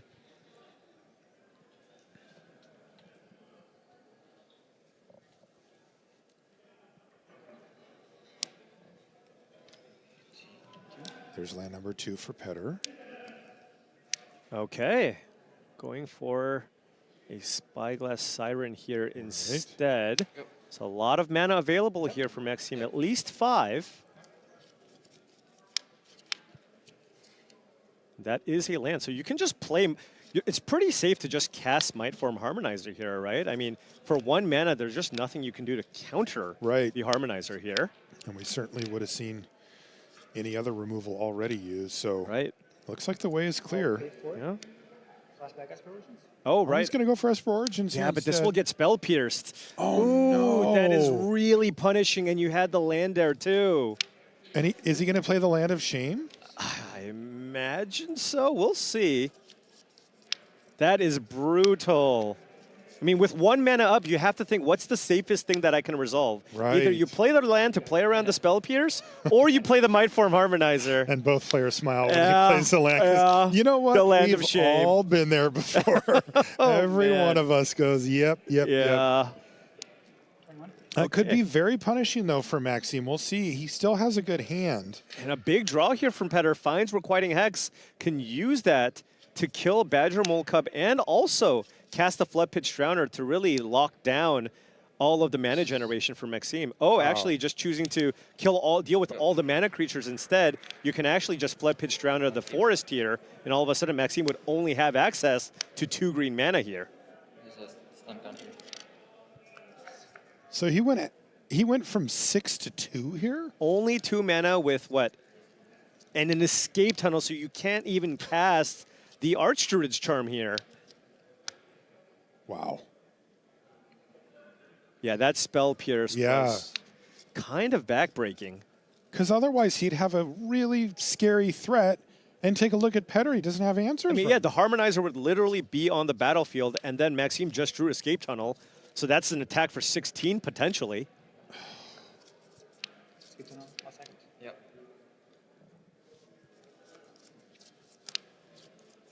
Wow. That was a very powerful.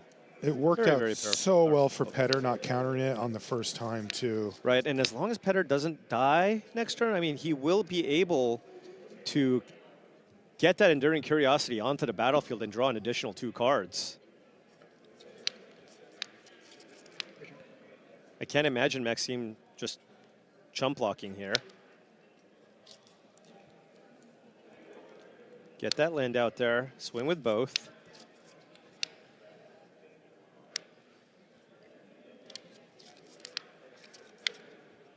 Unless Maxime's going, well... I think he figured it out. It's like, you might just have the Curiosity. Maybe I just block. Yeah? Yeah. Good. I like that, Maxime. Petter's still going to run it out. Right. Yeah. So you go to 20 and I draw a card? Yeah, but this is still such a great spot here. Maxime has no creatures that he can attack with next turn. There's still that Spyglass Siren drawing him a card every single turn. Maxime probably doesn't have a clean answer to the Enduring Curiosity. Oh, excuse me. He has. Does it exile too? It does exile too. Okay, okay. All right. Clean answer required. Clean answer acquired. Excuse me.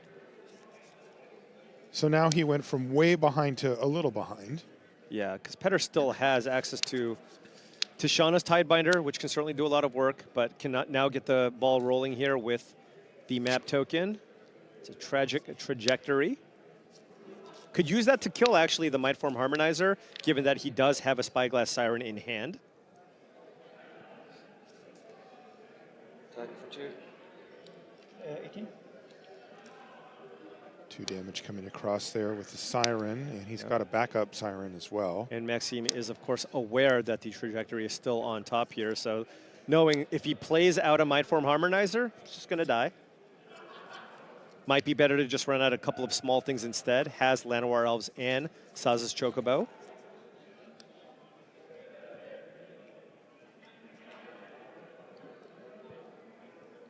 Maxime still trying to recover from that Spell Pierce. That just knocked all the momentum out of his game plan. His board more or less fell apart after that too. Right. Yeah, I mean, one thing with this mono green deck is if your opponents can kind of handle a couple of things here and there, it's not really good at kind of coming, you know, like coming back, right? In spots like this where you just got a pile of 4-mana 4/4s and you're kind of hoping one of them sticks. Here Saz's Chocobo. It resolves, and then looks like combat's going to happen. Tishana's Tidebinder, I suppose, could have gotten in the way.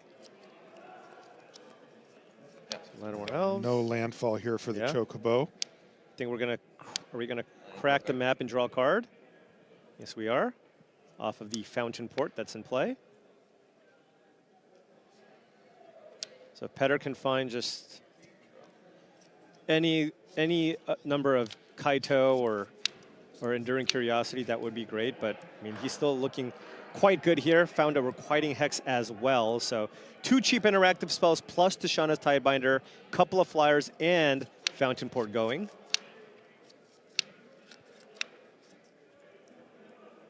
At this point, though, you have to think, okay, well, maybe I don't care so much about the Llanowar Elves. You've already got 4 mana going. Perhaps the Chocobo could be a scarier card here in conjunction with the Mightform Harmonizer and perhaps a fetch land.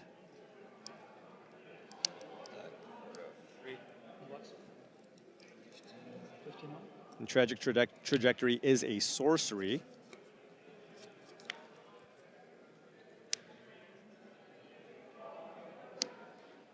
Looks like he's going to fire this off here. Okay, still. Oh, no, Requiting Hex main phase, sure. Yeah, he's going to pass the turn back. There's a Badger Mole Cub. Okay. Now, Petter can use Tishana's Tidebinder to counter the come into play effect. So you wouldn't be able to animate a land.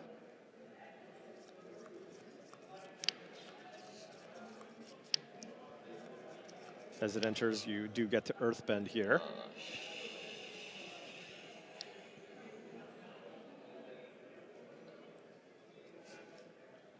Yeah, tricky spot here. If he wants to do that, he has to let it resolve and then Tidebinder the trigger. Right, because if you don't counter this in any way, shape, or form, Maxime will have access to 4 mana. Then he can just hard cast the Mightform Harmonizer as well.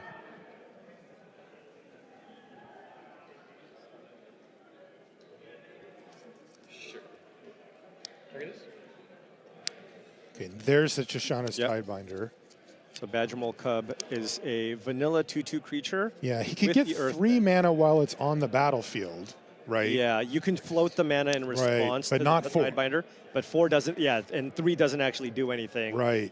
Given Maxime's hand. And then once the Tidebinder trigger resolves, now Badger Mole Cub loses all ability so that it doesn't double your mana anymore. And Disdainful Stroke to counter at least one of the Mightform Harmonizers. Might be time here to...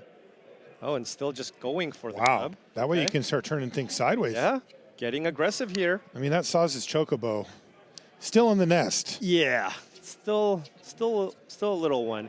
Now, I wonder, Maxime is certainly thinking, hey, I block, the land comes back into play, pumps up the Chocobo. If I draw, for example, an escape tunnel, and if the Might Form Harmonizer resolves, I mean, there's something going there. Right. That's what Maxime is playing to. He found a forest. Yeah, so I imagine he's going to run out the Harmonizer. Disdainful Stroke was actually a very nice draw here for Petter, slowing things down, giving him the ability to continue putting pressure here. This is almost certainly getting countered. So now Maxime could play a land here to make a 2-3 Chocobo, or keep it in hand to perhaps get more triggers off the Harmonizer. And keeps it back, so potentially leaving it as a defensive creature against the Tidebinder. And Petter going, you know what, I don't mind this trade.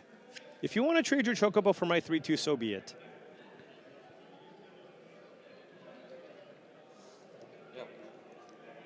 Yeah, Maxime is the is kind of trying to preserve the life total here. At 9, Peter has the active Fountain Port, and all Maxime can do is just run out a Harmonizer and a Llanowar Elf. Yep.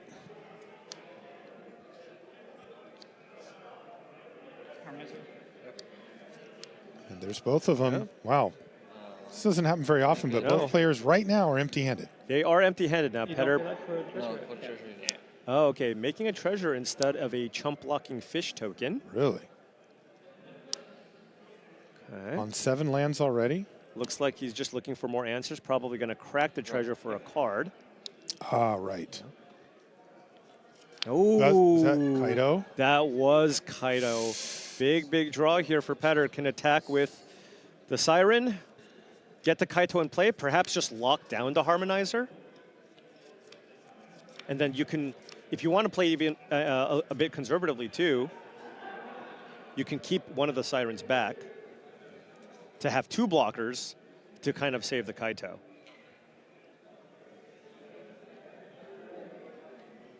Just something to consider here for Petter. It's like, okay, do I want 1 or 2 blockers, right? Because if you ninjutsu in with the Kaito, you will still have the 1 mana available to play out the other Siren. Mm-hmm. All right, so choosing to kind of maximize damage here. This allows you to get in for 5.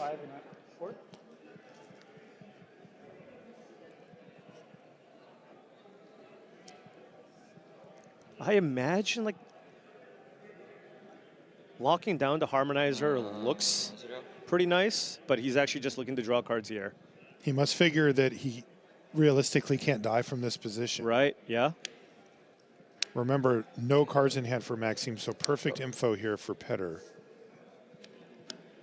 Yeah, Ice Till Explorer would be a great draw here for Maxime. Don't think Forest gets it done here. Petter Sahurek applying maximum pressure. Down to 4 is Maxime Ravich. Oh, he will be able to kill the Kaito. Oh, really? Right. Yeah, but remember, right. Petter has the other Kaito in hand. Oh, and he shows it to him, and that's going to do it.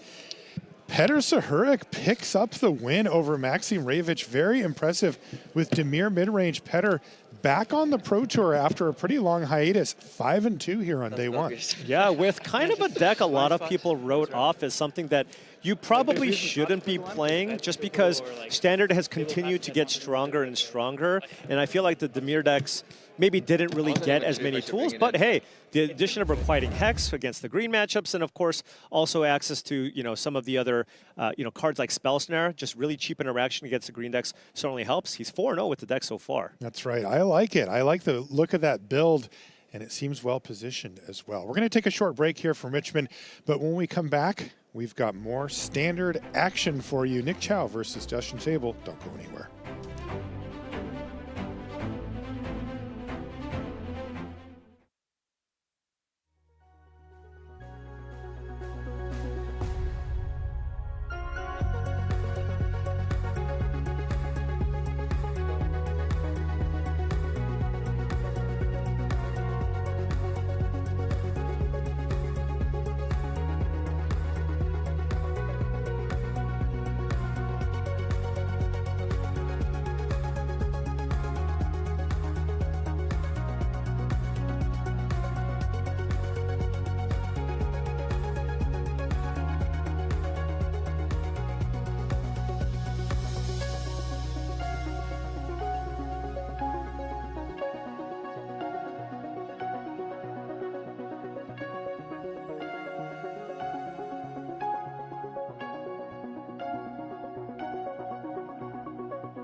And welcome back to coverage here of Pro Tour Lorwyn Eclipsed. I'm Marshall Sutcliffe with Paul Cheon, and we are in Richmond, Virginia. Thank you so much for joining us.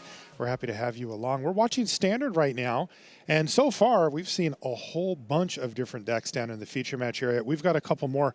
Bant Airbending is one of them. We've seen that one before, but check this out. Nick Chow on 4-color allies on the other side of the table here. Yeah, this is certainly... I feel like this is the round where we get to see kind of a lot of the interesting decks that people are bringing. And the Allies deck is certainly, capable of some really, really explosive starts here. We have several lands that kind of allow you to just, as long as you name Ally, you can just kind of cast anything. So playing 4 colors is not really an issue, at which point all of a sudden you can just kind of play the most efficient ally at every point in your mana curve. And as you can see, both players sitting at 3 and 3. So this is a win and in into day 2. That's right. 6 cards here for Justin. Nick on 7. Try to ally. And of course, being on the play when you're on one of these assertive creature-based decks really matters. And you see he's got the Earthen Ally to start things out.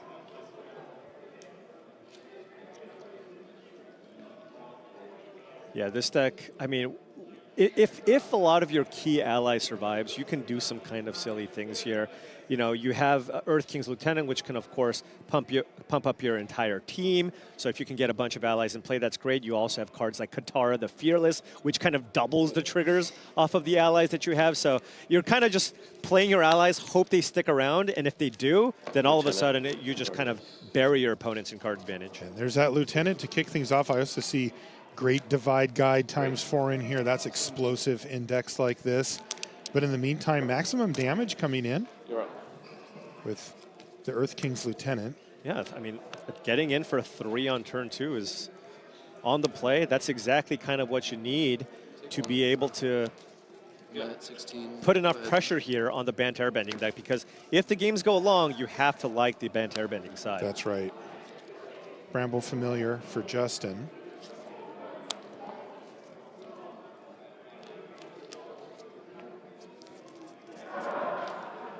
There is a Jasmine Dragon Tea Shop here, one of the main reasons why you can get away with playing the 4-color ally deck here. And tap for mana of any color to cast an ally, and a second Lieutenant. So this is a really aggressive start here from Nick Chow. Yeah, normally it's a non-starter, right? If I told you, I've got this really cool deck, it's all allies, they synergize super well, but it's 4 different colors and it needs to curve out, you would say, sorry, dude. Yeah. The fact that you can play up to 4 copies of that land along with 4 copies of Cavern of Souls really just allows you to basically play everything. This is, what is this, 7 damage coming in? 9. Justin's already at 9 here. Holy smokes. He's done 11 damage over 3 turns. Wow, and he's got a Spider Sense in hand too. Just in case Justin has anything tricky. Yeah, maybe some kind of balance effect with Aang, something along those lines.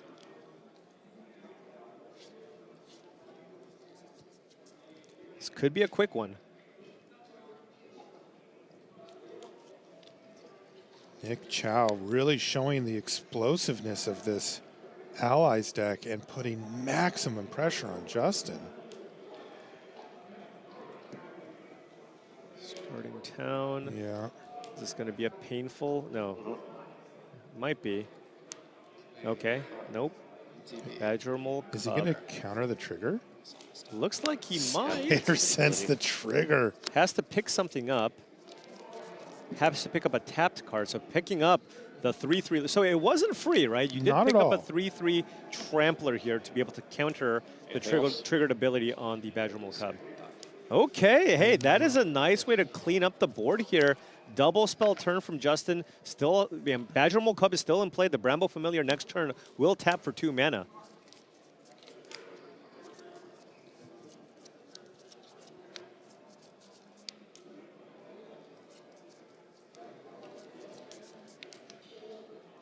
Seamrip has been doing good work here today. How can Nick best rebuild for maximum damage output is the question. Looks like he's going for Earth and Ally into that Earth King Lieutenant that we know is in Nick's hand here. as it was picked up from the Spider Sense. So, hey, this is still a big attack here. I mean, that is what, 4-4 Lieutenant getting in with Trample.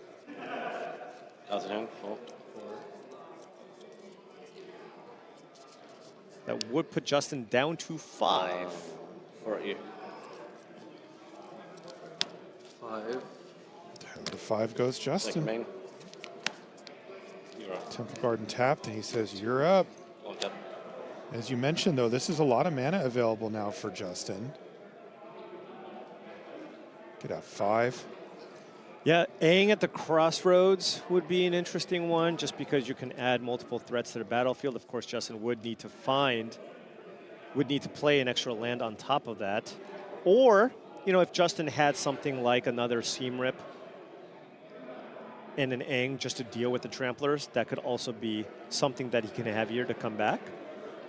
Nick is down to 1 card. I believe the last card was a somewhat new card. I mean, not somewhat, actually new card in Winnowing.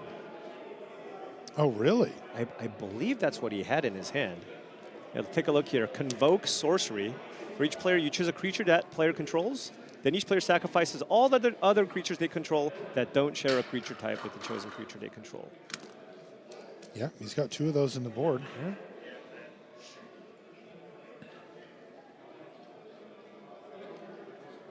So basically, you get to kind of kill all their other creatures.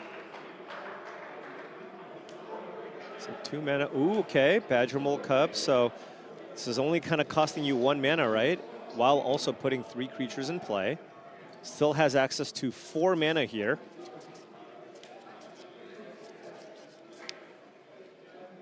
Excuse me. He netted mana on this. Or broke even, rather. Free Badger Mole Cub. Free Badger Mole Cub. Although I believe Justin did miss land drops here. So what can you do with the last 4 mana?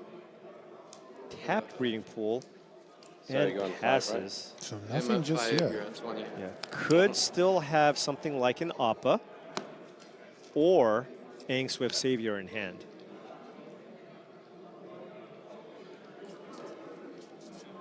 3 cards. But I feel like if you're Nick, it's like, what do you do, right? You can't just say nothing. You also do have this Winnowing that you can run out. Looks like he's going for it here. He's got 2 of them in hand. Or I should say both of them in hand. Right. Does Justin have Aang? He does. He will have to take a point of pain here. Go to 4. So is his second Capo of Winnowing going to do the thing next turn? Possibly. I mean, this is an attack for 4, right? I imagine there's going to be a double block here with Aang and a Badger Mole Cub.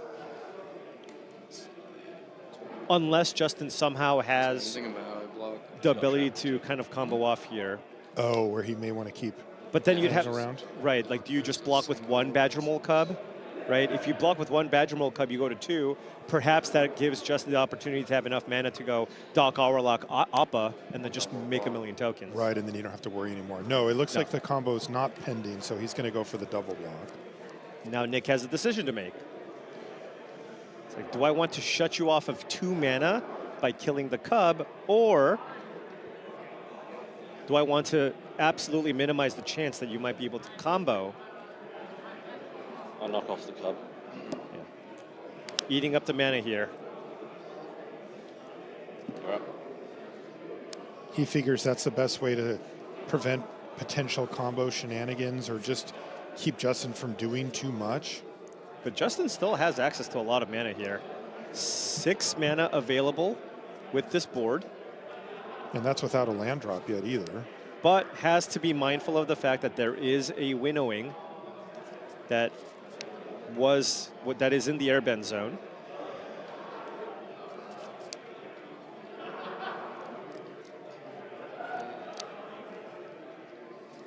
So, I mean, basically what that means is you cast a Winnowing, you choose 1 creature that they control, that creature lives, and basically everything else will die.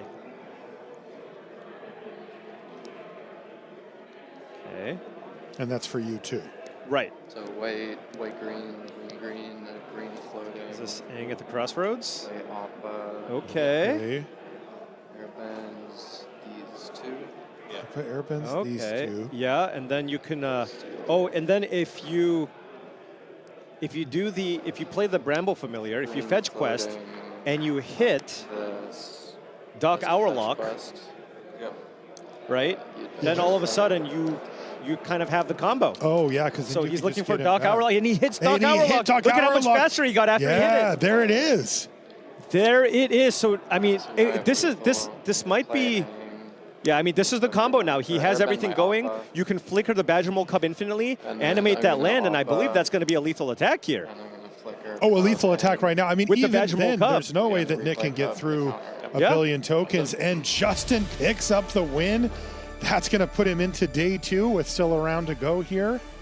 We have seen so many clutch fetch quests. Seriously. Just getting you exactly the piece that you need. Yeah, having that be such a critical part of both how you make mana and do your early game in the deck, but then having the other side of it just be the thing that finds your combo pieces is incredible. Yeah. I mean, it just kind of does absolutely everything that you want in the deck, and it's been super, super impressive. The Ban Airbending deck, I mean, it's one of those decks where I feel like there's not been too many additions to it. You could have just literally played almost the exact same deck at the World Championship, but somehow the metagame's kind of evolved. They've, taken out a lot of the cards that you don't absolutely need, and it looks great. It has. Every time we've had it on camera, it's really stood out to us, taking a look at what it can really do. Okay, let's take a look at Ray Zhang versus David Rude. And once again, we have players who are at the 3-3 record, which means a win would put them into day 2. And Ray Zhang has brought a spicy one here. What did Ray bring? Well, Sanctum of All, they love their combo decks. Yeah. And this is a really spicy one. They call it Teamer Harmonizer. And the way it kind of plays out, it's kind of like a Teamer control deck, but they have the ability to kind of kill you out of nowhere. It relies on basically Might Form Harmonizer. You combine that with Full Bore and a fetch land, and basically you can just deal more than 20 damage to your opponent out of nowhere. And by the way, because you're warping into Teamer, the Harmonizer, it actually has trample as well. And presumably this is something that you are looking to maybe use to target something like these Badger Mole Cub decks that are really lacking in interaction, right? All you're trying to do is ramp and kind of get Craterhoof Behemoth in play, and I feel like kind of the theory is, well, if they're going to look to do that, then I can just try to play whichever combo deck I think is best suited against that strategy. I mean, to me, the best decks really in Magic history have often been decks that can play a perfectly serviceable, fair game plan where they just kind of cast their spells and advance a game plan, but have the ability to, oops, I comboed you and now you're just dead.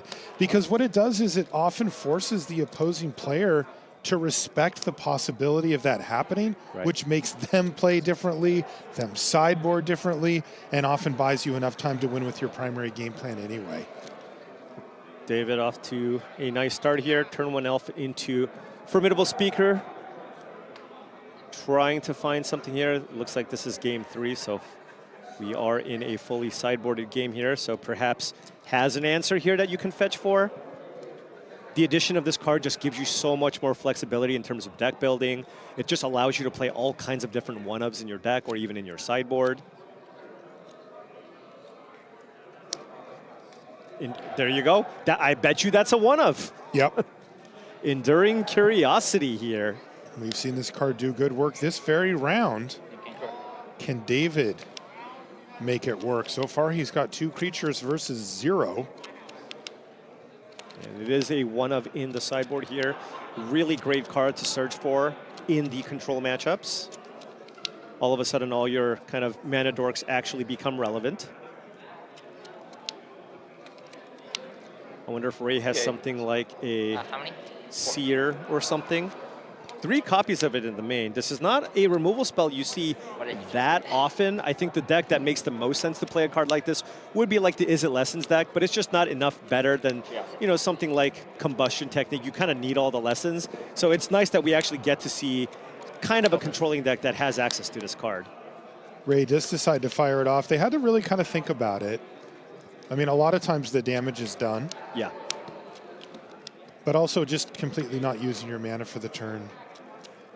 Not great. Curious if Ray just has the combo in hand.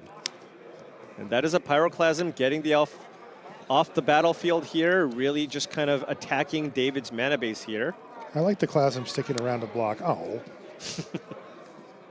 That didn't last for Like David just kind of has to tap out to play something, and if Ray has full bore plus Harmonizer, I mean, that would just be the game, right? So what does it go 4 to 7 off So the full 4, bore, and then land, Fable, land? Yeah, 4, you go land, Harmonizer, Fable, oh, but the Fable Passage is already in play. Mm-hmm. I mean, I haven't played with the deck yet, but I mean, David also is down to 16, right? Right. Taking some damage off the shocks. Yeah, easy mode. You see Badger Mole Cub here from David. Still trying to set up that Curiosity. So I guess you warp it in, fetch That's the land, 3. trigger on the stack, you full board, that's 7. So it would only be 14 damage, right? I believe. With one landfall trigger. Right. The combo really works is, the way that you really want the combo to work is not have the Fabled Passage in play yet. Obviously, first time moment. Yeah. Ray's gonna double fetch with the Fabled Passage. Yep. For efficiency. So no Might Form Harmonizer kill here just yet. Perhaps another Pyroclasm. That'd be a clean way to get rid of this Badger Mole Cub.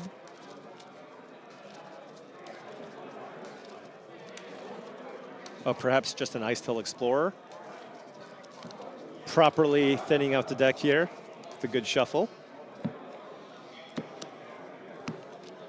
Feels like an Ice Tail Explorer. Yeah, it does. Yeah. No one. Mill one and go. But this is definitely where David has to start really considering the possibility of getting comboed out here. Yeah, absolutely. Now, whether he's got anything to do about it is a different question. Right. And if you don't, then play on. Yeah, again, this deck is really kind of lacking interaction.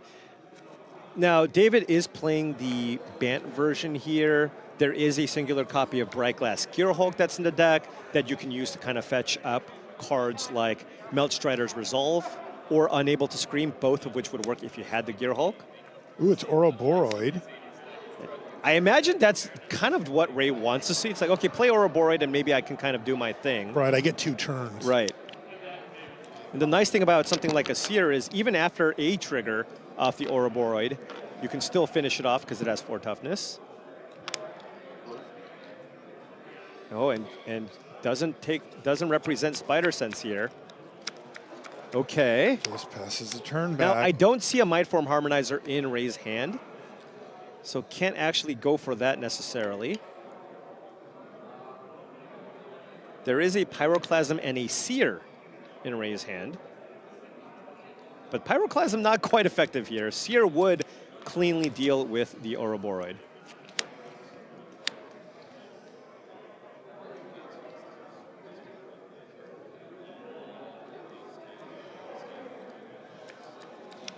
This is a pretty critical juncture in this match. We're in game number 3. Yeah, but Ray does have Consult the Star Charts in hand with the ability to play 2 lands out of the graveyard here, which means, I mean, with 7 lands in play, that's effectively a dig through time here, and which should be able to kind of find what they need.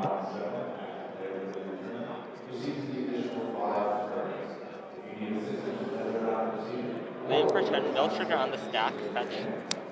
Okay, thinning out the deck. I still have a land drop. I'm going to use this a die for a land drop. Yeah. That was the first land, playing that Fabled Passage out of the graveyard.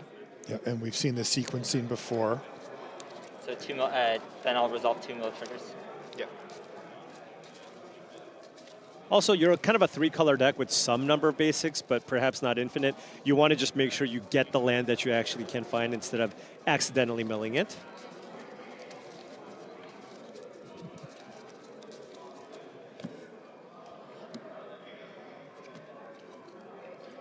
Okay. Consult the Star Charts and Spell Snare. Snare. Oh, look at this. being aggressive here, maybe looking to try to go for the win here. If you can find Mindform Harmonizer, I think that's the game. So can Ray find it? Found that it. That looked like a Mindform Harmonizer. Remember, another land drop still available here, and has managed to kind of do it all here. Mindform Harmonizer, get a Fabled Passage, full bore, get Fabled Passage, and this should be lethal. Is it enough? I mean, it's got 7 power right now. 14, now it's at 14, 28. It's gonna be 28. And how much toughness? 7. 28 minus 7, 21 damage. Wow. Coming through here. The combo finish for Ray Zhang. I mean, this is why you bring the deck. That's going to do it, Ray Zhang. Oh, man. Picks it up, swinging for 28. Woo. Holy smokes. That deck has incredible firepower with a massive swing to finish things off. It makes you respect it. Yeah, absolutely. Look, the only real ways that this band deck can interact are sorcery speed removal spells, right? You have the Unable to Screams and what have you. So if you just have an instant speed way to deal 28 damage, I mean, you're just oftentimes just not going to have enough toughness on the board to deal with that. That's right. And you know, it makes a lot of sense. We've seen a lot of the decks that are combo versions or they're very much inward looking. They're not looking to interact with their opponent very much. They're really looking to kind of do their own thing. And having that random one-off just boom that the other decks don't have is certainly paying off there for Ray Zhang. Fantastic stuff from the feature match area. We are going to take a short break here from Richmond. When we come back, we'll be at the news desk. Don't go anywhere.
The Magic Limited Championship is a brand new special event coming in 2027, a competition that brings Limited to the center stage. You can qualify in 2026 at Limited Championship Qualifiers, LTQs for short, held at regional championships, Spotlight Series events, at every MagicCon event in 2026, and in MTG Arena through the new 2026 Arena Limited Championship tournament structure. Invites are also given to the current world champion, the top 16 drafters in the 2026 play season, and Hall of Fame members can use their one yearly Pro Tour invite at the 2027 Limited Championship. More details to come, so keep an eye on magic.gg and the Play Magic social channels for the latest news.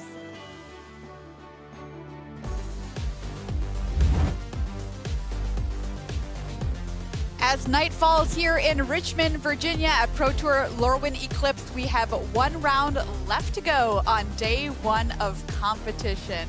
Hey everybody, welcome back to the news desk here as we wrap up our final round. Maria Bartholdi, Monty DeBooty, and Cedric Phillips with you. We've still got that round to play, so let's check out our leaderboard and find out where we're at here after 7 rounds of play. A couple players still undefeated here in the building, of course, exactly where you want to be on day 1 of competition. Take a peek here, check it out.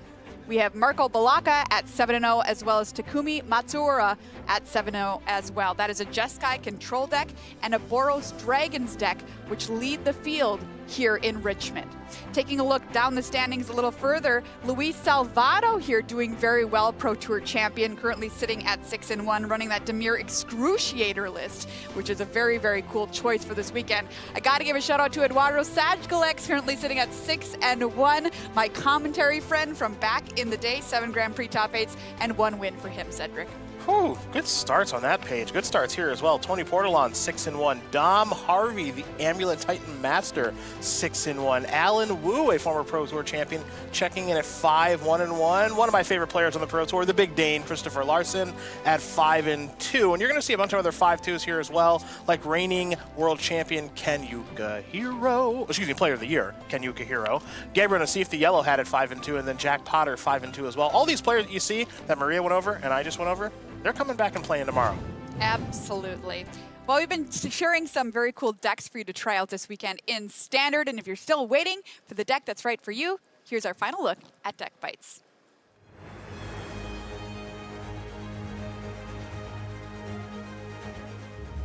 I'm here with Ely Casillas. Ely, what deck are you playing? What does it do? I'm playing Is It Blink, and it puts things onto the table really fast and takes advantage of Quantum Riddler to restore your hand, taking advantage of attrition games and pulling ahead by card advantage. Tell me 3 key cards in your deck. Springleaf Drum, which is the new addition to an old archetype of this deck, and Quantum Riddler, of course, and probably Splash Portal, so you can cheat out the Riddler and then blink it to draw extra cards and have a really cheap 4/6 flyer. What's a good matchup and why? Great matchup is Cub and Airbending. They play really cheap creatures. We play really cheap removal spells, and we're getting bonuses from Quantum Riddler by attritioning really cheap cards. So they go low and then can't do stuff because they don't have multiple resources to add mana, and we go low and then draw extra cards as a reward for it. What's a bad matchup? Oh, Reanimator. So they don't play the cheap creatures. They play big creatures, and they pull them out fast. So Blue-Red doesn't really answer big creatures very well. Ely, good luck this weekend. Thank you so much. I'm here with Pro Tour Guilds of Ravnica champion Andrew Ellenbogen. Andrew, what are you playing and what does it do? I am playing Is It Spellelementals. The basic plan of the deck is to play some cantrips, play a creature that's mana cost is reduced by the number of spells in your graveyard, and then use that creature's high CMC to play a Sunderflock way too early in the game. Tell me 3 key cards in your deck. I think I know one. Sunderflock, Were Night Stories, Eddie McCrab. What's a good matchup and why? The best match for the deck is all of the Cub decks of various sorts. Fundamentally, they are not prepared for you to interact with them on the first turn or two, then play a Sunderflock ahead of schedule and close the game before they can recover. What's a bad matchup and why? The worst matchup for this deck is Jeskai Control. If the card Rest in Peace resolves, you basically can see the game. Andrew, good luck this weekend. Thank you. 1 round left to play here on day 1 of competition here at Pro Tour Lorwyn Eclipsed. Let's set up our feature match for the final round of competition on day number 1. Who will be watching? Well, of course, it's our 2 undefeated players by the time we're done here. There will be only one, Takumi Matsuura of Japan on Boros Dragons versus Italy's Marco Balaka on Jeskai Control. Zooming in on our players a little bit here, Takumi Matsuura had a top 8 at Pro Tour Phyrexia in 2023 and a top 8 at Pro Tour Thunder Junction in 2024. He came in 3rd in both of those tournaments, so he wants to do better here this weekend. Excellent finishes, of course, but you just never want to quite be 3rd. Let's check out Takumi's round by round here on day 1 of competition, Cedric. If you told me I could get 3rd every Pro Tour. Would you take it? I think so. I think so.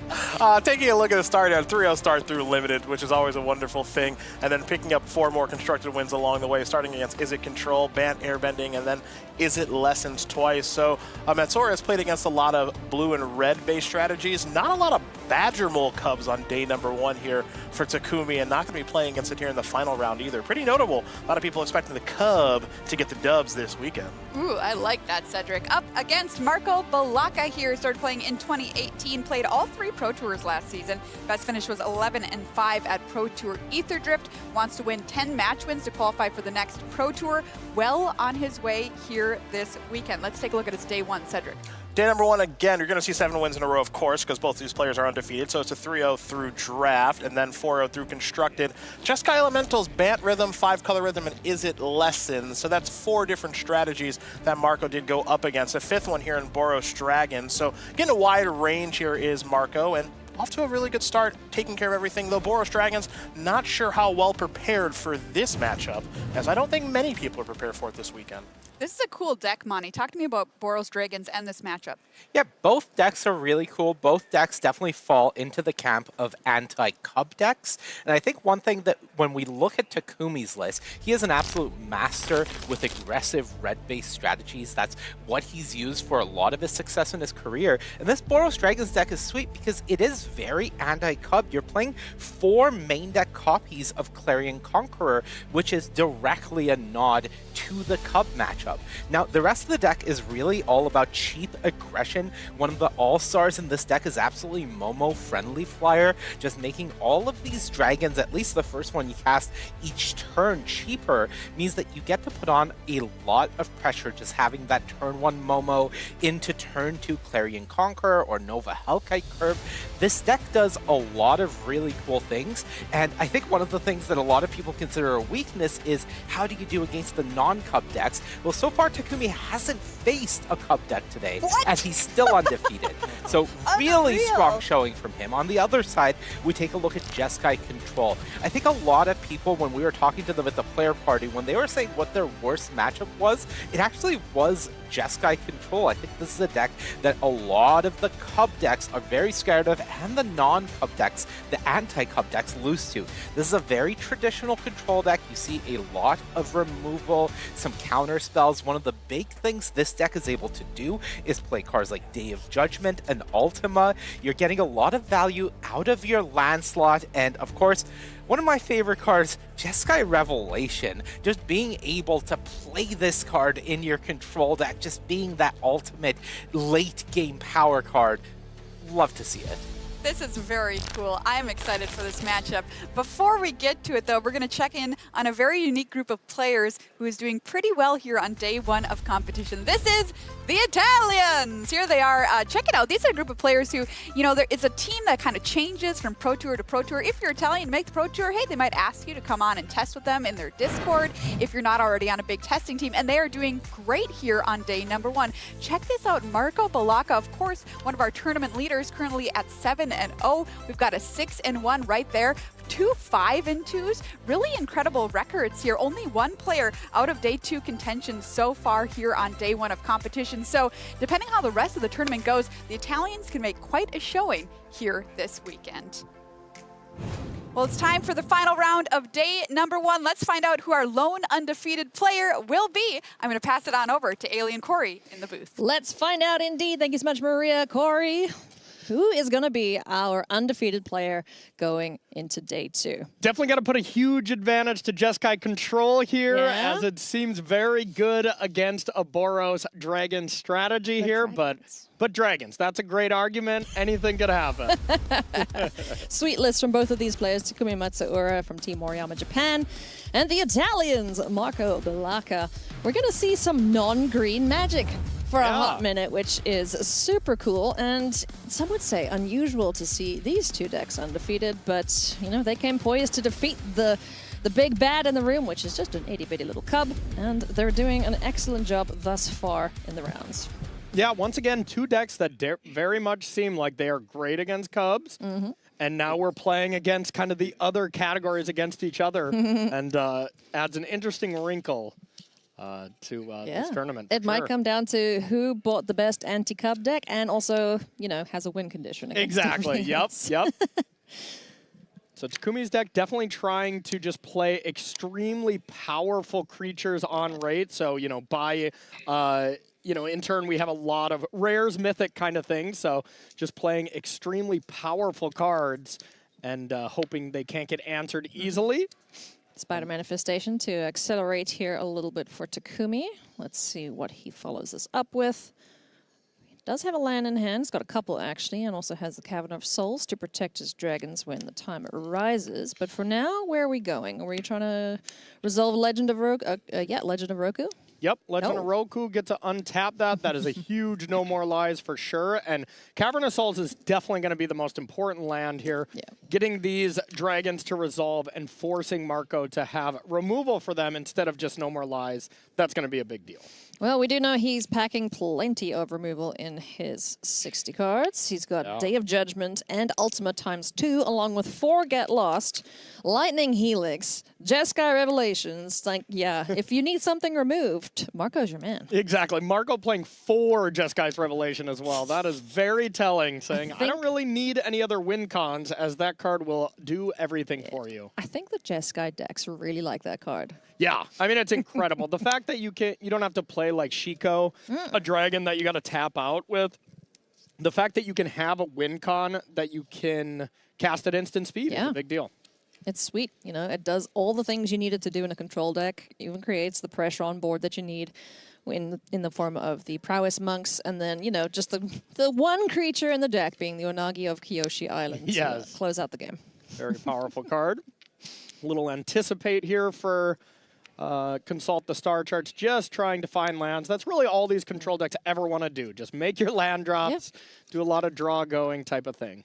2 stock-ups, a No More Lies, also a Day of Judgment in hand. So, you know, Marco might be totally fine to let something resolve here if it is counterable and just clean up the board next turn with a Day of Judgment. Yeah, it's not going to work out that great here. If Marco would have kind of been able to see into the future here, I think Marco would have jammed this stock up, as Takumi has kind of the most difficult thing possible for Marco to deal with, and that is use the land to search up a powerful dragon, play Cavern on dragon, and resolve this card. It's going to be very, very powerful.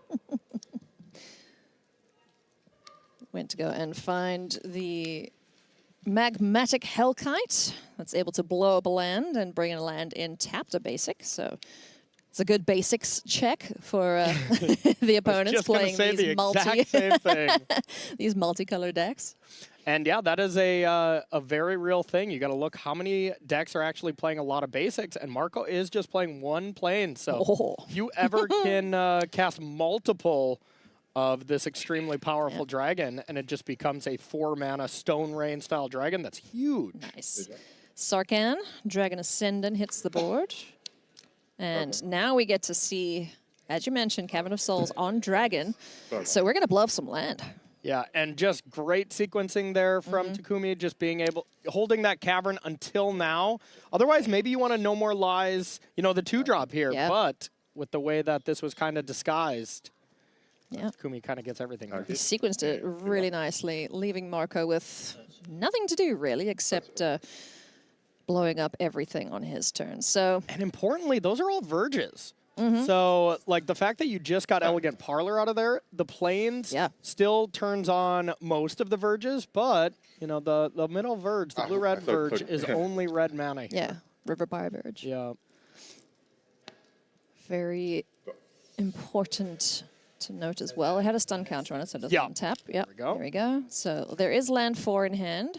Do we have double whites? Yeah, looks like it. So daytime, clean up these creatures. But now Marco kind of missed that big turn with having to just do nothing last turn. That is where you really wanted to be mana efficient and cast stock up if you know you weren't going to be able to counter something on your opponent's turn.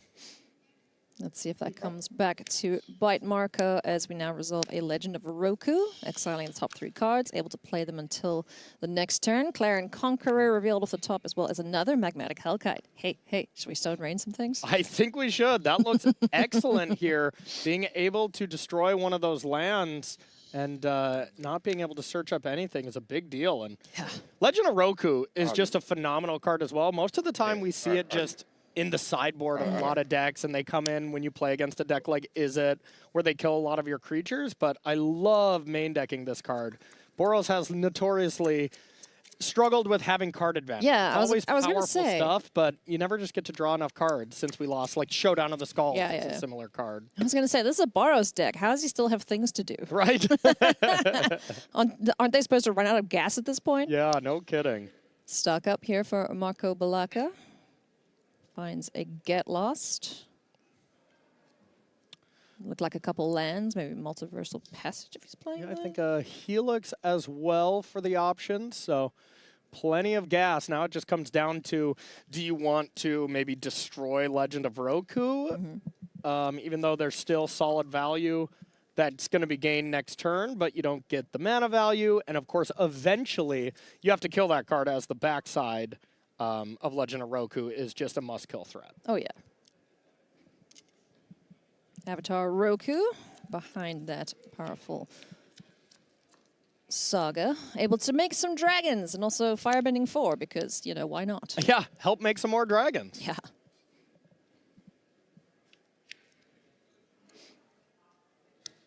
So Marco has plenty of questions to answer here. Unless Lightning Helix on Momo, just getting rid of that discount, gaining some life, padding that life total, which also might be very important. Yeah, very relevant. This Boros deck hits really hard, so most of the time it's, you know, it's not this chip shot damage of 3 here, 2 here. You get hit really hard from this Boros deck. Grand. Bopping in for 1.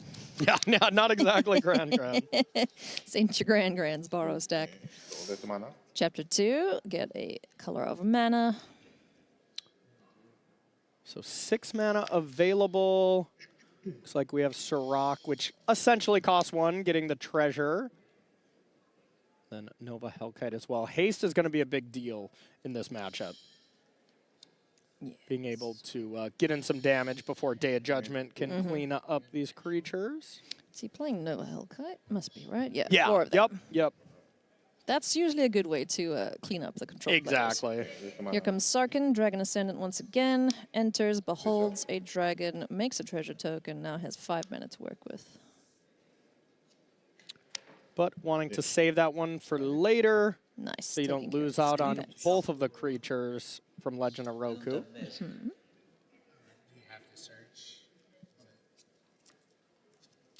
Search and fail to find. Yeah, a 4 search there. Free shuffle. Yeah, it doesn't matter. Pretty minor when the deck is already randomized, but hey, that's what the card says. Yeah, it sure does. Another land drawn off the top there. No more lies in hand. Spell Snare, stock up Ultima available to Marco. Yeah, and I think this feels like a situation where if I'm in Marco's seat, I very much want to be like, all right, I want to use my life total as a resource here. Take a huge hit for 7 from the 2 creatures in play, and then when the Legend of Roku flips into Avatar Roku, then Ultima and clean up everything. Because if you just Ultima here, how are you dealing with Avatar Roku with Spell Snare, No More Lies, stock up?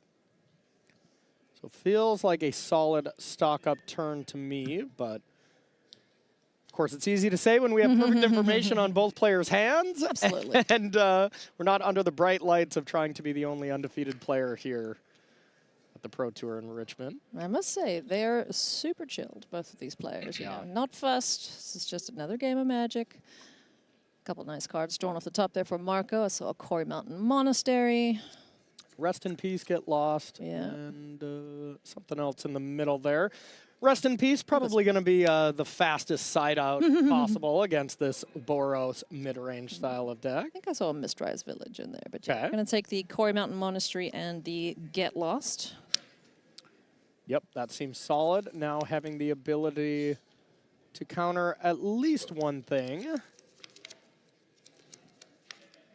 Avatar Roku, flippity flops, back on the board. 4/4, can't attack though, because it was exiled and then returned. Now, kind of the perfect play for Takumi here is to be able to warp a Nova Hellkite. That way, it's going to go into the warp zone instead of just get taken care of by Ultima, and then you have another hasty threat for next turn. So nice. That's a big ol' smack.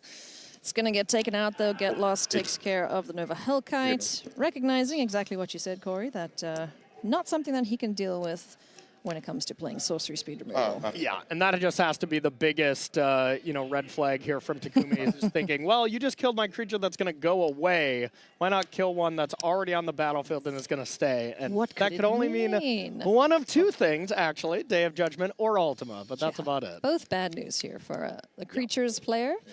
Takumi Matsuura rocking Boros Dragons here. Brought the deck to prey on the Cubs.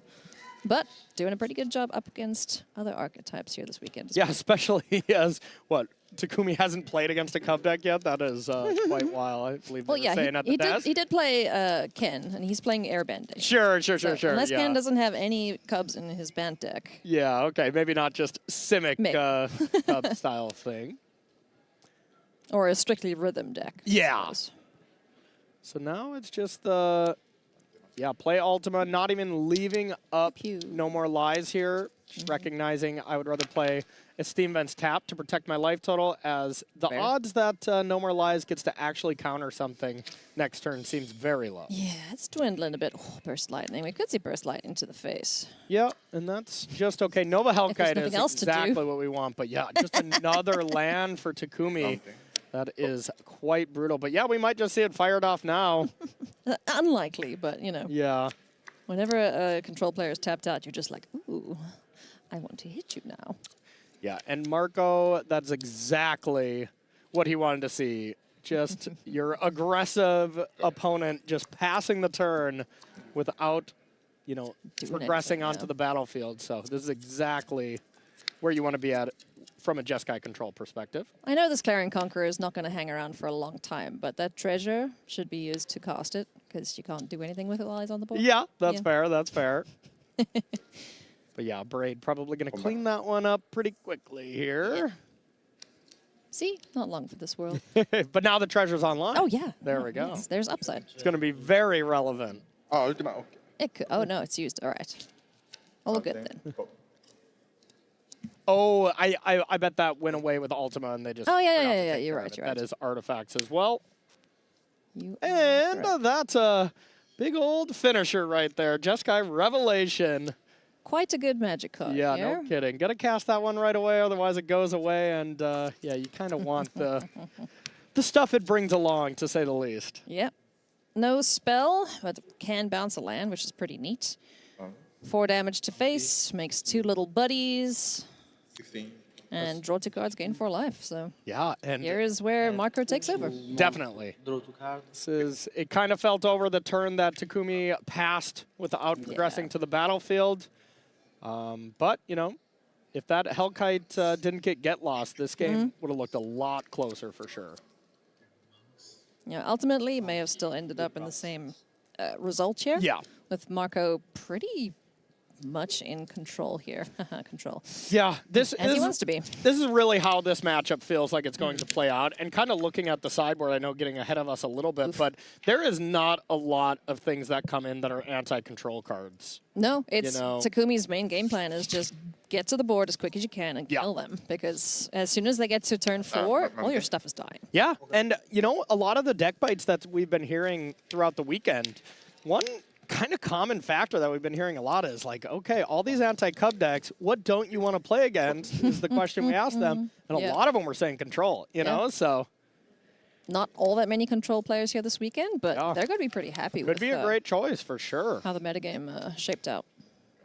Plenty lands in hand, not what Takumi wants to see, so now it's just a matter of time and probably like a 3-turn clock if Marco gets some extra nonsense going here. Oh, like that. Yeah, if this was a testing match, I think we would have scooped it up right now. But hey, you're undefeated playing at the final round of the Pro Tour. Definitely want to go into day 2 with the best record possible. These players are poised to do just that. Takumi Matsuura with 11-5 at PT Etherdrift. Oh, no, excuse me, that was Marco, 11-5 at PT Etherdrift. So looking to better his record here and on track to do so. Yeah, absolutely. And I did love Takumi's response. Any how to qualify for the Pro Tour advice? And he said, enjoy. Enjoy. Enjoy. He's Honestly, doing that is a very underrated thing. Like, the amount of times when I've had solid results, I have very much had a blast. I've loved the deck I played. Was it Breach by any chance? that was one of the examples for sure. Yeah, yeah. Very much enjoyed that one. You did love your Underworld Breach. But that is an underrated aspect of professional Magic. You get so lost in this is a competitive, high-stress environment that we forget that, hey, we are still playing the game that all of us love. Yeah, and it is a game. Yep. You know, so please do enjoy. Dragon, named on Cavern of Souls. Clarion Conqueror joins Sarkhan. Lightning Helix says, no thank you. Yeah, and I think Twin Maw Stormbrood, what gets cast most of the time for the removal spell, the Charring Bites. Yeah. That, I think, is very telling about what, how many cards for control Takumi has in the sideboard. That doesn't seem like a card to me that you want to leave in. But, I mean, looking at the sideboard, we see, like, right away, it's just 4 Rest in Peace, 4 Doorkeeper Thrall, and they do not have text they didn't against do anything Marco. here. So, it's very not clean a lot. sideboard, though. It is very clean. Very simple. Just doesn't contain a lot of things that are going to help you out against a control deck. So this could be a pretty short matchup here. We could see Marco being our undefeated 8-0 player going into day 2. But let's see if Takumi has anything here in the tank to fight against it. Clarion Conqueror eats dirt, and Marco's up to 26. Yep, has a huge buffer for a card like Nova Hellkite. That you get into these kind of tricky spots against these red decks that are hyper aggressive. Once you get down to 9 or so, that's when it's just scary, right? A couple Nova Hellkite hits with a Burst Lightning or something, and you're in a lot of trouble. But when you're at 26, you can just be like, yeah, sure, I'll take Nova Hellkite a couple times and then kill it when it's convenient. 'Tis but a scratch. Exactly. Spider Manifestation and Sarkhan gonna do their bestest here, but 2 little 2-powered creatures up against untapped mana from the Jessica control player is a big problem indeed. Now we see the Twin Maw Stormbrood hit the board. And I like Takumi here just being like, yep, I have to jam. If you have the perfect consult the star charts into Day of Judgment, whatever. Yeah, what can I do about it? Nothing. Gotta play to win instead of playing not to lose. And there is consult into Day, and you would just think Nova Hellkite is not going to be enough to push through. Oh my goodness, another Helix too. Does he have double white? Oh yeah, that's yep. Fountain in the back there. Or no, I don't. Is it? No, that's just. But the land in hand. Oh yeah, the verge he's there. good. Yep. All groovy. There's Ultima. Gets rid of all that and the treasures. We won't forget them this time. Yep. And saw the Day of Judgment as well. So I was like, no, I actually don't need this removal spell that looks phenomenal against Boros Dragons. And you see the heavy sigh there from Takumi. Yeah, like, I'm with you, bud. What am I supposed to do here? Well, it's tapped out. I guess warp it in, see what happens. Yep. Marco very calmly is like, 17, sure, no big deal. It's the last life, point of life that matters. Day of Judgment, get lost. Stuck up, get lost. Abrade. And no matter what, we're going to see both of these players bright and early in the morning, as they will both for sure be at table 1. Hell yeah. Or pod 1, I should say, for the draft in the morning. Yeah. We already know both of these players 3-0'd their pod to start. Absolutely, yeah. I'm curious what they drafted. Yeah. Hopefully one of our lovely interviewers can ask them that question. Find out more about their day 1 as we move to day 2. Get Lost takes care of the Nova Hellkite. The turn passes back to Kumi. Still sitting at a healthy 20, but yeah. Hey, I mean, the best possible draw off the top was Nova Hellkite. If you can just keep getting those over and over, that's the best chance here, as you can get that 4 damage in, and then it's not vulnerable to sorcery speed removal. I think even if it's 2 Nova Hellkites on top, it's still going to be a tough game, but I do think that is the best chance here. And Takumi will play to his outs here. His expression doesn't... It kind of says it all here. Relay that's confidence, I will say. Mistrise Village for Marco. Cool as a cucumber, passing the turn back. Look at that hand. Good grief. Hey, Momo! What's up, buddy? Momo's got to do some friendly helping here, some friendly lifting. Oh, my. I love this deck. I think it's so sweet. I don't think it has any chance against Jeskai control or maybe even Azorius control. Yeah, control I just think would be pretty brutal, but anything aggressive, any Cub deck, something like that, it just seems like it is excellent. I want to see this deck against that. So yeah. We'll likely see both of these players tomorrow quite a bit as they work their way towards the top 8. Momo Friendly Flyer hits the board, and we are now going to explore, courtesy of the map tokens left here by Get Lost. Yep, just trying to be like, all I need to do is I need to hit a non-land on top to have any chance here. What? Well, hey, you got rid of those lands at least. Sure.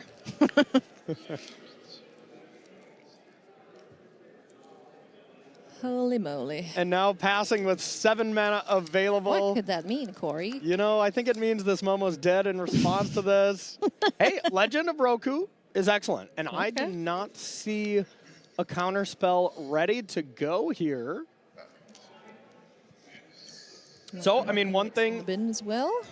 Marco might be really tempted here to just Tidebinder the first ability of Legend of Roku. That's definitely the most important part of it, is the card advantage. So how does that work with Tashana's Tidebinder? Do the steps still progress? Yeah, the steps would still progress, but it just counters the exile. Yeah, so you still get the mana the next turn. You would still get the flip side, as it is an enchantment right now. Yeah, and Marco's just like, it just truly doesn't even matter. Okay. Yeah, okay, the Jeskai Revelation, just being able to bounce it. Yeah. Looks pretty solid as well. Actually getting to use the first line of text on that. Yep. Whereas last game was just like, I'll just do this because why not? Yep, and wasn't able to play that other land to redeploy it here. Marco fans out 8 cards, and you're like, yep, this is a control player's dream right now. He's living the dream here, friends. About to go 8-0, I would feel. The Pro Tour, so excellent start here for the Jeskai control player. Yep, the best players at these kind of moments, it's you know, some players kind of speed up. This is the time when you slow down and just be like, all right, what possible ways could I lose here, and try to close those doors. But as soon as the control player starts attacking, you know your time is almost. That is a very good sign that you're in trouble. And then they start hitting themselves in the face too. Yeah, throw away a couple damage points here and there, no problem. And then discard to hand size. All 3 of those things are those are all bad signs. Exactly. What are the symptoms of my impending loss? Those. All right. Day of Judgment chucked in the bin too. Nice. Now Legend of Roku is probably going to be met by the Tidebinder. Yeah. So counters that. Tashana's Tidebinder only continually affecting an artifact, creature, or planeswalker. Yep. Yes. So if you countered the firebending from Avatar Roku on the backside, that would shut that aspect down. Okie dokie. But yeah, counters the ability, get lost, you can have some maps, and you know, of course, this matchup has looked pretty brutal for Takumi, but Takumi has also drawn so many lands towards the end of both game 1 and game 2, so. I mean, Marco even tried to help him out with a map token, yeah, right? Yeah. Takumi is having, still having some fun. I mean, you just have to chuckle. I mean, like, there's nothing you can do at this point as Takumi. He's just like, yep, sure, I have a land in hand. Come at me, bro. Yep, we've all been there where you play some maybe not so close matchups. And, you know, for most of us, it just doesn't happen at a 7-0 stage here at the biggest stage in professional Magic like these 2 players are playing. But hey, awesome results nonetheless. Takumi will end the day at 7-1. Marco 8-0, our lone undefeated leader. Yeah, going into day 2 of Pro Tour Lorwyn Eclipsed. Pretty darn good indeed. Congratulations, Marco. A 2-0 with Jeskai control. One of the very much lesser played archetypes here this weekend, and looking poised to have an excellent run tomorrow too if he keeps playing like this. Yeah, absolutely. It looked incredible there, and with the amount of deck bites and players that were saying, yeah, our deck just kind of can't beat a turn 1 rest in peace or a turn 2 rest in peace, like Andrew Ellenbogen was saying with their Spelementals deck.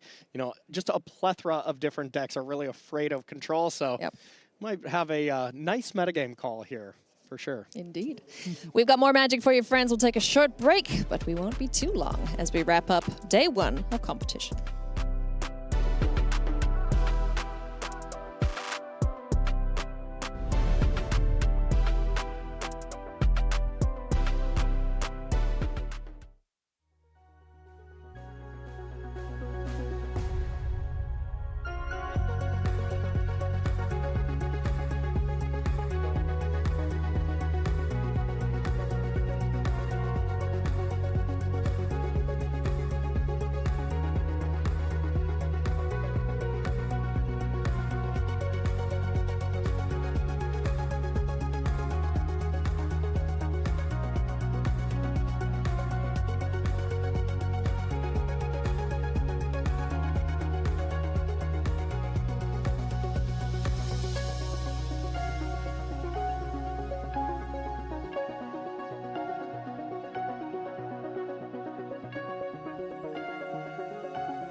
It's our favorite way to spend a Friday. It is Pro Tour Lorwyn Eclipsed, coming to you from Richmond, Virginia. I'm Ailey Loney alongside Corey Baumeister, and we have the pleasure of bringing you the last round of action here today at our Pro Tour.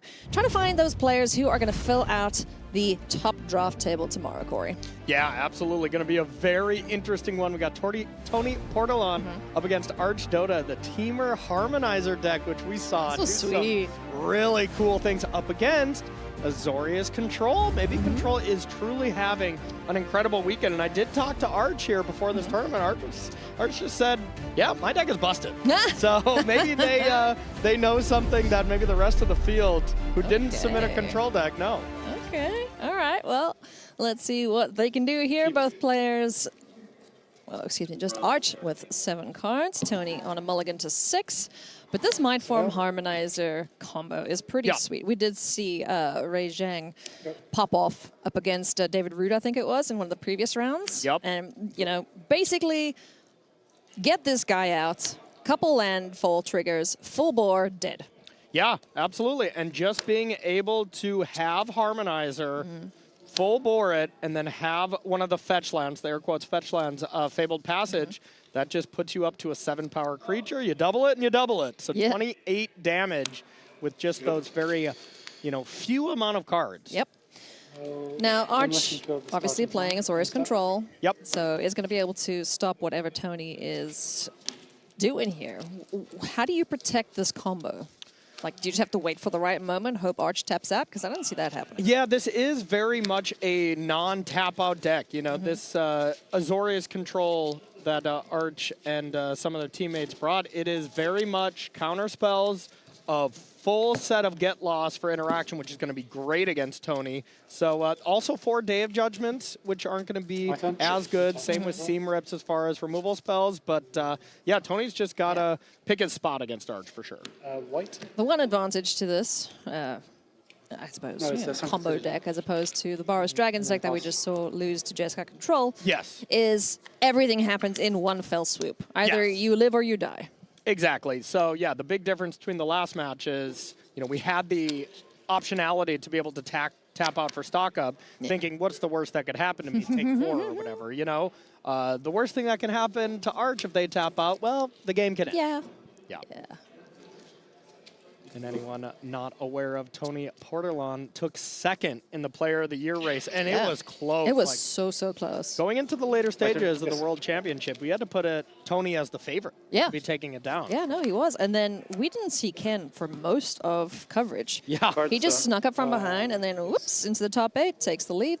Easy clap. Exactly. Tony just getting his mana base lined up here. Arch on the other side of things. Yeah, and that's the problem with saying go. Same. When your opponent has 4 mana. That's usually the time when you're like, well, I need to try to play something they need to counter, because the alternative most of the time is they get to do some consulting of the star charts. So that is always brutal, and where you kind of really want to... Honestly, playing against a control deck, I hate seeing consult the star charts more than I hate seeing. Because you know they're just going to find whatever they could possibly need. Exactly. Yep. It's always a frustrating scenario.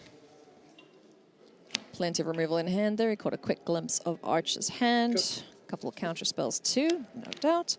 Escape Tunnel, just another way to go and fetch a basic.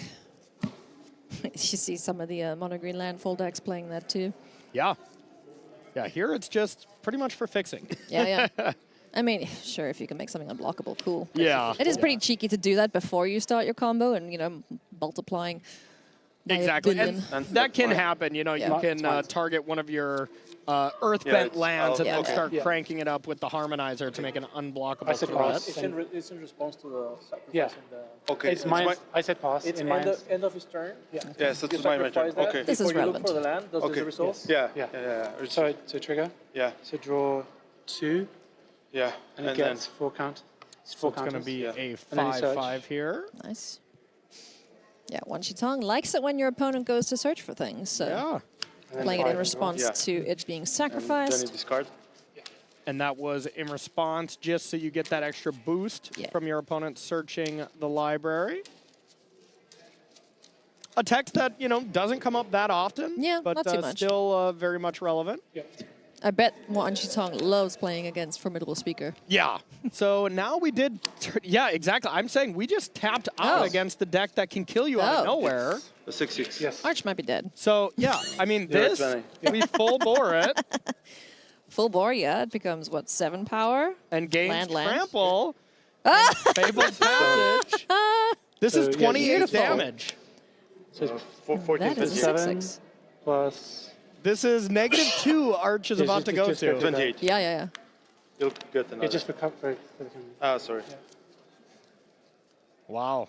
And, I mean, Wowza. Arch just had to have not had a get So lost, you maybe take 7 didn't first, and then realize you how fight back. explosive Yeah, this and deck then can it's be. 14, And then 28. 14 plus 28. I saw counter And it has spell. I trample. saw a Yeah. seam Target rip. trample. It does have Because you trample walk this. because it's I warped. trigger this when you search. Yeah. Yeah, then okay, so still that's 6, 1 less. That's not going to help, is it? Yeah, no, that's just -1, but it's cool at least. It is cool. I'm dead. Yep, I'm dead. Arch sure is dead here. So Tony Portalon finds the opening. Arch was tapped out and just took advantage right there and then. That was sweet. Wow. I mean, you have to just kind of assume that Arch's hand didn't have something like a Get Lost as well as those No More Lies. Otherwise, you would think you want to play a little more conservatively there. Do you think maybe Arch should have made Wan Chitong a little smaller? You know, to maybe find Get Lost, Yeah. sure, and then you're not drawing as much. But, I mean, in hindsight, definitely, Sure, yeah. as you died immediately on the crackback. But, yeah, tough deck to play against when your deck can kind of just kill you out of nowhere. I do love seeing what Team Sanctum of All comes up with. It's always spicy. It's so fun. It's always spicy, and it's always awesome. On top. Escape Tunnel fetches a mountain. Restless Anchorage. Such a sweet printing of it. Yeah, So pretty. Great. The Citadel land is excellent in this deck. A card that is always extremely powerful with Fountain Port, which is a 3 of in Arch's deck. I'll find the blue and then I'll pass. Analyze the pollen, going to find all of the colors that Tony could possibly need for the shenanigans that are going to ensue.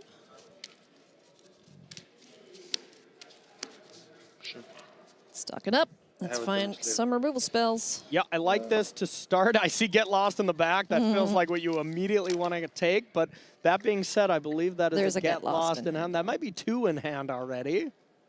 Yeah, it does look like it. Yeah, they might be very much prioritizing, like, all right, I saw what happened now. I need to make sure I can avoid that at all costs. And Get Lost does seem like the best card for that. Yeah. That was Get another lost, no Get more Lost. lies. Yeah. You can never have too many. Exactly. You know, let Tony just... Sorry. You're good. Yep, just a classic. Nope, I wasn't shuffling. I just put those on the bottom. I don't want those cards. I don't want them shuffled back in. Fair Arch. I like the beautiful landscape sleeves that they both have. Yeah. Very pretty indeed. It's always nice to see the players bring their own personalities to their decks. Yeah, there you go. Or it's just so cold outside, they're like, all right, we need to be remembered of some warmer weather. Represent. Yes. So now let's see.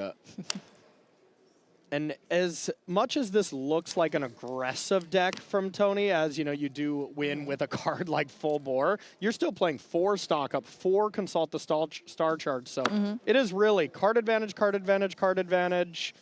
You know, try to combo off Harmonizer plus Full Bore, and in this particular matchup, back it up with counter spells, Spell Pierce, Spell Snare, Spider Sense, stuff like that. So this is very much a. I think I need to discard. Okay. A control or a combo deck here.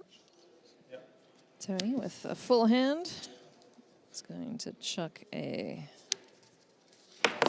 magic spell. 18. Sure. Yeah, Thunder Magic Thunder. there. You go. A 1 of. Probably not the absolute best against Azorius control. Spider Sense has been pretty good. Yeah. The times we've seen it. Just being able to counter abilities. Passing Say now for Tony. Ascension. Nice. Earthbender Ascension. with 1 blue available, so definitely at least representing a spell snare. That kind of looks as face up as possible. We're going to find out. Okay. No more licenses, no thank you. Unstuck. Demolition Hero. Exiled, right? That's exiled, right? Yes. Search. Thank you, Arch. And this was, yeah, okay, I was going to say shortcutting, but the Sunken Citadel and the field alone can do this ability. And now as far as a basic check goes, we kind of did that in the last match with the Hellkite that was going to destroy lands. This one, Tony plays a lot of basics. Yeah, Tony's fine, and then Arch has 5. Yeah, so yeah. Both players not too affected by those style of lands. Also another way to get a landfall trigger. Fountain Port hits the board for Arch. They're happy to pass the turn back to Tony.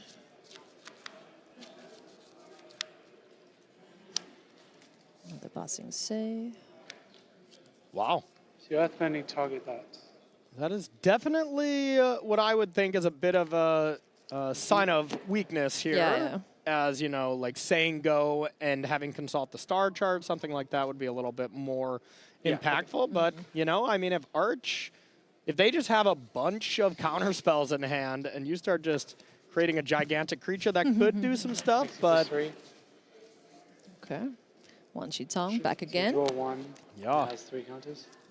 This is on the end step, so My turn. Arch is not at risk of dying at this point. And that gets around to absolutely every 1-mana blue counter spell that you could have. You could, you know, Web Sling Spider Sense to counter that ability, but Spell Snare as well as Spell Pierce not going to do anything there. And we've seen a lot Spell more. Snare work on it? It's a 2-mana spell. No, because you are playing X as well, so you increase. Oh, you increase the mana value there. Gotcha. Good. We've seen a lot more Wan Shi Tong librarians than I thought we would in this tournament. You know, with either in Dimir control, Azorius control. That's a good card. Yeah, it is a strong one. 6. I really wanted to make a commander deck out of it, but I'm like, what do I do with this? Stuck up on the stack. Does Arch allow it? I think the answer is no. Yeah, that would make sense. For Arch to be, so they can be mana efficient. Yeah. And at some point, Tony is just going to just go card advantage, and then eventually assemble the combo with some counter spells to back it up. So I really like Arch representing a threat to just make it so Tony doesn't have all the time in the world. Absolutely. You got to have some pressure along with your permission. Yeah. So Arch doing a good job of taking Tony down to 12. And also now anytime Tony goes and searches, that L's going to get a lot bigger. Yeah, and Tony's deck does do a fair amount of searching with all the fetch land style with escape tunnel, Oh, passage. hey buddy. I still Explorer. When you play lands from graveyard. Yes. Yeah. And you may play an additional. And you have mills already every played time a one. land Yeah. enters. Resolve. So getting some value going there. Arch is just like, yes, go search your library. Yeah, exactly. You can bring back that Fabled Passage if you Yeah. want. No big deal. Yeah, I'd like a counter on a card, thanks. Now, one thing Arch can do, they can get lost the Explorer with the mill trigger on the stack. So there's no way you can kind of just be like, all right, put 2 lands into play without Arch being able to interact. Rotating. Well, having the blue aspect to this combo deck certainly gives the Teamer Harmonizer list a lot more play in the game. Yeah, it does seem kind of like some of the remnants of the Teamer Otter deck that we saw, you know, at the World Championship. That deck kind of fell off pretty quick. Yeah. But, you know, the original Teamer Otter deck, can you guess which team created that one? Was it Sanctum of All? It sure was. Yeah, they've created a lot of spice. Was it Ray J? Almost assuredly, It yeah. sure was. Get lost. Goodbye. Little Ice Till Explorer. pay 1 Couple life to map make a fish. tokens. Looks like that was trigger on the stack for a And then I mill. Maybe not. Oh, so the... The land was played from the graveyard, though? Yeah, it looks like it. Maybe I just missed the mill underneath the ice till. Maybe, yeah. Oof, down to 6 now. Yeah, and this little fish is going to get feisty, too. Yeah, this is exactly where Arch wants to be. Just have a gigantic creature represent the clock. And as far as removal goes for Wan Shitong, you know, we kind of discarded the one card that you can to deal with it, that Thunder Magic. Thunder Magic, yeah. Basically immediately. No bounce spells. Seer. Yeah. There's 3 in the main deck, but... Probably sided out would be my guess, but you never know. And now Arch's hand, they just are stocked up. There's a couple consult to start. They've still got 2 get lost. Yeah. So basically anything that hits the board is going to die. Yep. At least from Tony's side of things. But, you know, this is the type of deck you can just never count out. Like, I mean, in the last match, we saw, you know, Boros, we could safely assume there was no coming back because you're trying to win with chunks of 4 and stuff. But with this deck, when you can just win out of nowhere, have the Harmonizer, have 2 spell snares for 2 get lost, and a full bore, well, it's probably over. The Boros deck is fair magic. This one definitely goes over the top. I wants to do some unfair things. All right, Harmonizer on the stack. Does it survive? A card that I never feel safe when it comes into play. It's such a terrifying card. Can you imagine if he had like a fling effect or something as well? Yeah. If Arch is just like, yeah, sure, you can do all that. It becomes enormous, go to kill it, and then boom, chuck it at your face. That would be funny. 1 red or 1 blue being tapped. I would assume we're attempting to go full bore. But if that was the case and there's only 1 blue available, I would think it'd be a little difficult. Okay, all right. 2nd blue would make it possible at least. So you target on the itself. stack. Yeah. And then full bore. So hold on, you target itself. Yeah. And it gets, in response to the trigger. Yeah. Yes. Cast that in response to the trigger. So that will full bore, it'll be bigger, and then it'll double to be a larger creature. Yeah, so in response to the trigger. So it becomes 14 pepper. And yep, just didn't even have 1 spell to protect from it. But Tony's like, you know what? Tony went for it. I gotta try. Yeah. Gotta make him have it, and Arch had it. Yeah, absolutely. So we get a game 3.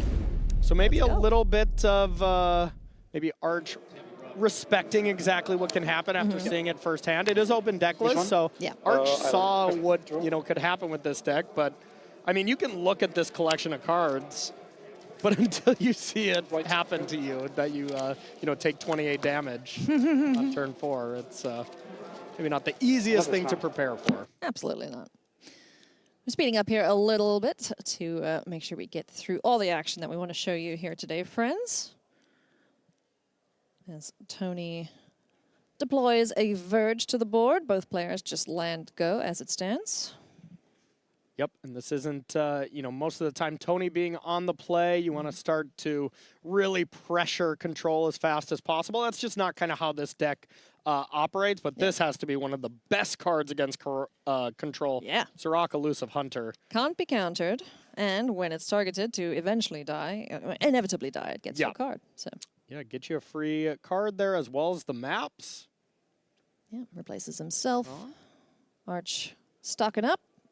Going to find a couple more answers to whatever Tony's got in hand there. That's going to be shields down, though, and Tony can play that Earthbender Ascension. Yeah, that's pretty Or good. stock up, but Earthbender Ascension seems excellent here to get that going. Yeah, get that little land going. Yeah, attack for 2, and it's pretty easy to get to 4 counters with this in this deck when you have a bunch of these fetch land effects, like Escape Tunnel and Fabled Passage.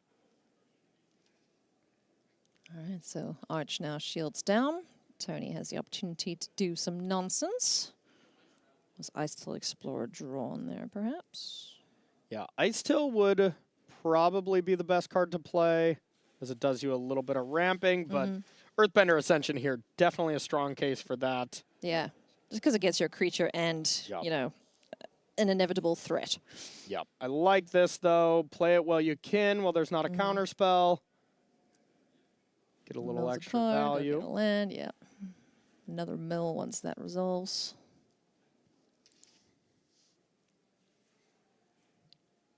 Oh, don't forget your mill. Yeah, it looks like we're just shuffling up and do 1 more mill. Yeah. Oh, there we go. Ugh, 2 consult the star charts in the bin. Yeah, and a lot of goods in hand there from Arch, it looks like. So at least get lost. And some blue cards in the back, so always a plethora of option. But when you're playing Azorius Control, that's the name of the game. Yeah. Ice Till Explorer did its job and got dead. So now 4 map tokens on Tony's side of things. 2 mana left open for Arch. Can't be feeling too safe to do any comboing right now. Yep. And let's see. Earthbender Ascension, full bore. Looks like a consult maybe in hand there too. Yeah, unless that card in the way back is a Harmonizer. That's we're Fabled still- Passage. Okay, yep. Yeah, the Engen Katara one. So not looking to be winning the game this turn, but even just Earthbender Ascension, having Spell Snare as a backup, start using these maps to crank up this land's power. Yeah. Even that looks pretty solid. Yeah, like we saw Arch do in game 2. You know, just get some pressure on the board and eventually your opponent's life total runs out. Yeah, but playing the land first would lead me to believe... I mean, here you just want to play around No More Lies, so that makes sense. Yeah. Negate attempts to counter that. Spell Snare says no thanks, so Earthbender Ascension will resolve. Yeah, and Spell Snare, a card that really, really helps out this Temur Harmonizer deck. Being able to push your way through a plethora of 2-drops, and most of the best interactive cards are 2-drops. They're, you know, counter spells, they're removal spells like Get Lost, so I imagine that is a really nice one here. Yeah. For Tony and the rest of the players playing Temur Harmonizer. So now we play the get this to 4 counters game to be able to give creatures trample on extra counters. Yeah, definitely not the main thing that we're trying to do. Like the, you know, mono green landfall decks or Celestia landfall decks. That is, you know, basically the best card in those decks. For sure. This is just a solid role player in this combo deck. It's another way to get extra lands and to make your land drops count, especially when you don't have the opportunity to go for the combo. Yep. Because your Azorius Control opponent is saying no. Yeah, or if you just don't have full bore and you need trample, that kind of stuff can really come up as well with a Harmonizer. Cracking some more maps. Let's see what the top of the deck has. More lands. Would you look at that? So this is the one thing that Arch is very much lacking so far is just the pressure. So you just have to go draw go and you're not playing Consult the Star charts. You're not playing something aggressive like Wan Shi Tong. That can be trouble, but that being said, I do see a Wan Shi Tong in hand for Arch Dota. Yeah. And then a couple No More Lies, as well as a Tidebinder, I believe. Yes. Tidebinder, No More Lies, and Wan Shi Tong. Yeah, that's brutal because, you know, we kind of thought about it. Do you want to counter this stock up? And you really can't. There's 2 colorless lands, so you can't even double No More Lies. And a stock up, the first 2 cards we saw, both stock up. So I think it's very fair to say that Tony is stocked up. Certainly prepared for this endeavor in round 8 of our Pro Tour. Jeez, has he hit a land every single time? Seems like it. And hey, I mean, that's kind of what you actually do want to do. Sure, you know, fine. Then you're but just, you know, not drawing moly. those. So I think this is going to be the big test. If Arch goes for this, does Tony have an answer? Or, you know, is Wan Shi Tong going to be able to draw some cards and actually present a reasonable clock here? Okay. Well, 4/4 Bird Spirit. Now able to get in the way of this land that just hasn't gotten lucky off of these Explore triggers. And Tony did leave open this 3 mana you know, on purpose, so there's got to be some kind of interaction here. And it has to be about the best draw there for Arch. What'd they find? Stock up. Oh, stock up, cool. Otherwise, it was just the No More Lies and a Get Lost, I believe, before this turn. So, solid draw. But now this feels like the turn. This feels like the next turn for Tony, as just 2 mana is not that difficult to play around because, well, you can only have either 1 2-drop or, you know, a couple of Spell Snares as far as interaction goes. But Spell Snare doesn't actually touch the combo of Tony at all. Doesn't hit full bore, doesn't hit Harmonizer. So this feels like the big turn. Looks like we might be going for it. 3 mana tapped here from Tony Portalon. Stocking up first and foremost. Just going to try and shore things up here a little bit better. And that's the big problem here too. This could be bait. Yeah. You know, because you can still win the game from Tony's perspective by tapping the 4 lands that are not Earthbent to Warp Harmonizer, Full Bore, and Fabled Passage, and the game's over. All right. Arch is quite happy to let that resolve. There's Full Bore, a couple of lands. Nice Fabled Passage. I bet Tony's happy to see. Yep, so that was 4 lands and Full Bore, and I think we already had a Full Bore in hand, so unlikely that that was the stack of 5 cards that ends the game this turn. No more lies, just waiting to interrupt. Also the Get Lost in hand, ready to kill anything that looks even remotely suspicious. Still like seeing Arch tap out there. I mean, not tap out, but, you know, like actually tap their mana for stock up, trying to progress the battlefield, because holding that up and just saying, I'm going to hold up my 5 mana for the rest of the game, it's not really going to yield you the win either. Got to still be progressing. Ain't a winning plan there. So Tony has got options. Where do you think he goes from here? Yeah, let's see. If you... I mean, of course, if you have it, you go for it. But if we don't, it seems like this deck is just all about more card advantage until you are ready to go. But Tony looks like he is stocked up with cards. Oh, yeah. Might have to. Like that looks like 8 or that looks like 8 or 9 cards, it would seem. Yeah, he might need to go to discard again. Yep. No more lies. Tidebinder. Oh, Harmonizer would be a good target for the Tidebinder. Yeah. Yeah, absolutely. So plenty of ways to disrupt the combo here from Tony. He's having a big think before he plays this land. Yeah, huge moment for these 2 players. Really deciding who's going to be at pod 1 here. Yeah. For this draft. X and 1, they're almost always at pod 1. A couple X and 2s sometimes sneak in, depending on the size of the Pro Tour.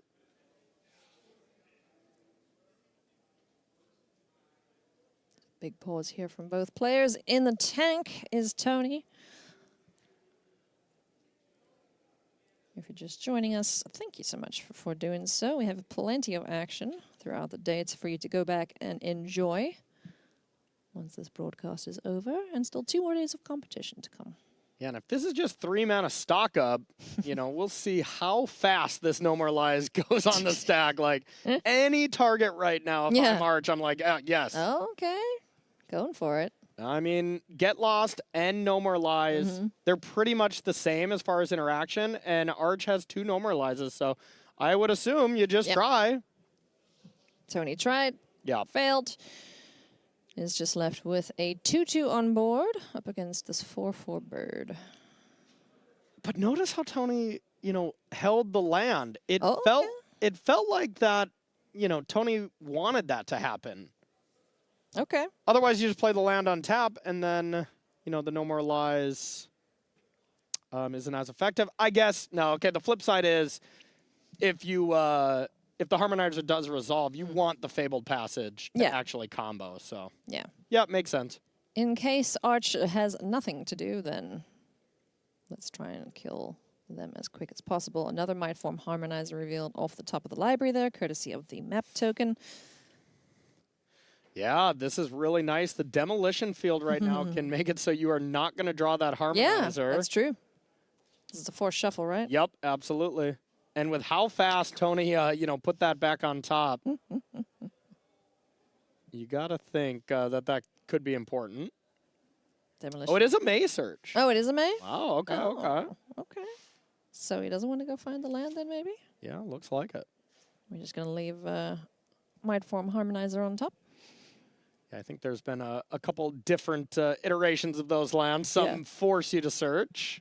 I believe Field of Ruin, I think, was a force. Yeah, and also not searching keeps Wan Shi Tong at a manageable 4. Yeah, that is a really great point. Got any Sears left in there, Tony? Yeah, Wan Shi Tong really would love if that land forced you to search. So now Arch having 2 spells essentially available, and there might have been a spell snare as well, and that feels like enough interaction from this Harmonizer? Probably. Mm-hmm. And that is Spell Snare in the back, so. No more lies. Snaps it off. What does Tony have in response? You paying for it? Yep. Cool. And now, if there's a Spell Snare plus Full Bore and Fetch Land, that would have been enough, but. Double No More Lies. That'll do it. And now that's 2 Harmonizers gone. How many are in the deck? I assume so 4. Yeah, I would assume all 4. Yep, there is 4 of them. And, you know, this deck does not have the best plan B as far as chip damage. You know, I mean, you can attack with Ice Till Explorer, get those landfall triggers to really crank up one of your lands, and then Bossing Say is probably your best plan B. I like the attack there. You know, it's like, do you want to trade? Yeah, please. Please trade. Yeah, come on. Your bird for my land? No problem. Then we might see Full Bore in its other mode as a actual combat trick.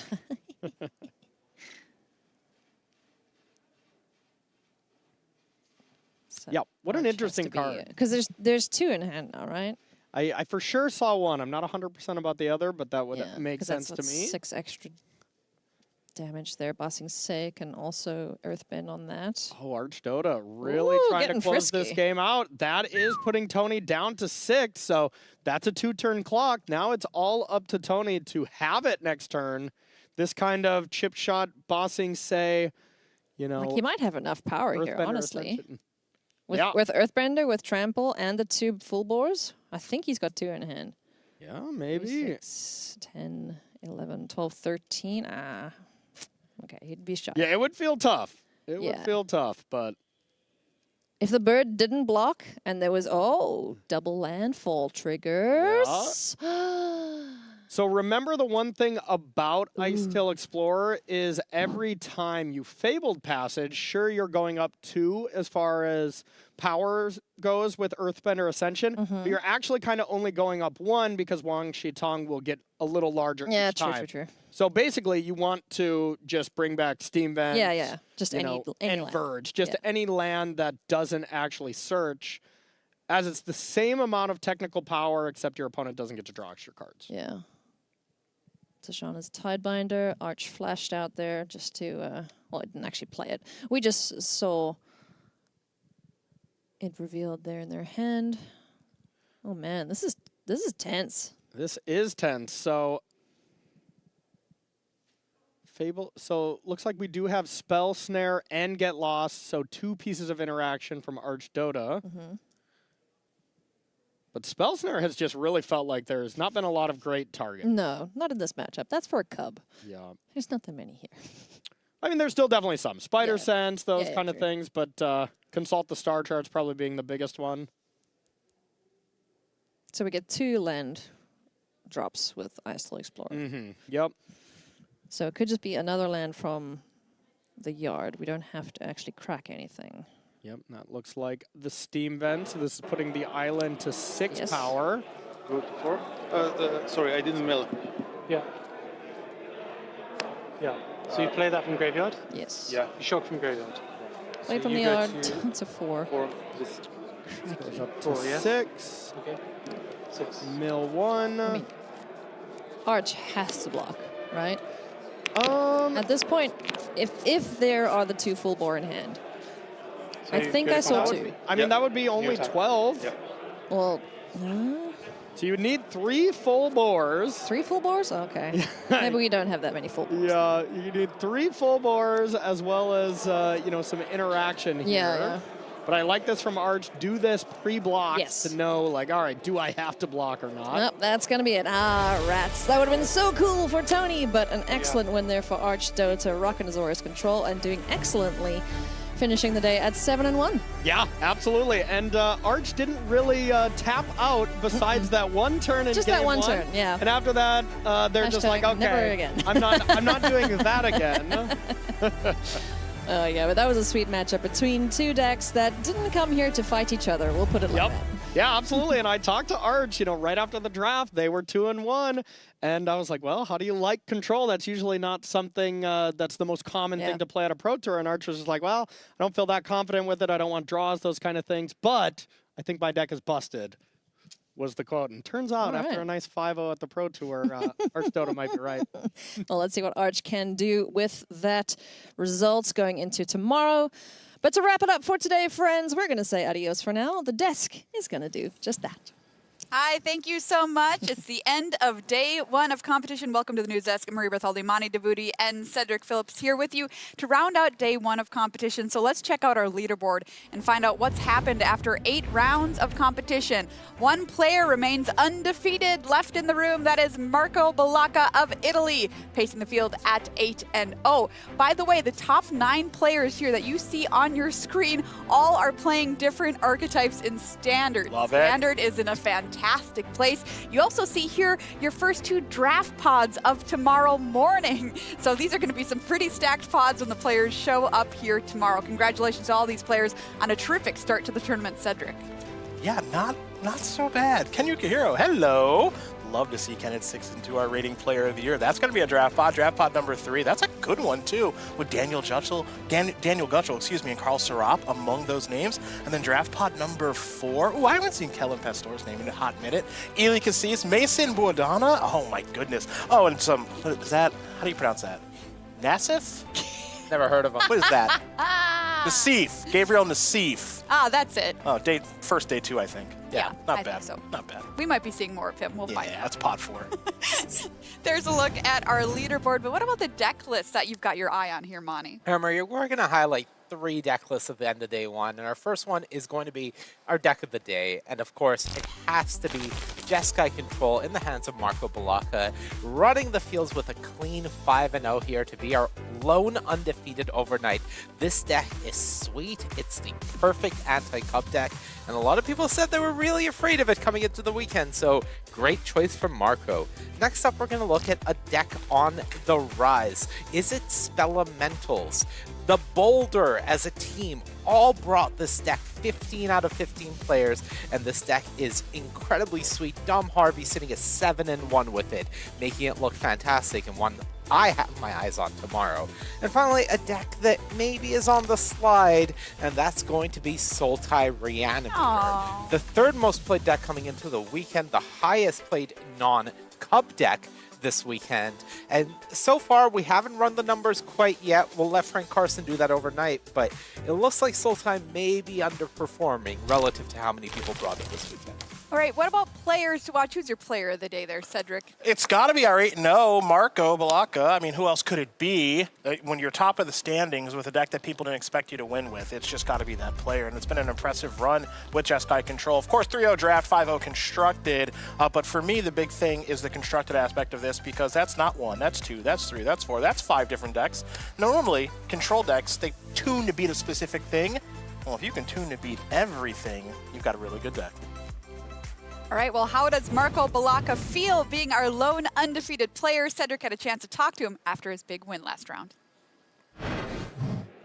I am here with Marco Bellacca, who has now just won 8th match, undefeated after day number 1 with a deck we didn't really expect in Jeskai Control. So why that control deck? Quindi Marco, siamo qui insieme a te questa sera che hai portato Jeskai Control, un mazzo che ha fatto 8-0, quindi imbattuto oggi. E come mai hai scelto di portare Jeskai Control? Ho scelto di portare questo mazzo perché è quello con cui mi sento più confident, con cui ho fatto più partite e soprattutto in questo meta penso che abbia un ottimo matchup da Cub, il quale penso sia il mazzo più giocato di questo Pro Tour. So I brought Jeskai Control because it's the deck I feel most confident about it, and also I think it's a very good matchup versus Cub, which is a big part of the meta. So I decided to bring this about confidence and having good matchups. Well, doing incredibly well so far. As mentioned, 8-0, top of the standings, but are we thinking maybe top 8 here this weekend? E quindi Marco, molto bene, quindi imbattuto al top delle classifiche, 8-0, stiamo considerando la top 8 per questo weekend? Il mio obiettivo principale in questo Pro Tour era fare 10-6 per qualificarmi al prossimo, però devo ammettere che a questo punto un pochino ci sto pensando, ci sto sperando. So my primary goal for this Pro Tour was to do 10-6, so to qualify for the next one. But at this point, I am considering a little bit about the top 8 for this weekend. Well, we are hoping to see you there. Marco, congratulations and good luck. Just a fantastic day one run there for Marco. But Cedric, who else do you have your eyes on? All right, let's kick things off here with Arch Dota. Blue-white control. Jeskai control, blue-white control. Not the tournament for me. Yeah, no kidding. Where's Riley? 2-1 through limited, 5-0 through constructed. Now, for Arch, you see a lot of rhythm decks there. That means kind of cleaned up on, it looks like quite a few Badger Mole Cub decks. Teamer Harmonizer taking care of Tony Portleon to close out day number 1 as well. So a really, really nice run for another blue-based strategy. And then finally, Joseph Sanfeliu, not Sanfeli-me, it's Sanfeliu.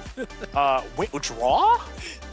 Sure, win, draw, win. I didn't expect that in limited. But 2-0-1 start, only 1 loss in constructed to Grixis Elementals. I can only imagine what's in that deck. And then you see Is It Spell Elementals twice, 5-color rhythm, Bant airbending. The biggest thing here is that we are just seeing a wide sampling of decks here in Standard Rare. You talked about it a little bit, but oh yeah, this is not, I mean, Badger Mole Cup, very good card, but this tournament is very diverse. We're seeing a lot of different things winning. Absolutely, we are. What about your match of the day, Monty? All right, Maria, I'm going to go all the way back to round 5, where we had the pleasure of watching our reigning player of the year, Kazuki Hiro, go up against Takumi Matsuura. It was a matchup between Bant Airbending against Matsuura's build of Boros Dragons, and it was a crazy match. Went the distance, a full 3 games back and forth, and ultimately it was Takumi taking it down by the slimmest of margins. Just an absolute blast to watch them as they were having fun, talking to each other the whole time, and for us as the viewers, just an absolutely fantastic viewing experience. I heard them singing during their match and everything, just laughing. It's just great. That is what Magic is all about, everyone. Well, if you want to see some more Magic here from the Pro Tour, make sure you come back tomorrow and Sunday, of course. We've got day 2 tomorrow for rounds 9 through 16. Coverage will start at 11 a.m. Eastern Time, 8 a.m. Pacific, so make sure you check that out. And of course, you do not want to miss our top 8 on Sunday, where $50,000 goes to the first place finisher. Well, the weather outside was frightful, but the metagame was delightful as 305 players showed up to throw down here in frosty Richmond, Virginia at the start of a new competitive season. 40 cards was the name of the game this morning as the players hope to draft a good elf deck or maybe a copy of Ashling's Command. For the players that left limited this morning with a 3-0, the tournament was off to a fantastic start. Then it was on to Standard, where an incredible array of archetypes commanded spots in the feature match area, from dragons to demons to one of my favorite deck names ever in Is It Spellelementals. In the end, one player exited day 1 undefeated, Marco Balaka, with Jeskai control. Can he control the competition? We'll find out tomorrow. You gotta tune in to find out. Coverage starts as Pro Tour Lorwyn Eclipsed heads into an exciting day 2. See you back here tomorrow, everyone.